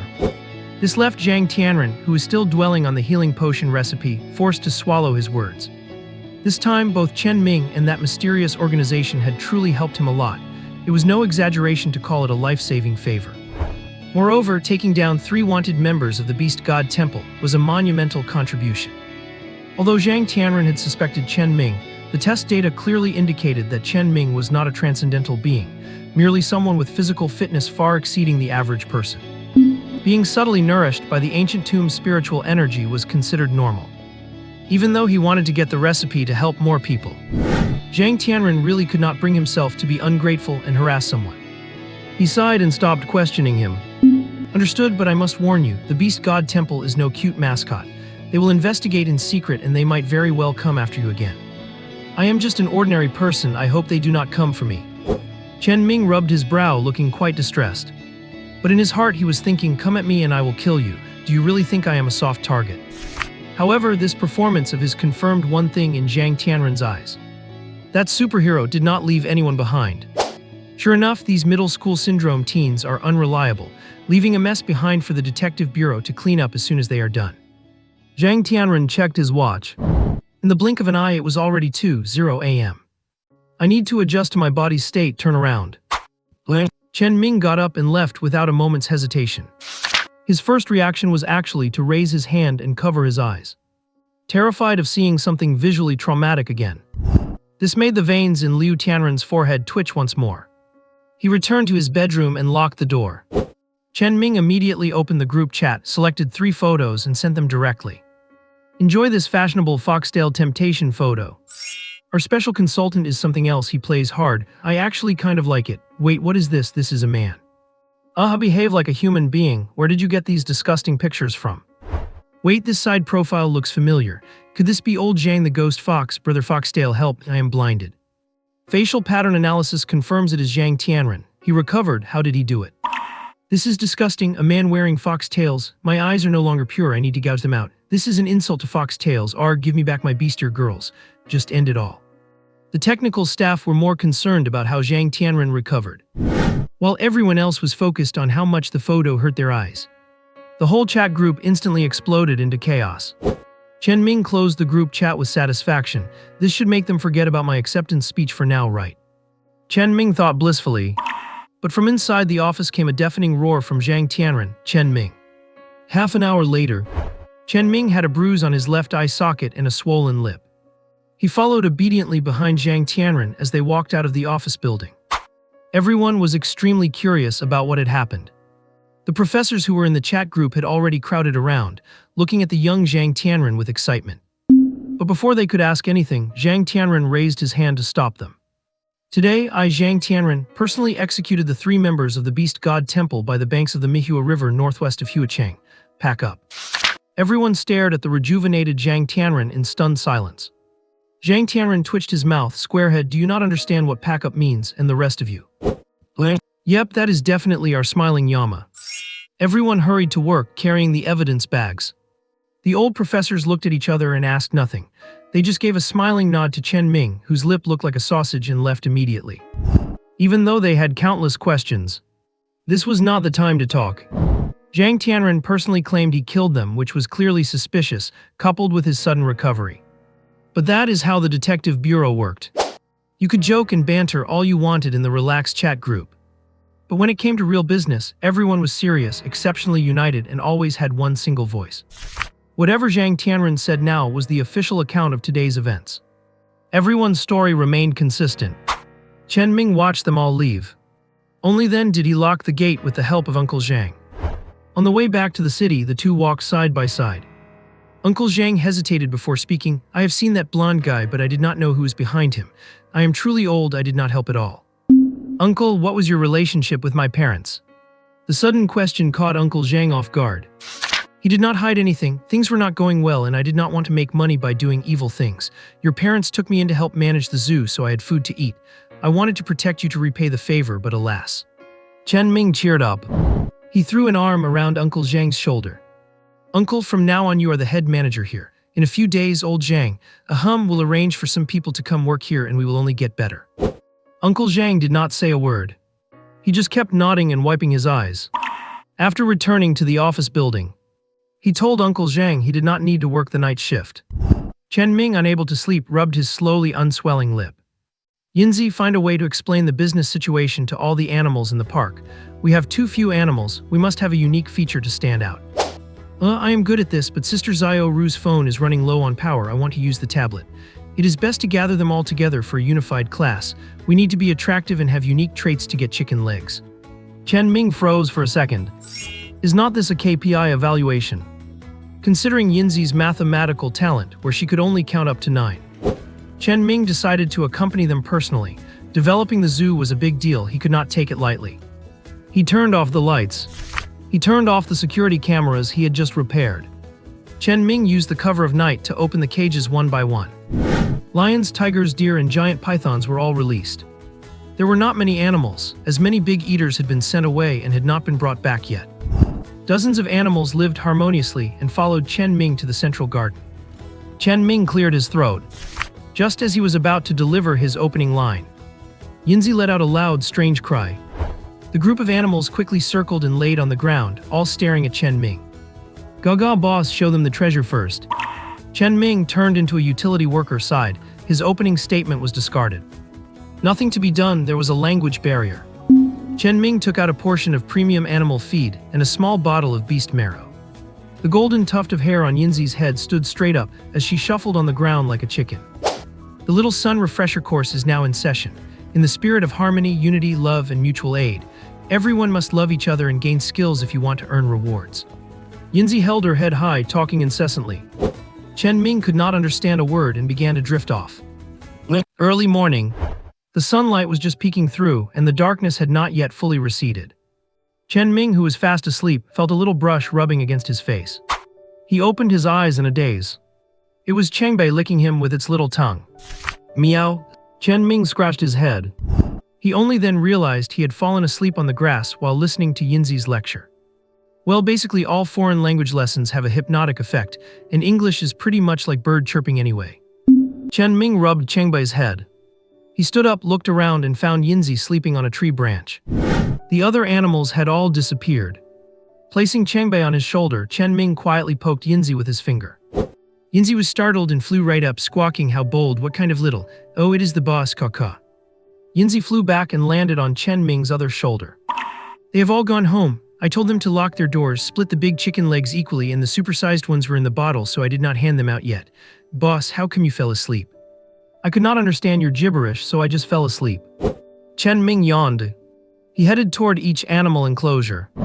During the walk, Yinzi briefly recounted the content of the lecture. The outside world is dangerous. The boss protects everyone. Even though everyone is smart now, you must learn to blend in. If you get caught, the two-legged beast will take you away to be sliced up for research. What does sliced up mean? Please watch the anatomy video materials carefully. Little Sun Tzu belongs to the boss, but it is also everyone's. It is our shared home. Economic development depends on everyone. Labor is the most glorious, and everyone must contribute their part. We must use our own advantages to attract two-legged tourists to come and visit. There are many rewards for those who perform well. The boss will hand out big chicken legs and precious supersized chicken legs as rewards. Chen Ming was awestruck by the terrifying linguistic talent. If Chen Ming had to say these things himself, he simply could not. He even inexplicably felt it was a pity this guy did not become a pyramid scheme lecturer to fool people. Just listening to the recap now, Chen Ming's brain felt numb. He even had the illusion that he had not worked hard enough and was letting everyone down. In silence, Chen Ming walked faster and faster. The supersized chicken leg and beast marrow had not been distributed yet. As the boss and owner of the zoo, he could not hold back the progress of economic development.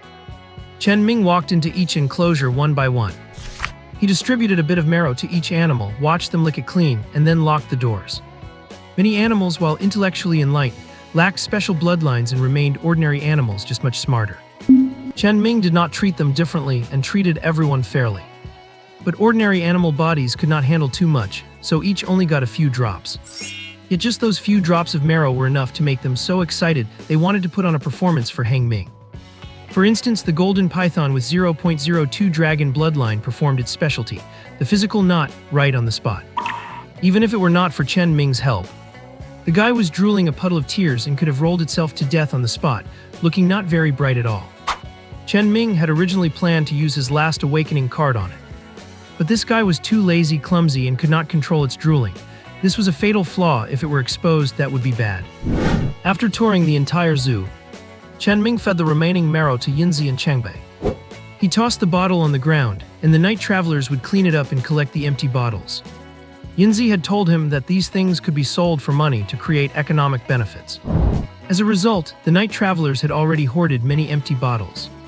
When Chen Ming found out, he could not help but sigh up at the sky. They are all better at managing life than I am.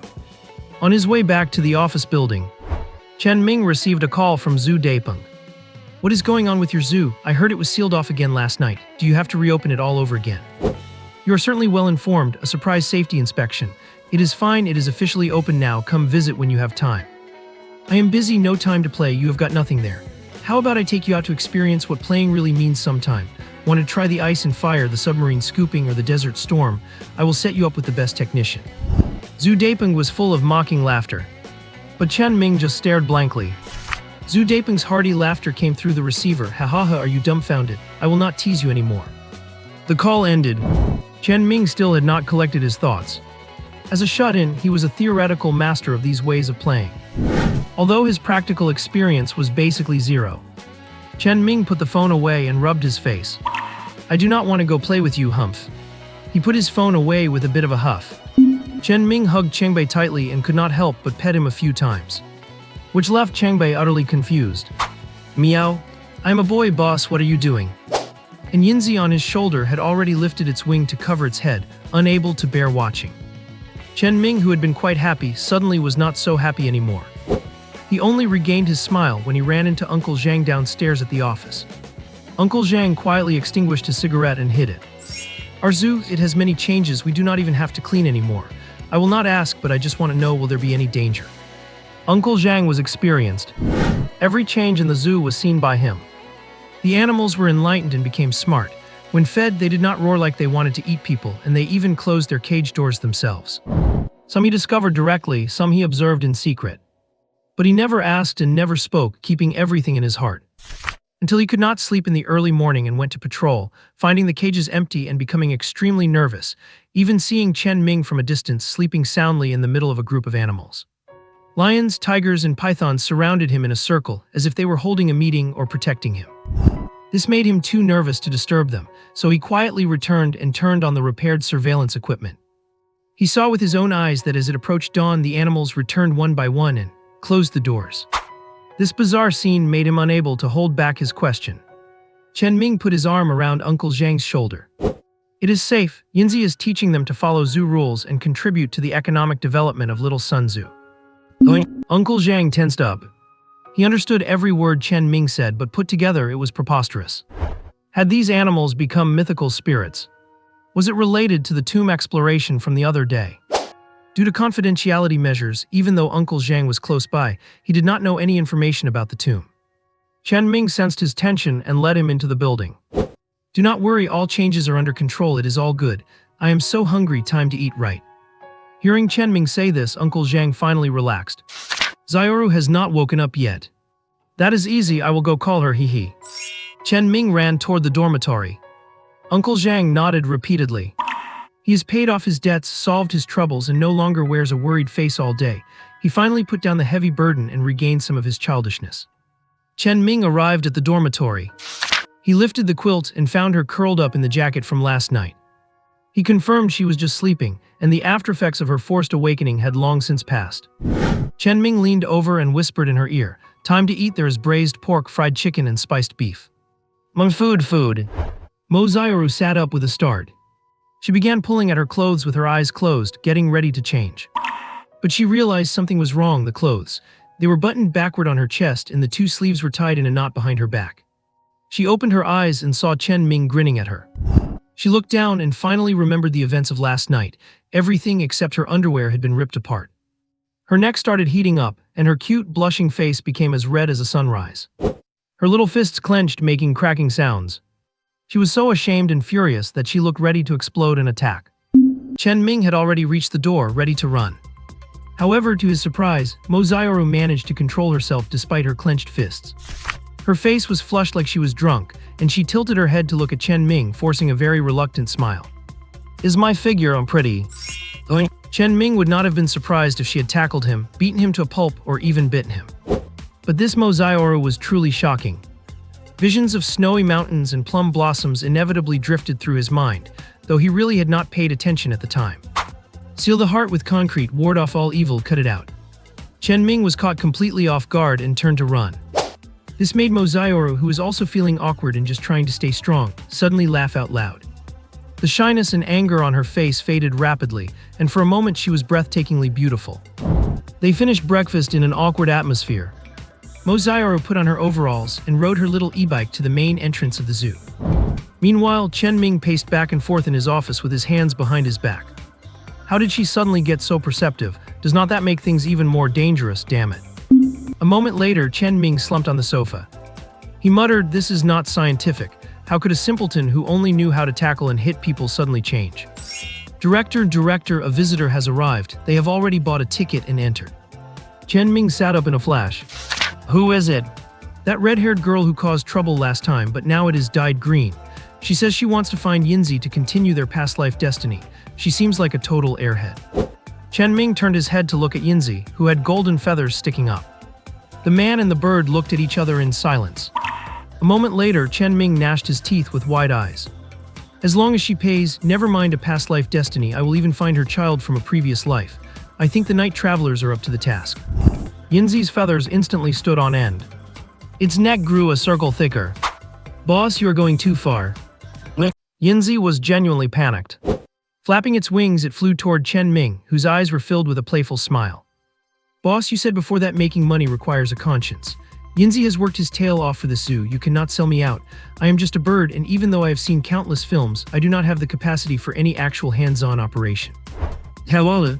Chen Ming could not help but burst into laughter. He grabbed the ruffled Zhang and wiped the corner of its eye with his thumb. "I'm just teasing you. Who told you to insist on ad-libbing about past lives and having seen countless films? I am confiscating them all from now on." "No, boss, how could you bear to part with those 5 terabytes of study materials? Mewa. Yinzi lowered its head and gave the back of Chen Ming's hand a good nibble. It annoyed Chen Ming so much that he flicked it away. "You are a male bird, what are you blowing kisses for? Never learning anything good." Yinzi flew right back and perched on Chen Ming's shoulder. The clever bird already realized that Chen Ming never intended to sell it, let alone make things up just for money. Chen Ming truly would not do such things just to make a buck. Harmless banter is one thing, but he would never actually cross that line. In any case, there was no need for it. What Chen Ming pursued was never just money or a bunch of numbers. He might be a bit of a homebody and maybe pull some minor tricks when he is about to go hungry, but that is all in good fun. But one's principles can never be abandoned. Chen Ming hopes that this zoo can bring some joy to the children who are on the verge of a breakdown from doing their homework, and bring a moment of relaxation to those working hard to make ends meet. Not long after, the group did not tour the zoo. They headed straight for the office building, but they were stopped at the entrance by Uncle Zhang. In his mind, regardless of whether Chen Ming had secrets, the office building was not a place for just anyone to walk into. Fortunately, Yi Yuhan and her group of little rich girls set aside their arrogance. They stood downstairs, craning their necks and calling out softly, "Yinzi, Yinzi, we are here to see you." Upstairs, Chen Ming rubbed his face. With Yinzi perched on his shoulder, he got up and headed out. When he arrived downstairs, he looked at Yi Yuhan, who was still pretty but had dyed her hair green. Chen Ming could not understand what kind of strange hobby this was. It was not that it looked bad, it just felt weird. The once fiery Yi Yuhan was now twisting her fingers, hardly daring to look Yinzi in the eye. The coy and bashful look made Chen Ming's skin crawl. "Yinzi, I have come to find you. I also want to thank you for saving my life for the sake of our past life connection. The doctor said if it had been discovered any later, my life would have been in danger. Yuhan has nothing to repay you with, only my heart and mind." "Zdog!"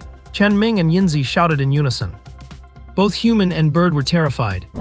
Yinzi puffed up its feathers and flew into the air. If Yi Yuhan had come looking for revenge in a haughty manner, Yinzi would have had 1,000 ways to clap back. It could even make her cry, no problem. But this lovesick display of offering herself up was just too scary. And Chen Ming was even more nervous. The Yi family is not some nobody. How did she get swindled so easily by a few words from Yinzi? That is how it is, Miss Yi. At that time, the zoo was barely making ends meet, so Yinzi accidentally offended you just to scrape together some ticket money. If you need us to, we can apologize, but please do not mention offering yourself up. It is just too creepy. But what Yinzi said has been verified, and the life-saving favor is not fake. I believe Yinzi is my husband from a past life. I have even been dreaming about him these past few days. Chen Ming was dumbfounded. How did such a nice girl end up letting her imagination run wild like this? Chen Ming still wanted to explain, but Yi Yuhan ignored him completely. She rolled her eyes at Chen Ming. "This is a private matter between me and Yinzi. It has nothing to do with you. Although you are its owner, I can pay for its freedom. Feel free to name your price. 8 or 10 million is pocket change for the Yi family." Chen Ming was speechless. Uncle Zhang, standing to the side, looked stunned. He even poked Chen Ming, implying, "It is just a bird, why not just sell it?" Chen Ming shook his head slowly. To him, Yinzi is a partner and, more importantly, family. Money definitely needs to be made, but not like this. 10 million, even for Chen Ming who just paid off his debts, is a huge sum. It is even full of attraction and temptation. But when compared to Yinzi and these little friends, it is really just a bunch of numbers. There is no comparison in Chen Ming's heart. Otaku guys often have persistent hobbies and principles. A hand-built Lego set, a limited edition figure, these are priceless in their hearts and are not to be taken away by anyone. Not to mention, Yinzi was the first species he made a contract with after coming to this world. It might be a bit mischievous and often says shocking things, but it is family and not to be touched by anyone. The gentle smile on Chen Ming's face slowly faded. He became very serious. "I find it offensive to measure family with money. I can understand that you are young and ignorant, but money is not everything. At the very least, it is useless in my zoo. If you dare to bring it up again, do not even think about entering the park." The previously smiling Chen Ming suddenly changed his demeanor. His presence forced Yi Yuhan and the others to step back. But the stubborn Yi Yuhan still stiffened her neck and looked at Chen Ming. I just want to repay my debt of gratitude, and you do not get the final say, Yinzi does. I listened to my boss." Yinzi immediately stated its position. In its memory, Chen Ming, this boss of his, rarely loses his temper. But Chen Ming's attitude made Yinzi very happy. It perched on his shoulder and rubbed its head against Chen Ming's cheek. "Boss, leave it to me. I will take them for a tour and set things straight." After saying that, it looked at the pouting, aggrieved Yi Yuhan and the other young heiresses. Follow me, Yinzi will take you on a tour of the little Sun Tzu. Yinzi led the girls away. Uncle Zhang felt it was a great pity, but he knew he could not change Chen Ming's mind. He was led back into the building with his arm held by Chen Ming. Uncle, from now on, the biggest rule of this zoo is that we and every animal here are family, and family cannot be measured by money. Chen Ming's words made Uncle Zhang suddenly realize something. He turned his head to look at Yinzi, who was leading the girls into the distance. I understand now. Chen Ming did not know if Uncle Zhang really understood. After entering the building, he retreated into his office alone. He opened the global internal network of the Paranormal Investigation Bureau, turned off the greeting message, and started searching. Extraordinary human with a black tortoise shell male. Access denied due to insufficient clearance. Extraordinary human with eel traits female. Access denied due to insufficient clearance. Chen Ming was annoyed. Was his special advisor clearance fake? He picked up the phone and called Zhang Tianren. Old Zhang, why cannot I check anything with my clearance? The prompt says it is beyond my authority. Checking what? Checking two supernaturals. Do not ask me why. Just tell me if I can check or not. Chen Ming hung up the phone in a huff. He sent the relevant characteristics to Zhang Tianren. Then he received a reply in seconds. Chen Ming waved his hand vigorously. Old Zhang is a stand-up guy. When he clicked to look, he was stunned on the spot. Fifth on the wanted list, codename Black Tortoise, skilled in defensive water-based supernatural abilities. Leader of the Ocean's Boundless organization, once seriously injured several investigators from the Investigation Bureau while exploring ocean ruins, danger level B. Third on the wanted list, codename Thunder Eel, skilled in offensive lightning-based supernatural abilities. Highly aggressive member of the Ocean's Boundless organization, danger level A. Chen Ming was paralyzed. Lucky the Investigation Bureau did not know their true identities. While he was counting his blessings, Zhang Tianren called back. What are you up to, kid? Is that superhero planning to take these two on? These two are extremely dangerous and have been missing for over 3 years. If there is any relevant information, the Bureau can provide support. Ah, yes, that seems to be the intention. Chen Ming hurriedly wiped his face. Old Zhang even found a reason for him. Well, right, Chen Ming did not have the spare time to care about this, so it must be that mysterious and powerful edgelord organization. Zhang Tianren continued to persuade him. No matter where they are, as long as they are doing righteous deeds, the Bureau can provide effective support, even fire support. They do not want to deal with official channels. Their original words were, can't even finish my homework, who would be sick enough to let themselves be managed, so annoying. Zhang Tianren was speechless. Many private organizations give the same reason for not wanting to be regulated. Fine, here is a special URL, go check the dark web and enjoy the show. Alright. After hanging up, Chen Ming excitedly opened the dark web. With the Bureau's dedicated line, he did not have to worry about being traced. But as soon as he opened it, he saw a massive red headline plastered across the screen. The Laughing Yama has ruthlessly executed the Beast Temple's Hellhound, triple kill delivered. Old Zhang really has some tricks up his sleeve. The location was moved to the riverbank north of the city. He even specifically transported the corpse to the riverside to take a photo and post it. The time, place, and people involved were all the opposite of what happened at the Little Sun Zoo in Huishan. He went even further, using an extremely arrogant tone to provoke the entire Beast Temple. A bunch of rats who have lived in the sewers for so long, do you have the guts to come and collect the bodies of your protectors?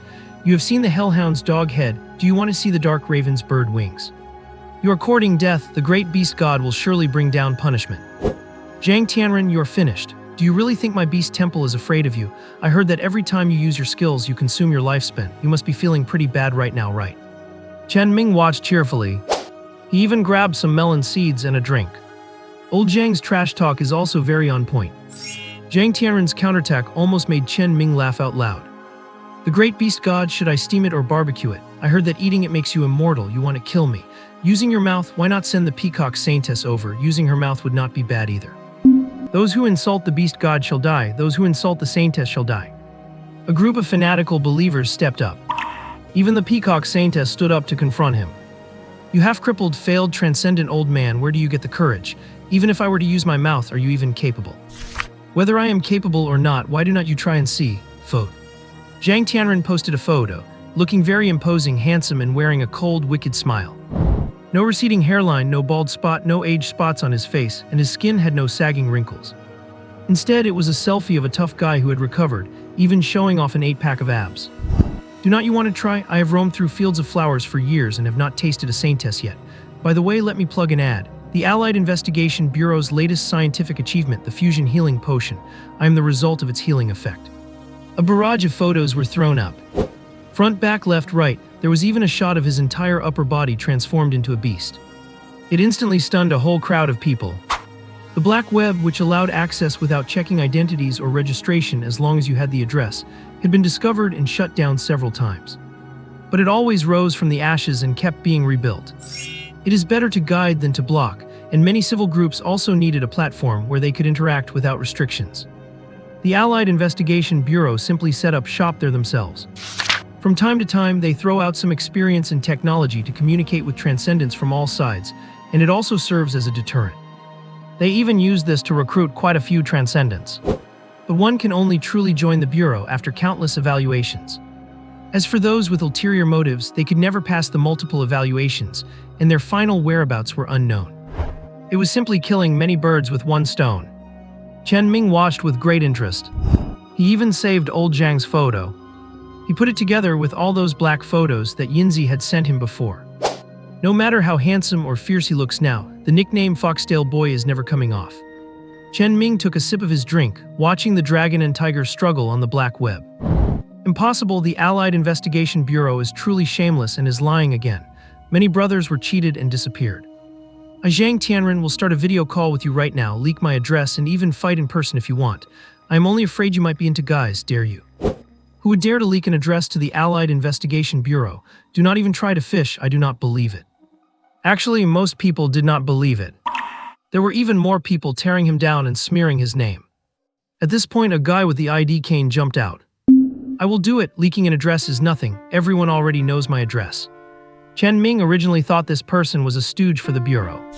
But unexpectedly, whether it was the Bureau, the Beast Temple, or other large and small organizations, they all trusted him very much.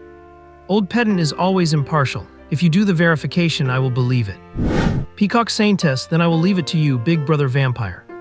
Zhang Tianren, go ahead, verify as you like. When I'm done, I can even pay you a visit and check on the spot if you want. The two of them opened a private video for verification. Chen Ming also gathered from the many comments that everyone indeed knew the whereabouts of this cane. A mutated golden-backed blood bat, possessing immense wealth and great power. Though he occasionally needs to drink some blood. But the man follows the rules, maintains order in his surroundings, and has money, so he buys what he needs directly. The key is that he never participates in fights and killings. He loves to do research, and has even helped many transcendent humans on the black web. That is why everyone trusts him. More than 10 minutes later, Cain made his judgment. To call it a judgment is a bit inaccurate, it was more like praise. The Allied Investigation Bureau is amazing. They can actually cure a failed fusion. Remote blood sample synchronous analysis confirms it is indeed Zhang Tianren. His appearance can change, but his underlying genes will not. This is simply a miracle. Zhang Tianren appeared again. He threw out several test results of his blood cell samples. Although most people could not understand them, every faction has its own channels to verify. I represent the Global Allied Investigation Bureau. Starting from today, our headquarters will launch a small-scale research project on curing failed fusions. Cannot talk anymore, too many cute little things. Everyone did not expect such an outcome. You have to know that blending species fusion agents is extremely difficult and very precious. But even with the agents, the mortality rate remains high. Even the Bureau can only control the success rate at about 30%. The Beast Temple does not even reach a 2% success rate. The raw materials for the agent are one reason, but the precision of the blending is the most important factor. The fusion subject's physical fitness, mental state, and psychological relaxation. The Bureau possesses a series of safeguards to increase the success rate. And now, adding healing after failure or even the ability for second fusion. Zhang Tianren completely showed off this time. The fact that the Beast Temple had 3 major generals killed was overlooked by everyone. The previous threats seemed more like a joke. Even the Peacock Saintess took the initiative to reach out. Brother Tianren, shall we set a place? I can fight you with my mouth. Give it a rest, you carry the title of Saintess but act like a wild chicken. Brother Tianren, I am the Crab King from the north. I treated you to seafood a few years ago. Old Zhang, we fought side by side during the Shanghai anomaly, and we have always maintained friendly relations with the Bureau. This thing, how does it work? Once the authenticity was confirmed, the tide turned completely. However, Zhang Tianren did not answer and instead threw another ad. Talk to the Bureau headquarters about the potion. I will wait if anyone wants trouble. I am sharing a batch of ancient beast marrow and beast cores excavated on Cursed Island. Old Kane, you are welcome to join the research. Kane, my god, lecherous stare, open up a shipping lane for me, I am leaving right now. Zhang Tianren replied with an okay emoji and then slipped away. But there were still many people from the Bureau left. The black web was still bustling with activity, and countless people were so envious it hurt. There were even more who were jealous and hateful. Everyone was interested, but very few actually dared to go. Chen Ming finished the last sip of his drink happily.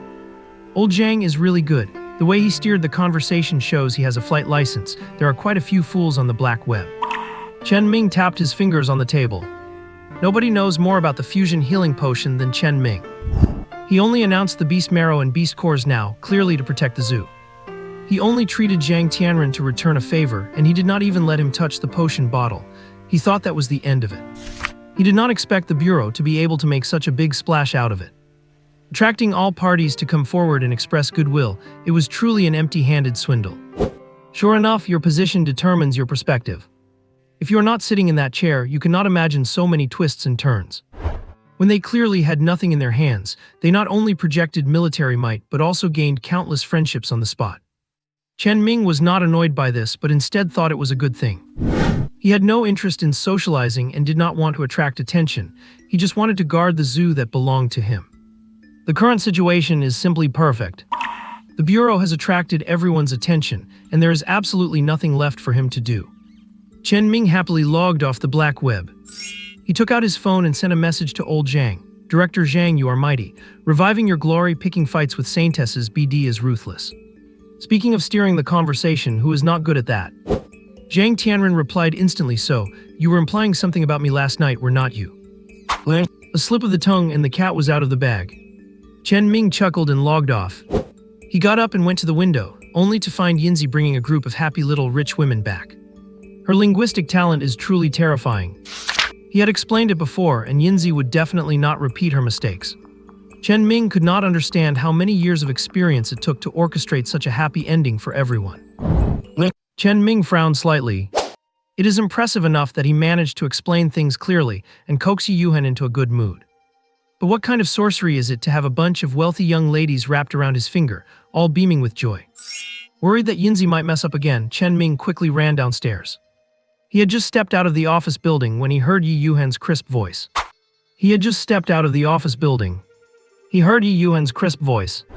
Look, it is settled. From now on we are sisters.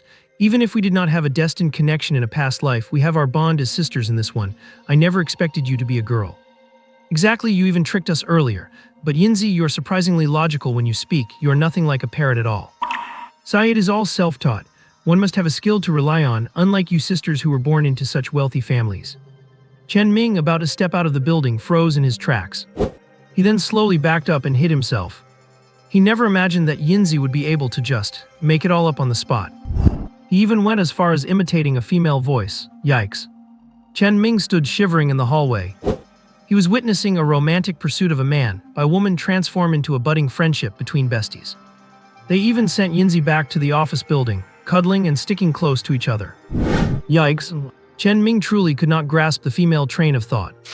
They were even swearing to keep Yinzi's secret, telling him not to get bullied and promising that they would always have his back. They said their tearful goodbyes for a long time before things finally quieted down. After the women had left, Yinzi, who had spotted Chen Ming long ago, squawked weirdly and flew inside. Boss, I pushed the membership cards on them. Too bad we do not have any yet, but I will make some to sell to them later, squawk. You are unbelievable. Chen Ming was speechless. He did not even want to hear the details. But he felt deep admiration for Yinzi's linguistic skills. What is this? Is not this the definition of a scumbag bird? But since it is his own bird, it did not seem so hard to accept. It managed to turn romance into sisterly love, solved the problem, and did not forget to upsell the zoo's long-dormant membership cards. Truly, a job well done. Chen Ming knew without needing to think. Yinzi must have made up another story. Even those wealthy young ladies might not have fully believed it, but with Yi Yuhan involved, it was a different matter. If they get along well, there might be unexpected surprises at some point. Rich kids might have some idiots, but not many. Their wealthy background gives them a perspective far beyond the ordinary. It is even possible they were told by their families to be on good terms with him. After all, the Yi family had seen Chen Ming interacting with the investigation bureau firsthand, and coupled with the zoo being locked down due to the ancient tomb, that said a lot already. Chen Ming did not need to overthink their motives. As long as his conscience is clear, he should take the money that is meant to be earned. He would get those membership cards made soon. Chen Ming returned to the office with Yinzi. He picked up the phone, pondered for a moment, and sent a message to Zhang Tianren. I have thought it over. The zoo needs people to help manage things. The only requirement is confidentiality. Ideally, someone with administrative experience. Uncle Zhang is getting on in years. Xiaoru is not very bright and I am too lazy. I need professionals to fill the roles. Zhang Tianren did not reply immediately this time. It took him nearly an hour to respond. I was busy just now. I can guarantee that the people who go will only follow your orders. They have a hard time fitting into society. Most have disabilities and do not like being treated specially. They were all once. Can you accept that? Sure, it is not like it is manual labor. Just maintaining order, selling tickets, doing administrative chores, and handling paperwork. That is it. Oh, no cleaning up waste or scrubbing the place. We have already hired people specifically for that. Anyway, those are the positions. I can only accommodate about 10 people for now. Understood. Zhang Tianren was confused after hanging up the phone. He had expected manual labor, but all the positions were easy ones. The investigation bureau is strong and united precisely because their logistic support is unrivaled. Even if an investigator is injured, disabled, or becomes a burden, they are never abandoned. Frontline investigators are moved to secondary support roles, and those permanently disabled are provided for. The bureau covers all expenses, and family members are provided with nearby jobs, leaving the investigators with no worries. But the bureau is just too huge. Many retired investigators do not want to just be useless and taken care of. They prefer to be self-reliant and create new value. But it is hard for them to find suitable work. They are combat-hardened, and even with disabilities, their physical condition is still better than average.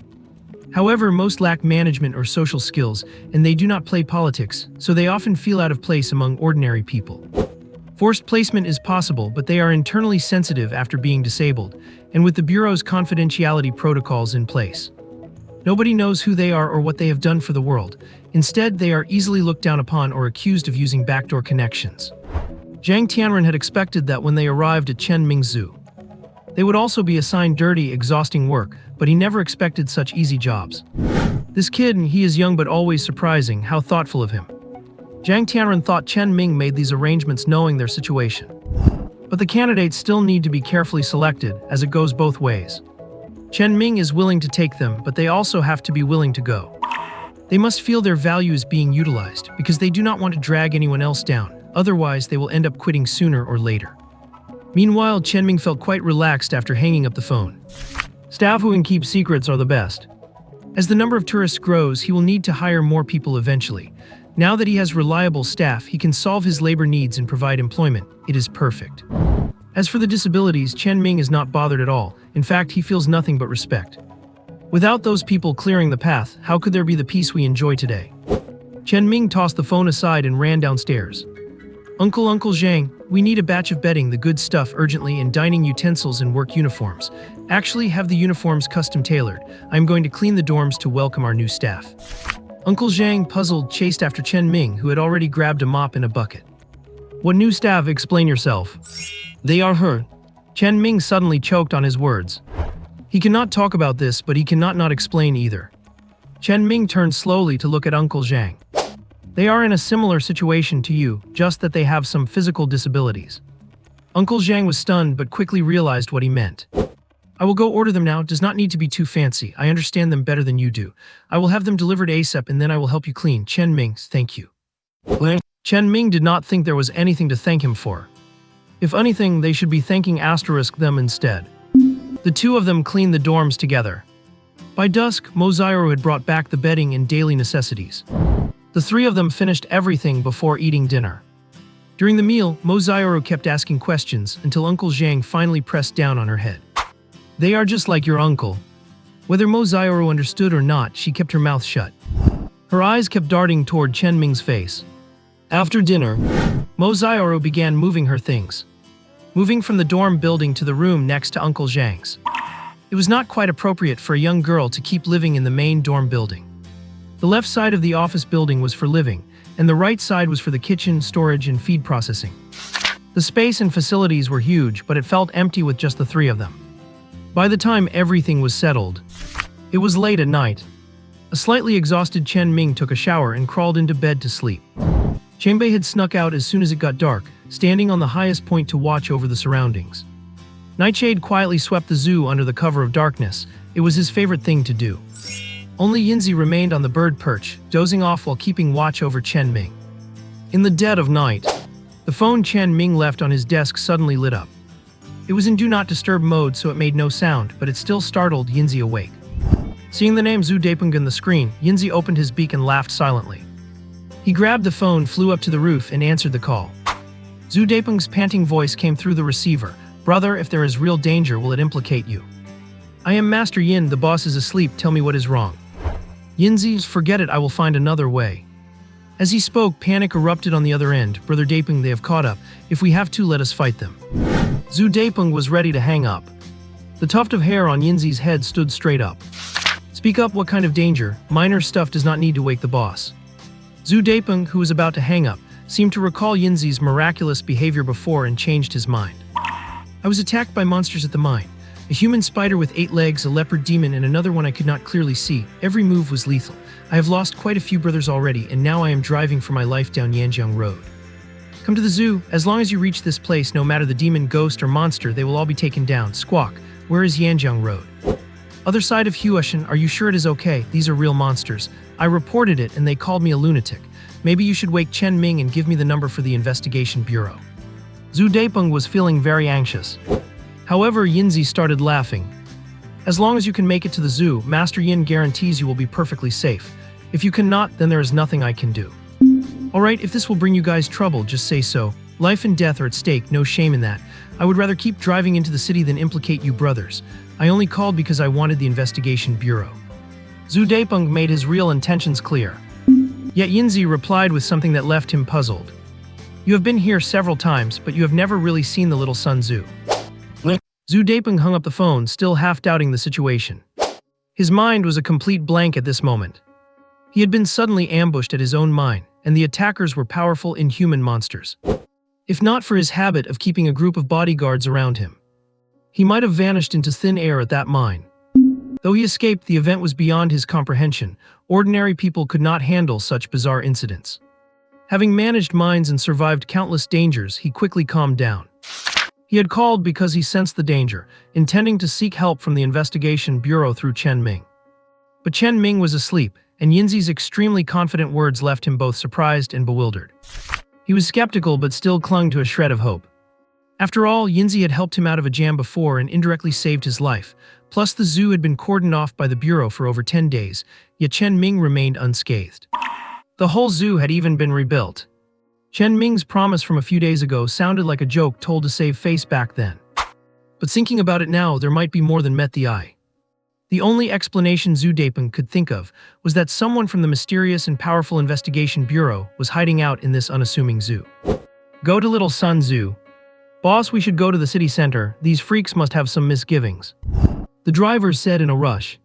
However, just as he finished speaking, a sharp leopard claw pierced through the car window and shattered the driver's head. "Hey Zhu, were not you being tough? How did you turn into a stray dog?" Zhu Daipeng gritted his teeth. He leaned over, grabbed the steering wheel, and swerved violently, throwing the leopard demon off the roof. The driver was gone, and the pedal was floored to the metal. Blood spattered across his face, but Zhu Daipeng, though disheveled, remained calm. Having weathered countless hidden blades and open arrows, he knew he could not lose his head now. He would not even waste time asking, "Who are you? Are you human or monster? Why are you attacking me?" No matter how much doubt he had, he would not get distracted. There was also no point in making threats or trying to bribe them. It was clear they were there to kill him. Knowing their background would not change the outcome, and it would only cloud his judgment. He had only one thought in his mind. "If I reach Little Sun Zoo, I will be saved." Inside the zoo, Yinzi flew up, clutching the phone. First it found Xiu Hui and Xiaowing playing around the fence, then pinned down Yayu, who was busy dragging a plastic bottle. Finally, it flew to the highest point of the zoo, the water tower, to find Changbei, who was habitually keeping watch over the entire place. The bird and the cat mapped out a strategy. Changbei rushed to the entrance, while Yinzi flew into Mozioro's room to grab the keys. When the main gate of the zoo opened, a few little ones gathered in a circle, ready for the welcoming ceremony. Yinzi let out a cackling laugh. This is our only lifetime member. Everyone must step up. Protecting our lifetime member is our duty. Wait, did I forget something? PFFFD, PFFFD, PFFFD. The two rabbits twitched their split lips, making puffing sounds. Yinzi raised a wing and patted the tuft of hair on its head. Zainu, I forgot Zainu, woohoo. With a shout, Zainu went slap against the door frame, clinging to it tightly. Its two cute little eyes radiated a dim, foolish light. Everyone is here. Should we let the big guys out? Never mind. Might accidentally hurt our own side. If it were not for the boss forbidding us to go out, I would really love to go have some fun. Yinzi stood on the roof of the ticket booth. Chengbei sat alone on the crossbeam of the gate. Zainu clung to the doorframe, Xiuhui and Xiaowing hugged a giant carrot, and thousands of Yayu were lined up on both sides. The little guys were all prepared, waiting to protect the lifetime member Zhu Daipeng. And Chen Ming, the boss and zookeeper, was still fast asleep, completely unaware. 10 minutes later, the glaring headlights tore through the darkness, driving along the lonely road toward the front gate of Little Sun Zoo. Zioki Daipeng was in the driver's seat, his face embedded with glass shards, his shoulder torn open. He was grimacing, teeth bared, with blood trickling down the corners of his mouth. As he drew closer, he could see the open gates of the zoo, but there was not a single soul in sight. Seeing the half-human spider and the sprinting leopard demon closing in fast in the rearview mirror, Zhu Daipeng's heart went cold. However, Yinzi's voice came through. Step on the gas, hurry, hurry, hurry, you will be safe once you are in. He had already floored the gas. Zhu Daipeng gave a bitter, mocking smile and muttered, Yinzi, do not tell me you think a simple gate can stop these monsters. But there was no turning back now. He had no choice but to enter. Not even caring if he crashed into the facilities, Zhu Daipeng gritted his teeth and drove into the zoo. The three monsters followed close behind. There was not a human in sight. The cats, birds, and rabbits were just pets, not worth a second glance. Hey Zhu, let us see where you can run now. We might have had some misgivings if you entered the city, but this remote, deserted zoo, did you choose your own graveyard? Bang! The off-road vehicle slammed into a landscape wall. Zhu Daipeng struggled to open the door and tumbled out. Yinzi, tell Chen Ming to run. The three beast-transformed superhumans lunged forward simultaneously. The eight-legged spider hissed in a shrill female voice, die. The spider leg struck out like a spear toward Zhu Daipeng, who lay sprawling on his back. Zhu Daipeng was filled with despair, but despite his resentment, he squeezed out a bitter smile. Yinzi, you misled me, I should not have come. Now my brother is implicated, and even in death I will not have peace. But just as Zhu Daipeng fell into total despair, and the spider's claw was about to pierce him, a mechanical clanking sound suddenly echoed. A giant beetle instantly fused and shielded Zhu Daipeng. Clang screech. A crisp impact sound rang out, accompanied by a grating friction like glass on metal.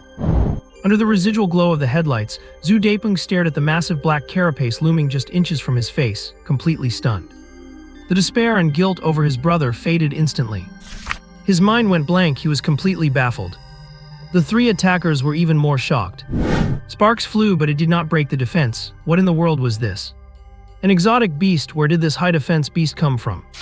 Just as both the hunters and the prey were dumbfounded. Clang! The zoo's iron gate slammed shut. Terrified, the trio looked back simultaneously. Zhu Daipeng, not daring to move, stared sideways through the gap between the carapace and the ground. Yinzi flapped its wings and took flight. Protect the lifetime member, let him see the membership benefits, lock the door and send in Chengbei. Meow. Chengbei seemed to curse under its breath. It leaped directly from the gate frame. A dozen golden blades shot out, engulfing the three of them. Good heavens, there is more than one. A leopard-headed superhuman tried to dodge, only to have its face raked by Zainu. The spider-human just raised its rear to release a web, only to have Yayu, who had suddenly expanded, leap up and pin it down, leaving only 8 legs twitching on the ground. ZZZZT boom. The cheetah superhuman dodged the golden blades, only to have its legs blown off. Another lightning strike missed and hit Zhu Daipeng's off-road vehicle, blasting a hole through it into the ground. The superhuman caught by Zainu had it worst. It was cut to pieces by the returning golden blades on the spot. The fight ended before Yinzi could even breathe out its phoenix flame. Annoyed, it had to swallow the flame back, exhaling 2 smoke rings from its nostrils instead. You lot are too overbearing, at least leave one for me. The legless superhuman was already out of it, and the struggling spider finally gave up. The same thought flashed through their minds. Extremely powerful superhumans are fighting over who gets to kill someone, and they are disappointed they did not get a turn. What is wrong with this world? Where on earth am I? The lights in front of the gate suddenly illuminated. The The 6 characters for Little Sun Tzu glowed in bright gold. Forget about the 2 experienced superhumans being shaken to their core. Even Zhu Depeng felt as if the CPU in his brain had overloaded and fried. He stared at the glowing Zhu sign at the gate. Then he looked at Yinzi hovering low, followed by the kitten and the bunny. And there was the sloth dragging its claws across the lawn, moving with a jerky frame-by-frame glitchy motion. Even more absurd was the beetle right before his eyes, a size larger than an SUV, covered in spikes and pinning down the spider supernatural. This scene was even more outrageous than his report about encountering a spider monster and a leopard demon. Zhu Depeng felt he must have suffered such severe shock that he was hallucinating. Everything before him was just a product of his imagination. Or perhaps he was dying and experiencing a final flash of consciousness, which was why he saw this scene. He stiffly tilted his head to look at the Golden Garden sign, noticing that the grand opening banner and the withered flowers on the gate were the very things he had personally brought people to set up just 2 days ago. The blurring of reality and fantasy was so surreal that Zhu Depeng fell into a daze. But at that moment, Yinzi rolled its eyes and landed on his head. Gawk gawk, are you satisfied with the lifetime membership perks? Yinzi really put it all on the line to protect you. Satisfied? Is this not a hallucination? Zlab. Yinzi raised its wing and struck Zhu Depeng right on the forehead. Does it hurt? If not, I can do it again. A sharp pain spread across Zhu Depeng's already numb and swollen face. It made him realize that everything before him was real. The serious expression Chen Ming wore when making his promise involuntarily surfaced in his mind. He now understood the deeper meaning behind Yinzi's words during their call. I have come here many times, but you have never truly seen the real Little Sun Tzu. Although he tried his best to remain calm, his body could not stop trembling. You guys are they humans or demons? What should we do now? Yinzi fell into deep thought.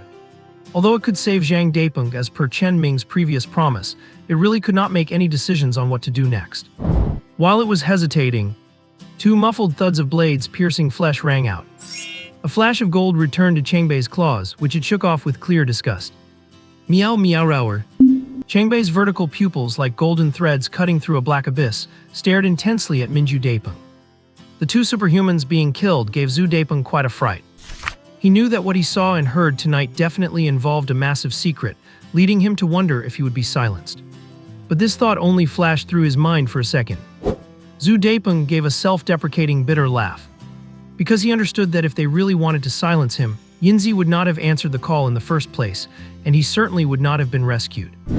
Yinzi's timely translation also made him understand what this cute and terrifying kitten named Changbei was actually saying. Changbei says, cut the weeds and dig up the roots to avoid future trouble. Either do not start or leave no survivors. As for you, you must keep this secret, otherwise this will be your fate. After translating, Yinzi flapped its wings in dissatisfaction. How can you threaten the only lifetime member of this zoo? That is just uncalled for. Even though it said that, the 2 little guys shared a very smug look. They performed the good cop, bad cop routine perfectly.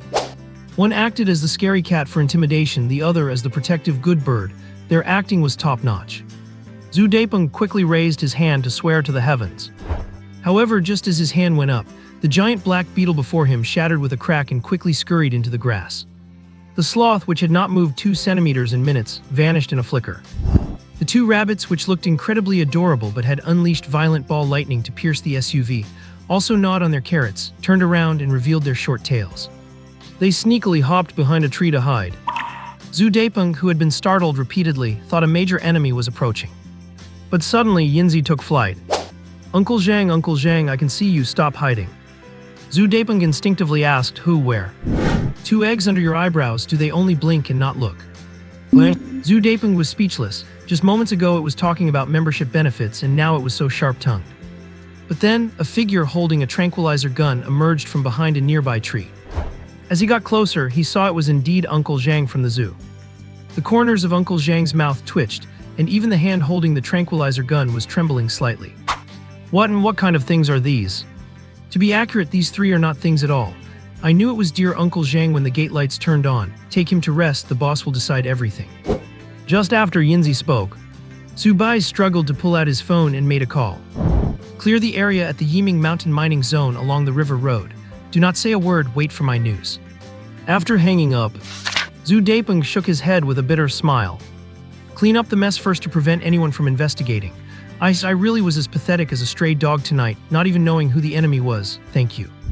What is there to thank? Did you really think a zoo lifetime membership only covers free admission? Let us go, do not worry about this. Uncle Zhang swept his gaze around. He first looked at the bullet-riddled SUV. Then his eyes lingered for 2 seconds on the tree trunk, where a bit of rabbit ear was peeking out. Only then did he help Zhu Dapeng up. I was in such a hurry to come over that I did not drive the sightseeing car. Mr. Zhu, please bear with it. No problem, hiss. As long as I am alive, there is nothing I cannot endure. I just did not expect Brother Chen Ming's zoo to be so deep, full of hidden dragons and crouching tigers. Zhu Dapeng only started to feel the pain once he fully relaxed, grimacing in agony.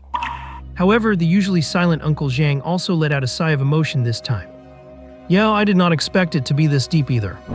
Zhu Dapeng wanted to laugh but did not dare to. He still had glass shards embedded in his face. He thought to himself, it is normal for me not to expect it, but you are here every day, and you are pretending not to know. The words died in his throat. After all, Yinzi was standing on his shoulder, and that cute kitten with the elegant gait behind him was still staring him down. It was not truly safe yet, so the less said, the fewer mistakes. Returning to the office building, Yinzi had originally wanted to wait for Chen Ming to wake up. Smart as it was, it still did not fully understand human society. Many things could not be resolved by force alone. Although Uncle Zhang felt a bit uneasy facing Yinzi and Chengbei, he remained firm. We must wake Chen Ming up immediately, and this matter needs to be settled before dawn, or the zoo will be in big trouble. Under Uncle Zhang's insistence, the office lights were finally turned on. The night wanderers who were guarding Chen Ming immediately hid away. Chen Ming was still sleeping soundly. He would occasionally smack his lips as if eating in his dreams. Woken up by Uncle Zhang, he wiped the corner of his mouth in a daze. What happened, Uncle? The lights were on, so it was obviously still night. With the little guys looking after the zoo, nothing should have gone wrong, right? Seeing Chen Ming looking so groggy, Uncle Zhang could not explain it and looked to Yinzi, but Yinzi just turned its head and stared at Zhu Dapeng. Stare. Zhu Dapeng was falling apart inside. The blame was being pinned directly on him, and he did not even dare to deflect it. Do not let Chengbei's cute and gentle look fool you. Its claws had pierced his leather shoes and were digging into his toes. Zhu Dapeng had just sat down and immediately stood up again. He walked to the bedroom door. Hi, sorry for the late-night visit. Zhu Dapeng's face was now swollen with glass shards embedded in it, covered in dried blood, his hair a bird's nest, and his clothes dirty and wretched. He was completely unrecognizable. Chen Ming, who was previously dazed, suddenly woke up and jumped up. Who the hell are you? How did you get in? I am Zhu Dapeng. Chen Ming confirmed it several times before recognizing him. Then his brows furrowed. Who did this to you? Did not I tell you to call me? The two people and two pets looked at Chen Ming with strange expressions. Zhu Dapeng was on the verge of tears. I did call, but you were on Do Not Disturb. Yinzi was the one who saved me. This. That was when Chen Ming finally realized. His phone automatically goes into Do Not Disturb mode after 11 p.m. But new questions were arising. Yinzi saved you, so why are you still in such a state? Looking at the bedraggled Zhu Dapeng, Chen Ming jumped onto the floor in his shorts. Clean the wounds first. Uncle Zhang, please take care of it and tell us the details. The group sat back down on the office sofa. Uncle Zhang fetched the first aid kit and began removing glass shards with tweezers. Zhu Dapeng winced in pain as he recounted his experience. From the ambush at the mine and his flight for life, to Yinzi answering the call and finally having people clean up the trail he left behind. As for what happened after that, he still had not recovered, and even if he knew in his heart, he had to pretend he did not. Fortunately, Yinzi had already taken the lead in the conversation. Before taking over, he gestured toward Uncle Zhang's back with his beak. Seeing the reminder, Chen Ming wanted nothing more than to pluck that tuft of messy feathers off his head. You both came to the office together and you are reminding him now. Are you playing me? Go on, you did it. What are you afraid of? Guided by the boss's instructions and promises, and adhering to the spirit that it is everyone's responsibility to protect the only lifetime member of this park, I contacted the North District as soon as I received the call and formulated a detailed yawn. Chen Ming and the other two yawned at the same time. He was supposed to be describing an experience, but Yinzi turned it into a long-winded speech like an opening ceremony. Chengbei even burrowed into Chen Ming's arms and covered his head. Chen Ming petted the cat with one hand while covering his mouth with the other. Enough with the spirit and enlightenment, I just woke up. Keep it brief. Alright, as per the boss's strict orders, I did not step a foot outside the zoo. Participants in this rescue were Chengbei, Suhui, Xiaowing, Zainiu, Yayu, and myself. We successfully saved the lifetime member. Zmag. Chen Ming slapped his own forehead.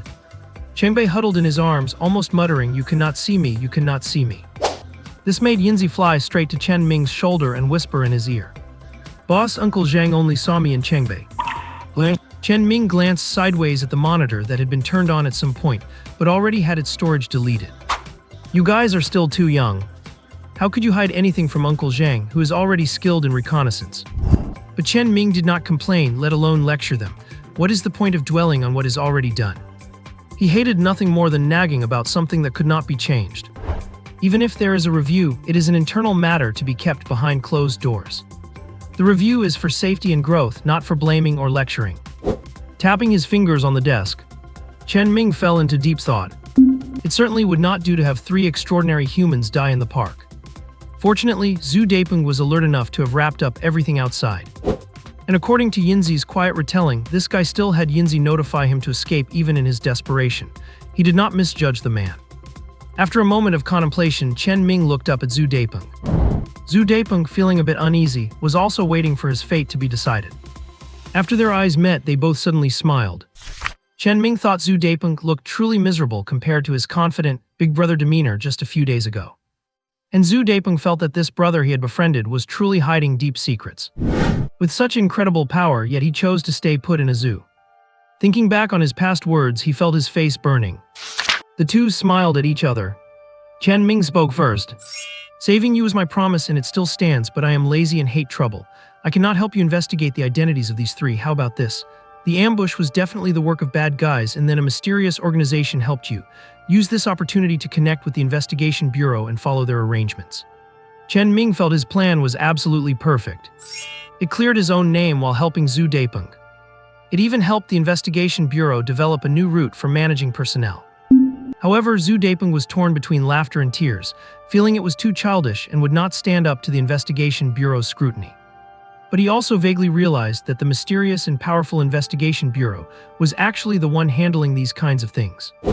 How many mysterious organizations can there be? I might not be able to hold up against the investigation bureau's methods with just a bluff. Just say it is the superheroes defending the Globe organization. They revealed their own name and said they were here to punish evil and promote good. Besides, what are you afraid of? This is an achievement. These people rely on their power to threaten human social order. They deserve to be killed. Chen Ming talked eloquently. Although he did not like to stir up trouble and was lazy and liked staying home, he never hesitated to strike when necessary. He even lowered his head to pet the cat. Chengbei did the right thing, and Yinzi mobilizing the little friends to protect Brother Zhu was also right. The only problem is you need to keep it secret and handle it quickly. Zhu Daipeng's eyes flickered wildly. He was not some weak scholar, he had a bit of an outlaw spirit to begin with. If this organization, could the name be changed, it sounds like a bunch of rebellious, unreliable students. Would the investigation bureau believe that? Chen Ming felt offended again. Fine, change it, make one up if they do not believe it. Well, you can say a guy named Li Jinzi along with the Calabash brothers all wore masks, perfect. Zhu Daipeng almost laughed out loud.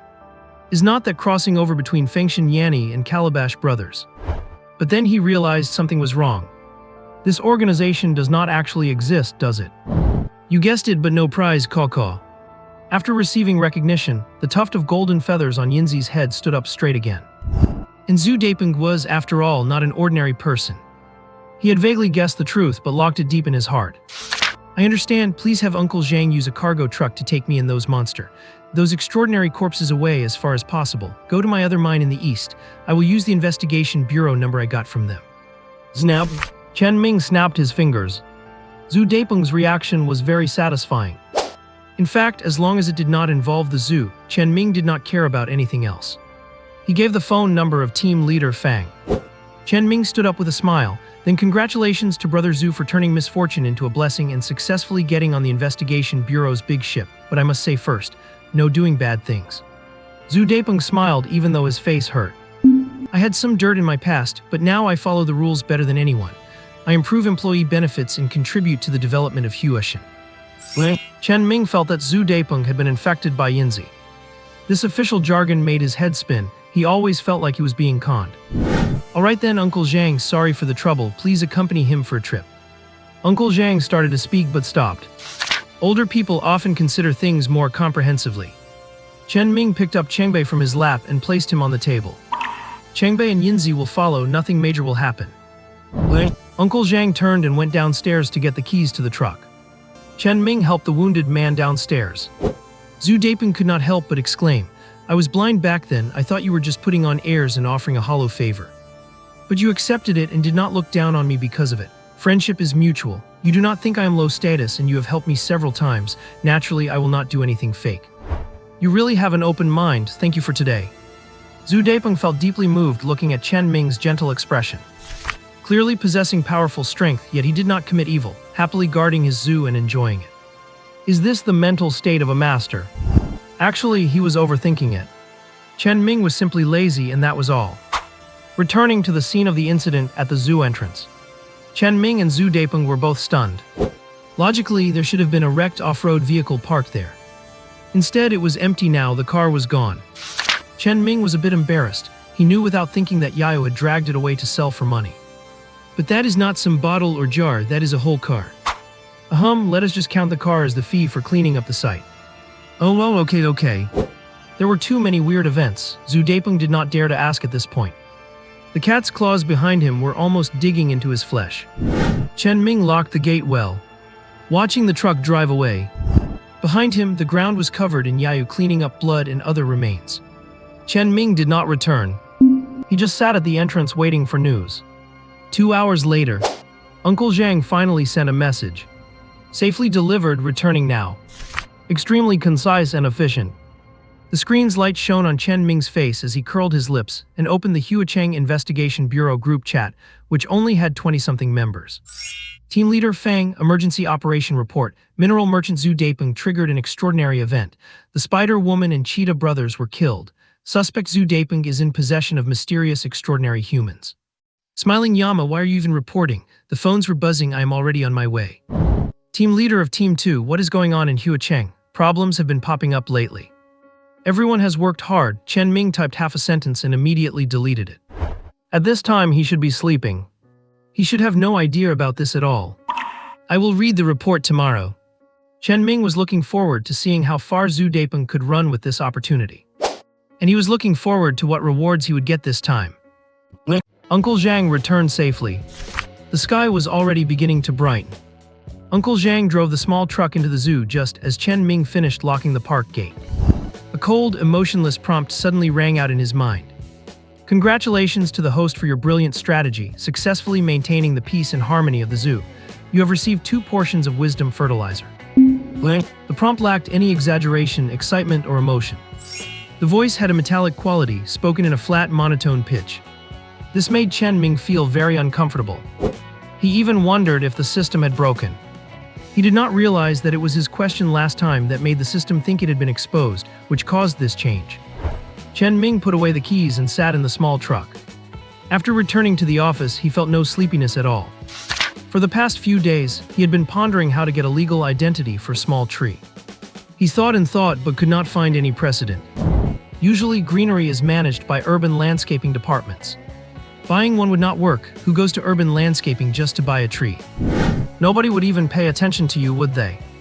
Anyone who did not know the context would think the guy had some serious mental issues. Using his Coalition Investigation Bureau consultant certificate would certainly work, but that would definitely raise eyebrows. A prestigious top-tier consultant going to the trouble of showing his credentials just to buy an unremarkable little tree. Chen Ming thought for a long time. He decided that buying a similar tree to swap it out was the most reliable plan. Transplanting it quietly, no, that would not work. I need to check the situation first and make sure this thing will not accidentally hurt other animals. What if it is uncontrollable after transplanting? If it stings Uncle Zhang today, it might poison a rabbit tomorrow. It would be better to just leave it in Huashan to grow naturally. At most, they stay out of each other's way. If it grows up and threatens the zoo later, it would not be hard to chop it down. Chen Ming took out the reward he had just received. Wisdom fertilizer limited to plant species. Upon absorption, it significantly enhances cognition and develops wisdom. Talk about perfect timing, exactly what I needed. Before, I was worried that since the plant lacked wisdom and intellect, even Yinzi could not communicate with it. If it only had primal instincts and kept causing trouble, I would have to abandon the plan. Chen Ming silently gave his system a 5-star review.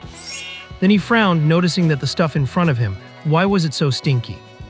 Even though it was sealed in a bottle, the stench still pierced his nostrils. Chengbei, who had just curled up in Chen Ming's arms, got up and ran away, sticking out his tongue and complaining. Meow! What is that, boss? Chen Ming resisted the nausea, quickly put it away, and opened the window to let in some air. Let us go, let us check on the little sapling. This stuff is for it to eat. The sapling, that is some heavy taste. Is this some super manure that has been fermenting for hundreds of years? Yinzi landed cautiously on Chen Ming's shoulder. She even used her wings to flap the smell away. Chengbei kept his distance, staying alert behind Chen Ming. He was terrified that his boss might suddenly get playful and force-feed him. This made Chen Ming very unhappy. But Chengbei absolutely refused to get closer. Cats are always so aloof, occasionally disobedient too. Yinzi is better. However, just as Chen Ming raised his hand to stroke Yinzi. Before he even touched her, Yinzi flew off. Boss, do not try to trick me. I still remember when you fed me pebbles as a chick. Chen Ming's hand froze awkwardly on his shoulder. He felt a strange sense of grievance. I was not going to feed you the fertilizer. Look, you say that, but your eyes are shining. I am grown up now, do not try to fool me. Yinzi hovered in the air, her little eyes fixed on Chen Ming's palm. She made Chen Ming look like a total villain. Chen Ming was speechless. A look of sadness washed over his face. Actually, he did have the thought of feeding them a bit to see what would happen. But he had not planned to go through with it. I cannot believe they saw right through me, damn it. Chen Ming sulked as he headed toward Huashen. The two little ones trailed far behind. When he found the little tree, Chen Ming probed it with his hand. Due to his physical constitution, the thorns could not harm him. Not even the sharpest spines could pierce his skin. Feeling his palm, the slender red vine slowly climbed up, but could not draw any blood. It sensed danger and tried to pull back. However, Chen Ming, with a mischievous grin, grabbed the slender red vine. Trying to run, are you? Chen Ming felt playful and also wanted to test its reactions. In the distance, Yinzi and Chengbei saw this scene and exchanged glances. Good thing we ran away fast, otherwise I would be like that little tree. Meow. The two little ones whispered to each other. Chen Ming felt it struggling harder and smilingly let go. Watching the vine retract, he took out some premium food and a jar of animal marrow, placing them by his feet. The vine that had just retreated began to tremble and extended again, heading straight for the marrow. But just as it was about to touch, Chen Ming snatched it away. The thin red vine, barely as thick as a chopstick, froze on the spot as if it had crashed. A moment later, the tip bent down and rubbed against the ground, like a blind puppy searching for food. Chen Ming slowly lowered the marrow. When it was a meter away, the foraging vine stopped again. 5 seconds later, it rose like a cobra. This time, Chen Ming did not tease it. He let it crawl onto his wrist and dip its tip into the bottle. After feeding on the marrow, the vine's color became noticeably brighter, and it began to shiver. Chen Ming pulled it out, screwed the cap back on, and put it away. The vine, having just enjoyed a treat, was left without a target and could only rub against Chen Ming's calf. It was hard to tell if it was begging or threatening him with its thorns to get more treasure. But at least it showed that the little tree had a tiny spark of consciousness, even if it could not express it and its perception was poor. Chen Ming stepped away to avoid being pestered. Then he took out a small spade and went around to the other side to dig a hole near the roots. By the time the hole was dug, the little vine slowly crawled over to stop him, but there was nothing it could do. With its roots exposed, it realized the danger. It could not rely on its thorns for intimidation, nor could it push the dirt back. Finally, after a 5-second freeze, the vine curled into a circle around the pit. Chen Ming did not know what that was supposed to mean. Perhaps it thought that if it circled the pit, it would not get hurt. Chen Ming ignored it. He stuffed his nose with paper, took out the wisdom fertilizer, opened it, and poured it in. The vine that had circled the pit trembled, then slowly slithered along the spade like a snake, winding itself around Chen Ming's wrist. It did not try to feed on his blood with its tip again. Instead, it bobbed up and down, as if nodding in gratitude. Chen Ming did not shake it off, but switched hands to use the spade and backfill the dirt. 5 seconds later, the whole tree began to vibrate slightly, eventually causing its heart-shaped leaves to rustle. It did not grow larger, and its appearance remained the same. Only the color of its leaves became more vibrant, turning a deep emerald green. Just as Chen Ming was squatting on the ground admiring it, he suddenly felt a sharp sting on the back of his hand. Looking down, he saw that the red vine had pierced its own tip and broken through his skin. Just as Chen Ming thought it was trying to drink his blood, and while Yinzi and Chengbei were already rushing over to finish off the plant, a vague consciousness was transmitted to him. Hungry? Chen Ming raised his hand to stop the two little ones. Especially Yinzi, the phoenix fire in its mouth was almost ready to erupt. Hiccup, boss, is it trying to die? Meow. Once the two little ones got closer, they could clearly sense that the small tree was afraid. At this moment, Chen Ming was not sure if he had just had auditory hallucinations. No, that is not right. He did not hear it at all, it was just a vague sensation. Just as Chen Ming was frowning at the vine that was pressed against the scratched skin on the back of his hand. The vague sensation appeared again, clearer than before. Hungry? It sounded almost like it was crying. Yet it did not come from his ears, but was a blurred consciousness he could perceive. It contained emotions of hunger, fear, grievances, and a plea for help. Chen Ming paused. He looked at the vine, which was shivering but still stubbornly wrapped around his wrist. Chen Ming tossed aside the shovel and took out the beast marrow. Do not eat too much. The vine did not respond. Instead, it slithered into the bottle opening like a small snake. Its tip, which had been damaged and was leaking purple sap, plunged directly into the beast marrow, and it was visibly recovering. This little thing has a tiny bit of consciousness. It was trying to talk to me earlier. Chen Ming watched the vine slowly feeding on the marrow. His words made Yinzi and Chengbei lower their guard. Yinzi tilted its head, its ahoj twitching. How come I did not hear anything? It must need to pierce the skin to establish a connection. I am not sure yet. What did it say? Hungry? Chen Ming mimicked that feeling of miserable, starving, fearful emotion, his voice trembling. Yinzi froze for a moment. Then it hopped around twice on the spot. Is not that just how we were before? Every day we had to tighten our belts, and when we were hungry we could only drink water. Gah. Before Yinzi could finish, it was swatted down by Chengbei. Meows, why bring that up? Even the boss could not get enough to eat back then. Chen Ming could not understand Chengbei's words, but he could feel the sadness in its low, rumbling voice. In his memories, although the little ones could not eat their fill, they could at least go out to forage, unlike the big guys in the zoo who were kept in cages and practically wanted to gnaw off their own paws. Even the tigers were so hungry they were chewing on tree bark. It was truly miserable. Fortunately, all of that is in the past. Chen Ming's face turned gentle as if he were reminiscing. If this little thing behaves, I will take it back and raise it.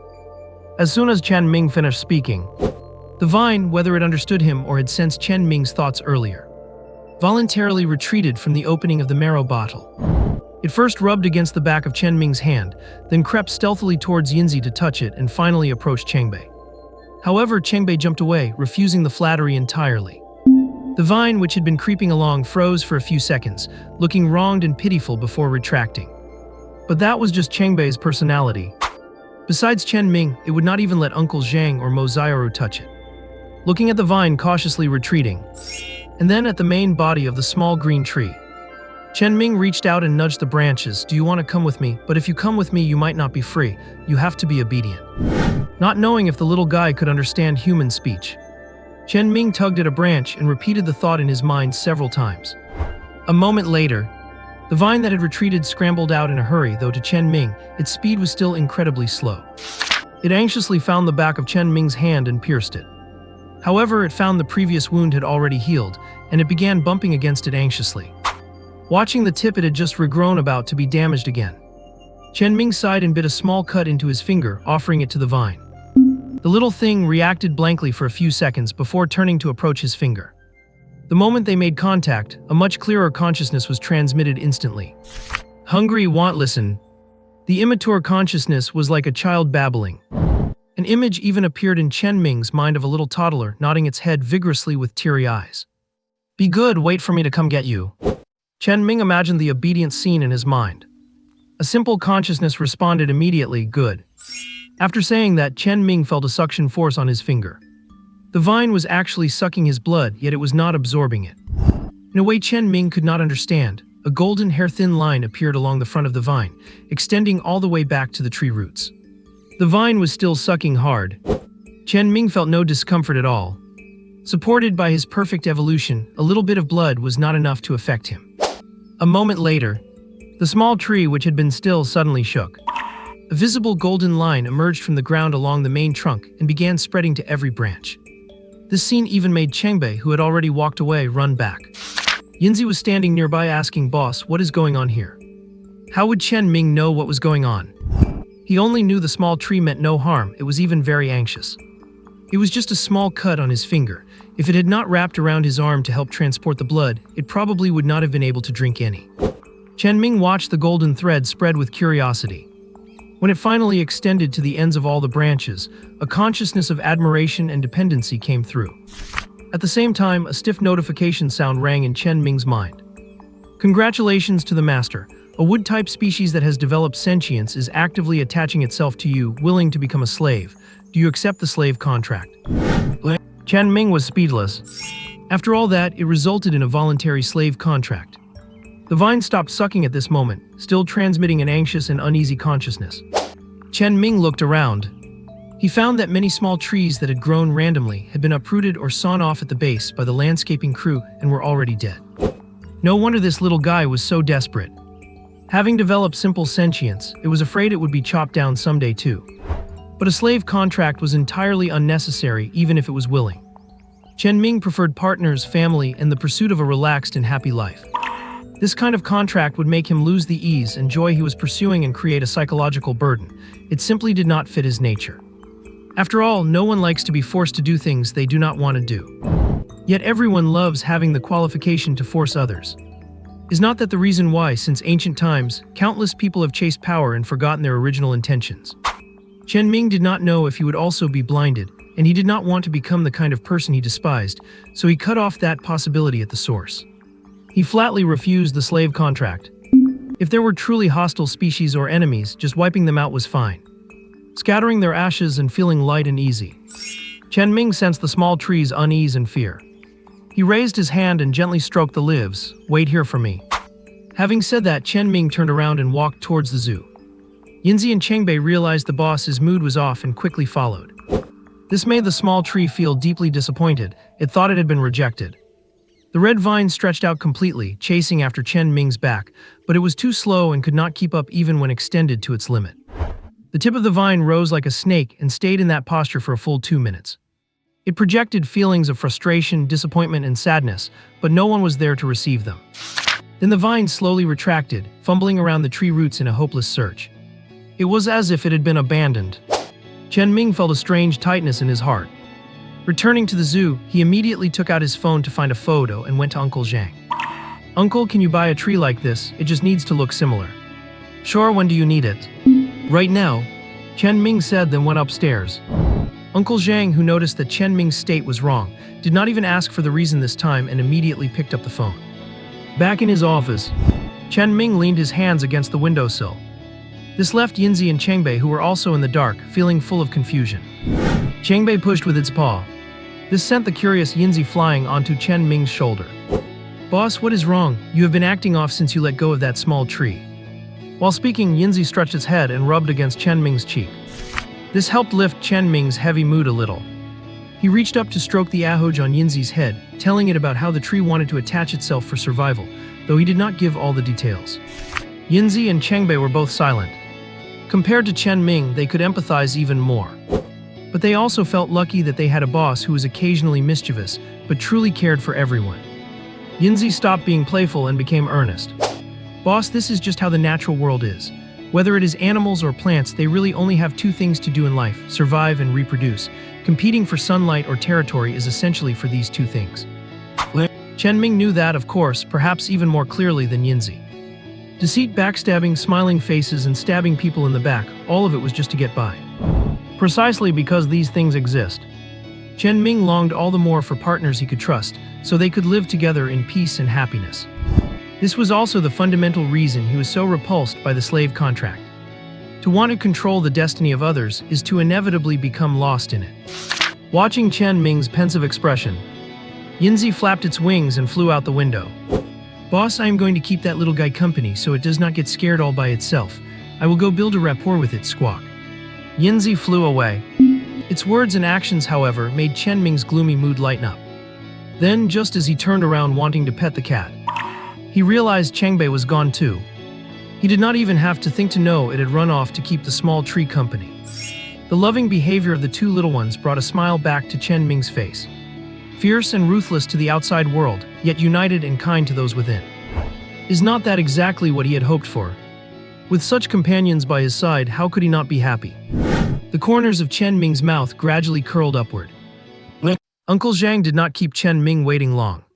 Soon, a nursery sent the tree over. Upon being notified, Chen Ming immediately hoisted the well-wrapped little tree and rushed toward Flower Mountain. Uncle Zhang called out from behind, "Hey, you paid extra for the delivery, where are you rushing off to?" However, in the blink of an eye, Chen Ming had already vanished.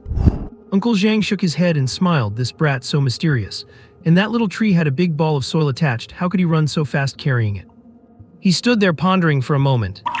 Instead of heading to the kitchen to cook as planned, Uncle Zhang went upstairs, deleted the surveillance footage from earlier and turned it off.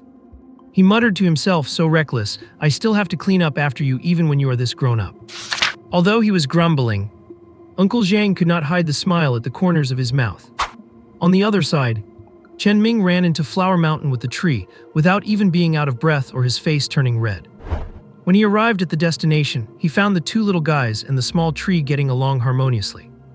Well, the area around the little tree was covered in Yinzi's feathers and Chengbei's cat fur. The two little ones were at it again. Neither used their special abilities.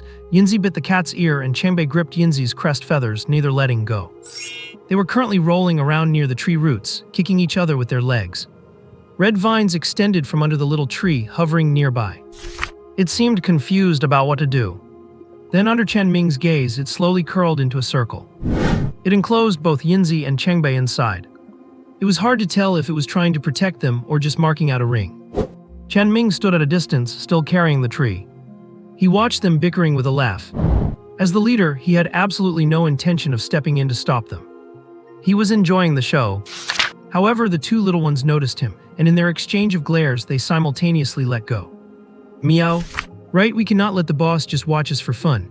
This round does not count, let us fight one-on-one later. Chen Ming walked over, chuckling. Do not stop, I can even be the referee and cheer you guys on, haha.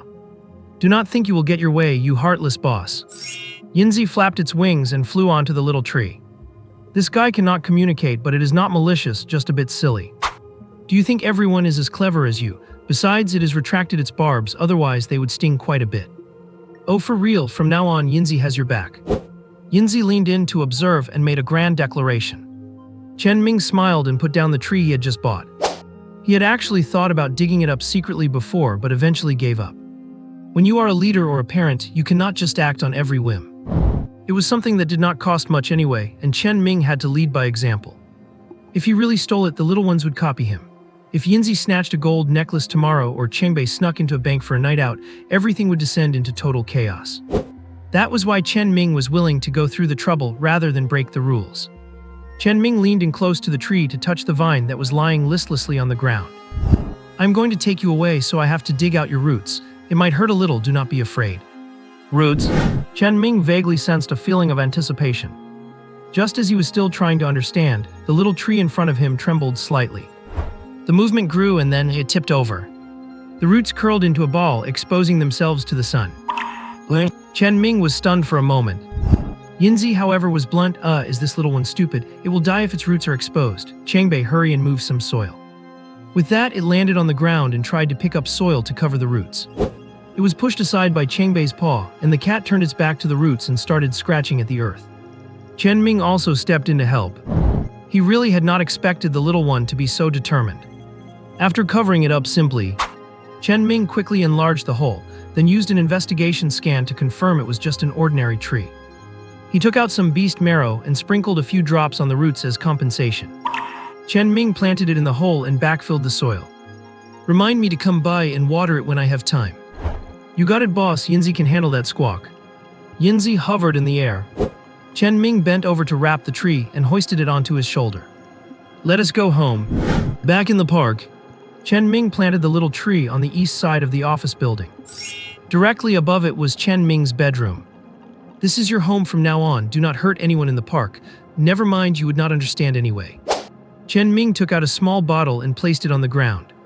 Here is your breakfast. Get used to the environment first, then I will call someone to register your legal identity. After saying that, Chen Ming picked up the slowly crawling vine and stuffed it into the bottle opening. Yinzi, tell everyone not to bully it, especially those two rabbits. Fu. Su Hui and Xiaowing had already followed the scent and hopped over. Chen Ming grabbed one in each hand. This is a new friend, you are not allowed to bully it. Fu. Chen Ming let them go.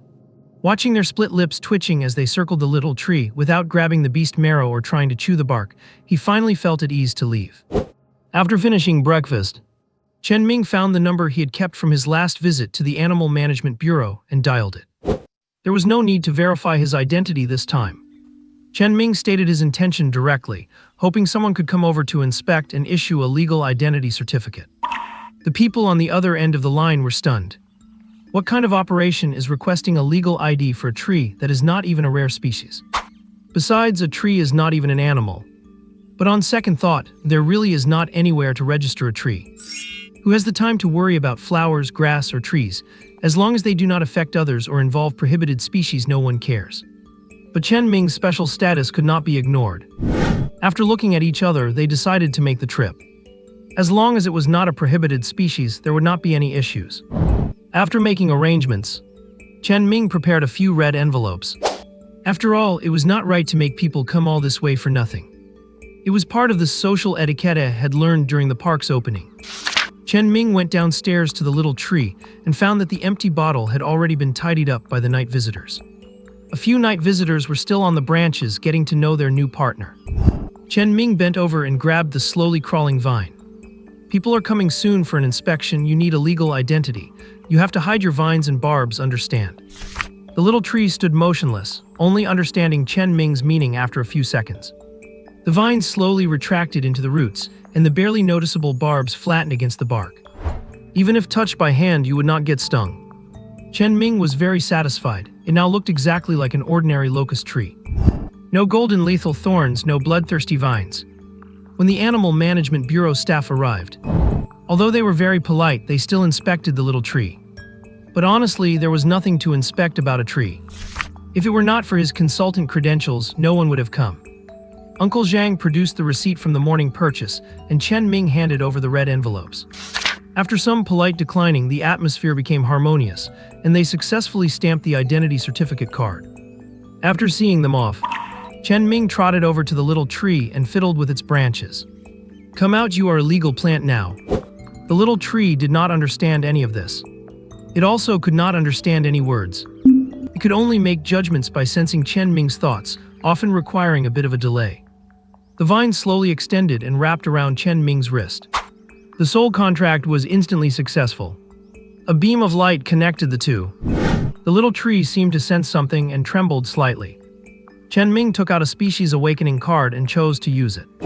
Specks of light seeped into the tree, and the vine wrapped around his wrist slowly retracted.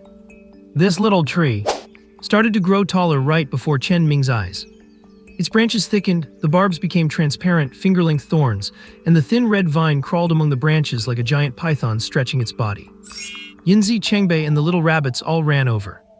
Half an hour later, it stopped growing when its height surpassed the two-story office building, its trunk expanding with a creaking, tearing sound. Ultimately, when the little tree stopped, its diameter exceeded 1.5 meters and it stood nearly 7 meters tall. Its canopy spread out like a huge umbrella shading the area from the sun. Overall, it looked very sturdy. The transparent thorns slowly retracted, leaving only long, reddish-brown locust-like spikes. An arm-thick vine quickly slid down, curled around Chen Ming, and placed him gently onto a branch where the spikes had been retracted. Boss? This time, the communication was truly clear. Chen Ming excitedly cast an investigation scan. Name: none. Species: goldenskin thorny vine tree.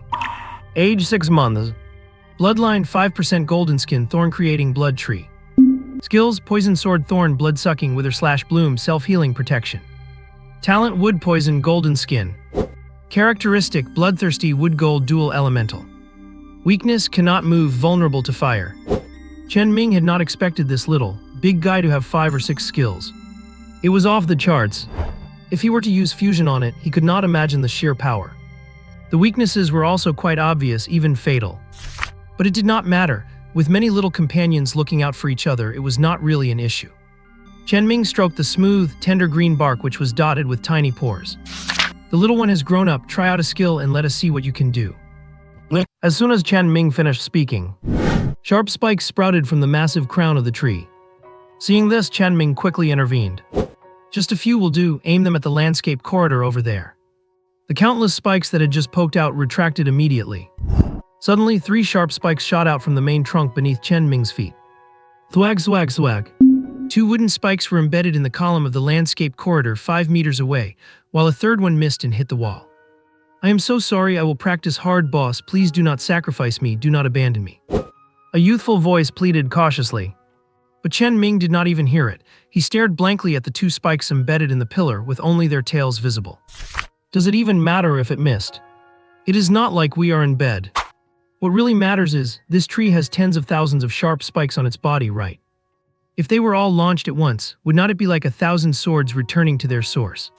Forget about being poked into a hedgehog. If it were a person, they would probably be shredded into pulp. And that is just without any real practice. If it gets skilled later on and can even control the wooden spikes to change direction, damn. It was certainly worth the effort to transplant this little tree and get it a legal identity. The little tree's performance made him extremely satisfied. Chen Ming patted the trunk with satisfaction. That is spot on. Next. Wait, what did you just say? In nothing, I do not know how to absorb if there are no enemies. Skip that next. As he spoke, Chen Ming gestured. Yinzi landed on his shoulder, curiously eyeing the newborn little tree, and Chengbei climbed up as well, standing on a branch next to Chen Ming. The two little rabbits tried to jump up but failed, their ears crackling with electric sparks in their anxiety. It was not until a thick vine reached down to form a bridge that they were finally able to hop up. The red vine, as thick as an arm, looked like a giant python. It extended over 10 meters, its conical tip suddenly opening into 3 segments to reveal fine, barbed teeth, which then bit into the trunk of the other tree. The thriving Paulownia tree, which had just been planted, began to wither from its leaves, its full trunk gradually cracking. It looked as if its moisture and life force had been drained, and it was on the verge of death. The next second, it quickly recovered as before, and even a few clusters of buds popped out on the branches.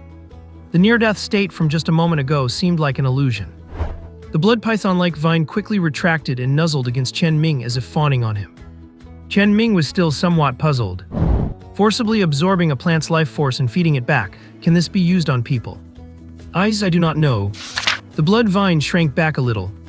Chen Ming cast his gaze toward. Yinzi and Chengbei instantly moved away from Chen Ming, leaving behind 2 ignorant, cute rabbits who still had no idea what was happening. Chen Ming felt a bit awkward. It was purely an instinctual reaction.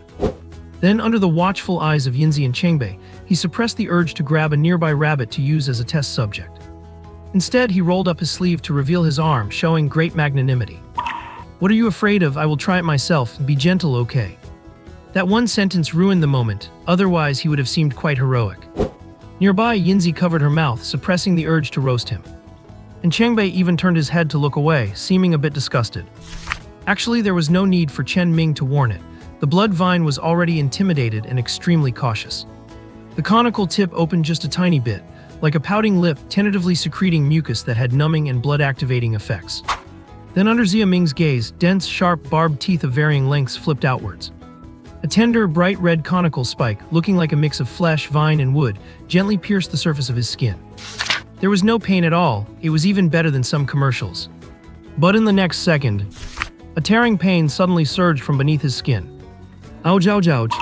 Chen Ming had just shouted in pain, and before he could pull his arm away, the pain vanished. The blood vine had already retracted the energy it injected and was now curled up, trembling. Chen Ming rubbed his arm where a bruise had appeared. Cannot the woody life force be transferred into a human body, or is my body rejecting it? Only after speaking did Chen Ming notice the fright-looking blood vine. He could not help but reach out and pat it. Why are you afraid? I asked for this, you did not do anything wrong. Under Chen Ming's comfort, the blood vine, which was clearly super strong yet extremely cowardly, began to relax. Chen Ming stroked the tip of the blood vine as if petting a cat. He muttered to himself, I can understand the self-healing, let us try the last one. As soon as Chen Ming finished speaking, a nearly transparent pale green curtain of light unfolded, centered on the crown of the tree. I'm still small right now, so I can only keep it up for a little while. Without Chen Ming needing to give an order, Chengbei had already thrown out a golden blade. The crescent-shaped golden blade pierced the light curtain but got stuck, then struggled for a moment before being pulled back. Meow. Chengbei says it can be penetrated, but only with full power. Chen Ming patted the blood vine. Withdraw it from now on, you are elder tree, haha. The light curtain instantly dissipated. The blood vine nuzzled Chen Ming's arm. I will be very strong in the future. I will definitely be able to block that kind of attack from just now. You are already strong now, do not look down on yourself. Chen Ming wore a gentle smile on his face. He was extremely satisfied with the little tree he had accidentally found. Although he did not know why it always seemed so timid and fearful, he did not pay much attention to it. After spending time with everyone, it would naturally regain its confidence. The necessary restrictions must be in place. The venomous spikes and blood-sucking attacks were too aggressive. Constraint Rule 1. Do not harm other animals and plants in the park. Constraint Rule 2. Do not reveal any abnormalities in front of other humans in the park without permission. Constraint Rule 3. Guard the safety within the zoo's perimeter. 3 rays of light instantly shot toward the roots below, branding them like seals. Chen Ming patted the tree trunk and picked up the 2 rabbits who were watching the excitement. Take me down, Yinzi, tell him about the situation in the zoo. Let him get familiar with it first.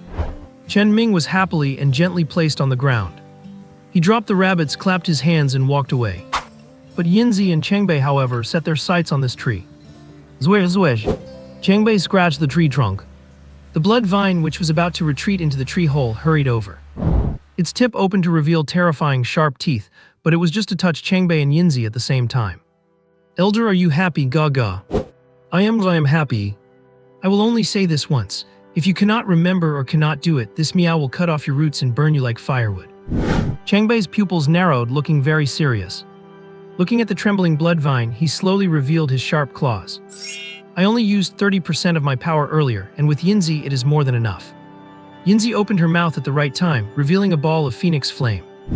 It scared the blood vine into shaking violently, but it dared not shrink back. You speak. Chengbei scanned his surroundings with his vertical pupils. The boss does not know that we can hear the contract options. Do not mention slave contracts or sacrificial contracts to the boss. He will not be happy. You should cherish the equal contract and know how to be grateful. Do you understand? Understood. From now on, we are a family. Welcome, Elder Tree. Thank you. The blood vine was still very scared, because both Chengbei and Yinzi could threaten its life. But Chengbei retracted his claws. As long as you do not violate the park rules and we all work together to protect the boss, you do not need to be afraid. No one can hurt you. Well, except for that goofy horsetail girl in the park. As he spoke, Chengbei flicked his claw and severed the connection.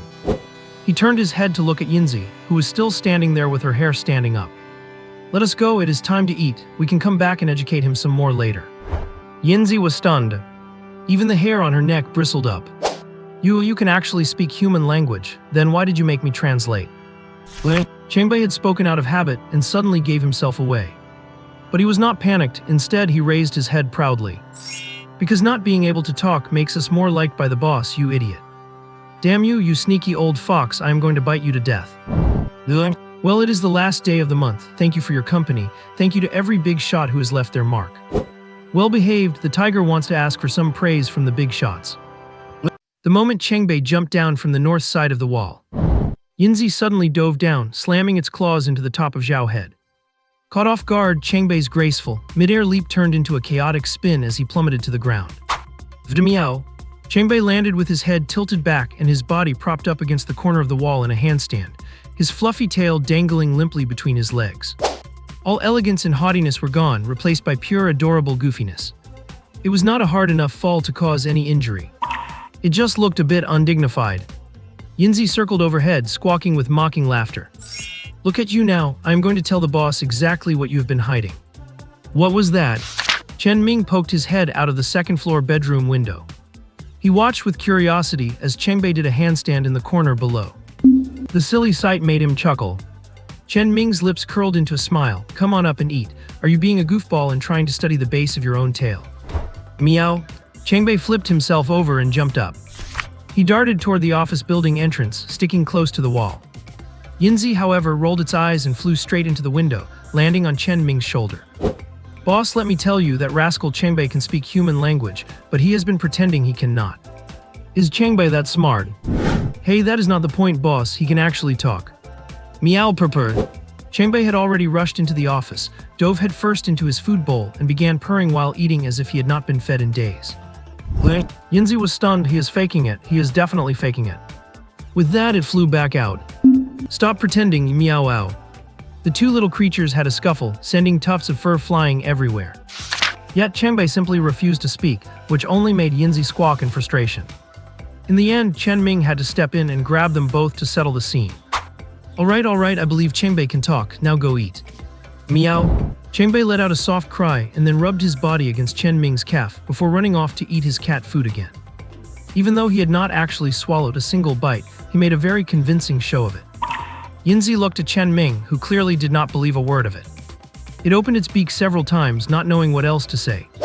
When it caught Chengbei stealing a mocking glance at it, Yinzi, who had been about to argue, suddenly flew up to its perch and started eating its bird pellets, imagining the food was Chengbei and turning its frustration into appetite. It looked perfectly well behaved on the surface.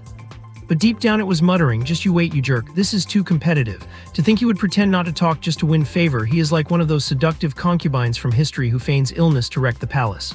Wait." Yinzi suddenly remembered that Chengbei was a male. After thinking about it for a long time, the term handsome lover popped into its mind. But he immediately snuffed out that thought. If he said that to the boss, he would definitely get in trouble. It quietly glanced at Chen Ming, who had gone back inside and was lying down checking his phone. Yinzi froze in its thoughts, because it had just watched Chengbei push the cat food that had fallen on the floor back into the bag and carry it away. Only then did it realize that Chengbei had been faking his enjoyment of the meal, when in reality he had not eaten a thing and had dropped it all on the floor. Yinzi looked back at the premium bird pellets that it had almost finished eating, feeling like a fool. "I have been played again, that wretched Chengbei. No, I refuse to lose to you, I am the boss's favorite." Yinzi rotated its head 180 degrees, grabbed the tablet and flew off. "Elder, come out, it is time to study." Chen Ming had no idea the two little ones were fighting for his affection, and were engaging in such a fierce battle of wits. He was currently reading the group announcement with great interest. Zhu Depeng certainly had some skill. He had not only completely scrubbed the wound caused by the salted fish's paw, but had also reprocessed the parts shredded by the gold blade. He was trying his best to erase any traces left by the animals in the park. Although it would not be of much use, Chen Ming appreciated his diligence and proactive approach. Zhu Depeng even described the height, weight, and build of the attackers, and even noted clearly that the masks they wore were made of plastic. Because his ultimate goal was to pass on a single message. "They told me to contact the Joint Investigation Bureau, saying they are somewhat trustworthy, and whether you want to take it or not is up to your own fate." The killing of the 3 transborder supernaturals was an undeniable fact. The existence of the Tuna Supernatural Organization was also objectively confirmed. Even though the Bureau had realized that Zhu Depeng had not told the full truth, and the incident did not happen right there. But the fact remained that order-disrupting supernaturals were killed, which was a point in their favor. Plus, they had already been wanting to win over this tuna group, the ones who always acted recklessly, leaving a trail of clues behind but never showing their faces. The general direction of the whole affair was sound. Zhu Depeng had even reached out to them for help. In the end, they decided on a shallow level of cooperation, keeping them under observation for a while without involving them in internal matters. Consider it a gesture of goodwill in response to the juvenile team's initiative. Chen Ming had not expected Zhu Depeng to be so bold. But this move of using retreat as a means of advancement was truly clever. "We gave you all the credit in the mining boss, are not we stand-up organization? You are such a massive global institution, are you really going to just ignore this?" But it was impossible for Zhu Depeng to truly integrate into the Joint Investigation Bureau. He had no such intention, and the Bureau would not want him either. You could say there is a lubricant between the two parties, ensuring both can benefit as much as possible. And the observation period for Zhu Depeng would not be short, it would be a long time. But the matter had finally passed without any real danger. As for what lay behind those 3 supernaturals, the Bureau would handle the investigation. Chen Ming tossed his phone aside with a chuckle. He could hear Yinzi softly lecturing in the tree. Just as he was thinking about how wonderful life was, his walkie-talkie suddenly crackled to life. Xiaoru calling the park director, old Zhang. Director Zhang has brought some people to find you and they actually bought entrance tickets." "Well and well played." Chen Ming slapped his forehead. Just imagining it, he could tell how black old Zhang's face must be right now. "Yeah, making old Zhang take a hit is like getting revenge for when I was beaten up last time, seems fair." Chen Ming hopped off the bed. "Yinzi, stop teaching for a bit and take a break. Tell him to hide, guests are here." He gave the instruction. Chen Ming ran downstairs and called Uncle Zhang. The two of them stood downstairs, rubbing their hands together in anticipation. A moment later, a shuttle bus pulled up in front of the building and parked. Zhang Tianren, with a dark expression, stepped off the bus and headed straight for Chen Ming. Chen Ming instantly hid behind Uncle Zhang. "Old Zhang, what are you doing?" "Old Zhang and little Zhang buying tickets was Xiaoru's idea, do not take it out on me. If I cannot handle her, I cannot handle you. Hey, are not you bullying the weak while fearing the strong?" The new employees who were getting off the bus looked at the two laughing and joking with confusion. The nickname Smiling Yama was not just for show. Smiling while stabbing you in the back and turning hostile in an instant, he had done that plenty of times. Since when could he be so close to someone? The girl at the door could be dismissed as too young and ignorant. But this young man right here, why was he so ignorant too? Scrutinizing gazes fell upon Chen Ming's seemingly fragile frame. And just then, Chen Ming was caught by Zhang Tianren. Let me introduce you, Chen Ming, director of the Sunny Animal Park and also a special freelance consultant for the Joint Investigation Bureau, who has made incomparable and massive contributions to the Bureau's development. Clap, clap, clap, applause suddenly broke out. Even a middle-aged man with one arm thumped his chest with force. No one doubted the incomparable massive contribution claim coming from Zhang Tianren. But there was still doubt in their eyes. They did not understand why Chen Ming, who had made such huge contributions, was not working directly for the Bureau. Zhang Tianren clearly saw their confusion. This kid is a good person with high awareness, but his shortcomings are obvious. He is a homebody and lazy. His only dream is to hold on to this animal park left by his parents. The 10 of them looked at Chen Ming with pitying, sorrowful, and regretful expressions. But Chen Ming's expression remained warm. You are all my seniors, so I will not stand on ceremony.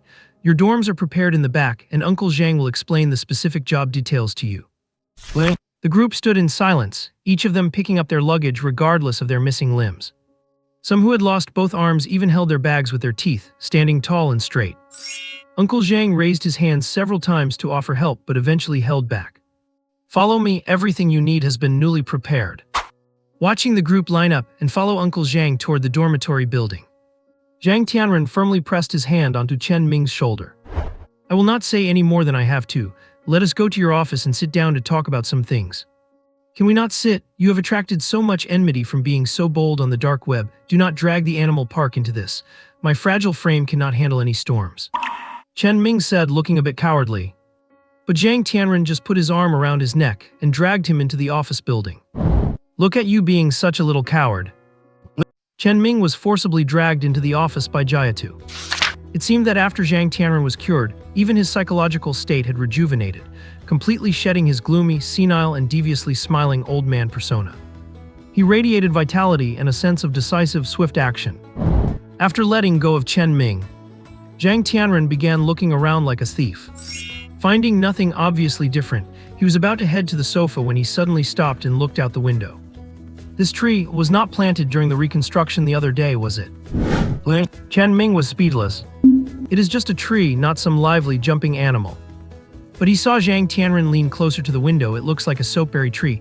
Can a soapberry tree grow this tall? Looking at the thickness of the trunk, it must have been there for quite some years. Are you sick or something? Even this catches your attention. Do you not have any real business to attend to? While Chen Ming complained to himself, he also deeply understood how the Animal Management Bureau must have felt back then. It is abnormal to register a tree, and it is equally abnormal to notice a tree being planted. Do you have something to do or not? Zhang Tianren stared for a long time but could not find anything wrong. Only then did he turn back and sit opposite Chen Ming.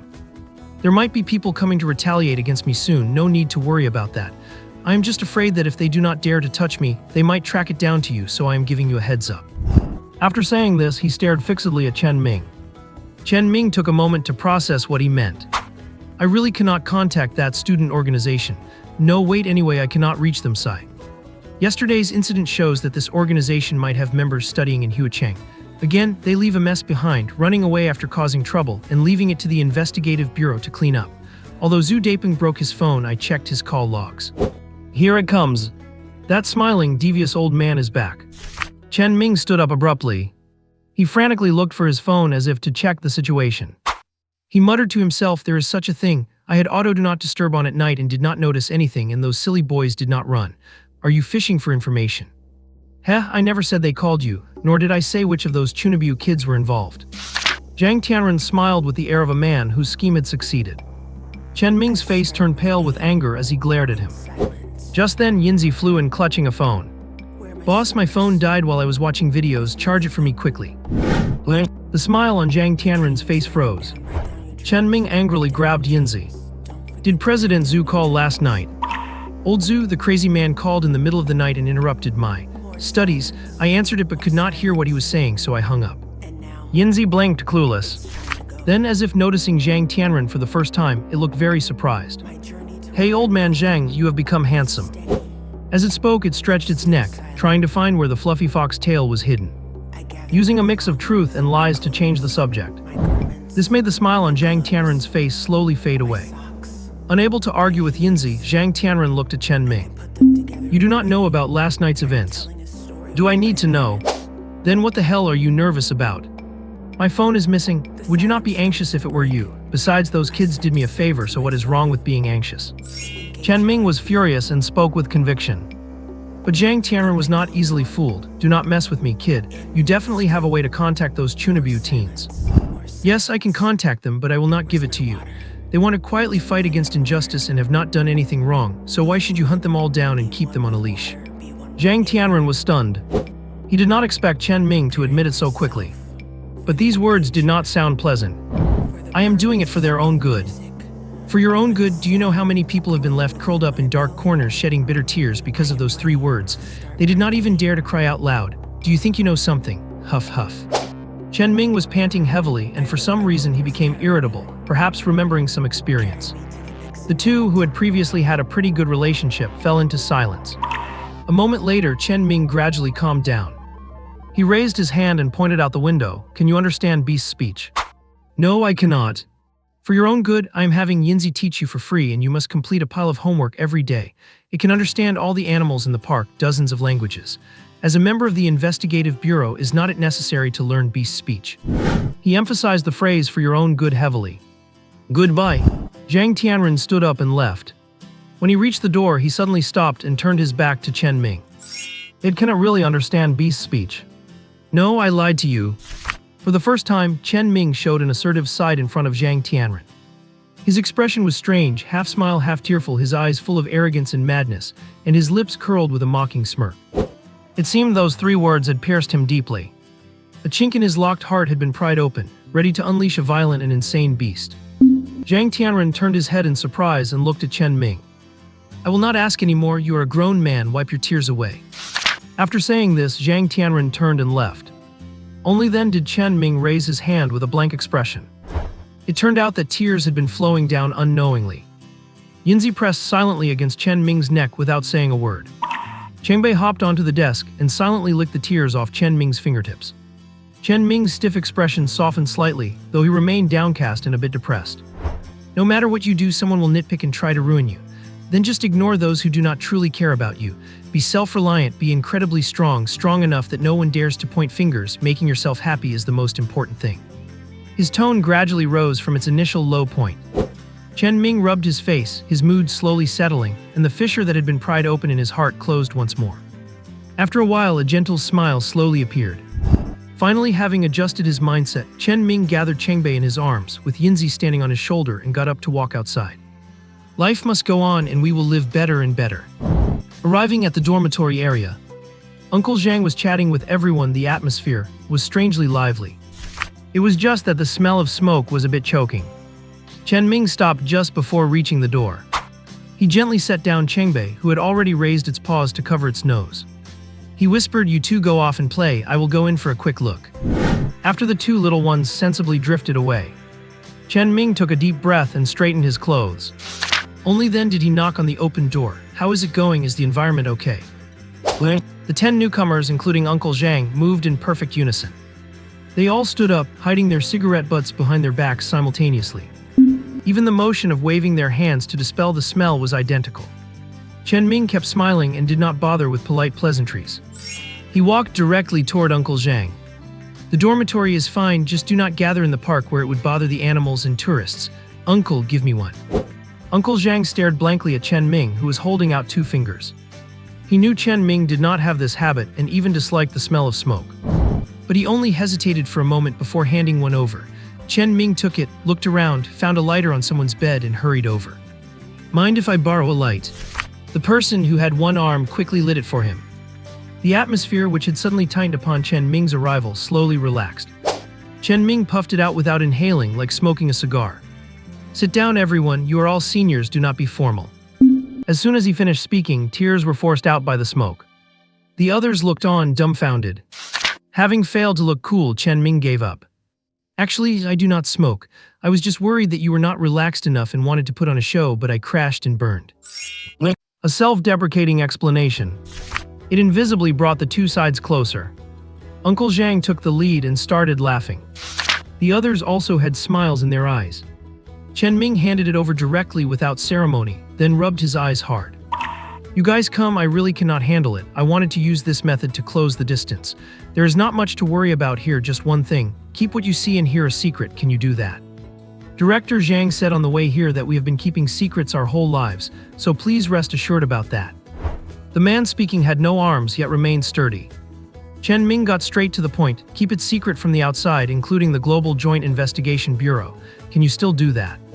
The men paused for a moment, then looked at each other.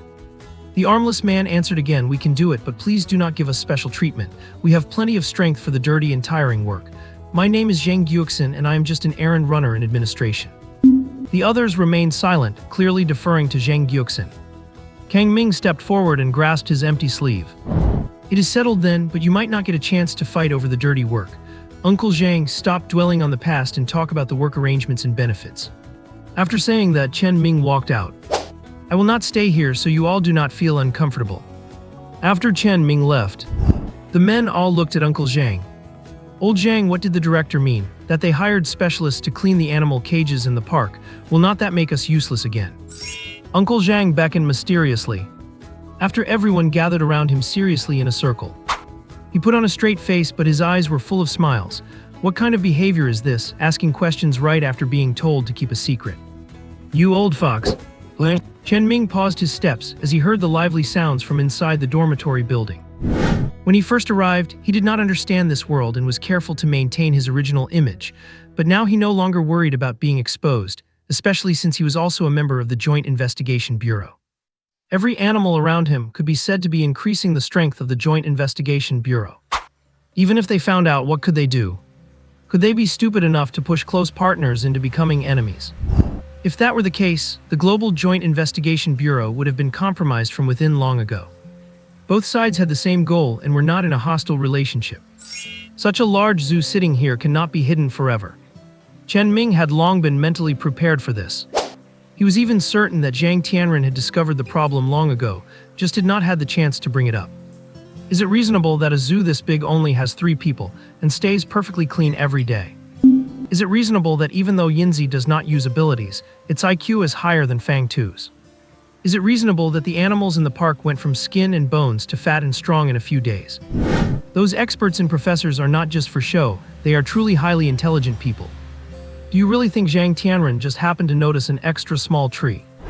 Was not mentioning Zhu Daipeng's call record just to fish for information? Maybe the Joint Investigation Bureau has already heard the call recording. Chen Ming was not that naive. The reason everything had not been laid bare was simple. It was precisely because of Chen Ming's low-key, lazy, and non-confrontational nature, combined with his handover of the complete ancient beast tomb and the killing of superhumans on the wanted list. His contribution and positive attitude played a crucial role. Chen Ming understood all of this. He was just a homebody and lazy, not an innocent little thing, and he certainly would not regard an international organization established for years, covering the globe and gathering countless wisdom as an innocent little thing. If you have never eaten panda meat, have not you at least seen a panda climb a tree? Chen Ming was a veterinarian by training after all. Often he had to make accurate judgments based on an animal's physical and subtle reactions, which required extremely keen observation skills. From the first time Zhang Tianren came to the zoo because of Yinzi, his flickering gaze had been noticed by Chen Ming. The mutual probing had started since then. The reason Chen Ming brought out Yinzi was to actively draw out the world's special agency and test its reaction. Should he completely hide and abandon the zoo to lurk in the shadows, or choose friendly cooperation and mutual watchfulness? Only after getting feedback could he make the next judgment. Chen Ming did not have a choice at the time, he just had to take a gamble. Being a homebody, there is always a bit of a crazy factor in one's heart. Did you really think you could deceive the professional investigators of the Joint Investigation Bureau, who had been tested by time and stood for years suppressing the world? Do not be ridiculous. This was a careful probing and mutual tug-of-war on the premise that both sides were acting with goodwill. The two sides maintained a delicate harmony. Chen Ming felt this was quite good, and he even started to laugh. Even if their relationship were exposed in the future, maybe the Joint Investigation Bureau would have to beg for his help, handle the cover-ups personally, and maybe even become his logistics servants. Chen Ming looked around, smiling. Inside, he wondered where the people watching the zoo were hiding. Night roaming had quietly searched the Huashan area, and the previous investigators had all withdrawn after the ancient beast tomb incident. Slowly raising his head, Chen Ming looked up at the sky. And at the same time, sitting in the back seat of the vehicle, Zhang Tianren saw Chen Ming looking up at him on the screen. Zhang Tianren swiped his hand. The view quickly zoomed out to cover the entire Huashan area. "You brat, you actually dared to growl at me. You have really got some nerve." After saying that, he suddenly started laughing. This kid's personality is not as soft as I imagined. Being rejected the first time I tried to buy the Parrot, giving him the certificate the second time, and this probing, it all made me instinctively feel danger, but I do not know where the danger comes from. Zhang Tianren leaned back in his seat and muttered to himself. "Who cleaned the zoo? Just how strong is that little girl? The file at the Management Bureau clearly states it is a small tree 1.1 meters tall, right? This kid is a real handful. His attitude is absolutely positive, no complaints, and he would not cause trouble. He's so much of a homebody that he only goes out once every half-month or so. But he is so mysterious it makes one's heart itch. Always smiling, cracking jokes with a parrot. I am doing this for his wom." Before he could finish the word woman, Zhang Tianren suddenly stopped. Chen Ming's expression, half crying, half laughing, and his crazy, dangerous eyes flashed through his mind. Always smiling and kind to everyone, but there is a vicious dragon locked in his heart. Those 3 words were like a key, nearly triggering something irreversible. This kid must be handled gently. He turns his back faster than a dog. Are you talking about yourself, the smiling reaper? Does not he turn his back faster than a dog? Zhang Tianren turned his head stiffly to look at the old professor who had been sitting beside him without getting off the car. "Do you think just because you are old, I would not dare hit you?" "Hit me? You do not even have to do it. I will knock out my own front teeth and say you did it. Do you believe I will call Lawrence and add something to your nutrient solution to make sure you never stay up straight for the rest of your life? Who do you think you are talking to?" The old professor with his head of silver hair did not even look up. But he retorted until Zhang Tianren's face turned black. However, before he could save face, the old professor pointed to the multi-screen display in front of him and became serious. "You are only staring at the parrot in the tree, but your intuition was right. Look here, this cute little cat, look at its eyes and claws." The frozen image was captured by the microcamera hidden in Zhang Tianren's sleeve. In the image, Chengbei had its tail straight up and had come silently behind Zhang Tianren. Its gold wire-like vertical pupils were full of cold sharpness, and its claws were quietly digging into the floor. Zhang Tianren zoomed in on the frozen image. Finally, he saw the metallic sheen on the tips of Chengbei's claws. "This is a beast, an aggressive beast, and it knows how to camouflage. Every time I go, it acts all proud and haughty, walking back and forth or curls up in Chen Ming's arms. Wait." As he spoke, Zhang Tianren pulled up the satellite archive video library. After searching, he started playing a video. It was unclear at night, but if you zoomed in carefully, you could spot a white shadow crouching on the water tower. The old professor adjusted his glasses. "It is amazing, it is guarding the zoo. The hair sampling reports for those animals had no abnormalities, but this little cat that everyone ignored. It seems more powerful than the rock tiger at headquarters. Look here." The old professor pointed to the screen in front of him, rewound it, and played it in slow motion. In the 2 scenes, Chengbei and Yinzi looked at each other and nodded silently. This is their reaction because you triggered Chen Ming's inner feelings. Based on behavioral logic, they might have been preparing to flank and take you out. Luckily, Chen Ming had no malice. He remained restrained in his rage, and his finger tapping on the table stopped them. Zhang Tianren frowned tightly. But cold sweat broke out on his forehead. "I have been hunting hawks for years, yet I was slapped in the face by 2 pets right in front of me without even knowing it." Zhang Tianren watched the footage repeatedly. He finally confirmed what the old professor had said. After Chen Ming, with his manic expression and dangerous eyes, tapped his index finger on the desk. The tuft of hair on Yinzi's head, which had been standing straight up, gradually relaxed, while Chengbei retracted its claws, gave them a lick, turned around as if nothing had happened, jumped onto the sofa and curled up.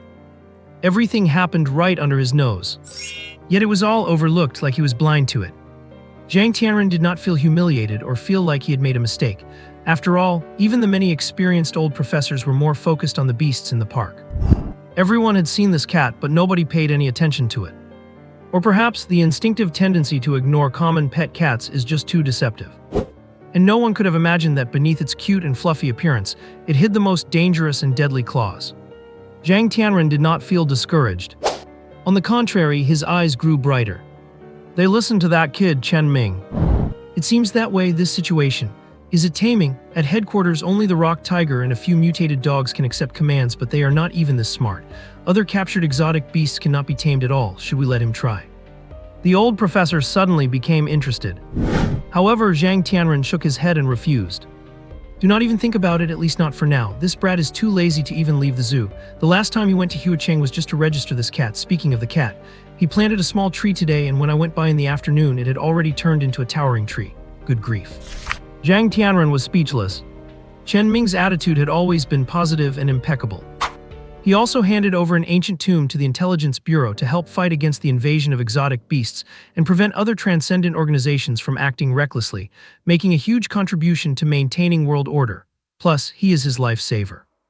And he is a special external consultant. Although not a core member of the institution, he is an incredibly important partner and ally. The Intelligence Bureau cannot force him to do anything. This is the general policy set by the global headquarters of the Intelligence Bureau for all partners, and no one is allowed to violate it.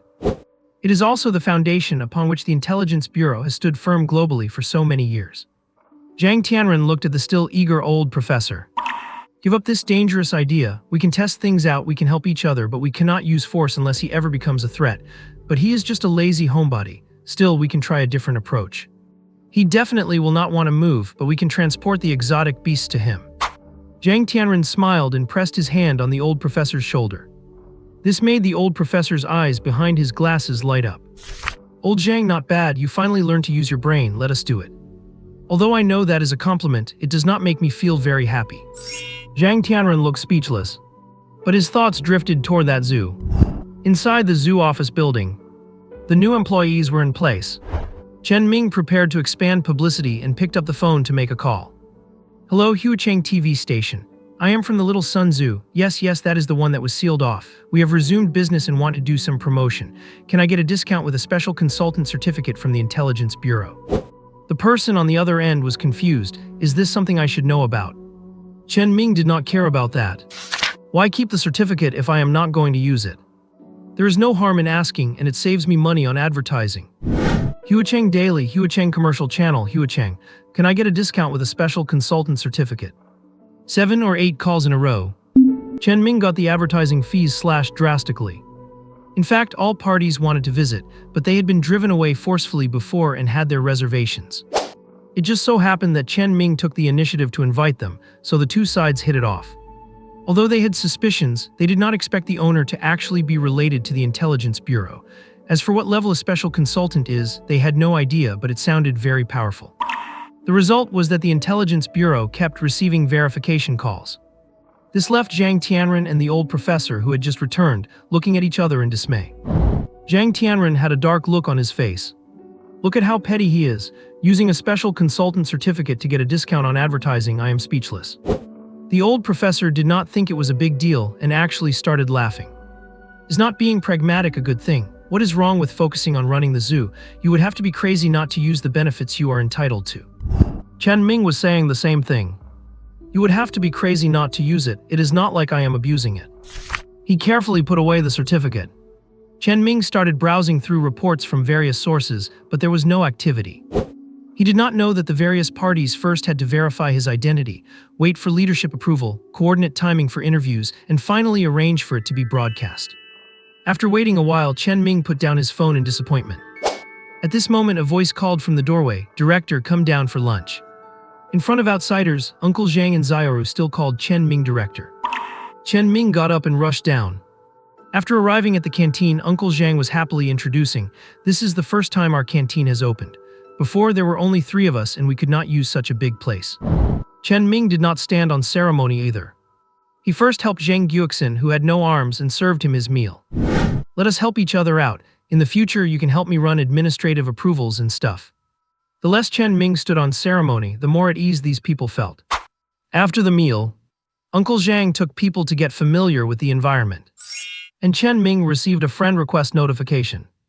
After accepting, he was pulled into a group, and when he saw the group name, Chen Ming immediately perked up. Little Sun Zoo Promotion Communication Group. There were 7 or 8 people in it, all of whom were people in charge from various parties. Since Director Chen is here, let me say a few words. based on the spirit of instructions to promote Hua Chang's characteristics. The energetic Chen Ming immediately slumped. If it were not for the group name, Chen Ming would have wanted to quit the group. As it turned out, Hua Chang TV droned on for more than 10 minutes about all kinds of spirit, without getting to the point. Chen Ming was numb, silently opened the voice message, and tried to keep his tone gentle. Can we just get to the point? If you do not want to give a discount for an ad, just say so. The group went silent for a moment. Zhang Tianren, who was lurking in the group wearing a mask, stiffened his face and then suddenly burst into laughter. He slapped the professor on the head, knocking his silver wig flying. PFF the haha, listen to that aggrieved complaint and the fact that he only cares about the discount. Who would believe he can control powerful exotic beasts? The old professor picked up his wig and put it back on. His expression was very colorful, but his tone was very serious. A strong person who is not arrogant or domineering does not use their abilities to scavenge for wealth but follows the rules. This is an extremely rare quality. You should not tease him. Zhang Tianren paused. Then he stopped laughing. You are right. I am just used to being close with him. You do not understand Eastern humor, but you are not wrong. Zhang Tianren turned and sent a few messages. The group, which had been silent for a while, became active again. Okay, there is no time today. We will insert a text ad in the evening and come over for an interview report at 9 a.m. tomorrow morning. We hope Director Chen is prepared. Prepared? Prepared for what? Chen Ming was bewildered by the sudden directness and was about to ask.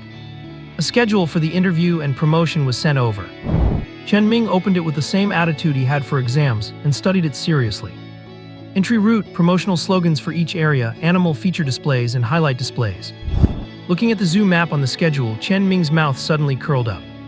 Old Zhang, I knew it was you. It was impossible for the media to have a detailed map of the newly renovated park.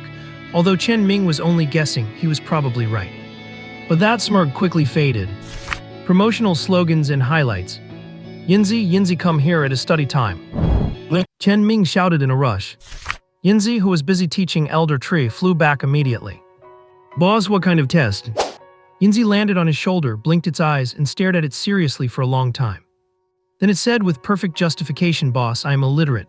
Is there a video or audio version? Chen Ming had forgotten about that. It is only 3 years old and has never even been to kindergarten. Chen Ming was so angry he laughed. Why are you so confident about being illiterate? As he spoke, he lifted his hand to place Yinzi on the bird stand, gently stroking the tuft of hair on its head. I will translate it for you this time. Chen Ming recounted the contents of the document. Yinzi moved back and forth, its eyes rolling around. No problem, the tiger can perform handstands, splits, and tail swings. The lion is in heat recently. Can that even be performed? The golden python can tie itself into a 9-link knot. As for the salted fish, forget about the salted fish. The large animals in the zoo have not been brought back yet. There are not many animals right now. Even the little deer can perform running on walls. Honestly, except for the salted fish, they can all show off a trick or two. Chen Ming felt confident now. Adding the new employees to the mix will help hold the fort, although he cannot reveal their identities, which might attract their former enemies. But is Chen Ming afraid? Not at all. Regardless of which faction it is, besides the Allied Investigation Bureau. If they dare to come, it is all going to be Chen Ming's credit. Powerful exotic beasts are territorial and will not leave easily. Top-tier transcendent humans keep each other in check, so it is impossible for them to sneak into the zoo unnoticed. The rest pose no threat, right? After all, the zoo has plenty of manpower. Just the night wanderers alone number over 5,000, and Elder Tree has tens of thousands of poison needles. Chen Ming stood up and walked to the office window. He waved at Uncle Zhang, who was returning with the new employees. Uncle Zhang, bring them to the office. We have an interview and promotional event tomorrow. Coming. Uncle Zhang's face was full of smiles. Clearly, he was getting along very well with his peers. Everyone arrived at the office. Chen Ming had not prepared any tea. Anyone who wanted a drink could pour it themselves. It seemed Uncle Zhang had already explained Chen Ming's personality, so they all sat down quite relaxed. Chen Ming tapped the table, trying to appear as formal as possible. He recounted the whole situation, just reaching the part about the process documentation. Zheng Guoxin, who had no arms, suddenly stood up. Can I take a look at the process? Of course you can. Chen Ming really hoped for someone to offer some planning and advice. After all, he was not good at this kind of socializing. He reached out to pull a small stool over, helping to open the file and adjust the screen. Zheng Guoxin took one quick glance and understood everything. The process is fine and our current staff can handle it, but can we be on camera? Will it cause trouble? Also, we need mascot costumes to liven up the atmosphere, festive decorations for the park. We might not have enough time. And what if an animal hurts someone? What is the emergency protocol? What does it mean to be a professional? This is what professional is. Chen Ming listened in a daze, completely bewildered. It felt like being back on the day of the opening ceremony with nothing but streamers and fireworks. He could only watch blankly as Zhu Dapeng directed the setup, remaining confused throughout the whole process. He really is an administrative expert. Chen Ming turned his head to look. Uncle Zhang was also dazed, and the other 9, while appearing normal, were also stunned. He turned back. Chen Ming looked at the calm and composed Zhang Guoxin. Zhang, old Zhang, as long as we are inside the park, there is no threat from outsiders and the animals will not hurt anyone, but everything else is up to you. Can you manage the setup you just mentioned? Chen Ming's eyes were shining at this moment. It was as if an exam was tomorrow, and this person held the question paper and the answer key. That hungry look was enough to make even the confident old Zhang quietly move his stool back a bit. Do not get so excited, director. How can I not be excited? On opening day we only used streamers and fireworks. Then the boys had to save the show and I was just stunned. Chen Ming leaned forward as he followed. The two were now in a knee-to-knee conversation state, literally touching knees. Old Zhang did not even dare to move. He could only tilt his head and look to Uncle Zhang for help. Uncle Zhang finally stood up. We have not had professional administrative staff here for a long time, having only recently recovered and rebuilt. For the last interview we did not even prepare red envelopes. We relied entirely on Yinzi to hold the stage. The opening ceremony itself was very slapdash. Zhang Guoxin was dumbfounded. He looked at Uncle Zhang and Chen Ming in amazement. This style of yours is truly wild. Uncle Zhang and Chen Ming spread their hands helplessly at the same time. They said in unison, no choice, we do not know how. Zhang Guoxin bowed his head onto the office desk. I was wondering why they needed someone like me who lost both arms, so that is why. Leave it to me. I will create a detailed plan and proposal. I love this job. As he spoke, old Zhang gradually sat up straight. Which one is Yinzi, the one who holds the fort? Cough, cough, that would be yours truly, Yinzi. Zwish. 10 pairs of eyes turned toward Yinzi. Old Zhang frowned even more, a talking parrot. How does that hold the fort? Yinzi tilted its head slightly, the tuft of hair on its head standing up. What is that supposed to mean? I can make the young ladies happy, which is way better than you lonely singles, right? Gus, boss, I am not calling you a lonely dog. Chen Ming grabbed Yinzi and covered its mouth. Cough, cough, it is very sharp. It just occasionally tries a bit too hard and says things that sting. Old Zhang and the others stared blankly at Yinzi. Is it?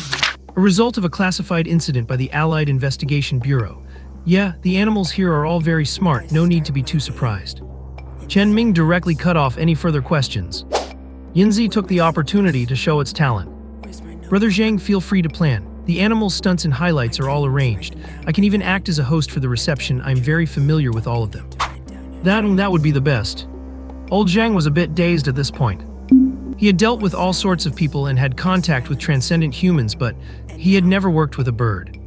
However, listening to Yinzi's articulation and logical thinking, it was no different from a human. He turned his inquisitive gaze toward Chen Ming. Chen Ming smiled and nodded. Go ahead and do it, it is all yours. Old Zhang took a deep breath. Then let us make Yinzi the main force, look into the other animals later, and use Yinzi as the biggest draw. Go. Yinzi cooperated with old Zhang to work out a detailed process. Uncle Zhang was in charge of shopping, and the others prepared to unload the goods. The entire zoo suddenly became bustling without warning. This left Chen Ming, who had only intended to line up for reception, and hoped the animals would perform well enough to earn a red envelope, feeling quite dizzy. They all worked until late at night.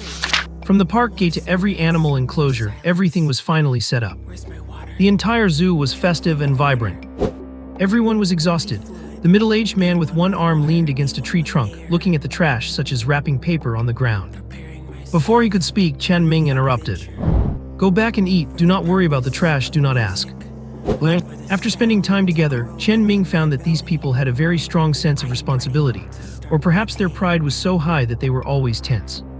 He could only put on a stern face and brush them off by saying do not ask. Otherwise, he really would not be able to stop them from trying to clean up even in their exhausted state. They returned to the office building. The 9 who did the physical labor were very satisfied with Chen Ming's attitude. But Zhang Guoxin, who was in charge of the planning, was silent. After the tasks were assigned, he followed Yinzi to fully understand the animals in the park. He watched with his own eyes as Yinzi flew into the tiger's cage. The tiger not only did not attack but also cooperatively performed a handstand, swinging its tail in a perfect circle. And that was just the beginning. The performance of each animal left Zhang Guoxin shifting from initial surprise to utter shock, and eventually to a state of numbness. He even felt that if a circus came, they would have to admit defeat. This was an ordinary zoo, with no business at all. An amateur zoo where even the manager did not know anything about management or strategy. Yet after truly understanding it, he felt a sense of mystery everywhere. Listening to his companions still discussing whether they should secretly go back and clean up the trash after dinner. Old Zhang wiped his face on his companion's sleeve. Do not get involved, listen to the director. This zoo might not be what we imagine. Ask less, talk less, watch more, and strictly follow the confidentiality principle. Everyone was thoughtful, and old Zhang looked toward Chen Ming, who had run into the kitchen. Uncle, add some of this to theirs, heh heh. Uncle Zhang took the small bottle of beast marrow like a flash and blocked it with his body. Both he and Mozairo had drank this stuff. The effect was like their whole body being cleansed and strengthened. He poured a little bit into every dish and handed the bottle back to Chen Ming. Dinner is served. Uncle Zhang served the dishes. Chen Ming went up to the office and locked the door. A night wanderer climbed onto the desk, spreading its wing covers, click, click, click. Yinzi translated simultaneously on the side. No abnormalities found. Chengbei added meow. Yinzi immediately became angry. Say it yourself. I am not translating for you, you old fox. Meow. Chengbei tilted its head with an innocent expression. Yinzi was about to explode but was hugged by Chen Ming. I understood, and the luggage inspection was safe. After saying that, Chen Ming stroked the tuft of hair on Yinzi's head. I like these people and really need them, but you cannot be too careful. Caution is never wrong. Observe for a period of time. Meow, click, click, click, boss. Chengbei is faking it. Chengbei proudly tilted its head. Chen Ming quickly held onto Yinzi, who was ready to fight. Then he took out the bottle of beast marrow and divided it into 2 portions. Do your own thing after eating. I am really looking forward to the interview tomorrow. Chen Ming felt a sense of anticipation for the zoo's promotional event for the first time. The truth was, none of the 3 of them were good at administrative planning or promotional activities. Uncle Zhang tried his best, but his personality limited his creativity. As for Mozairo, well, let us not make things hard for the ditzy girl. As for the zoo director, Chen Ming, his head was full of wild ideas, but they stayed strictly in his imagination. Going too far would be out of character and raise suspicions. Besides, he was just plain lazy. In the end, he was reduced to just standing by with his hands tucked in his sleeves. Chen Ming stood at the window looking out. After the preparations, the entire zoo was filled with a festive and grand atmosphere. The systematic process, routes, and layout were far more precise and clear than the scattered thoughts in his head. To say nothing else, Zhang Guoxin's arrival and performance almost moved Chen Ming to tears of joy. The interview activity, which Chen Ming had originally planned as a mere formality, was worlds apart thanks to his organization. Even those annoying, trivial matters like reports, tax forms, and applications were finally sorted out, so he no longer had to worry. Chen Ming even thought to himself with delight. In the future, getting legal status for the species and handling other paperwork could all be left to old Zhang. Chen Ming was super satisfied with these people. They were diligent, hardworking, and each had the ability to handle their own responsibilities. Their physical disabilities were of no consequence, as there was no heavy manual labor in the zoo. Chen Ming looked at the night sky in the distance. His mind was full of grand visions. Just then the door opened. Why are not you eating? Mozairo walked in carrying a tray. Chen Ming snapped out of his thoughts, watched her set the tray on his desk, and then grabbed Chengbei, who was trying to run off, and tossed him out. Chengbei scampered off in a flash. Chen Ming sat back in his office chair and picked up his chopsticks, while Mozairo, with a steamed bun in her mouth, sat directly opposite him and started eating. Pick up some food, why are you staring at me? Chen Ming hurriedly started eating. But he felt a bit uneasy inside. Mozairo was youthful, beautiful, and playful, always going barefaced with a crooked ponytail. She had none of the princess-like airs or affectations of other girls. She was genuinely ditzy, which somehow made her more trustworthy. And her figure was beyond reproach, with curves in all the right places and defined abs. Was she good-looking? Very good-looking indeed. Otherwise, a rich kid would not have been so obsessed with her even after getting beaten up and sent to the hospital. But the strange thing was, normal interactions were perfectly fine. But the moment Mozairo tried to cross the line, Chen Ming would instinctively feel an extremely strong sense of repulsion. At first, he thought Mozioro's feelings were for the original Chen Ming, having nothing to do with him. There was no affection between them, they were practically strangers, hence the repulsion. But as they spent more time together, Chen Ming felt something was increasingly wrong. Logic dictated that he was Chen Ming, his orientation was normal, and although he did not care for the troubles of romance, he had clearly rejected her based on the original's will and his own thoughts. But he should not feel such strong repulsion when faced with such an eye-pleasing beauty. Chen Ming even thought there was something wrong with his body. He even secretly tried looking at some confiscated adult study materials. But when faced with those instructors, whose looks and figures were not even half as good as Mozioro's, Chen Ming finally confirmed there was nothing wrong with himself. So where did the problem lie? Chen Ming sank into deep thought. Meanwhile, a certain egg in his mind was dying to laugh but dared not, holding it in so hard that it started shaking and rolling around violently. After the meal, Mozioro forcefully wiped Chen Ming's mouth. Then she picked up the tray. Whether you accept it or not is your business, but what I do is my business, HMPH. With that, she turned and walked away, tossing her ponytail without the slightest hesitation. The grease on Chen Ming's mouth was gone, but it left a red mark. He should not have struggled, the skin was almost rubbed off. Chen Ming sat slumped in silence. Luckily, his evolved body healed quickly, otherwise it would not have been better by tomorrow. Early morning. Beep beep beep. The alarm kept ringing. Chen Ming rubbed his eyes, turned it off, and climbed into the bathroom. Today was a big day, it had to be formal. So Chen Ming specifically put on his work uniform and overalls. By the way, he stuck the Velcro patch embroidered with the zoo's name on his chest, and he was all set. It was just a shame that even this Velcro patch had to be planned and made by old Zhang. It really made Chen Ming realize that when it came to management and planning, he was just a total disaster. Old Zhang had to be given important responsibilities. From now on, anything in the zoo that required brainpower would be left to him. When Chen Ming was happily playing with his two nocturnal creatures by the window, he noticed that the employees were already up, gathering at the distant fork in the path with brooms and buckets, discussing something. The two nocturnal creatures were about to fall asleep from his playing. Chen Ming quickly tucked them into his pocket and ran downstairs. Once he got close, his superior hearing caught the content of the discussion. Old Zhang, we have checked everything. The whole zoo is clean, forget about animal droppings, there is not even a single dry blade of grass. If you do not believe me, look. It is true, the signs do not need wiping, there is not a single dead leaf, and even the cigarette butt I deliberately left under the trash can yesterday was cleaned up. The inside of that trash can looks like it has been licked clean by a dog. Forget the trash can, look at the ground. As he said this, he bent down and wiped the ground with his hand to show everyone. Cleaner than my foot basin. It is so weird, no professional cleaning company would clean this meticulously in the middle of the night. Zhang Guoxin remained silent for a moment and sighed. Do not discuss it and do not ask, just act like you do not know for the sake of confidentiality. Good morning, director. Chen Ming approached with a smile. Did not I say there was no need to clean? Why did not you sleep in a bit longer? I am used to getting up early, and there was not anything else to do, so I thought I would tidy up.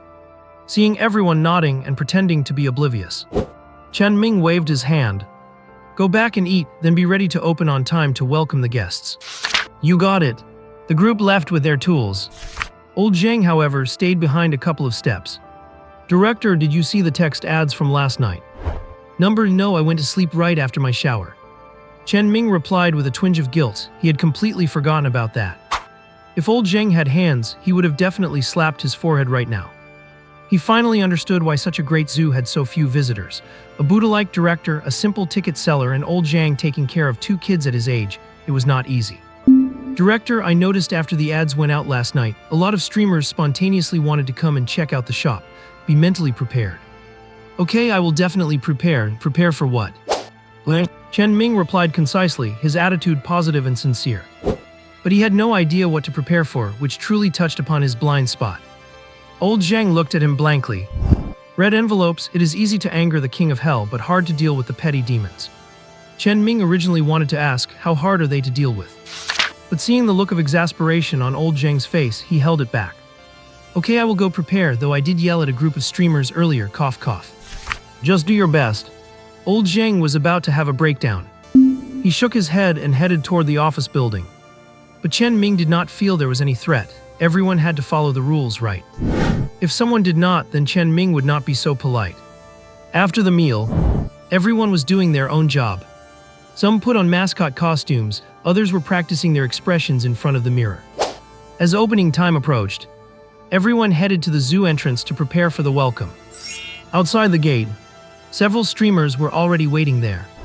After all, everyone was quite interested in this obscure zoo. A while ago during the lockdown, it even made the headlines, though it was later suppressed. Now, while it still had some buzz, and with reports that official media was coming to interview, it was the perfect time to capitalize on the traffic. When Chen Ming arrived at the gate, Mo Zioru, now in a cute panda costume, was already guarding the entrance. Seeing Chen Ming, she ran over immediately. Chen Ming, those few streamers from last time are here too. Let them come. When friends come, there is meat to eat. When bad guests arrive, let us just make sure they pay up. No need to panic. No need. Mo Zioru bounced back to the ticket booth. During the interview period, Chen Ming had specifically instructed to waive the admission fee. You could not invite people over and then charge them for entry, right? Chen Ming felt his social intelligence had reached infinite heights, but in reality it remained in tatters. It is opening time. Mo Zioru skipped over and opened the zoo gate. Welcome everyone to Little Sun Zoo. The media, having prearranged everything, began crossing the threshold while broadcasting. Behind them followed a group of streamers. They were fewer in number but scattered and not as organized as the official media.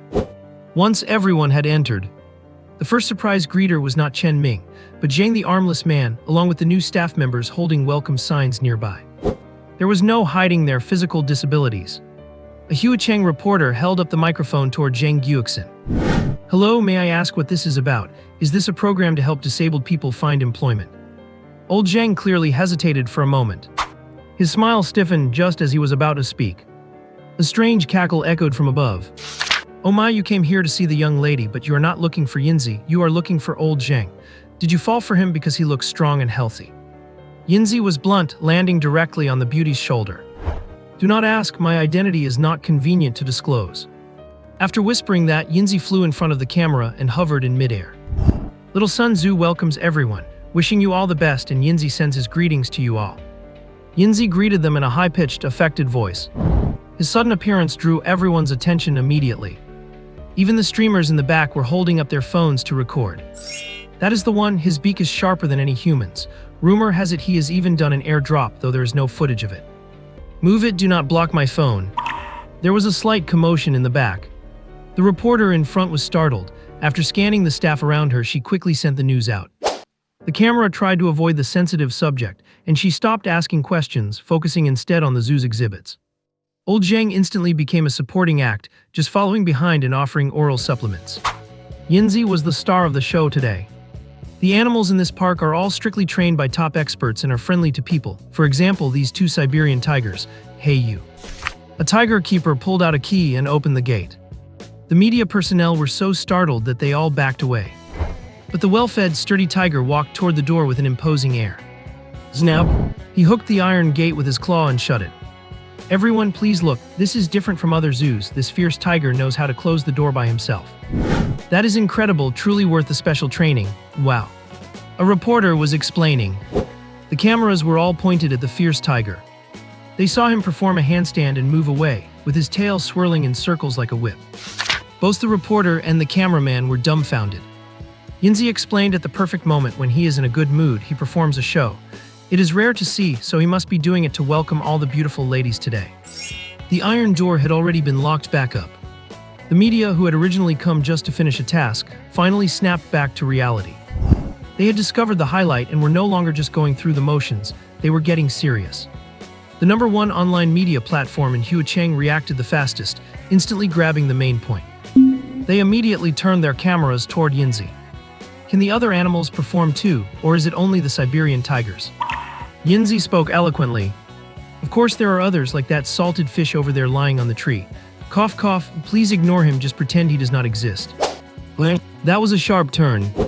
The cameras turning around jolted, and one reporter who had already taken 2 steps forward almost threw out their back. Hahaha, everyone remember, Yinzi is a bad bird. How can you say that, beautiful lady? Yinzi is so sad. The atmosphere was very well managed by Yinzi. Moreover, these media people are not naive, they are shrewder than the next. They cooperated to liven up the mood and create selling points, no longer just finishing tasks but putting energy into their reports to boost ratings. The rigid questions turned into improvisation, they could just edit it later anyway. Yinzi had become the conversational lid, sweet-talking to please people, sharp-tongued to prank them, and occasionally breaking character to add comedic effect. Clever, lively, joking, and full of character. At this moment, he was perched in the arms of the beautiful Hu Cheng reporter, moving away with the crowd on the slope. This made old Zheng, who was trailing behind, doubt himself for the first time. Am I not as good as a bird? Some streamers nearby had caught up. They were streaming live saying, "My god, this is not a bad bird, this is a total player bird." Cuddling with the beautiful reporter, he does not even look at the male cameraman. You single guys take notes. Old Zheng watched the few streamers walk past him, shooting video everywhere. Can official media interviews be this casual? The thought had barely crossed his mind before he dismissed it. Official interviews should not be casual, but if the host is not human, it becomes a highlight plus the animal performances, so that is why they are working so hard to cooperate. Once old Zheng realized this, he immediately called for his people. Spread out, watch those streamers. If you find any issues, call the director. Where is the director anyway? Everyone looked at each other blankly. They did not know where the director had gone at such a critical time. Chen Ming had actually slipped away a while ago. At this moment, he was eyeing a group of streamers. They were the same bunch that had blocked the gate earlier and tried to force their way in. But their behavior seemed okay to Chen Ming. They were giving a fairly neutral introduction without intentionally smearing the place. This made Chen Ming exhale in relief. He did not drop his guard though and continued to follow them from a distance. Chen Ming was thinking that once the main flow of the agenda was finished, it would be the free filming segment. The whole thing would probably take about 2 hours. Chen Ming was calculating the schedule behind them, while the dozen or so people in front had small smiles on their faces. New Zhai and Old Zhai have everything set up on their end. We will attract the attention while they pick some issues to blow out of proportion in the other direction. For Zhu, once the paid trolls get involved, he will be drowned in no time. The group exchanged smiles and looked at each other. They held their phones up, filming around, occasionally even saying nice things. But the glances they cast toward Chen Ming were full of smugness. And it was that very smugness that Chen Ming, who was skilled at observation, caught instantly. He stopped walking, thinking about exactly where things had gone wrong. Chen Ming was indeed lazy and a homebody, but that was just his nature. A lot of the time, he would not get too bothered about things. But when he actually got serious, things were not going to be so simple. The gentle look on Chen Ming's face gradually faded. He turned and walked away, holding his mic as he did. Report on the situation at your positions. Nothing at the gate, nothing in the south zone, east zone. A few streamers are having some issues, I will deal with it immediately. This is Zheng Guoxin. Do not engage in a conflict under any circumstances and definitely do not use force. Stay smiling and wait for me. Chen Ming took a deep breath. He was in the west zone, exactly the opposite direction of the east, and would not be able to make it in time. Old Zheng's point was clear. Once a conflict happens, their bad reputation will be set in stone. Old Zheng, ignore that. Just follow the site proceedings, I will take care of it. There was a moment of silence in the headset. 3 seconds later, Old Zheng replied, yes, director. Chen Ming's lips curled into a mocking smile. You want to play? I hope you do not end up crying. As soon as he finished speaking, Chen Ming pulled his night traveler from his pocket. Tell Yinzi that there are streamers playing dirty in the east zone. We cannot use force, but he control them to death. The night traveler remained motionless in Chen Ming's hand. But under the sod at the edge of the east zone, another night traveler burrowed out and flew toward Yinzi, who was busy making the beautiful reporters laugh until they were bent over. Clag, clag, clag. This night traveler did not stop. It flew right past and landed in the bushes. But that tuft of hair on top of Yinzi's head, who was currently chatting away, stood straight up, and his neck even puffed out a little. Ladies, someone is looking for trouble. Yinzi needs to go handle it. If you can help me out, please do, I will be off. No sooner said than done. Yinzi flapped his wings and soared into the sky. From high above, those little eyes stared straight at a spot nearby, and then he dove down. I do not know what is so great about this zoo. Everyone look around, there are no interesting animals at all. And let me tell you, he hired a bunch of disabled people, definitely black-hearted, just to save money. Plus, you are not allowed to ask about it. I heard tickets are 250, way too expensive. The two were streaming live on their phones. The uninformed viewers had their emotions stirred and were busy shouting insults about the black-hearted boss. Yeah, well, people have connections these days. There are too many gullible people and not enough scammers. There is always someone who will believe it.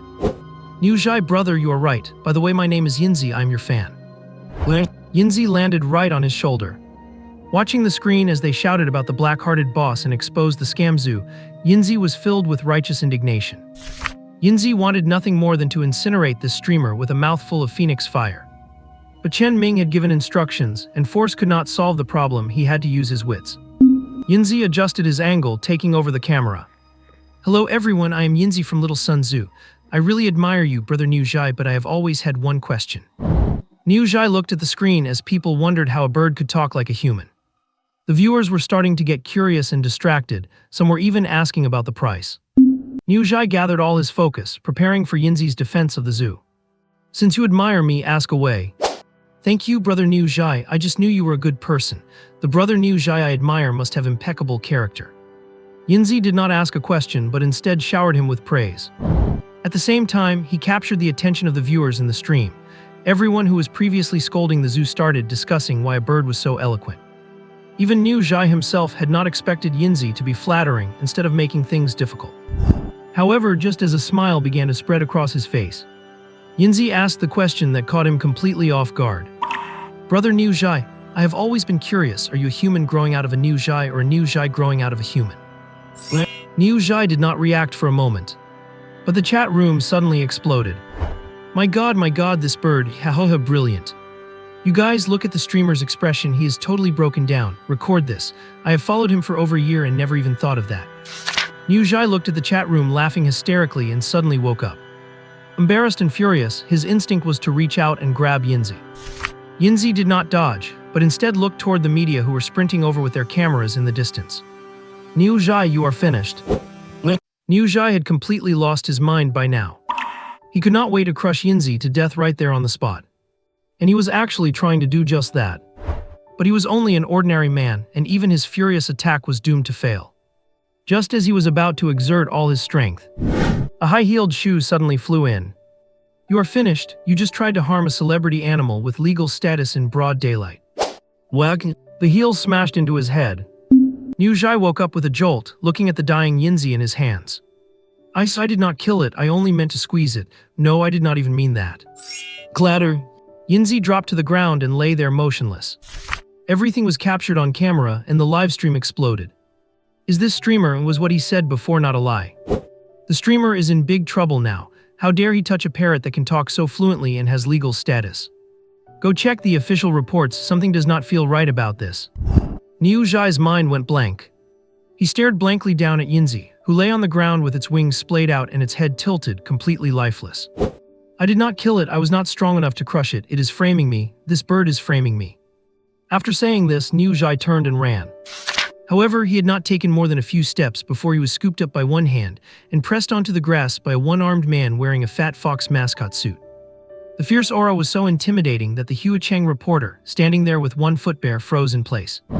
The big man turned to look at the reporters and cameras that had all stopped, trying his best to squeeze out a gentle smile. But to everyone else, he looked like a fierce demon and they all collectively took a step back. Help me check that phone, I only have one hand. The cameras were turned off one after another. The Huacheng TV reporter picked up Yinzi first to check it, confirming it was still alive before picking up the phone to look through it. The longer she looked, the uglier her expression became. She had already guessed the general identities of these employees with missing limbs. Heroes can go unrecognized, but they cannot be smeared. She grabbed her phone and dialed immediately. A faint voice came from her chest, Big sister, there is another one over there, do not let him get away. She ignored the voice of her station director in her ear. Her gaze scanned the area and caught sight of a figure walking away quickly with their back to her. Hey, the one in green, stop right there, he is an accomplice. It would have been better if she had not shouted. At that call, the man took off running instantly. But he did not get far before he was pinned to the ground by Uncle Zhang, who had a dark look on his face. He picked up the phone and dragged the man back quickly. Uncle Zhang handed the phone to the reporter without a word, took Yinzi from her chest and left directly. The reporter then flipped through the other phone. She started reporting, Director, there has been a special situation. Spreading rumors is not usually a big deal. Under normal circumstances, nobody would even pay attention. But if you spread rumors and smear a special group, that is a whole different story. The livestream video was deleted, the two men were taken away, and the interview session, which was already nearing its end, was stopped immediately. The minor incident was not blown out of proportion for everyone to know, but handled discreetly. One by one, the streamers left. Walking out last were the official media, Before leaving, the beautiful reporters promised several times to edit the footage to the best effect. After seeing everyone off, the park gates closed again. The zoo, which had been so lively, returned to its quiet state. But information about Little Sun's zoo began to ferment online. Some streamers preferred staying away from the city, so they focused more on the environment, while many others liked the animals, especially because the animals in the park had unique talents that felt fresh and new. But objectively speaking, the drawbacks were obvious. The number of animals was indeed small. Big eaters like the hippos, elephants, giraffes, and gorillas, as well as the rare animals, had been sent away before Chen Ming arrived because he could not afford to keep them. He would have to find a way to restock later. The park regained its silence. Zhang Guoxin was patrolling and listened as the one-armed man recounted the events. A sharp glint flashed in Zhang Guoxin's eyes. The park owner is not simple. He follows the rules but also uses them. Yinzi is even more extraordinary. We could not make a move because we were in a difficult position, but it used the same method to launch a doubled counterattack, instantly shattering their psychological defenses and forcing them to make a move. Yes, but an adult should have been able to easily crush its body. Zhang Guoxin looked around. He spat out 2 words, "Keep quiet." Neither of them noticed. There was a night wanderer lying quietly in the grass behind them. To be accurate, night wanderers were everywhere in the zoo. In the office, Chen Ming, who had not appeared earlier, was petting the cat and teasing the bird, with 2 night wanderers coiled around his hands. "Yinzi, you did well. As long as these are human beings, no matter who comes forward, it is hard to deal with them. They will pretend to be the victims, but since they want to play dirty, then we play dirtier. It is just a game of who has a darker heart." "Of course, boss has the darkest heart, quack." "Chen Ming, Chengbei Miao. Is that something you should say, you idiot?" Yinzi gave him a look that said, "You old fox, you do not understand me." Then it flapped its wings and landed on Chen Ming's shoulder. "It is all things the boss taught us. You said that to live comfortably, you have to reward kind people with kindness and be even more cunning towards insidious villains." That logic holds up, but Chen Ming did not remember ever saying that. He could not recall it, so he simply gave up thinking. And Chen Ming honestly felt that there was nothing wrong with that statement. After giving them some praise and rewards, Chen Ming called Lao Zhang to his office. Lao Zhang got straight to the point. "The biggest problem right now is the lack of animals. Several scenic spots are empty, and the entire south area is like a park without any animals." Chen Ming was in a bind. He did have some money right now, but if he spent it all on buying large animals, he would be right back where he started. Just as he was worrying, the phone suddenly rang. It was Zhang Tianren calling. Chen Ming had thought that after the last unpleasant parting, old Zhang would not call again. "Chen Ming, I have a batch of animals that cannot be handled. You have plenty of empty space over there. Want to take a look?" "Ah, this, old Zhang, I misunderstood you, haha. Is it free?" Chen Ming had been tensing his face. But as soon as he heard it was emergency supplies, his face brightened and his first concern was the cost. "Were you scowling when you picked up the phone just now, kid? Tell the truth and it is free." "That is impossible. I must have picked it up with a smile." While speaking, he winked at Lao Zhang across from him. Lao Zhang kept a straight face. He had seen with his own eyes Chen Ming go from being miserable to scowling, and then instantly light up with a smile. Sure enough, anyone who can get along with that smiling devil has a dark heart. Chen Ming did not care about that. With the little money he had, he really could not afford to be proud. So what if he got insulted by old Zhang a few times? He spent a lot of money on these. Within a few sentences, they confirmed that a batch of animals would be brought over in a few days. Chen Ming hung up the phone with a satisfied look on his face. He looked up at Zhang Guoxin across from him. "The animals will be sent over in 2 days. Although old Zhang is a bit meddlesome and fussy, he is really a good person. You might be the only person in the world who calls him a good person. He is giving me animals for free and saving me a huge sum of money, so of course he is a good person. Is there a secret behind this?" Chen Ming's curiosity was piqued. But Zhang Guoxin just shook his head and stood up. "It is not really a secret." Watching the nostalgic expression on old Zhang's face, Chen Ming, bursting with curiosity and gossip, quickly unscrewed a drink and inserted a straw so old Zhang could sip it without lowering his head. Chen Ming then grabbed a handful of sunflower seeds for himself. "Quick, tell me, I love hearing secrets." Seeing Chen Ming's enthusiasm, old Zhang wore a very strange expression. He had just been so decisive and ruthless, giving as good as he got, so why was he acting like a curious toddler now? Although they had not spent much time together, Zhang Guoxin had basically figured out Chen Ming's personality. He did not understand business management or marketing at all and was just winging it. He was scatterbrained with small matters, but incredibly sharp with the big ones. What a multifaceted personality. Old Zhang leaned over and took a sip of his drink. Then he squinted his eyes as if lost in memory. Actually, it is not much of a secret, anyone who worked with him knows. Back then, he never bought his own cigarettes and would always bum them off others. But if he ever gave someone a gift, he would always find a way to earn it back tenfold. He never let himself take a loss. Zhang Gyuxin's lips twitched. Chen Ming quickly took one out of his pocket and lit it for him. Is not that just being a cheapskate? Could not they just avoid giving him a chance to earn it back? The key is, he would earn it back tenfold, even selling out the person who gave him the gift in the process, and they would not even realize it. He was a real piece of work. Zhang Gyuxin's expression was one of helpless amusement. Chen Ming, however, his eyes lit up as he tapped his chin. Old Zhang, tell me the truth, have you ever been sold out by him? PFF cough cough. Old Zhang spat out the cigarette butt. It nearly hit Chen Ming in the face, who luckily dodged it in time. After it hit the ground, Chen Ming picked it up, blew on it, and stuffed it back into his mouth. Do not waste it. Zhang Gyuxin held it in his mouth blankly. He shifted it to the corner of his mouth. The director really is, I was indeed sold out by him, and more than once. He has a dark heart, but usually it is never over anything serious. He's still quite reliable when it comes to big things. Chen Ming nodded repeatedly, deeply convinced. When he first met old Zhang, he really did look like a smiling, neighborly old man. He even bought tickets for everyone from the investigation bureau, playing by the rules and staying humble, which is why Chen Ming did not give up on the zoo and chose to keep managing it. But he later heard that the ticket money was actually reimbursed by the Yi family. Although he did not know if it was true, it seemed highly likely now. Chen Ming, who had been quite happy, grew suspicious. This guy really might have had bad intentions under the guise of giving gifts. After seeing Zhang Gyuxin off, Chen Ming sat alone in his office chair, rolling 2 night tour balls in his hands. It was already noon.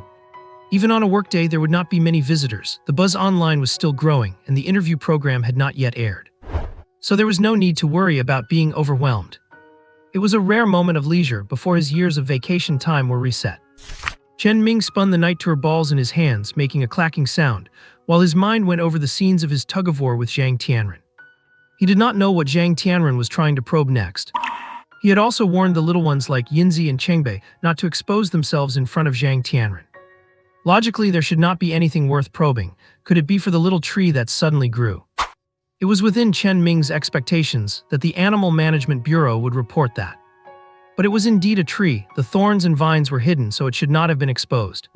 Chen Ming pondered for a long time without finding any issues, so he simply gave up thinking about it. Whatever Zhang Tianren's true purpose was, doing the opposite would surely be the right move. Time passed quickly. In the blink of an eye, it was night. Having been notified, Chen Ming had gathered everyone in the canteen, turned on the television, and waited for the show to air. Zhang Gyuxin and the others sat up straight. Chen Ming, however, sat in his chair leaning back against the wall, rocking it on its 2 back legs. Hello everyone, up next is an interview at a magical zoo in our city. Please do not drink or snack while watching so as to avoid any accidents. Here it is, look, our zoo gate actually looks quite impressive. Xiao Ru, you're on screen, look at that silly face you are making. What is silly about it? Uncle Zhang ruffled Xiao Ru's hair. His gaze, however, was fixed excitedly on the TV screen. Everyone had different things to focus on. For instance, Zhang Gyuxin frowned. We should have also decorated the outside of the gate. That was my oversight. Nothing is ever perfect. Besides, if you guys had not come, if you had not replanned it, there would not have been any decorations at all. I was just thinking of handing out a couple of red envelopes and calling it a day. Chen Ming's attitude left old Zhang speechless. Meanwhile, the TV footage had already entered the park. Old Liu, you two are on TV, haha. Chin the dog, you are on too. I can tell just by those little eyes of yours that you're staring at the hosts. Ahem. Thump, thump, thump. The armless old Zhang knocked on the table with his forehead. Everyone went quiet instantly. It is fine if it is just a flash on screen. It gives us some screen time without drawing too much attention. Chen Ming knew what he and the others were worried about. But there was no need for it. He just could not explain it, and no one would believe him if he said it did not matter, so Chen Ming stopped trying to persuade them. On the screen, old Zhang had just entered the frame when Yinzi blocked the shot. It immediately started an ad, welcome everyone to Little Sun Zoo, wishing everyone watching at home good luck. Yinzi sends his greetings to you all. You could not really tell much from the TV screen. But as soon as it synced online, things exploded. Wait, what the heck is that? Is that made with special effects? You do not know a thing, Yinzi is no ordinary bird. We were the first ones to know it, I even have a video of it cursing at me. Everyone give me a follow. To the guy above, are not you that legend who supposedly ate bird poop? It is not fake, everyone come take a look, this bird has become an immortal spirit. The comment section flooded, and the official online broadcast room instantly surged with energy. The footage was even being shared everywhere. With Yinzi's witty remarks and the way it even toyed with the host, it gained plenty of traffic. This turned what would have been a dry, boring interview into something vivid and lively, bringing endless entertainment. Following that, as the animals appeared, it was full of twists and turns, with effects far better than anyone could have imagined. Buzz. His phone vibrated. Chen Ming did not break the rules and quietly stood up to walk outside. The call was from the TV station. As soon as he picked up, a scream came through, "Wow, it is going up again." Huh, who gave birth? Chen Ming was completely confused. The person on the other end clearly heard him and hurriedly apologized. "Sorry, Director Chen, I am just too excited, it is still rising." Chen Ming's lips twitched, but in the end he could not stop himself from blurting out, "How many were born, a boy or a girl?" Haha, you misunderstood, Director Chen. It is the viewership ratings. They have gone up by 12 percentage points compared to the same period last year, breaking the ratings record of the last 5 years. The station director asked me to express his gratitude to you on behalf of everyone. Chen Ming blinked. His brain, which was not too fond of working, immediately kicked into gear. "So what is the purpose of calling me?" "Just to thank you. An increase in viewership means more attention, better operating funds, and all sorts of benefits. Wow, it is still rising." Listening to the shouting on the other side, it was not just one person. It was a whole crowd cheering excitedly. Chen Ming instantly grasped the main point, and the corners of his mouth could not help but curl upward. "Ahem, speaking of which, do I get a commission?" The reporter was stunned. She never imagined that this was what Chen Ming would be concerned about. The original advertising fee had been discounted beyond recognition. It was practically non-existent now. In all her years in the industry, this was the first time she had heard of someone asking for a cut of the profits just for being interviewed. But considering the impact of the program and the current popularity of the zoo, the reporter tried to keep her tone calm. "It is like this, Director Chen, the advertising fee has already been waived. This is a win-win situation for both of us. Besides, the show's success is a result of our station's meticulous planning. Do not you agree?"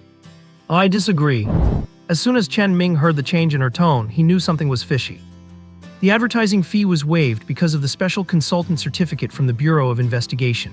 The planning was done overnight by Lao Zheng, who is disabled and had to hold the pen with his foot. The reason for the current success is that the animals are eye-catching enough. What do you think? I deserve some credit too. The beautiful reporter was momentarily speechless. She wondered to herself, how did this seemingly dim-witted director Chen suddenly become so sharp? And this situation was truly difficult to handle. She had done interviews for years and never seen an effect as explosive as this. The main reason was the surprising highlights and the delightful atmosphere that brought joy to the audience. In truth, the officials were not good at livening up serious interviews. They changed the script on the fly this time, and they were really carried by Yinzi. The selling points were the animals, and Yinzi was an atmosphere master, witty and fast-paced. The media, who were supposed to be the core, were forced into supporting roles. The beautiful reporter took a deep breath. "I cannot make this decision alone.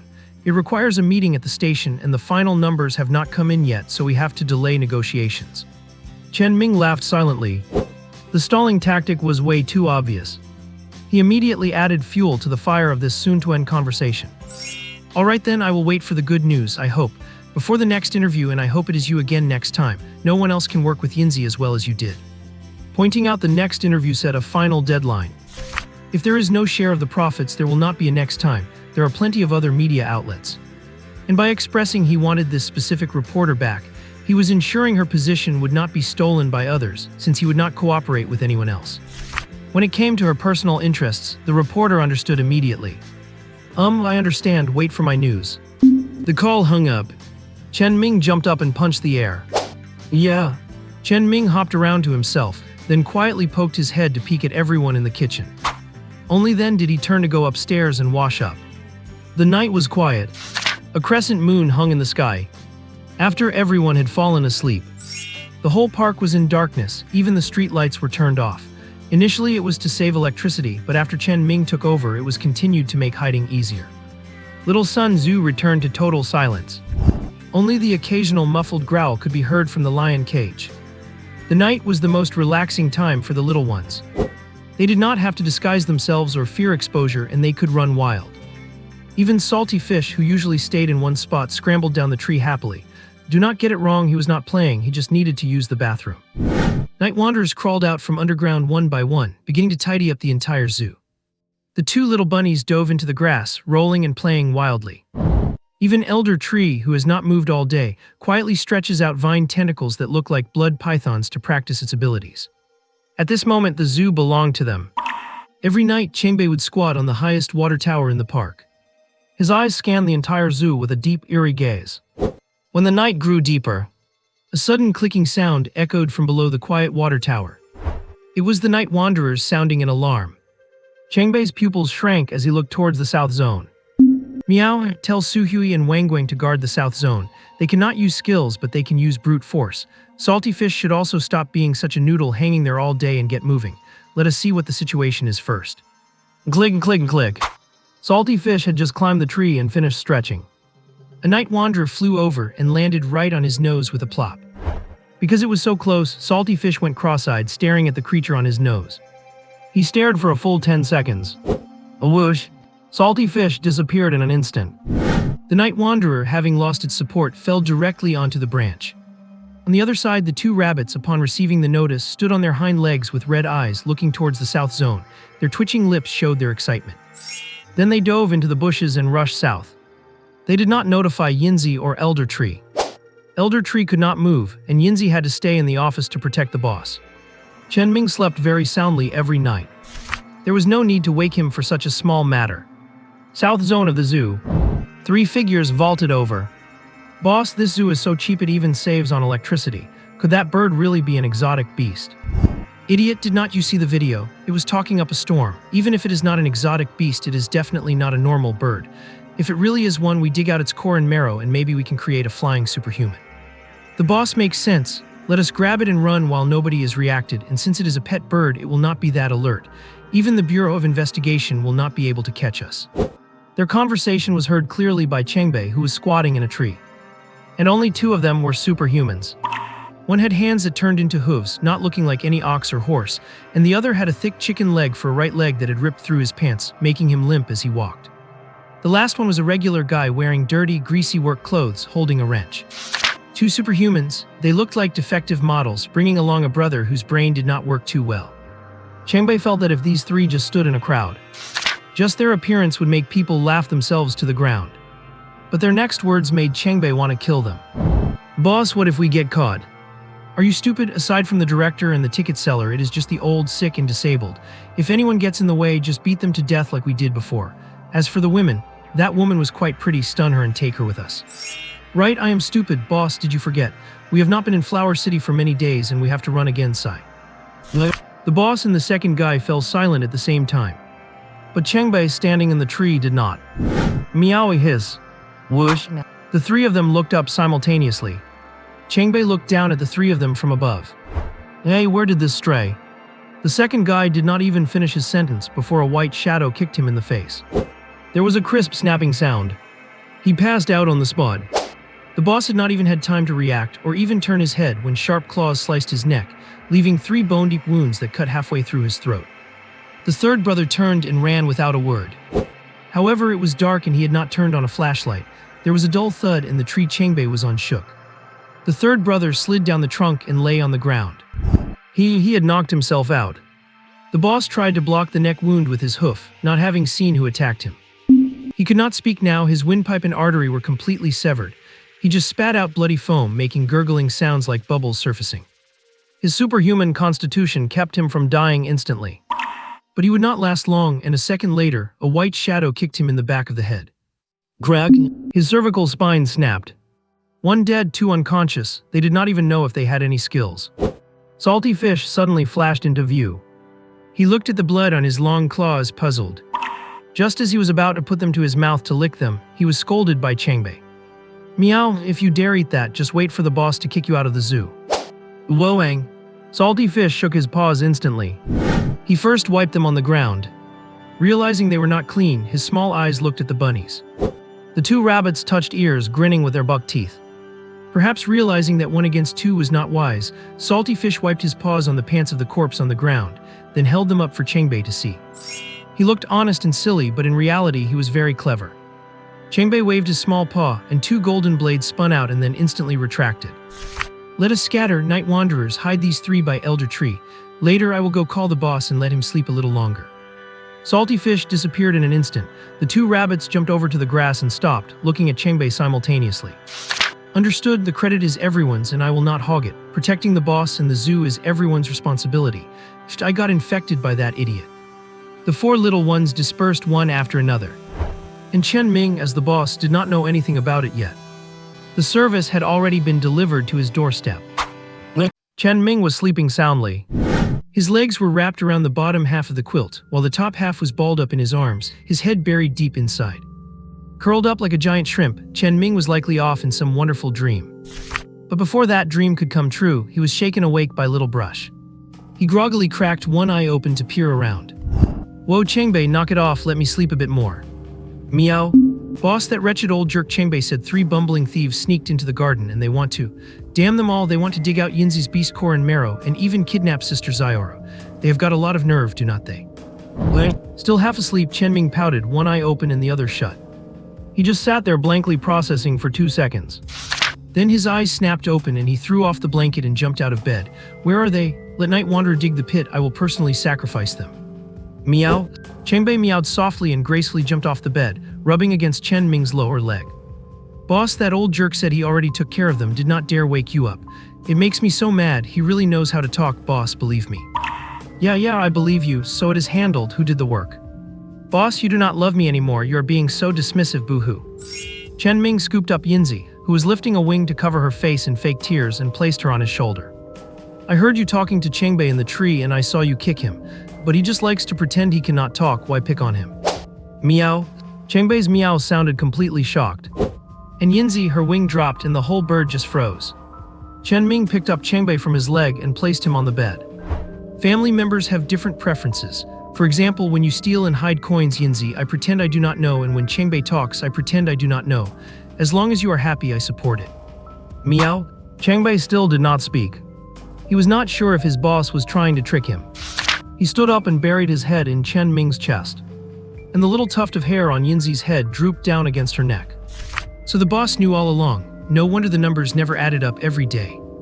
Cut the crap, do not you have any idea if you can count? Let us talk business. Zguag. Yinzi stopped fussing and looked straight at Chengbei. Night Wanderer found them, salted fish and Backtrack Watcher participated. They did not call Yinzi because they had to protect the boss. Backtrack Watcher did not use skills, just raw strength. The bodies are already moved under the tree outside the window. Chen Ming hugged the cat with the bird perched on top and walked to the window to look down. The three corpses were laid out quite neatly. Black donkey hooves, pickled pepper, chicken feet, what the heck is this?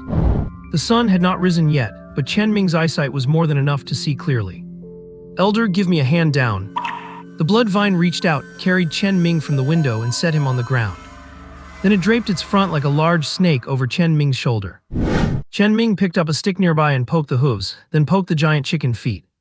What kind of transcendent species is this? Chen Ming was bewildered. Old Zhang was a bit old from a failed fusion, but he was not this weird. The transcendents he had met before, even with beast-like bodies, were all fairly harmonious and powerful, but these two in front of him, they were a mess. Chen Ming scratched his head. Did you clean up properly? Meow? Good, nice, waking up to a job well done. These days you do not even have to look at a schedule or spend money to book them, they just show up for service themselves. Chen Ming did not even worry about whether Chengbei might have killed the wrong people.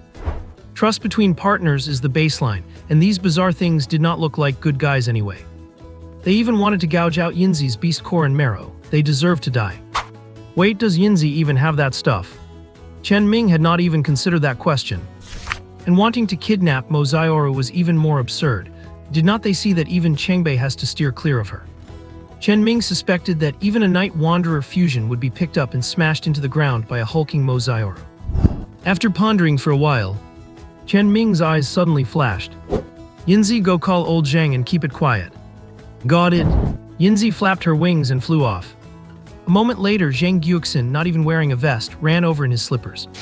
Director, it is barely dawn, my goodness.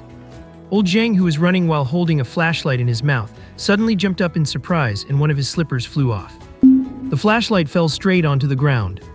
Chen Ming picked up the flashlight, turned it off, then retrieved the slipper and put it back on for him. Do not be nervous, they are dead. I called you here to see if you had any ideas or if you recognized them. Are these of transcendence? Zhang Gyuxin was tense all over. Chen Ming dragged him to the tree before clicking the light on. Is this even considered transcendent? Is a black donkey hoof supposed to ward off evil, and that giant chicken foot? Director, do not say that. Actually, we have felt like the garden has been a bit eerie these past 2 days. Gulp. Zhang Gyuxin swallowed hard. He kicked the bodies with his foot. They are definitely transcendents, but while the fusion was successful, they are incomplete entities. I do not know much specifically, my clearance is not high enough. What is the best way to handle this? While speaking, Chen Ming pointed the flashlight upwards at his own face. His smile was quite gentle, but in the light, it did look a bit creepy. Director, stop it, it is already chilly out here. Chen Ming gave a look. Yinzi instantly flew into the bedroom and threw down a coat. After draping the coat over old Zhang, Chen Ming turned off the light. How should we handle this? I want to hear your advice. Director, why do not we just turn the light back on? Chen Ming did not expect him to be afraid of this. After turning the light back on, Zhang Gyuxin's expression softened. I have not participated in things like this, and we do not know their identities yet. If they are bad guys, killing them is fine and there is usually a reward. Chen Ming raised his hand and used the phone Yinzi threw down to make a call. After it connected, Zhang Tianren's spit almost sprayed onto Chen Ming's face from the receiver. Are you ever done, kid? Cough, cough, report to Bureau. Chief Zhang discovered 3 dangerous individuals that need identification. On speak. Zhang Tianren's words were squeezed out through his teeth. Chen Ming smiled and rubbed the corner of his eye. 2 transcendents, a black donkey hoof and a giant chicken foot. Wait a second, Yanju next door sent an inquiry. Where are they? I will have square head go grab them. They are not a huge threat, but they are hard to catch because they are on the move. There should be another one, right? The 3 brothers are all present and accounted for in the park. They wanted to capture Yinzi and I accidentally. Why do not you say they fell from the sky? Bam. The phone hung up. Chen Ming looked up at the sky speechless. So they were just petty thieves. Old Zhang is so impolite, hanging up without a word. Zhang Gyuxin suppressed his urge to retort. He thought, who is more impolite here? But how did Zhang Tianren tolerate it? He hates being woken up at dawn more than anyone. Zhang Gyuxin looked at Chen Ming's profile. Even though he was right in front of him, it was like looking through a layer of mist. Who actually killed these 3? A social threat involving transcendent humans was handled so casually. It was not just the director, Chen Ming, but also the Parrot, and that delicate-looking ticket seller was even more outrageous. After watching TV, One Arm wanted to get closer, saying he could help with heavy labor in the future. The girl just rolled up her sleeves and wanted to arm wrestle him. You have to realize, One Arm's arm was almost thicker than her thigh. Everyone thought she was just being stubborn, but the result was hard to describe. From his initial carelessness, One Arm went having his face turn purple, but he was pinned to the table by the girl without a single expression change. At first, everyone thought One Arm was throwing the match. Yet One Arm did not say a word and raised his hand, which had been squeezed until it was swollen. Coming to this zoo at first, it seemed like nothing, but after just 1 day, the impressions of Zhang Gyuxin and the others had completely changed. It was filled with mist, oddities, and mystery. Zhang Gyuxin looked at Chen Ming with a somewhat bewildered expression. Having seen countless people in his life, he felt he still could not quite read this one. However, Chen Ming, who was lamenting just a second ago, suddenly slapped his thigh. Zmag, I forgot something. Old Zhang, are there cash rewards for killing coughs capturing the superhumans on the wanted list? The sudden question caught old Zhang off guard. But this was beyond the clearance he had ever had access to. I have heard there are, but my clearance is not high enough. I have only heard them discuss it. The rewards for the top 50 are very high, and they can also be exchanged for other precious items. Only then did Chen Ming remember. The credit for the nether dog, the dark crow, and the yellow-haired rat had all gone to Zhang Tianren. He did not care about the credit. Chen Ming did not need it for a promotion, and he was happy to give it away to avoid trouble. But he could not pass up the cash reward. Old Zhang was right, this guy never takes a loss. No wonder he thoughtfully sent the animals over. It turns out he had already pocketed the benefits. Damn it. Chen Ming grabbed the phone and dialed. He was still muttering to himself, black-hearted as expected, even scamming money meant for little animals. Zhang Gyuxin just stood there watching blankly. He had no idea what was going on. When the call connected, his eyes grew wider and wider. Old Zhang, we are on good terms, but where is my bounty? What bounty? You mean there is no reward for taking down those 3 wanted superhumans? You cannot say it like that. Look at how much risk I took for you. I am an old man and I had to risk my life on the dark web just to mock the beast god palace. Who was I doing it for? Do you think it is easy for me? Chen Ming was so angry his chest was heaving. Just by the sound of his voice, he could tell that old man Zhang was grinning from ear to ear on the other end. He could practically feel that face contorted with laughter. Chen Ming took a deep breath, trying to keep his tone calm. You are not old Zhang anymore, you are little Zhang. And mocking the beast god palace was to protect me, sure, but it was also to set an ambush. You kept the rest. At least give me a number right. Cough, cough, how did you guess? Upwards of 10 million, I have got things to do, hanging up now, ha ha ha. The call was disconnected, but that wretched laughter kept echoing in his ears.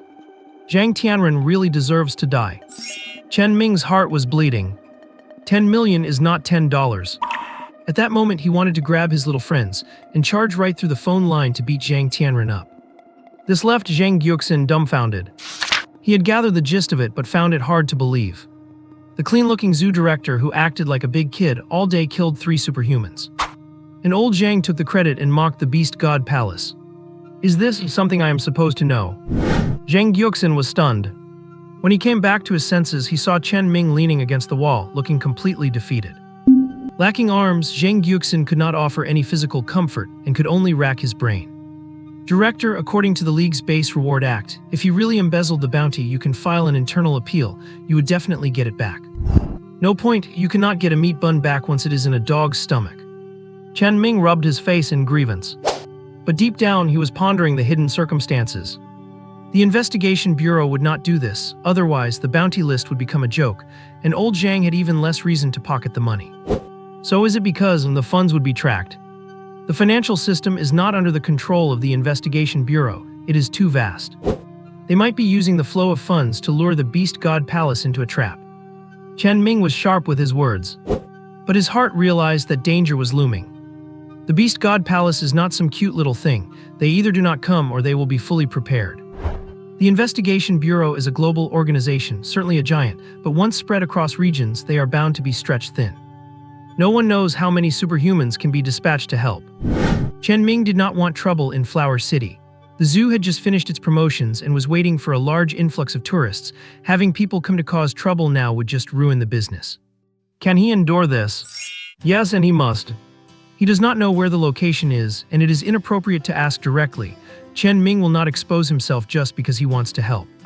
He can only hope Zhang Tianren does his job and does not get his guard down. Chen Ming looked up, lost in thought. But Zhang Gyuxin felt uneasy. He sensed a faint pressure radiating from Chen Ming. And judging by that expression, he did not seem to want to pursue the matter. This was something he could not quite understand. Private zoos are hard to turn a profit, and even if they do, they pay taxes. Many even struggle to survive and rely on subsidies. There was clearly a huge income right there. Is the director just giving it up? Could there be a hidden story? Zhang Gyuxin stopped thinking about it and forcibly suppressed his curiosity. Director, what do you need me to do next? Chen Ming, immersed in his thoughts, was startled awake. Us, nothing, just get ready for the visitors. You handle the administration. If it is inconvenient, bring Uncle Zhang along. Do not worry about anything else. Then I will go back to sleep. Give me the flashlight. Chen Ming placed the flashlight for him to bite and watched him leave. At daybreak, Captain Fang called to say he had arrived at the entrance. After entering, he did not say a word, just loaded the bags and got in the car, though he whispered one thing before leaving. Director Zhang asked me to tell you that things might get restless recently. After Chen Ming saw him off, his suspicion was confirmed. But he did not make it known and carried on as usual. A brand new day. And it was a holiday. Everyone was ready after breakfast. On the surveillance, you could see vehicles entering the parking lot outside. Most were families bringing children to play, while a small portion were just curious. When the gates opened, people began buying tickets to enter. Everything was orderly, and screams of excitement and laughter echoed through the zoo. Chen Ming only watched for a moment before taking out 2 night crawlers in his hands. Night crawlers keep a good watch on the house. Especially at night, if you sense danger, you must wake me up. The terror of humanity is beyond your imagination. The 2 night crawlers in his hands fell asleep. Another one crawled out from under the desk, click, click. Receiving a response, Chen Ming looked at the monitor. Everyone worked hard, and with the visitors' arrival, the whole zoo had come to life. Chen Ming's mouth turned up. This is the place that truly belongs to him. The morning passed quickly. Everyone was happy during the break. Although it was not exactly getting rich overnight, it was a very good start. And this was only the initial stage, with many online planning to visit in groups. After lunch, everyone plunged back into work with enthusiasm. And Chen Ming, who always felt sleepy after a full meal, ran back to the office to be lazy, only to fall asleep on his chair. When he woke up, he realized he had been asleep for 2 hours and instinctively checked the monitor. Chen Ming was instantly wide awake. A dozen visitors had gathered around the low fence of Central Park, and there were 2 patrol officers present, so it was clear something had happened. Old Zhang and another employee were negotiating. Chen Ming checked his phone and saw no missed calls. The walkie-talkie was also silent. They clearly did not intend to disturb him, the director. Chen Ming stared at the screen and rubbed the corner of his eyes. The only thing near Central Park is salty fish, and it only goes to the restroom at night, so it should not cause trouble, right? Nothing better to do. Chen Ming grabbed his phone and headed to the scene. Outside the low fence of Central Park, a boy was pointing at salty fish who was hanging on a tree. "Uncle, believe me, it was that thing that snatched my ice cream. I am not lying." The mother next to him felt very embarrassed under the gazes of the crowd. "It is just an ice cream. If it is eaten, it is eaten. I did not think anyone would make a fuss and call you here. Kids say whatever comes to mind." Mom, I'm not lying. It really was that one." The boy was aggrieved, but no one believed him. Because adults know that the speed of a sloth is simply indescribable. The patrol officer was also quite speechless. When he wanted to leave, the boy held on to him and would not let him go. Even when Zheng Guoxin offered to buy him an ice cream, it did not help. Actually, what the boy really cared about was not the stolen ice cream. What saddened him was, no one wanted to believe him. Even his mom thought he was lying. Just then, Chen Ming arrived and understood the ins and outs of the story. The little boy, who was tearfully opening his mouth wanting to cry but not daring to, looked to be only 3 or 4 years old. With a big smile, Chen Ming took the little hand the boy was still holding onto the officer's sleeve with and picked him up. "Brother believes you. I am the director here." The boy was startled at first, but upon hearing this, he wiped the corner of his eyes immediately. "You really believe me? Mom does not even believe me. Kids do not know what they are saying." "Brother definitely believes you. I know a good kid like you would not lie." Chen Ming interrupted the mother and shook his head slightly. Then he looked at Salty Fish, who was hanging on a branch a few meters away. "Salty Fish, was that you?" 5 seconds passed. Salty Fish's head lifted slightly, creating a gap between it and the branch. 10 seconds passed and the head still had not fully lifted. By now, people were pulling out their phones to start recording. After all, many had never seen such an animal actually move. A minute later, Salty Fish's head finally lifted, and it began to turn its head toward Chen Ming's position. 2 minutes passed. The officer next to him could not help but yawn.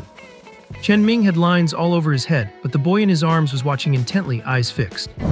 At 3 minutes, Salty Fish finally looked at Chen Ming. Someone nearby whispered, "It took a whole 3 minutes just to turn its head. Watching it has restored my self-confidence." Indeed, if it can live so comfortably, then I can too. People were whispering around him, apparently inspired by Salty Fish's performance. And Salty Fish was staring fixedly at the boy in Chen Ming's arms. There was a dumb glimmer radiating from those tiny eyes. The little boy stared blankly at Salted Fish. Everyone else was silent as well. The grievances on the boy's face gradually gave way to a smile. "Why is it called Salted Fish? Does it only turn its head when you call it brother?" "Because it moves so slowly and just hangs on the tree all day without budging, so I named it Salted Fish. It will turn its head when you call it too, but very, very slowly." Chen Ming explained patiently. Just moments ago, no one believed the boy, not even his own relatives, whose gazes were filled with mockery and suspicion. This is something that easily causes psychological trauma. The little boy leaned timidly toward Chen Ming's ear. "Brother, do you really believe me? Can I try one more time?" "Of course I believe you. The uncles, aunts, and your mom here all believe you too. They just thought it was such a trivial matter and did not want to bother the police officer. That is why they said that. Come on, let us try from a different angle." Chen Ming held the boy and moved to a different angle. It was only then that the mother suddenly realized what she had done. Even the tourists nearby were suddenly jolted into awareness and began to look down at their own children. Children are sensitive and fragile. They do not yet have the mental capacity to endure accusation and distrust when they have done nothing wrong. One careless moment can easily lead to a timid and inferior personality. Yet many parents overlook this point. Chen Ming held the boy and changed positions. The little boy clapped his hands happily. Salted fish, I am here." With Chen Ming there, the guilty-looking salted fish began to turn its head. Even the police officer took out their phone to start filming. 1 minute passed. 3 minutes passed. 5 minutes passed. Salted fish stared intently at the clapping boy. Chen Ming smiled and looked down. Do you want to go closer and touch it, as compensation for it stealing your ice cream? Yay, but mom said we are not allowed in there. Brother is the zoo director. If I say it is okay, then it is okay. While speaking, Chen Ming had already carried the boy over the low fence to the big tree and lifted him up high. Go ahead and touch it, but only this once. The boy's eyes lit up. He carefully reached out, touched salted fish's head, and immediately pulled his hand back. I touched it, heh. The boy laughed, missing a front tooth. Chen Ming had already carried him back over the fence to return him. The boy's mother covered her mouth and looked at Chen Ming. Thank you, director, it was my oversight.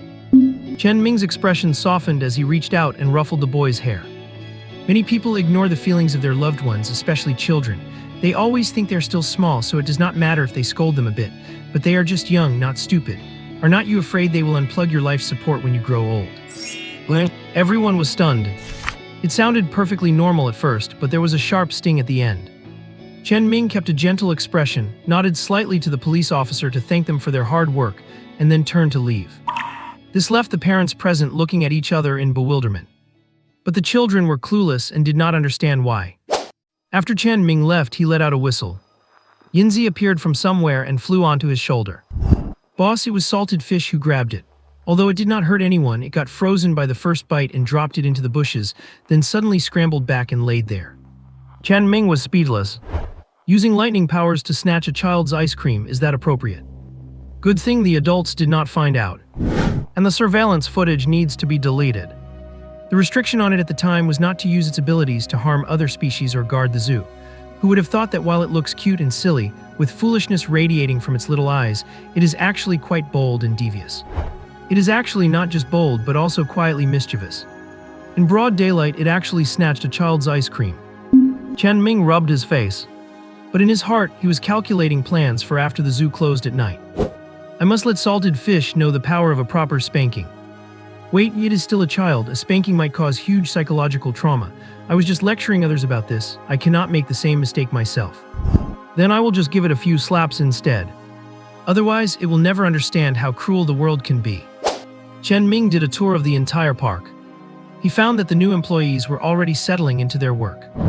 Even when curious tourists asked about their physical disabilities, they handled it skillfully and even took the opportunity to compliment the zoo for its willingness to hire them. The overall situation looked great. It was just that with only a dozen or so tourists, it was still a bit stretched. These people were originally sent by Zhang Tianren to test Chen Ming's attitude. It cost the same to support 10 as it does to employ 20. Chen Ming felt it would be better to have some female staff to communicate with tourists more easily, as they tend to be more detail-oriented. A bunch of rough men just looked a bit too stiff. He returned to the office. Chen Ming did not reach out immediately. In fact, he was not planning to mention this for the near future. He would wait until the dust settled. Chen Ming took out his phone to check the online trends. He suddenly discovered that the video of salted fish turning its head had actually gone viral. The content was also quite funny. It is named Salted Fish, a sloth that takes hours just to go to the bathroom. Even it is living tenaciously, what right do we have not to work hard?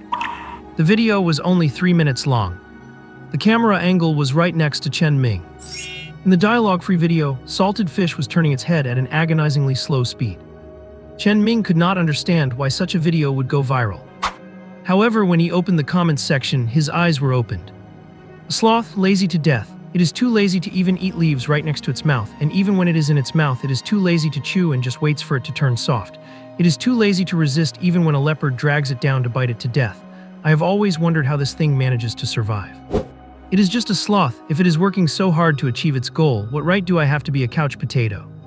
So touching, it took a whole 3 minutes just to turn its head. Silent, yet it shook me to the core. That person who called it to turn is so mean. Chen Ming became an innocent scapegoat.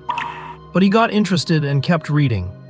What right do I have to be a couch potato, one as hardworking as it is the true definition of a salted fish. After watching this video, I decided to start working hard tomorrow. Numbers, I will start working hard right now. It is living its life so diligently, what right do I have to be decadent? Inspirational salted fish brother, you are my role model.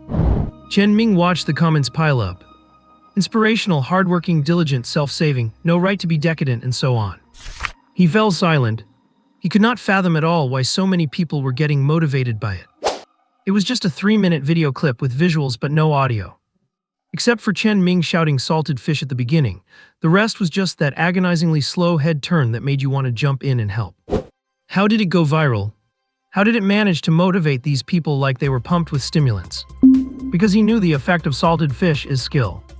Chen Ming could not experience that sense of powerlessness, the feeling of giving your all yet only being able to turn your head at such an extreme slow speed.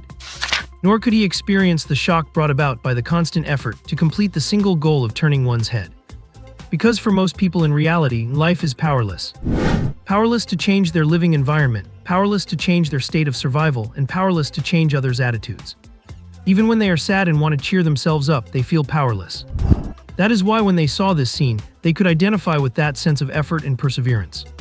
Even though Chen Ming could not feel it, he was still shocked by the passion reignited in the netizens, who were previously just laid back and watching the show. Well, better not use that spanking tonight. Chen Ming refused to admit this was because of the motivational effect salted fish had brought. This is purely to ensure I do not leave any lasting psychological trauma on the child. Thank you all for the support and the flowers. Niahu appreciates your gifts. You have all worked hard. Cheers. Actually, it was not just Chen Ming who was stunned by the sudden turn of events. Yinzi was even more worked up, its golden cowlick standing up and flopping down alternately. Good grief, is salty fish famous now, hanging on the tree like a noodle and winning without even trying. Looks like it. Chen Ming was still scrolling through the videos and the comment section, while Yinzi stood on his shoulder shifting back and forth. It seemed equally confused, unable to figure out the reason no matter how it tried. Just as it kept watching, Yinzi suddenly burst into laughter. Hahaha, these netizens are amazing. It used to be a goofy joke, but now it is literally just a bean. Chen Ming, who happened to be drinking water, spat it out instantly. Before he could even speak after wiping his phone, Yinzi flapped its wings. Boss, scroll up, yes, that long one, look at the meme at the end. Chen Ming scrolled a few times and finally saw the comment. The meme was an actual salted fish, a preserved one with the caption, "I am not worthy of being a salted fish." The content itself was surprisingly profound. It is slower than a turtle, even slower than a snail, but it still gave its all to achieve the goal of turning its head. It took 5 full minutes for such a simple movement. Inspirational salty fish brother, you are my role model. I want to learn from you. I am going to the zoo tomorrow to see if it is real. If you actually respond, then I will live up to myself and work my life away. Marking this post as a vow. Chen Ming stared at it blankly, watching countless people below shouting, marking this post as a vow. It seemed like a joke, yet it held a strangely stirring, blood-pumping sense of ritual. Even older office workers began to reflect on themselves.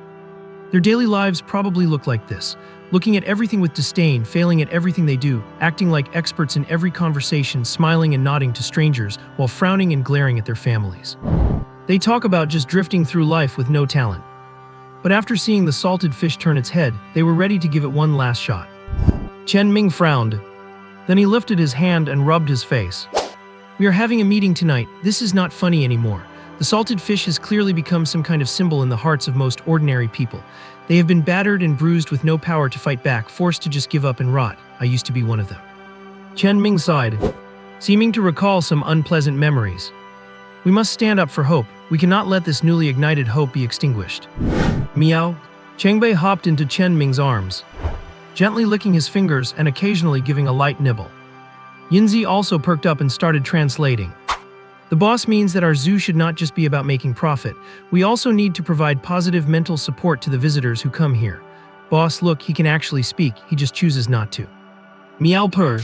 Chengbei nibbled on Chen Ming's finger like a teething toy. It hugged his wrist with both paws and kicked his arm with its hind legs, having a blast. And Chen Ming also dotingly pinched its ears. If he does not want to speak, he does not have to. Why force him to do something he does not want to? Yinzi froze. A thought flashed through its mind, something Chengbei had said before. Not talking is what makes the boss like me more, you idiot. Yinzi got angry. It flapped its wings and flew onto the table in front of Chen Ming. Boss, then I will not talk anymore either. Sure, whatever you like. That was Chen Ming's honest inner thought. However, Yinzi, who was standing tall and proud with its golden cowlick standing straight up, suddenly wilted. That would suffocate me. Hello. At night, the zoo gates closed. Everyone dispersed after dinner.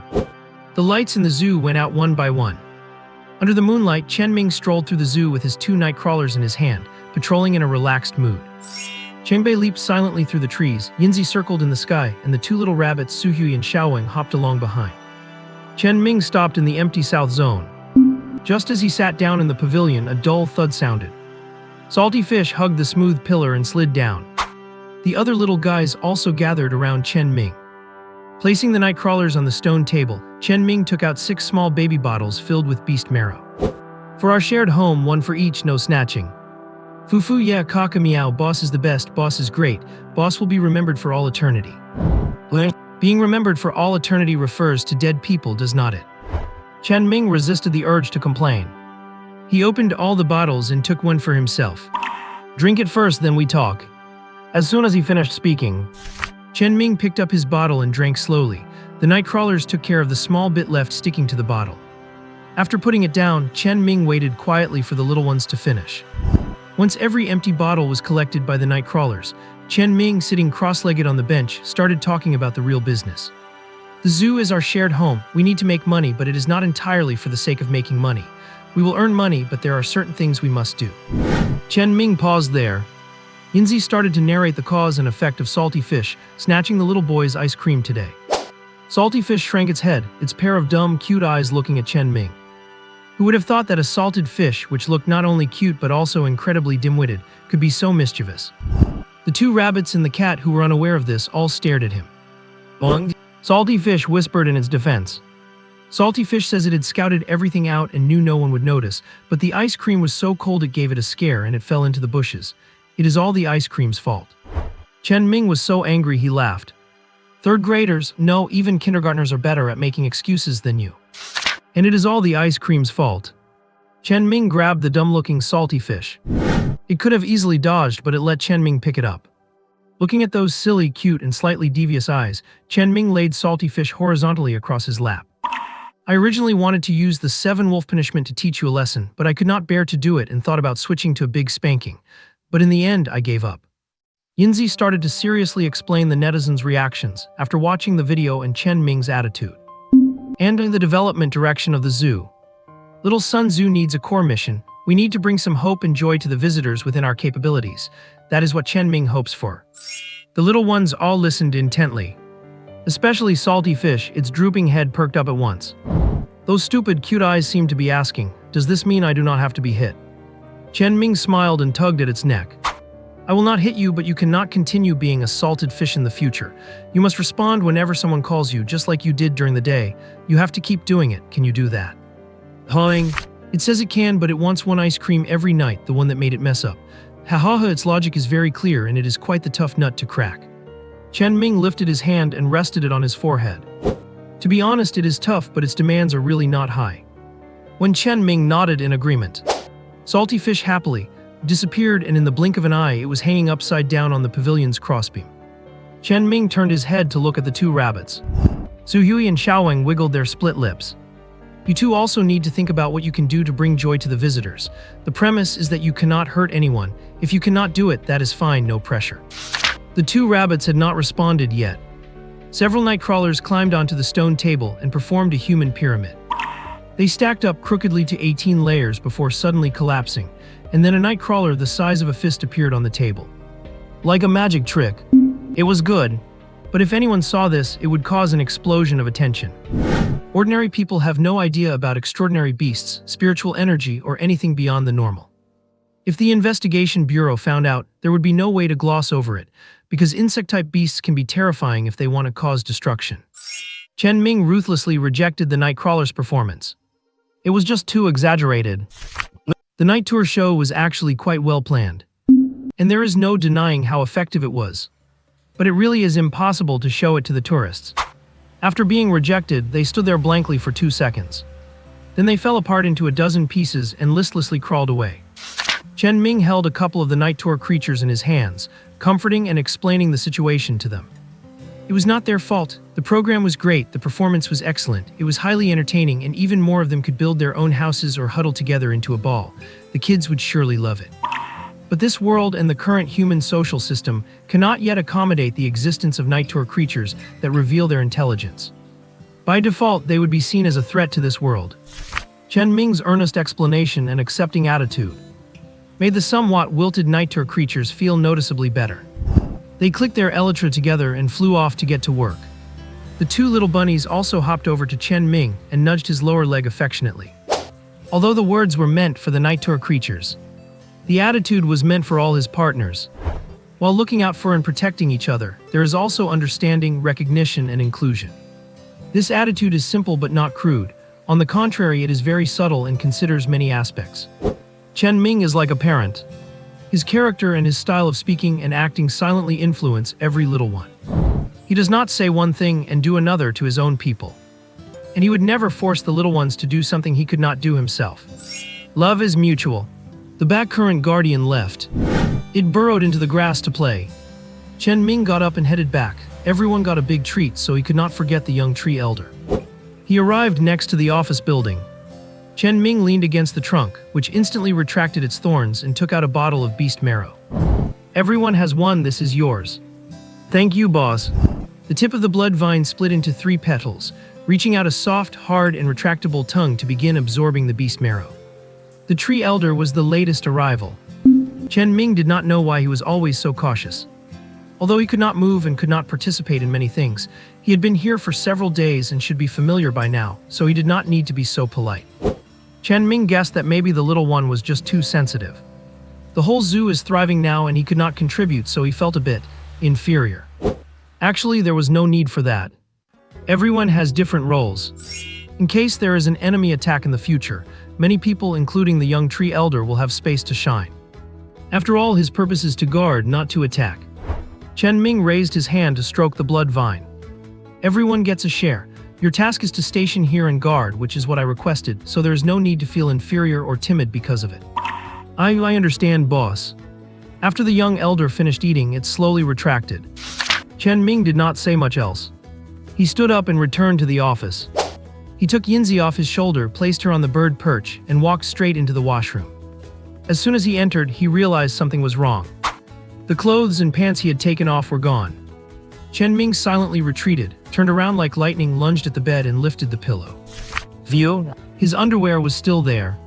Chen Ming let out a long sigh of relief. He grabbed them, brought them into the washroom, and quickly washed them. Chen Ming kept reminding himself that from now on he had to wash his clothes immediately after taking them off. No more being lazy. The next morning, when Chen Ming woke up, it was already bright outside. He did not know where Yinzi had gone off to play. Qianbei was curled up against Chen Ming's neck, sleeping soundly and feeling all warm.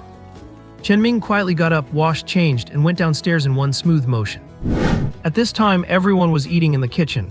The sense of distance between them had disappeared. Seeing Chen Ming, the zoo director, they just nodded as a greeting. Chen Ming thought this was great. Otherwise, all the polite greetings would be so tiring. Chen Ming had just sat down with his meal. Zheng Guoxin came to sit across from him. Director, about the salted fish, I think we can make something of it.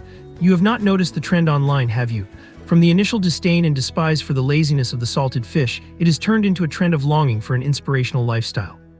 Chen Ming had his mouth open, intending to ask, have you eaten? But when old Zheng started talking about making something of it, Chen Ming went silent. He could only stare at him blankly. Seeing his expression, old Zheng thought he had no idea about it at all. Let me tell you, director, we can totally build the salted fish into an inspirational model of working hard at life. It would be best to design a dramatic narrative. For example, we found it in the wild when it was at the brink of death, and we lovingly cared for it. Stop! Chen Ming had to interrupt him, biting his chopsticks. Then he looked earnestly into old Zheng's eyes. We do not need these artificial gimmicks. Besides, I suddenly thought of the core mission of our zoo last night. Do not interrupt me. I know that doing what you said would surely bring high economic benefits.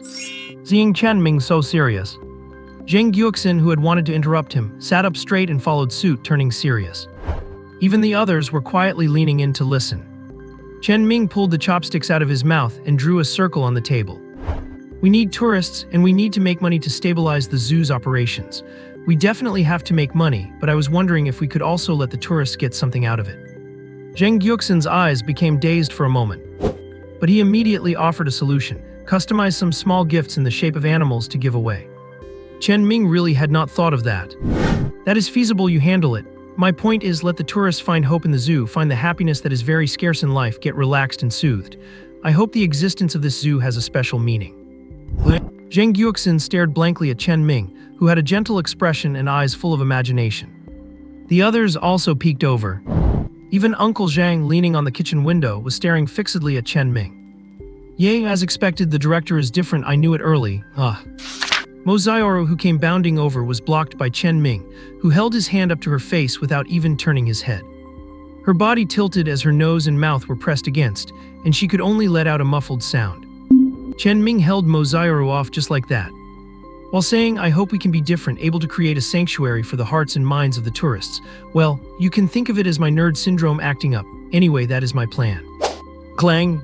Chen Ming, who was still so stylish just a moment ago, with a gentle smile on his face, eyes shining as he recounted his grand dream, eventually succumbed to that unreasonable, immense strength and was tackled to the ground. But his words were shaking everyone's heart. Only now did everyone realize that this young director was not a qualified businessman at all. What he was chasing seemed to be not money, but something of a higher order. Could it be that the ultimate pursuit of a manager is not profit and money, but wanting to give back to human society on a spiritual level? Although it sounds very ridiculous, and even like he has fallen ill or gone crazy, it made everyone present feel a sense of indescribable respect and pride. Be glad. Zhang Guoxin used his head as his hand to tap on the table, and the others stood up one after another to applaud for Chen Ming. Uncle Zhang was smiling from ear to ear, muttering to himself, this kid still the same, really great. Chen Ming had not expected that simply speaking his thoughts would give everyone a sense of mission. The awkward thing is, everyone is applauding and paying their respects to him at this moment. But he is being pinned down by Mozairo, whose eyes are sparkling, with her single-handedly pinning both his wrists above his head, unable to get up no matter what. It is just a total disgrace. Chen Ming's face turned beet red. However, being held down by his face for a few seconds seemed to have made Mozairo very interested in his resistance. Not only did she effortlessly control Chen Ming's wrists with one hand, pressing them above his head, but because she was leaning forward, her chest was almost pressing against his face. Logically, having contact with a young, beautiful girl should be something to enjoy. Moreover, Mozairo's attitude was very clear. She was practically forcing herself on him. But as they were about to touch, Chen Ming felt an intense sense of rejection in his heart. It was as if he were about to be assaulted, and he found it unbearable. Mozairo. Oh oops, and I forgot there are outsiders here. No sooner had she said that, realizing she had made a mistake, Mozairo jumped up and ran off, leaving Chen Ming, who had lost control of his expression, lying on the ground in solitary sorrow. In fact, everyone misunderstood Chen Ming. As a shut-in, he was not that noble. He would not even let a single cent of the money he should earn go missing. He just wanted to earn money while giving the visitors something different. It was not a result of deep thought or detailed goals. It was entirely his inner shut-in, full of delusions but rarely taking action, acting up. And for now, he just wanted to give the zoo a long-term definition and direction. As for exactly how to do it, the steps or phased goals, well, Chen Ming had not thought about that at all. The implementation plan was currently a blank slate, waiting to be filled. His vision was blocked. Old Zhang, who had no arms, came smilingly to Chen Ming, who was still lying on the ground. Then he leaned over and pointed with his chin toward his shoulder. Chen Ming did not stand on ceremony, grabbed onto his shoulder to be pulled up, and then brushed himself off. You do not behave for one day and you think you own the place, humph. To save face, he said something tough. Chen Ming looked at the employees who were watching him. I just had an idea, do not make me out to be so noble. The money that needs to be earned must still be earned, dreams should not get in the way of life. I plan to use the sloth as an entry point to help those who feel like slackers find themselves. As for exactly how to do it, old Zhang, you arrange it. After saying this, Chen Ming added another sentence. We are not doing any fake hype. That does not fit my character and it certainly does not fit your values. There is no need to make things hard on yourselves. We probably could not accept doing anything unscrupulous just to make money. That is right, director. Supported, agreed. The crowd left one after another. But there was a new shine in their eyes, something called a mission. Only then did Chen Ming go to wash his hands and start eating. And Uncle Zhang sat down beside him with a smile. Do not be angry with Zairo. You were very cool just now, your eyes were shining. I remember many years ago you loved to fantasize, wanting to build a nature reserve, a utopia, and so on. It is just that later. Sigh, it is all in the past. Yeah, it is all in the past. Chen Ming spoke with his mouth full of food, his voice indistinct. But he was thinking, as expected, all shut-ins have a romantic heart that loves to fantasize. As a fellow shut-in, Chen Ming understood this Chen Ming best. His heart longed for freedom, romance, the starry sky, and endless beautiful fantasies. But reality was tough and the path was hard to walk. After the meal, Uncle Zhang took the bowl and chopsticks, not letting Chen Ming do anything. Idle Chen Ming wandered toward the central plaza. Well, the sloth is in position, and old Zhang is discussing something with the one-armed man. Seeing Chen Ming appear, they hurried over. Director, I do not think we need a special plan, just keep some visitors from rushing in. It will be better to let things take their natural course. The only problem is we are not sure if the sloth will cooperate. After all, it really is lazy. The sloth began to turn its head slowly. Do not look at those small eyes exuding a clear, silly cuteness. It is actually quite cunning. No, it is actually very smart, do not worry. Just maintain order. If anyone gets out of control, just throw them out and blacklist them. Chen Ming had to be the backup for everyone. Otherwise, it would be troublesome if they were too hesitant to manage things. And these employees had strong mental resilience, so they were more measured in their actions than ordinary people. Looking at the sloth that had not finished turning its head yet, Chen Ming smiled and turned to leave. Along the way, he greeted the animals one by one and returned to the office. On the monitors, the park gates were already open. Mo Zioru was guarding the ticket gate. Looking like a one-woman army, no one could get in without buying a ticket. As the visitors poured in, many of them rushed straight to the central plaza. Chen Ming was worried that if someone with bad manners maliciously jumped over the low fence and caused a commotion, it would be hard to deal with, and the three of them might not be able to hold it. He had already arranged for Uncle Zhang to go to the tiger enclosure in advance. If there was a situation where people swarmed in and could not be controlled, he would let out the tiger. The tiger now was not in that scrawny, struggling state it had been in originally. It was plump, strong, and incredibly mighty. A single roar might even scare some people into wetting themselves on the spot. This was just the first plan. The flexible contingency plan was to be ready to lock the gate and go assist Mo Zioru at any time. And with the surveillance fully on, he had to make sure he was in the right. The group of visitors looked like a long dragon. Swarming toward the central plaza where the sloth was, the madness in their drive made it look like they were going to fight for money. Warnings sounded one after another on the walkie-talkie. They are coming, they are all heading over there. Old Zhang, get ready to meet the impact. Old Zhang stood ready. The burly one-armed man frowned and raised his megaphone. Please stay calm, do not get excited, and strictly prohibited from crossing the fence or the consequences will be. The one-armed man had not finished speaking. He was instantly interrupted by a young man with messy hair who had rushed to the front. The cry was heartbreaking, even filled with a desperate struggle. Sloth. Whoosh! A shrill scream cut through the eardrums. The many rushing visitors stopped instantly as if they had heard an order, panting as they slowly walked. Only then did the one-armed man who had been stunned manage to let out the last word, sequences. The voice was not loud, but it was extremely clear in the sudden silence. But just that one word caused countless visitors to glare in unison, as if the sound he made had disturbed the proceedings of a sacred ritual. The one-armed man who should have continued to maintain order stopped and hesitated, not knowing whether he should continue. Because the crowd had already gone completely silent, all moving quietly. The young man who had shouted first did not rush into the fence either. He was no longer running, but moving slowly in a strange way, with his heel touching the tip of his toe with each step. The path from the gate to the central plaza was packed with many visitors. At this moment, not a single sound could be heard. It was deathly quiet. An inexplicable, oppressive atmosphere filled with sacred, solemn emotions enveloped the surroundings. They who had been so crazy like a torrent just now seemed afraid of disturbing the sloth that had already begun to slightly tilt its head. This scene was very strange. It was impossible to understand at all. But it made everyone involved feel as if they were waiting for that spark of hope to be ignited. Old Zhang came to the side of the still hesitating one-armed man and leaned into his ear. His voice was so faint, lower than a whisper, like a gentle breath. Turn it off, clear the way. The burly, iron tower-like one-armed man silently turned off the megaphone. Then he walked toward the side of the road.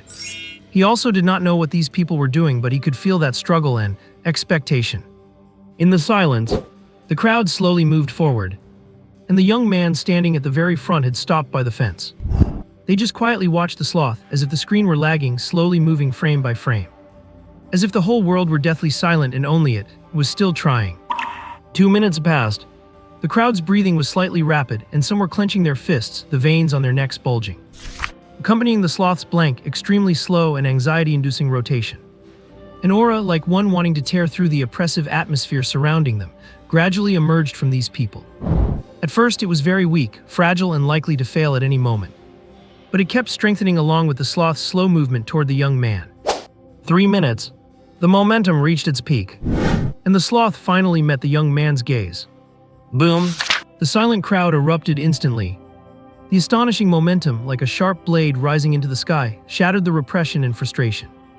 The young man jumped up fiercely and punched the sky. I did it. I watched it struggle to look over with my own eyes for a full 3 minutes. My feet even went numb from standing. Roars, roars, roar. The young man's eyes welled up with tears that slid down his cheeks. He knelt on the ground, his hands holding onto the fence. Brother Sloth, thank you. I swear from now on I will not just rot away, I will not be a slacker, I will do my best to live like a real person. If I succeed one day, I will come back to thank you or perhaps never again. My name is Zhang Sanli. The young man shouted these words, wiped his face with his sleeve, and turned to leave. He carried the fire he had just ignited here in his heart. The crowd automatically parted to both sides to make way for him, their eyes full of blessings and expectation.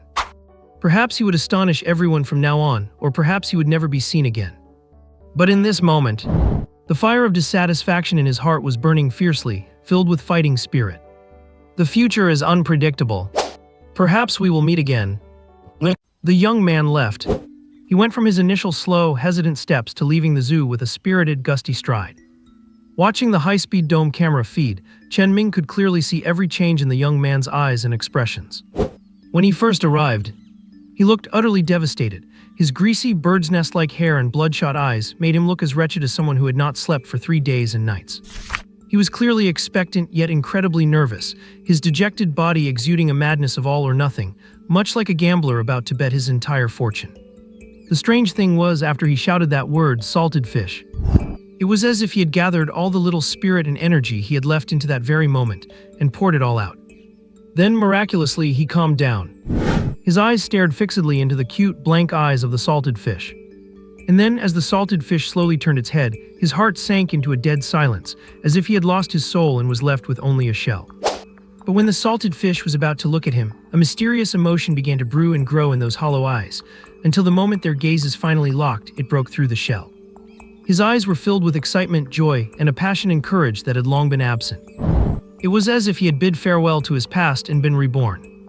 He threw away his decadence and madness in the central plaza, and with the sparking embers of a new, high-spirited life, he set off with a steady and determined stride. Chen Ming leaned against the table, watching the monitor screen quietly.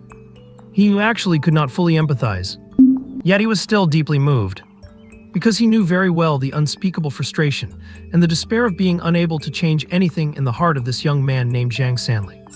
Although their experiences were different, that sense of extreme grievance of being unable to vent and that despair of helplessness were the same. Do not let Chen Ming's constant gentle smile fool you. And do not look at how he treats everyone around him with kindness, warmth, and tolerance, or how he considers every little detail for the little guy, raising him just like a child. Chen Ming, too, had once been frustrated to the extreme, helpless to change anything, until he eventually went completely mad. Unleashing the evil dragon he had kept locked deep within his heart. If I cannot change it, then I will destroy it all. Huff! Chen Ming let out a long breath. He raised his hand and rubbed his face vigorously. All the changes in Zhang Sanli reminded him of his own past. He could not fully empathize because Chen Ming never found that thing capable of redeeming himself and re-illuminating his inner world. He had simply taken a different path. What is more, he knew that his own salted fish was not really incapable of moving faster. With such preconceived notions, he could not bring himself to pretend otherwise. Chen Ming watched the group of people gathered in the central plaza on the monitor. There was no need to maintain order, these tourists were quite self-disciplined. It was as if they had prepared the rules in advance. There was no fighting over who was next, nor did several people try to call out to tease the salted fish from different directions. And it was fortunate they did not call out all at once, otherwise it would be hard to say who was teasing whom. The salted fish could win just by lying there and not responding to anything. In the video, these people kept checking their phones to decide who the next caller would be. Every time they started, the whole scene would fall into silence. In the moment the salted fish made eye contact with the caller a few minutes later, the scene would erupt once again. The caller, as if injected with power and awakened, would have their entire spirit and energy completely renewed. But in truth, there was nothing.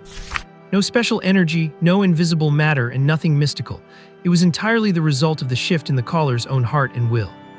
Those who succeeded in the calling were like those who had received a baptism or a blessing. They would leave behind their own expectations and vows and walk away quickly, without looking back, as if bidding farewell to the past and completing the final step of a pious ritual to make it whole. The tidal wave of cheers left some tourists who did not understand the situation completely baffled. They thought a large group of people was throwing a party. Chen Ming watched quietly for a while. Then he took out his phone to search online. Such orderly collective behavior could not possibly be completely hidden.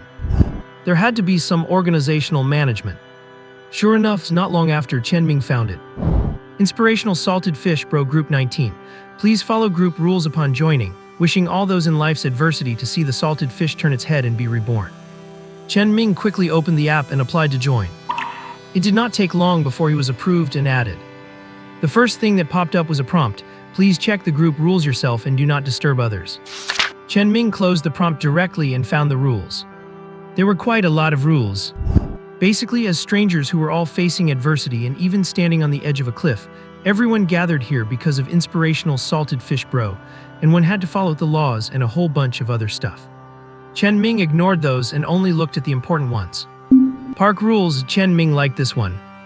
Although it was just about not getting into conflicts, noting that the central plaza was everyone's sanctuary, and not climbing over the low fences, it avoided a lot of trouble. At least they were well-mannered. There was one interesting rule in the group. No matter which member, after succeeding in making eye contact with Salted Fish Bro, they would receive salvation and rebirth, leaving behind the decadence of yesterday and the vows for tomorrow. Unless they fulfilled them, they could not see Salted Fish Bro again, and must leave the group immediately to pursue their new life. They were strangers to each other and did not need to chat or vent their troubles. If they could do it, they would just go buy a ticket and gather at the park opening without any organizers. Participants would form temporary groups, and order would be decided by drawing lots. Inspirational Salted Fish Bro is the hope in everyone's hearts, and one must be pious when facing it. No blasphemy, otherwise everyone would attack, as they were all on the verge of a breakdown. Chen Ming was stunned. How did they come up with piety and blasphemy? The salted fish is alive, it is male, and it is not dead. How did this turn into worshipping a god, and why did they create a religion out of it? Filled with doubt, Chen Ming asked in the group, "What happens if I am not pious?" "You have been kicked from the group chat." "What the heck?" Chen Ming nearly choked on his own breath. "I am the boss of the salted fish. I am the one who feeds it, and I am the director of the Little Sun Zoo, and they actually dared to kick me." Chen Ming, refusing to accept this, applied to join again. "Sorry, application failed. You have been blacklisted." "To hell with this. Is there any justice? Is there any logic?" Not a word said, not even a reason given, just a kick and a ban. Chen Ming scratched his head in frustration. He was truly frustrated, but then again, not so frustrated. A group of strangers gathered together, believing in his salted fish, treating it as a sanctuary of hope that requires piety, and following rules without causing trouble. They arrived with an attitude of pilgrimage, and those who succeeded received everyone's blessings and were required to leave the group. They did not know each other. Maybe many years later, if they accidentally opened their hearts, would they discover each other's existence. In his frustration, Chen Ming suddenly paused. "Is not this exactly what I wanted? Does it matter who organized it? Does it matter who made the rules? None of that matters." Chen Ming looked up at the monitoring screen. The crowd was still there. Some had succeeded and were weeping with joy as they left toward a new life, while others remained expressionless and tense. Watching those tourists leaving one by one, a smile suddenly appeared on Chen Ming's previously frustrated face. The salted fish was just like the main character in Forrest Gump, becoming a leader, believed in and crowned as a symbol of reigniting fighting spirits. However, the salted fish had suddenly become the core gathering place in the zoo. This gave Yinzi an inexplicable sense of crisis, as if he were falling behind in the competition. It was one thing that Changbei was intentionally silent to please the boss. That guy was a sly one. But it was absurd that even the salted fish had somehow become so popular. Standing on a tree branch, Yinzi felt a bit troubled. But then his gaze sharpened. He saw a man and a woman walking outside the deer park. The two were walking in the same direction, half a meter apart. Yinzi's little eyes darted around, and he immediately flapped his wings and flew over. He arrived above them and observed quietly for a moment. The boy glanced secretly at the girl 5 times, while the girl had already noticed but pretended not to. She even took the chance when the boy looked away to bite her lip and glare at him. The two did not notice Yinzi above them. But Yinzi suddenly spoke up, "Hey little brother, you got a partner." Both were startled. The boy looked up blankly, searching, and finally spotted Yinzi. "Oh, it is Yinzi, you are the star bird." "No, I do not have a partner." The boy smiled shyly and scratched his head, but his peripheral vision could not help but drift toward the girl. Yinzi rolled his eyes at that. Beautiful young lady, do you have a partner? No, why are you asking? The girl had her hands behind her back, looking up very playfully. Yinzi chuckled. Neither of you has a partner, yet you are here at the park together. Why do not you hold hands and give it a go? Both were stunned, then they looked at each other and immediately turned away, avoiding eye contact. Yinzi landed directly on the boy's shoulder. You are a grown man, why are you so timid? Listen to me, take her hand and walk through the rest of your life together. The boy, whether stimulated or suddenly finding courage, he grabbed the girl's hand. The girl covered her mouth with her other hand, eyes crinkling in a smile without refusing. Yinzi flapped his wings and took off immediately. May you lovers never part and always be together. Come back and visit often, this is the place where you fell in love. The boy's face turned beet red, whether from shyness or sheer excitement. He stood on the ground, waving hard at Yinzi, his speech still stammering.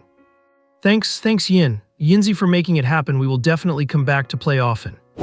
Yinzi did not respond, but his eyes were gleaming. He seemed to have found a new direction. Yinzi felt like he had come up with a new idea. Although those salted fish fans were immensely popular right now, in Yinzi's eyes, they were all a bit mentally unstable. These people were not visiting the zoo at all. They would come in acting crazy, finish their madness, and then leave without a second thought. They had subtly claimed the Central Park area as their own private territory. But hey, they all bought tickets and followed the rules, so Yinzi figured out who the real visitors were. Most were parents bringing their children to relax. A small portion were young couples, those already in love headed to the South District, while those still just flirting wandered around aimlessly. This helped Yinzi categorize his target audience. Hey, what is going on with you two? The young couple turned around in unison. What is wrong? The boy's eyes were filled with confusion, while the girl looked at Yinzi with great delight. Oh, it is Yinzi, that super funny parrot, what do you want? Yinzi circled around them in flight. You both have feelings for each other, so why the awkward act of feigning ignorance and being shy? Listen to the love god's decree, Yinzi. Lovers, hold hands now, Macapaka upsy daisy. The boy froze, his gaze flickering, and his fingers trembled in deep hesitation. But the girl openly grabbed the boy's hand, though her reddening earlobes betrayed her true feelings. You naughty bird, Yinzi humph. The girl wrinkled her nose, while the boy raised his hand to scratch his head, trying to mask his embarrassment. But the joy in his eyes could not be hidden. He looked like he wanted to pour his heart out to her right then and there.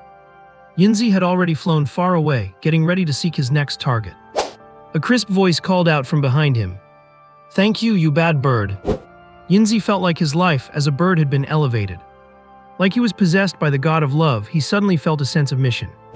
Cupidian is now officially online. One pair at a time, I will match them up. As for what happens later, you humans and your affairs, how can you blame me?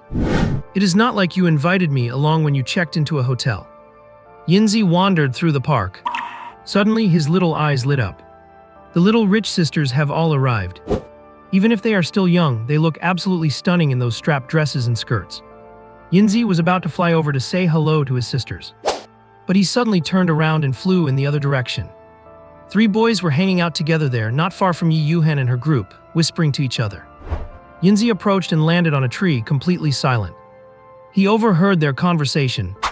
Did you guys see that? The girl in the beige floral dress was looking at me. Do you think she is interested in me? Bullshit, she was definitely looking at me. Those clear, beautiful eyes made me blush. I like the one with green hair and a high ponytail. She's so cool and natural without any makeup. She glanced at me and smiled just now. What do I do? My heart is racing. I am head over heels. The 3 boys gathered together, stealing glances at Yi Yuhan and her friends every now and then. But after whispering and getting all excited, they did not make a single move. Yi Yuhan and her little rich friends were almost out of sight. And they were still debating whether or not they should go chase them to ask for their contact info. Then they dove into an in-depth discussion about who should ask, what excuse to use, and what to do if they got rejected. Yinzi, sitting in the tree, rolled his eyes and scratched his head with a claw, rendered speechless. He could not take it anymore. A bunch of cowards with way too much internal drama. Who said that? The trio, who were just about to play rock, paper, scissors to decide who would go, were startled. Yinzi cackled, his signature crest twitching.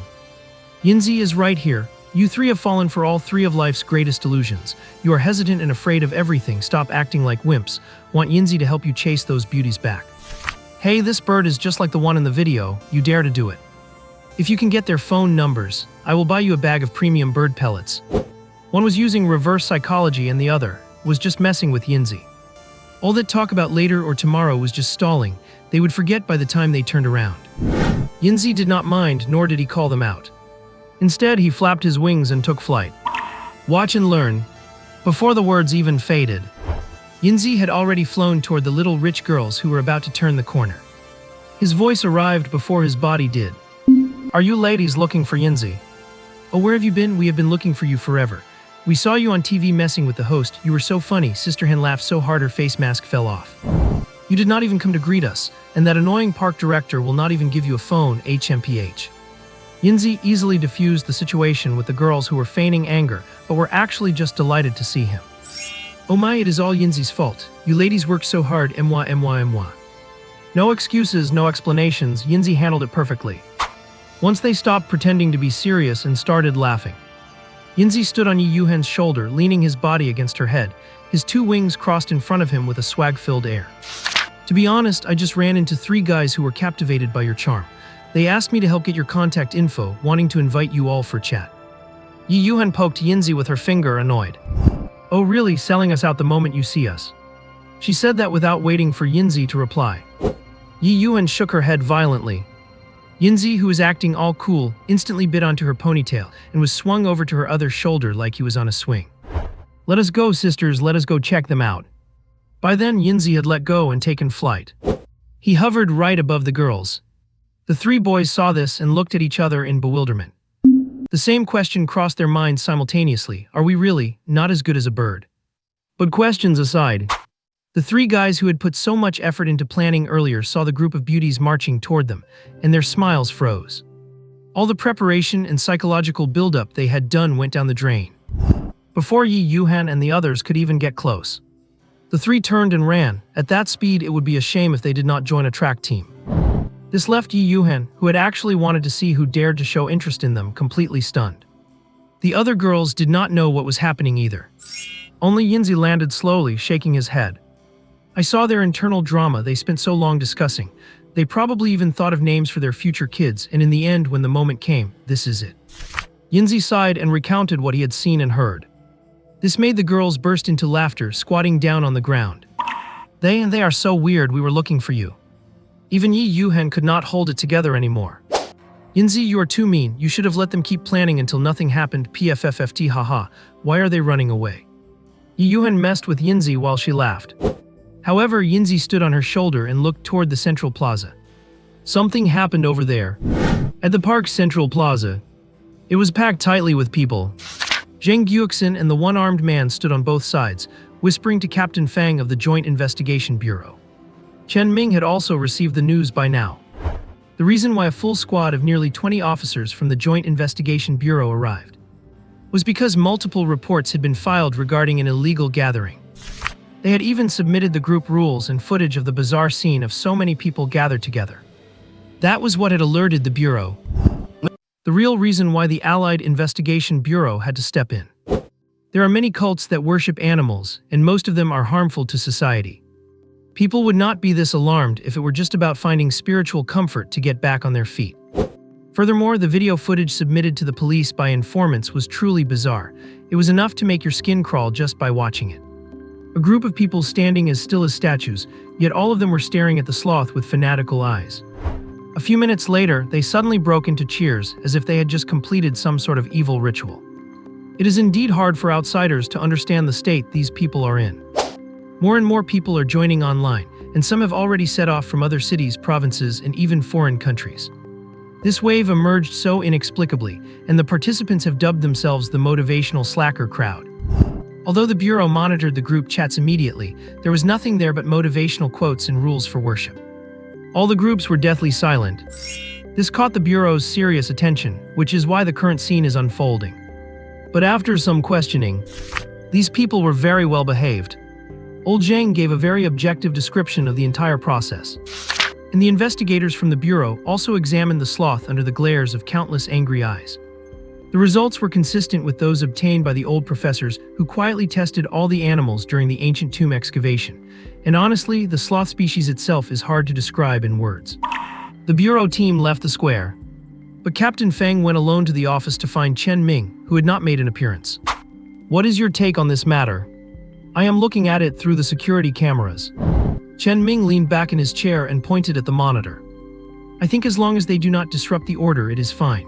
Human self-redemption is hard for others to understand, like a failing student who gets inspired by an anime to study hard, or someone who watches a movie and suddenly realizes they should not waste the rest of their life." Captain Fang was still a bit nervous facing Chen Ming alone. He spun the water cup in his hand, trying to organize his words. "They are already showing signs of forming a cult. The Bureau is very worried that this power will be exploited by those with ulterior motives, so we wanted to hear your thoughts. After all, this is the territory of a special consultant." This time, Chen Ming did not answer immediately. Honestly, he had not thought that much about it. He just felt it was a good thing that these people could find spiritual food and self-redemption from a sloth, that is all. As for people from other cities, provinces, or even further away, Chen Ming never thought there would be any danger.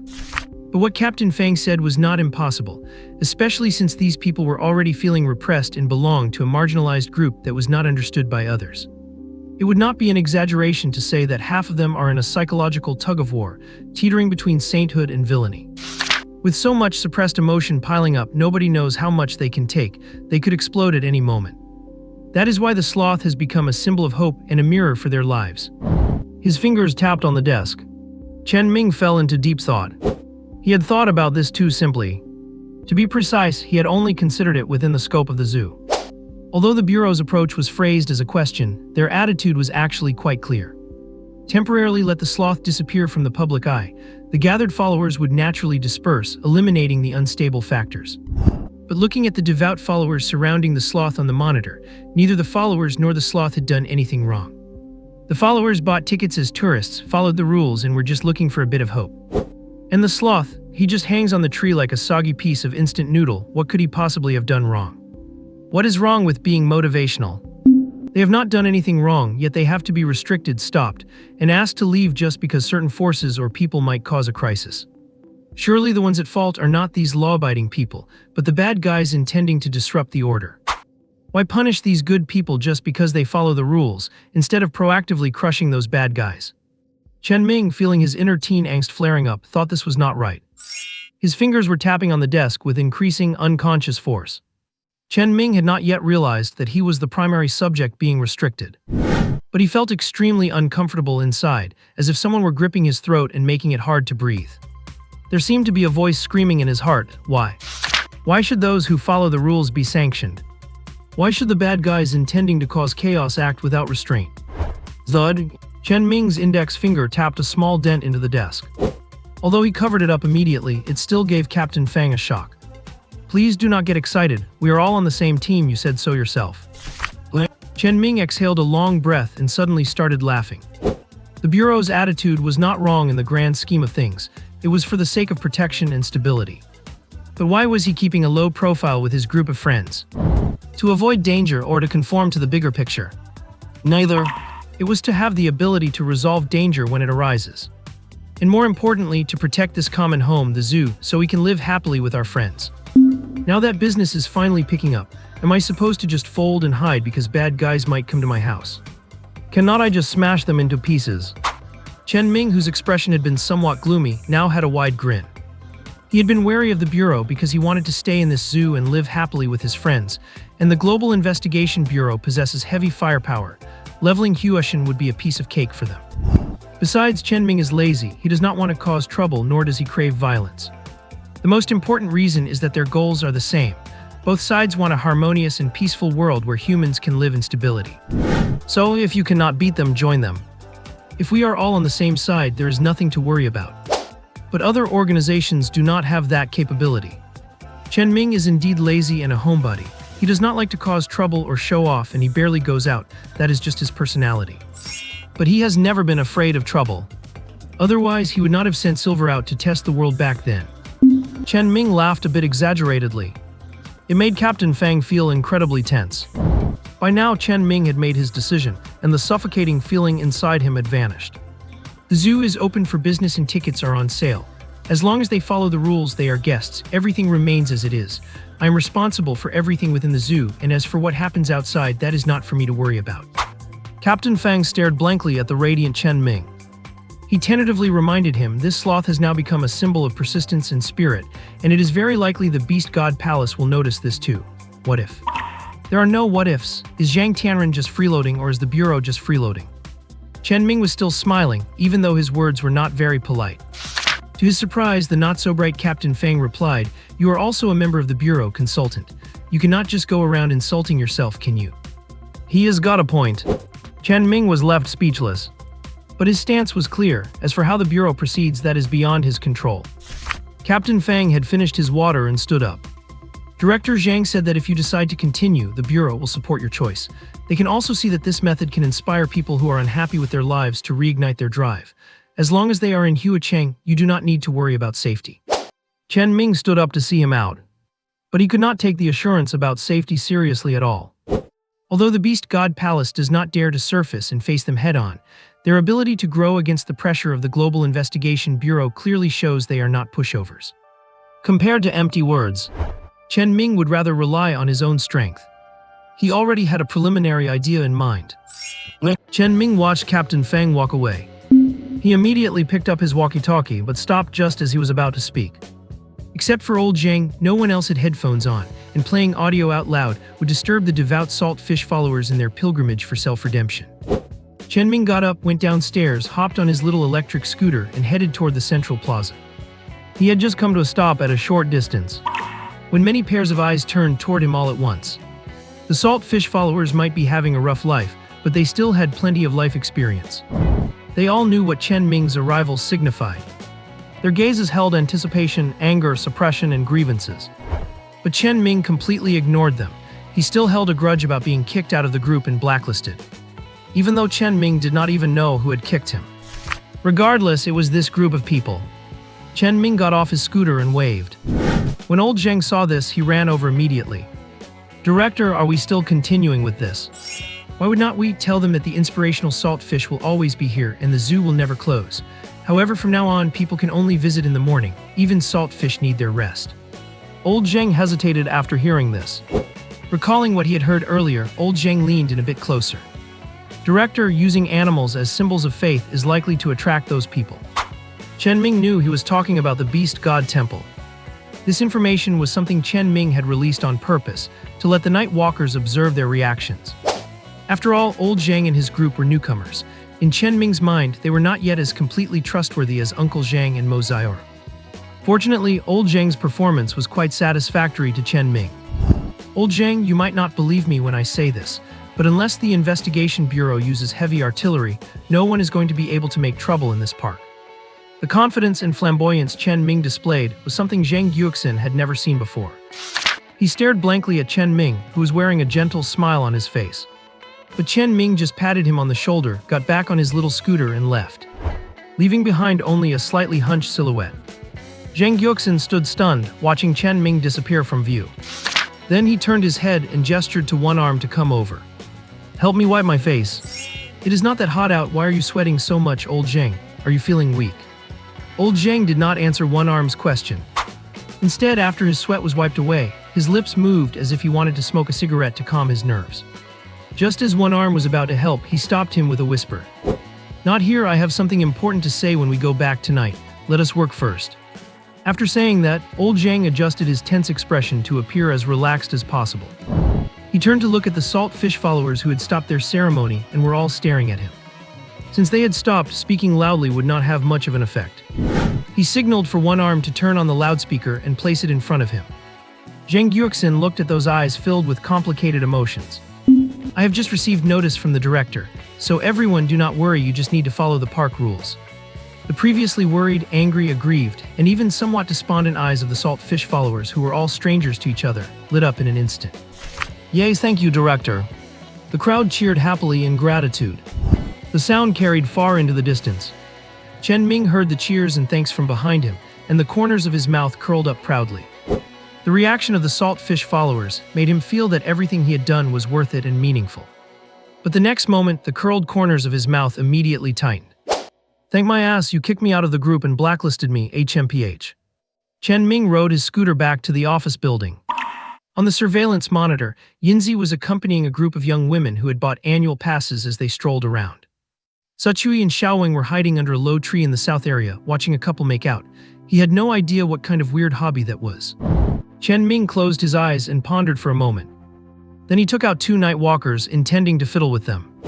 But he discovered that their originally dark brown backs had developed an imperceptible layer of pale yellow. Chen Ming initially thought they had developed a patina from being handled so much. But after wiping them a few times, he found it would not come off.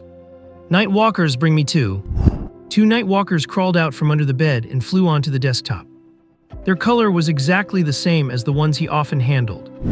Chen Ming immediately activated his species inspection skill. Name Night Walker.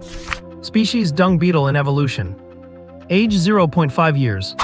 Bloodline ancient rift beetle 5%. Skills split fusion earth's blessing inactive, death burst inactive. Talents cleaning earth element. Characteristics diligent, honest, defensive. Weaknesses low intelligence before full evolution, no judgment capabilities. Chen Ming suddenly realized he had overlooked a very important thing. These little guys, they have actually been growing all this time. He turned his head. Chen Ming looked at Chengbei, who was resting its head on the edge of the cat bed, with a small piece of its pink tongue sticking out. Name Chengbei. Species ocelot in evolution. Age 9 months. Bloodline contains 7 white tiger bloodline. Skills netherfang tiger roar. Talent sinister gold. Characteristics intelligent, proud, camouflage, killing intent, dominance. Weakness suspicious. Chen Ming patted his face. It was truly a case of a leaf before the eye keeps one from seeing a mountain. Because he saw these little guys every day, he had overlooked their changes. Chen Ming had wanted to ask about their growth methods. Do they nourish their bloodline slowly, or do they consume beast marrow or spiritual energy? How do their talents increase? When exactly did they change?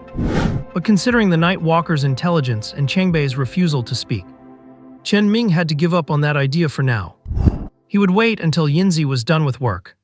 At the same time, Chen Ming reminded himself, do not let the fact that they are always around and you see them every day cause you to overlook the changes in your little companions. During lunch break, the custom animal figure gifts and simple fences arrived. Old Zheng took some people to arrange them, while Yinzi, having seen off Yi Yuhan and her group of little rich girls with annual passes, flew back. Chen Ming immediately used his detection skill. Name Yinzi. Species cockatiel tier 1 evolved body. Age 3.1 years. Bloodline contains 2.9% divine phoenix bloodline. Skills phoenix flame, phoenix wing slash. Talents language nirvana flame. Characteristics sharp-tongued, clever, dominance. Weakness cannot count. Chen Ming did not expect Yinzi to have completed its tier 1 evolution without him knowing. Yinzi's bloodline concentration was not high, yet it had evolved in secret, not only increasing its talents but also activating a new skill. Looking at Yinzi, who was stepping all over the curled-up Chengbei with its signature red cheeks, Chen Ming could not find the words. You are always saying Chengbei is deep and plays the old six-act. You finished your own evolution quietly and no one even knew. We are all on the same team, no need to be this competitive. Yinzi, come to the bedroom. Alrighty, boss. Yinzi happily followed Chen Ming into the bedroom. When Chen Ming closed the door, it realized something was wrong and jumped from the head of the bed onto the windowsill, ready to bolt. It was terrified that Chen Ming, that boss with the mischievous grin, would pull out something weird again. Chen Ming indeed had a mischievous smile on his face. He sat on the bed and beckoned to Yinzi. Tell me, when did you complete your evolu? Get stronger. Huh, Yinzi does not understand what you're saying, boss. The little golden tuft on Yinzi's head twitched, and its small eyes darted around. Chen Ming smiled and waved it over, not calling its bluff. Realizing it could not hide it anymore, Yinzi flew over and leaned into his ear. You have to keep it a secret from me, boss. I want to work hard quietly and outshine them all. After saying that, it playfully nudged Chen Ming's cheek with its tuft, which tickled. Of course I will keep your secret. Yinzi is so impressive, how did you do it? Hee hee, boss, let me tell you in private.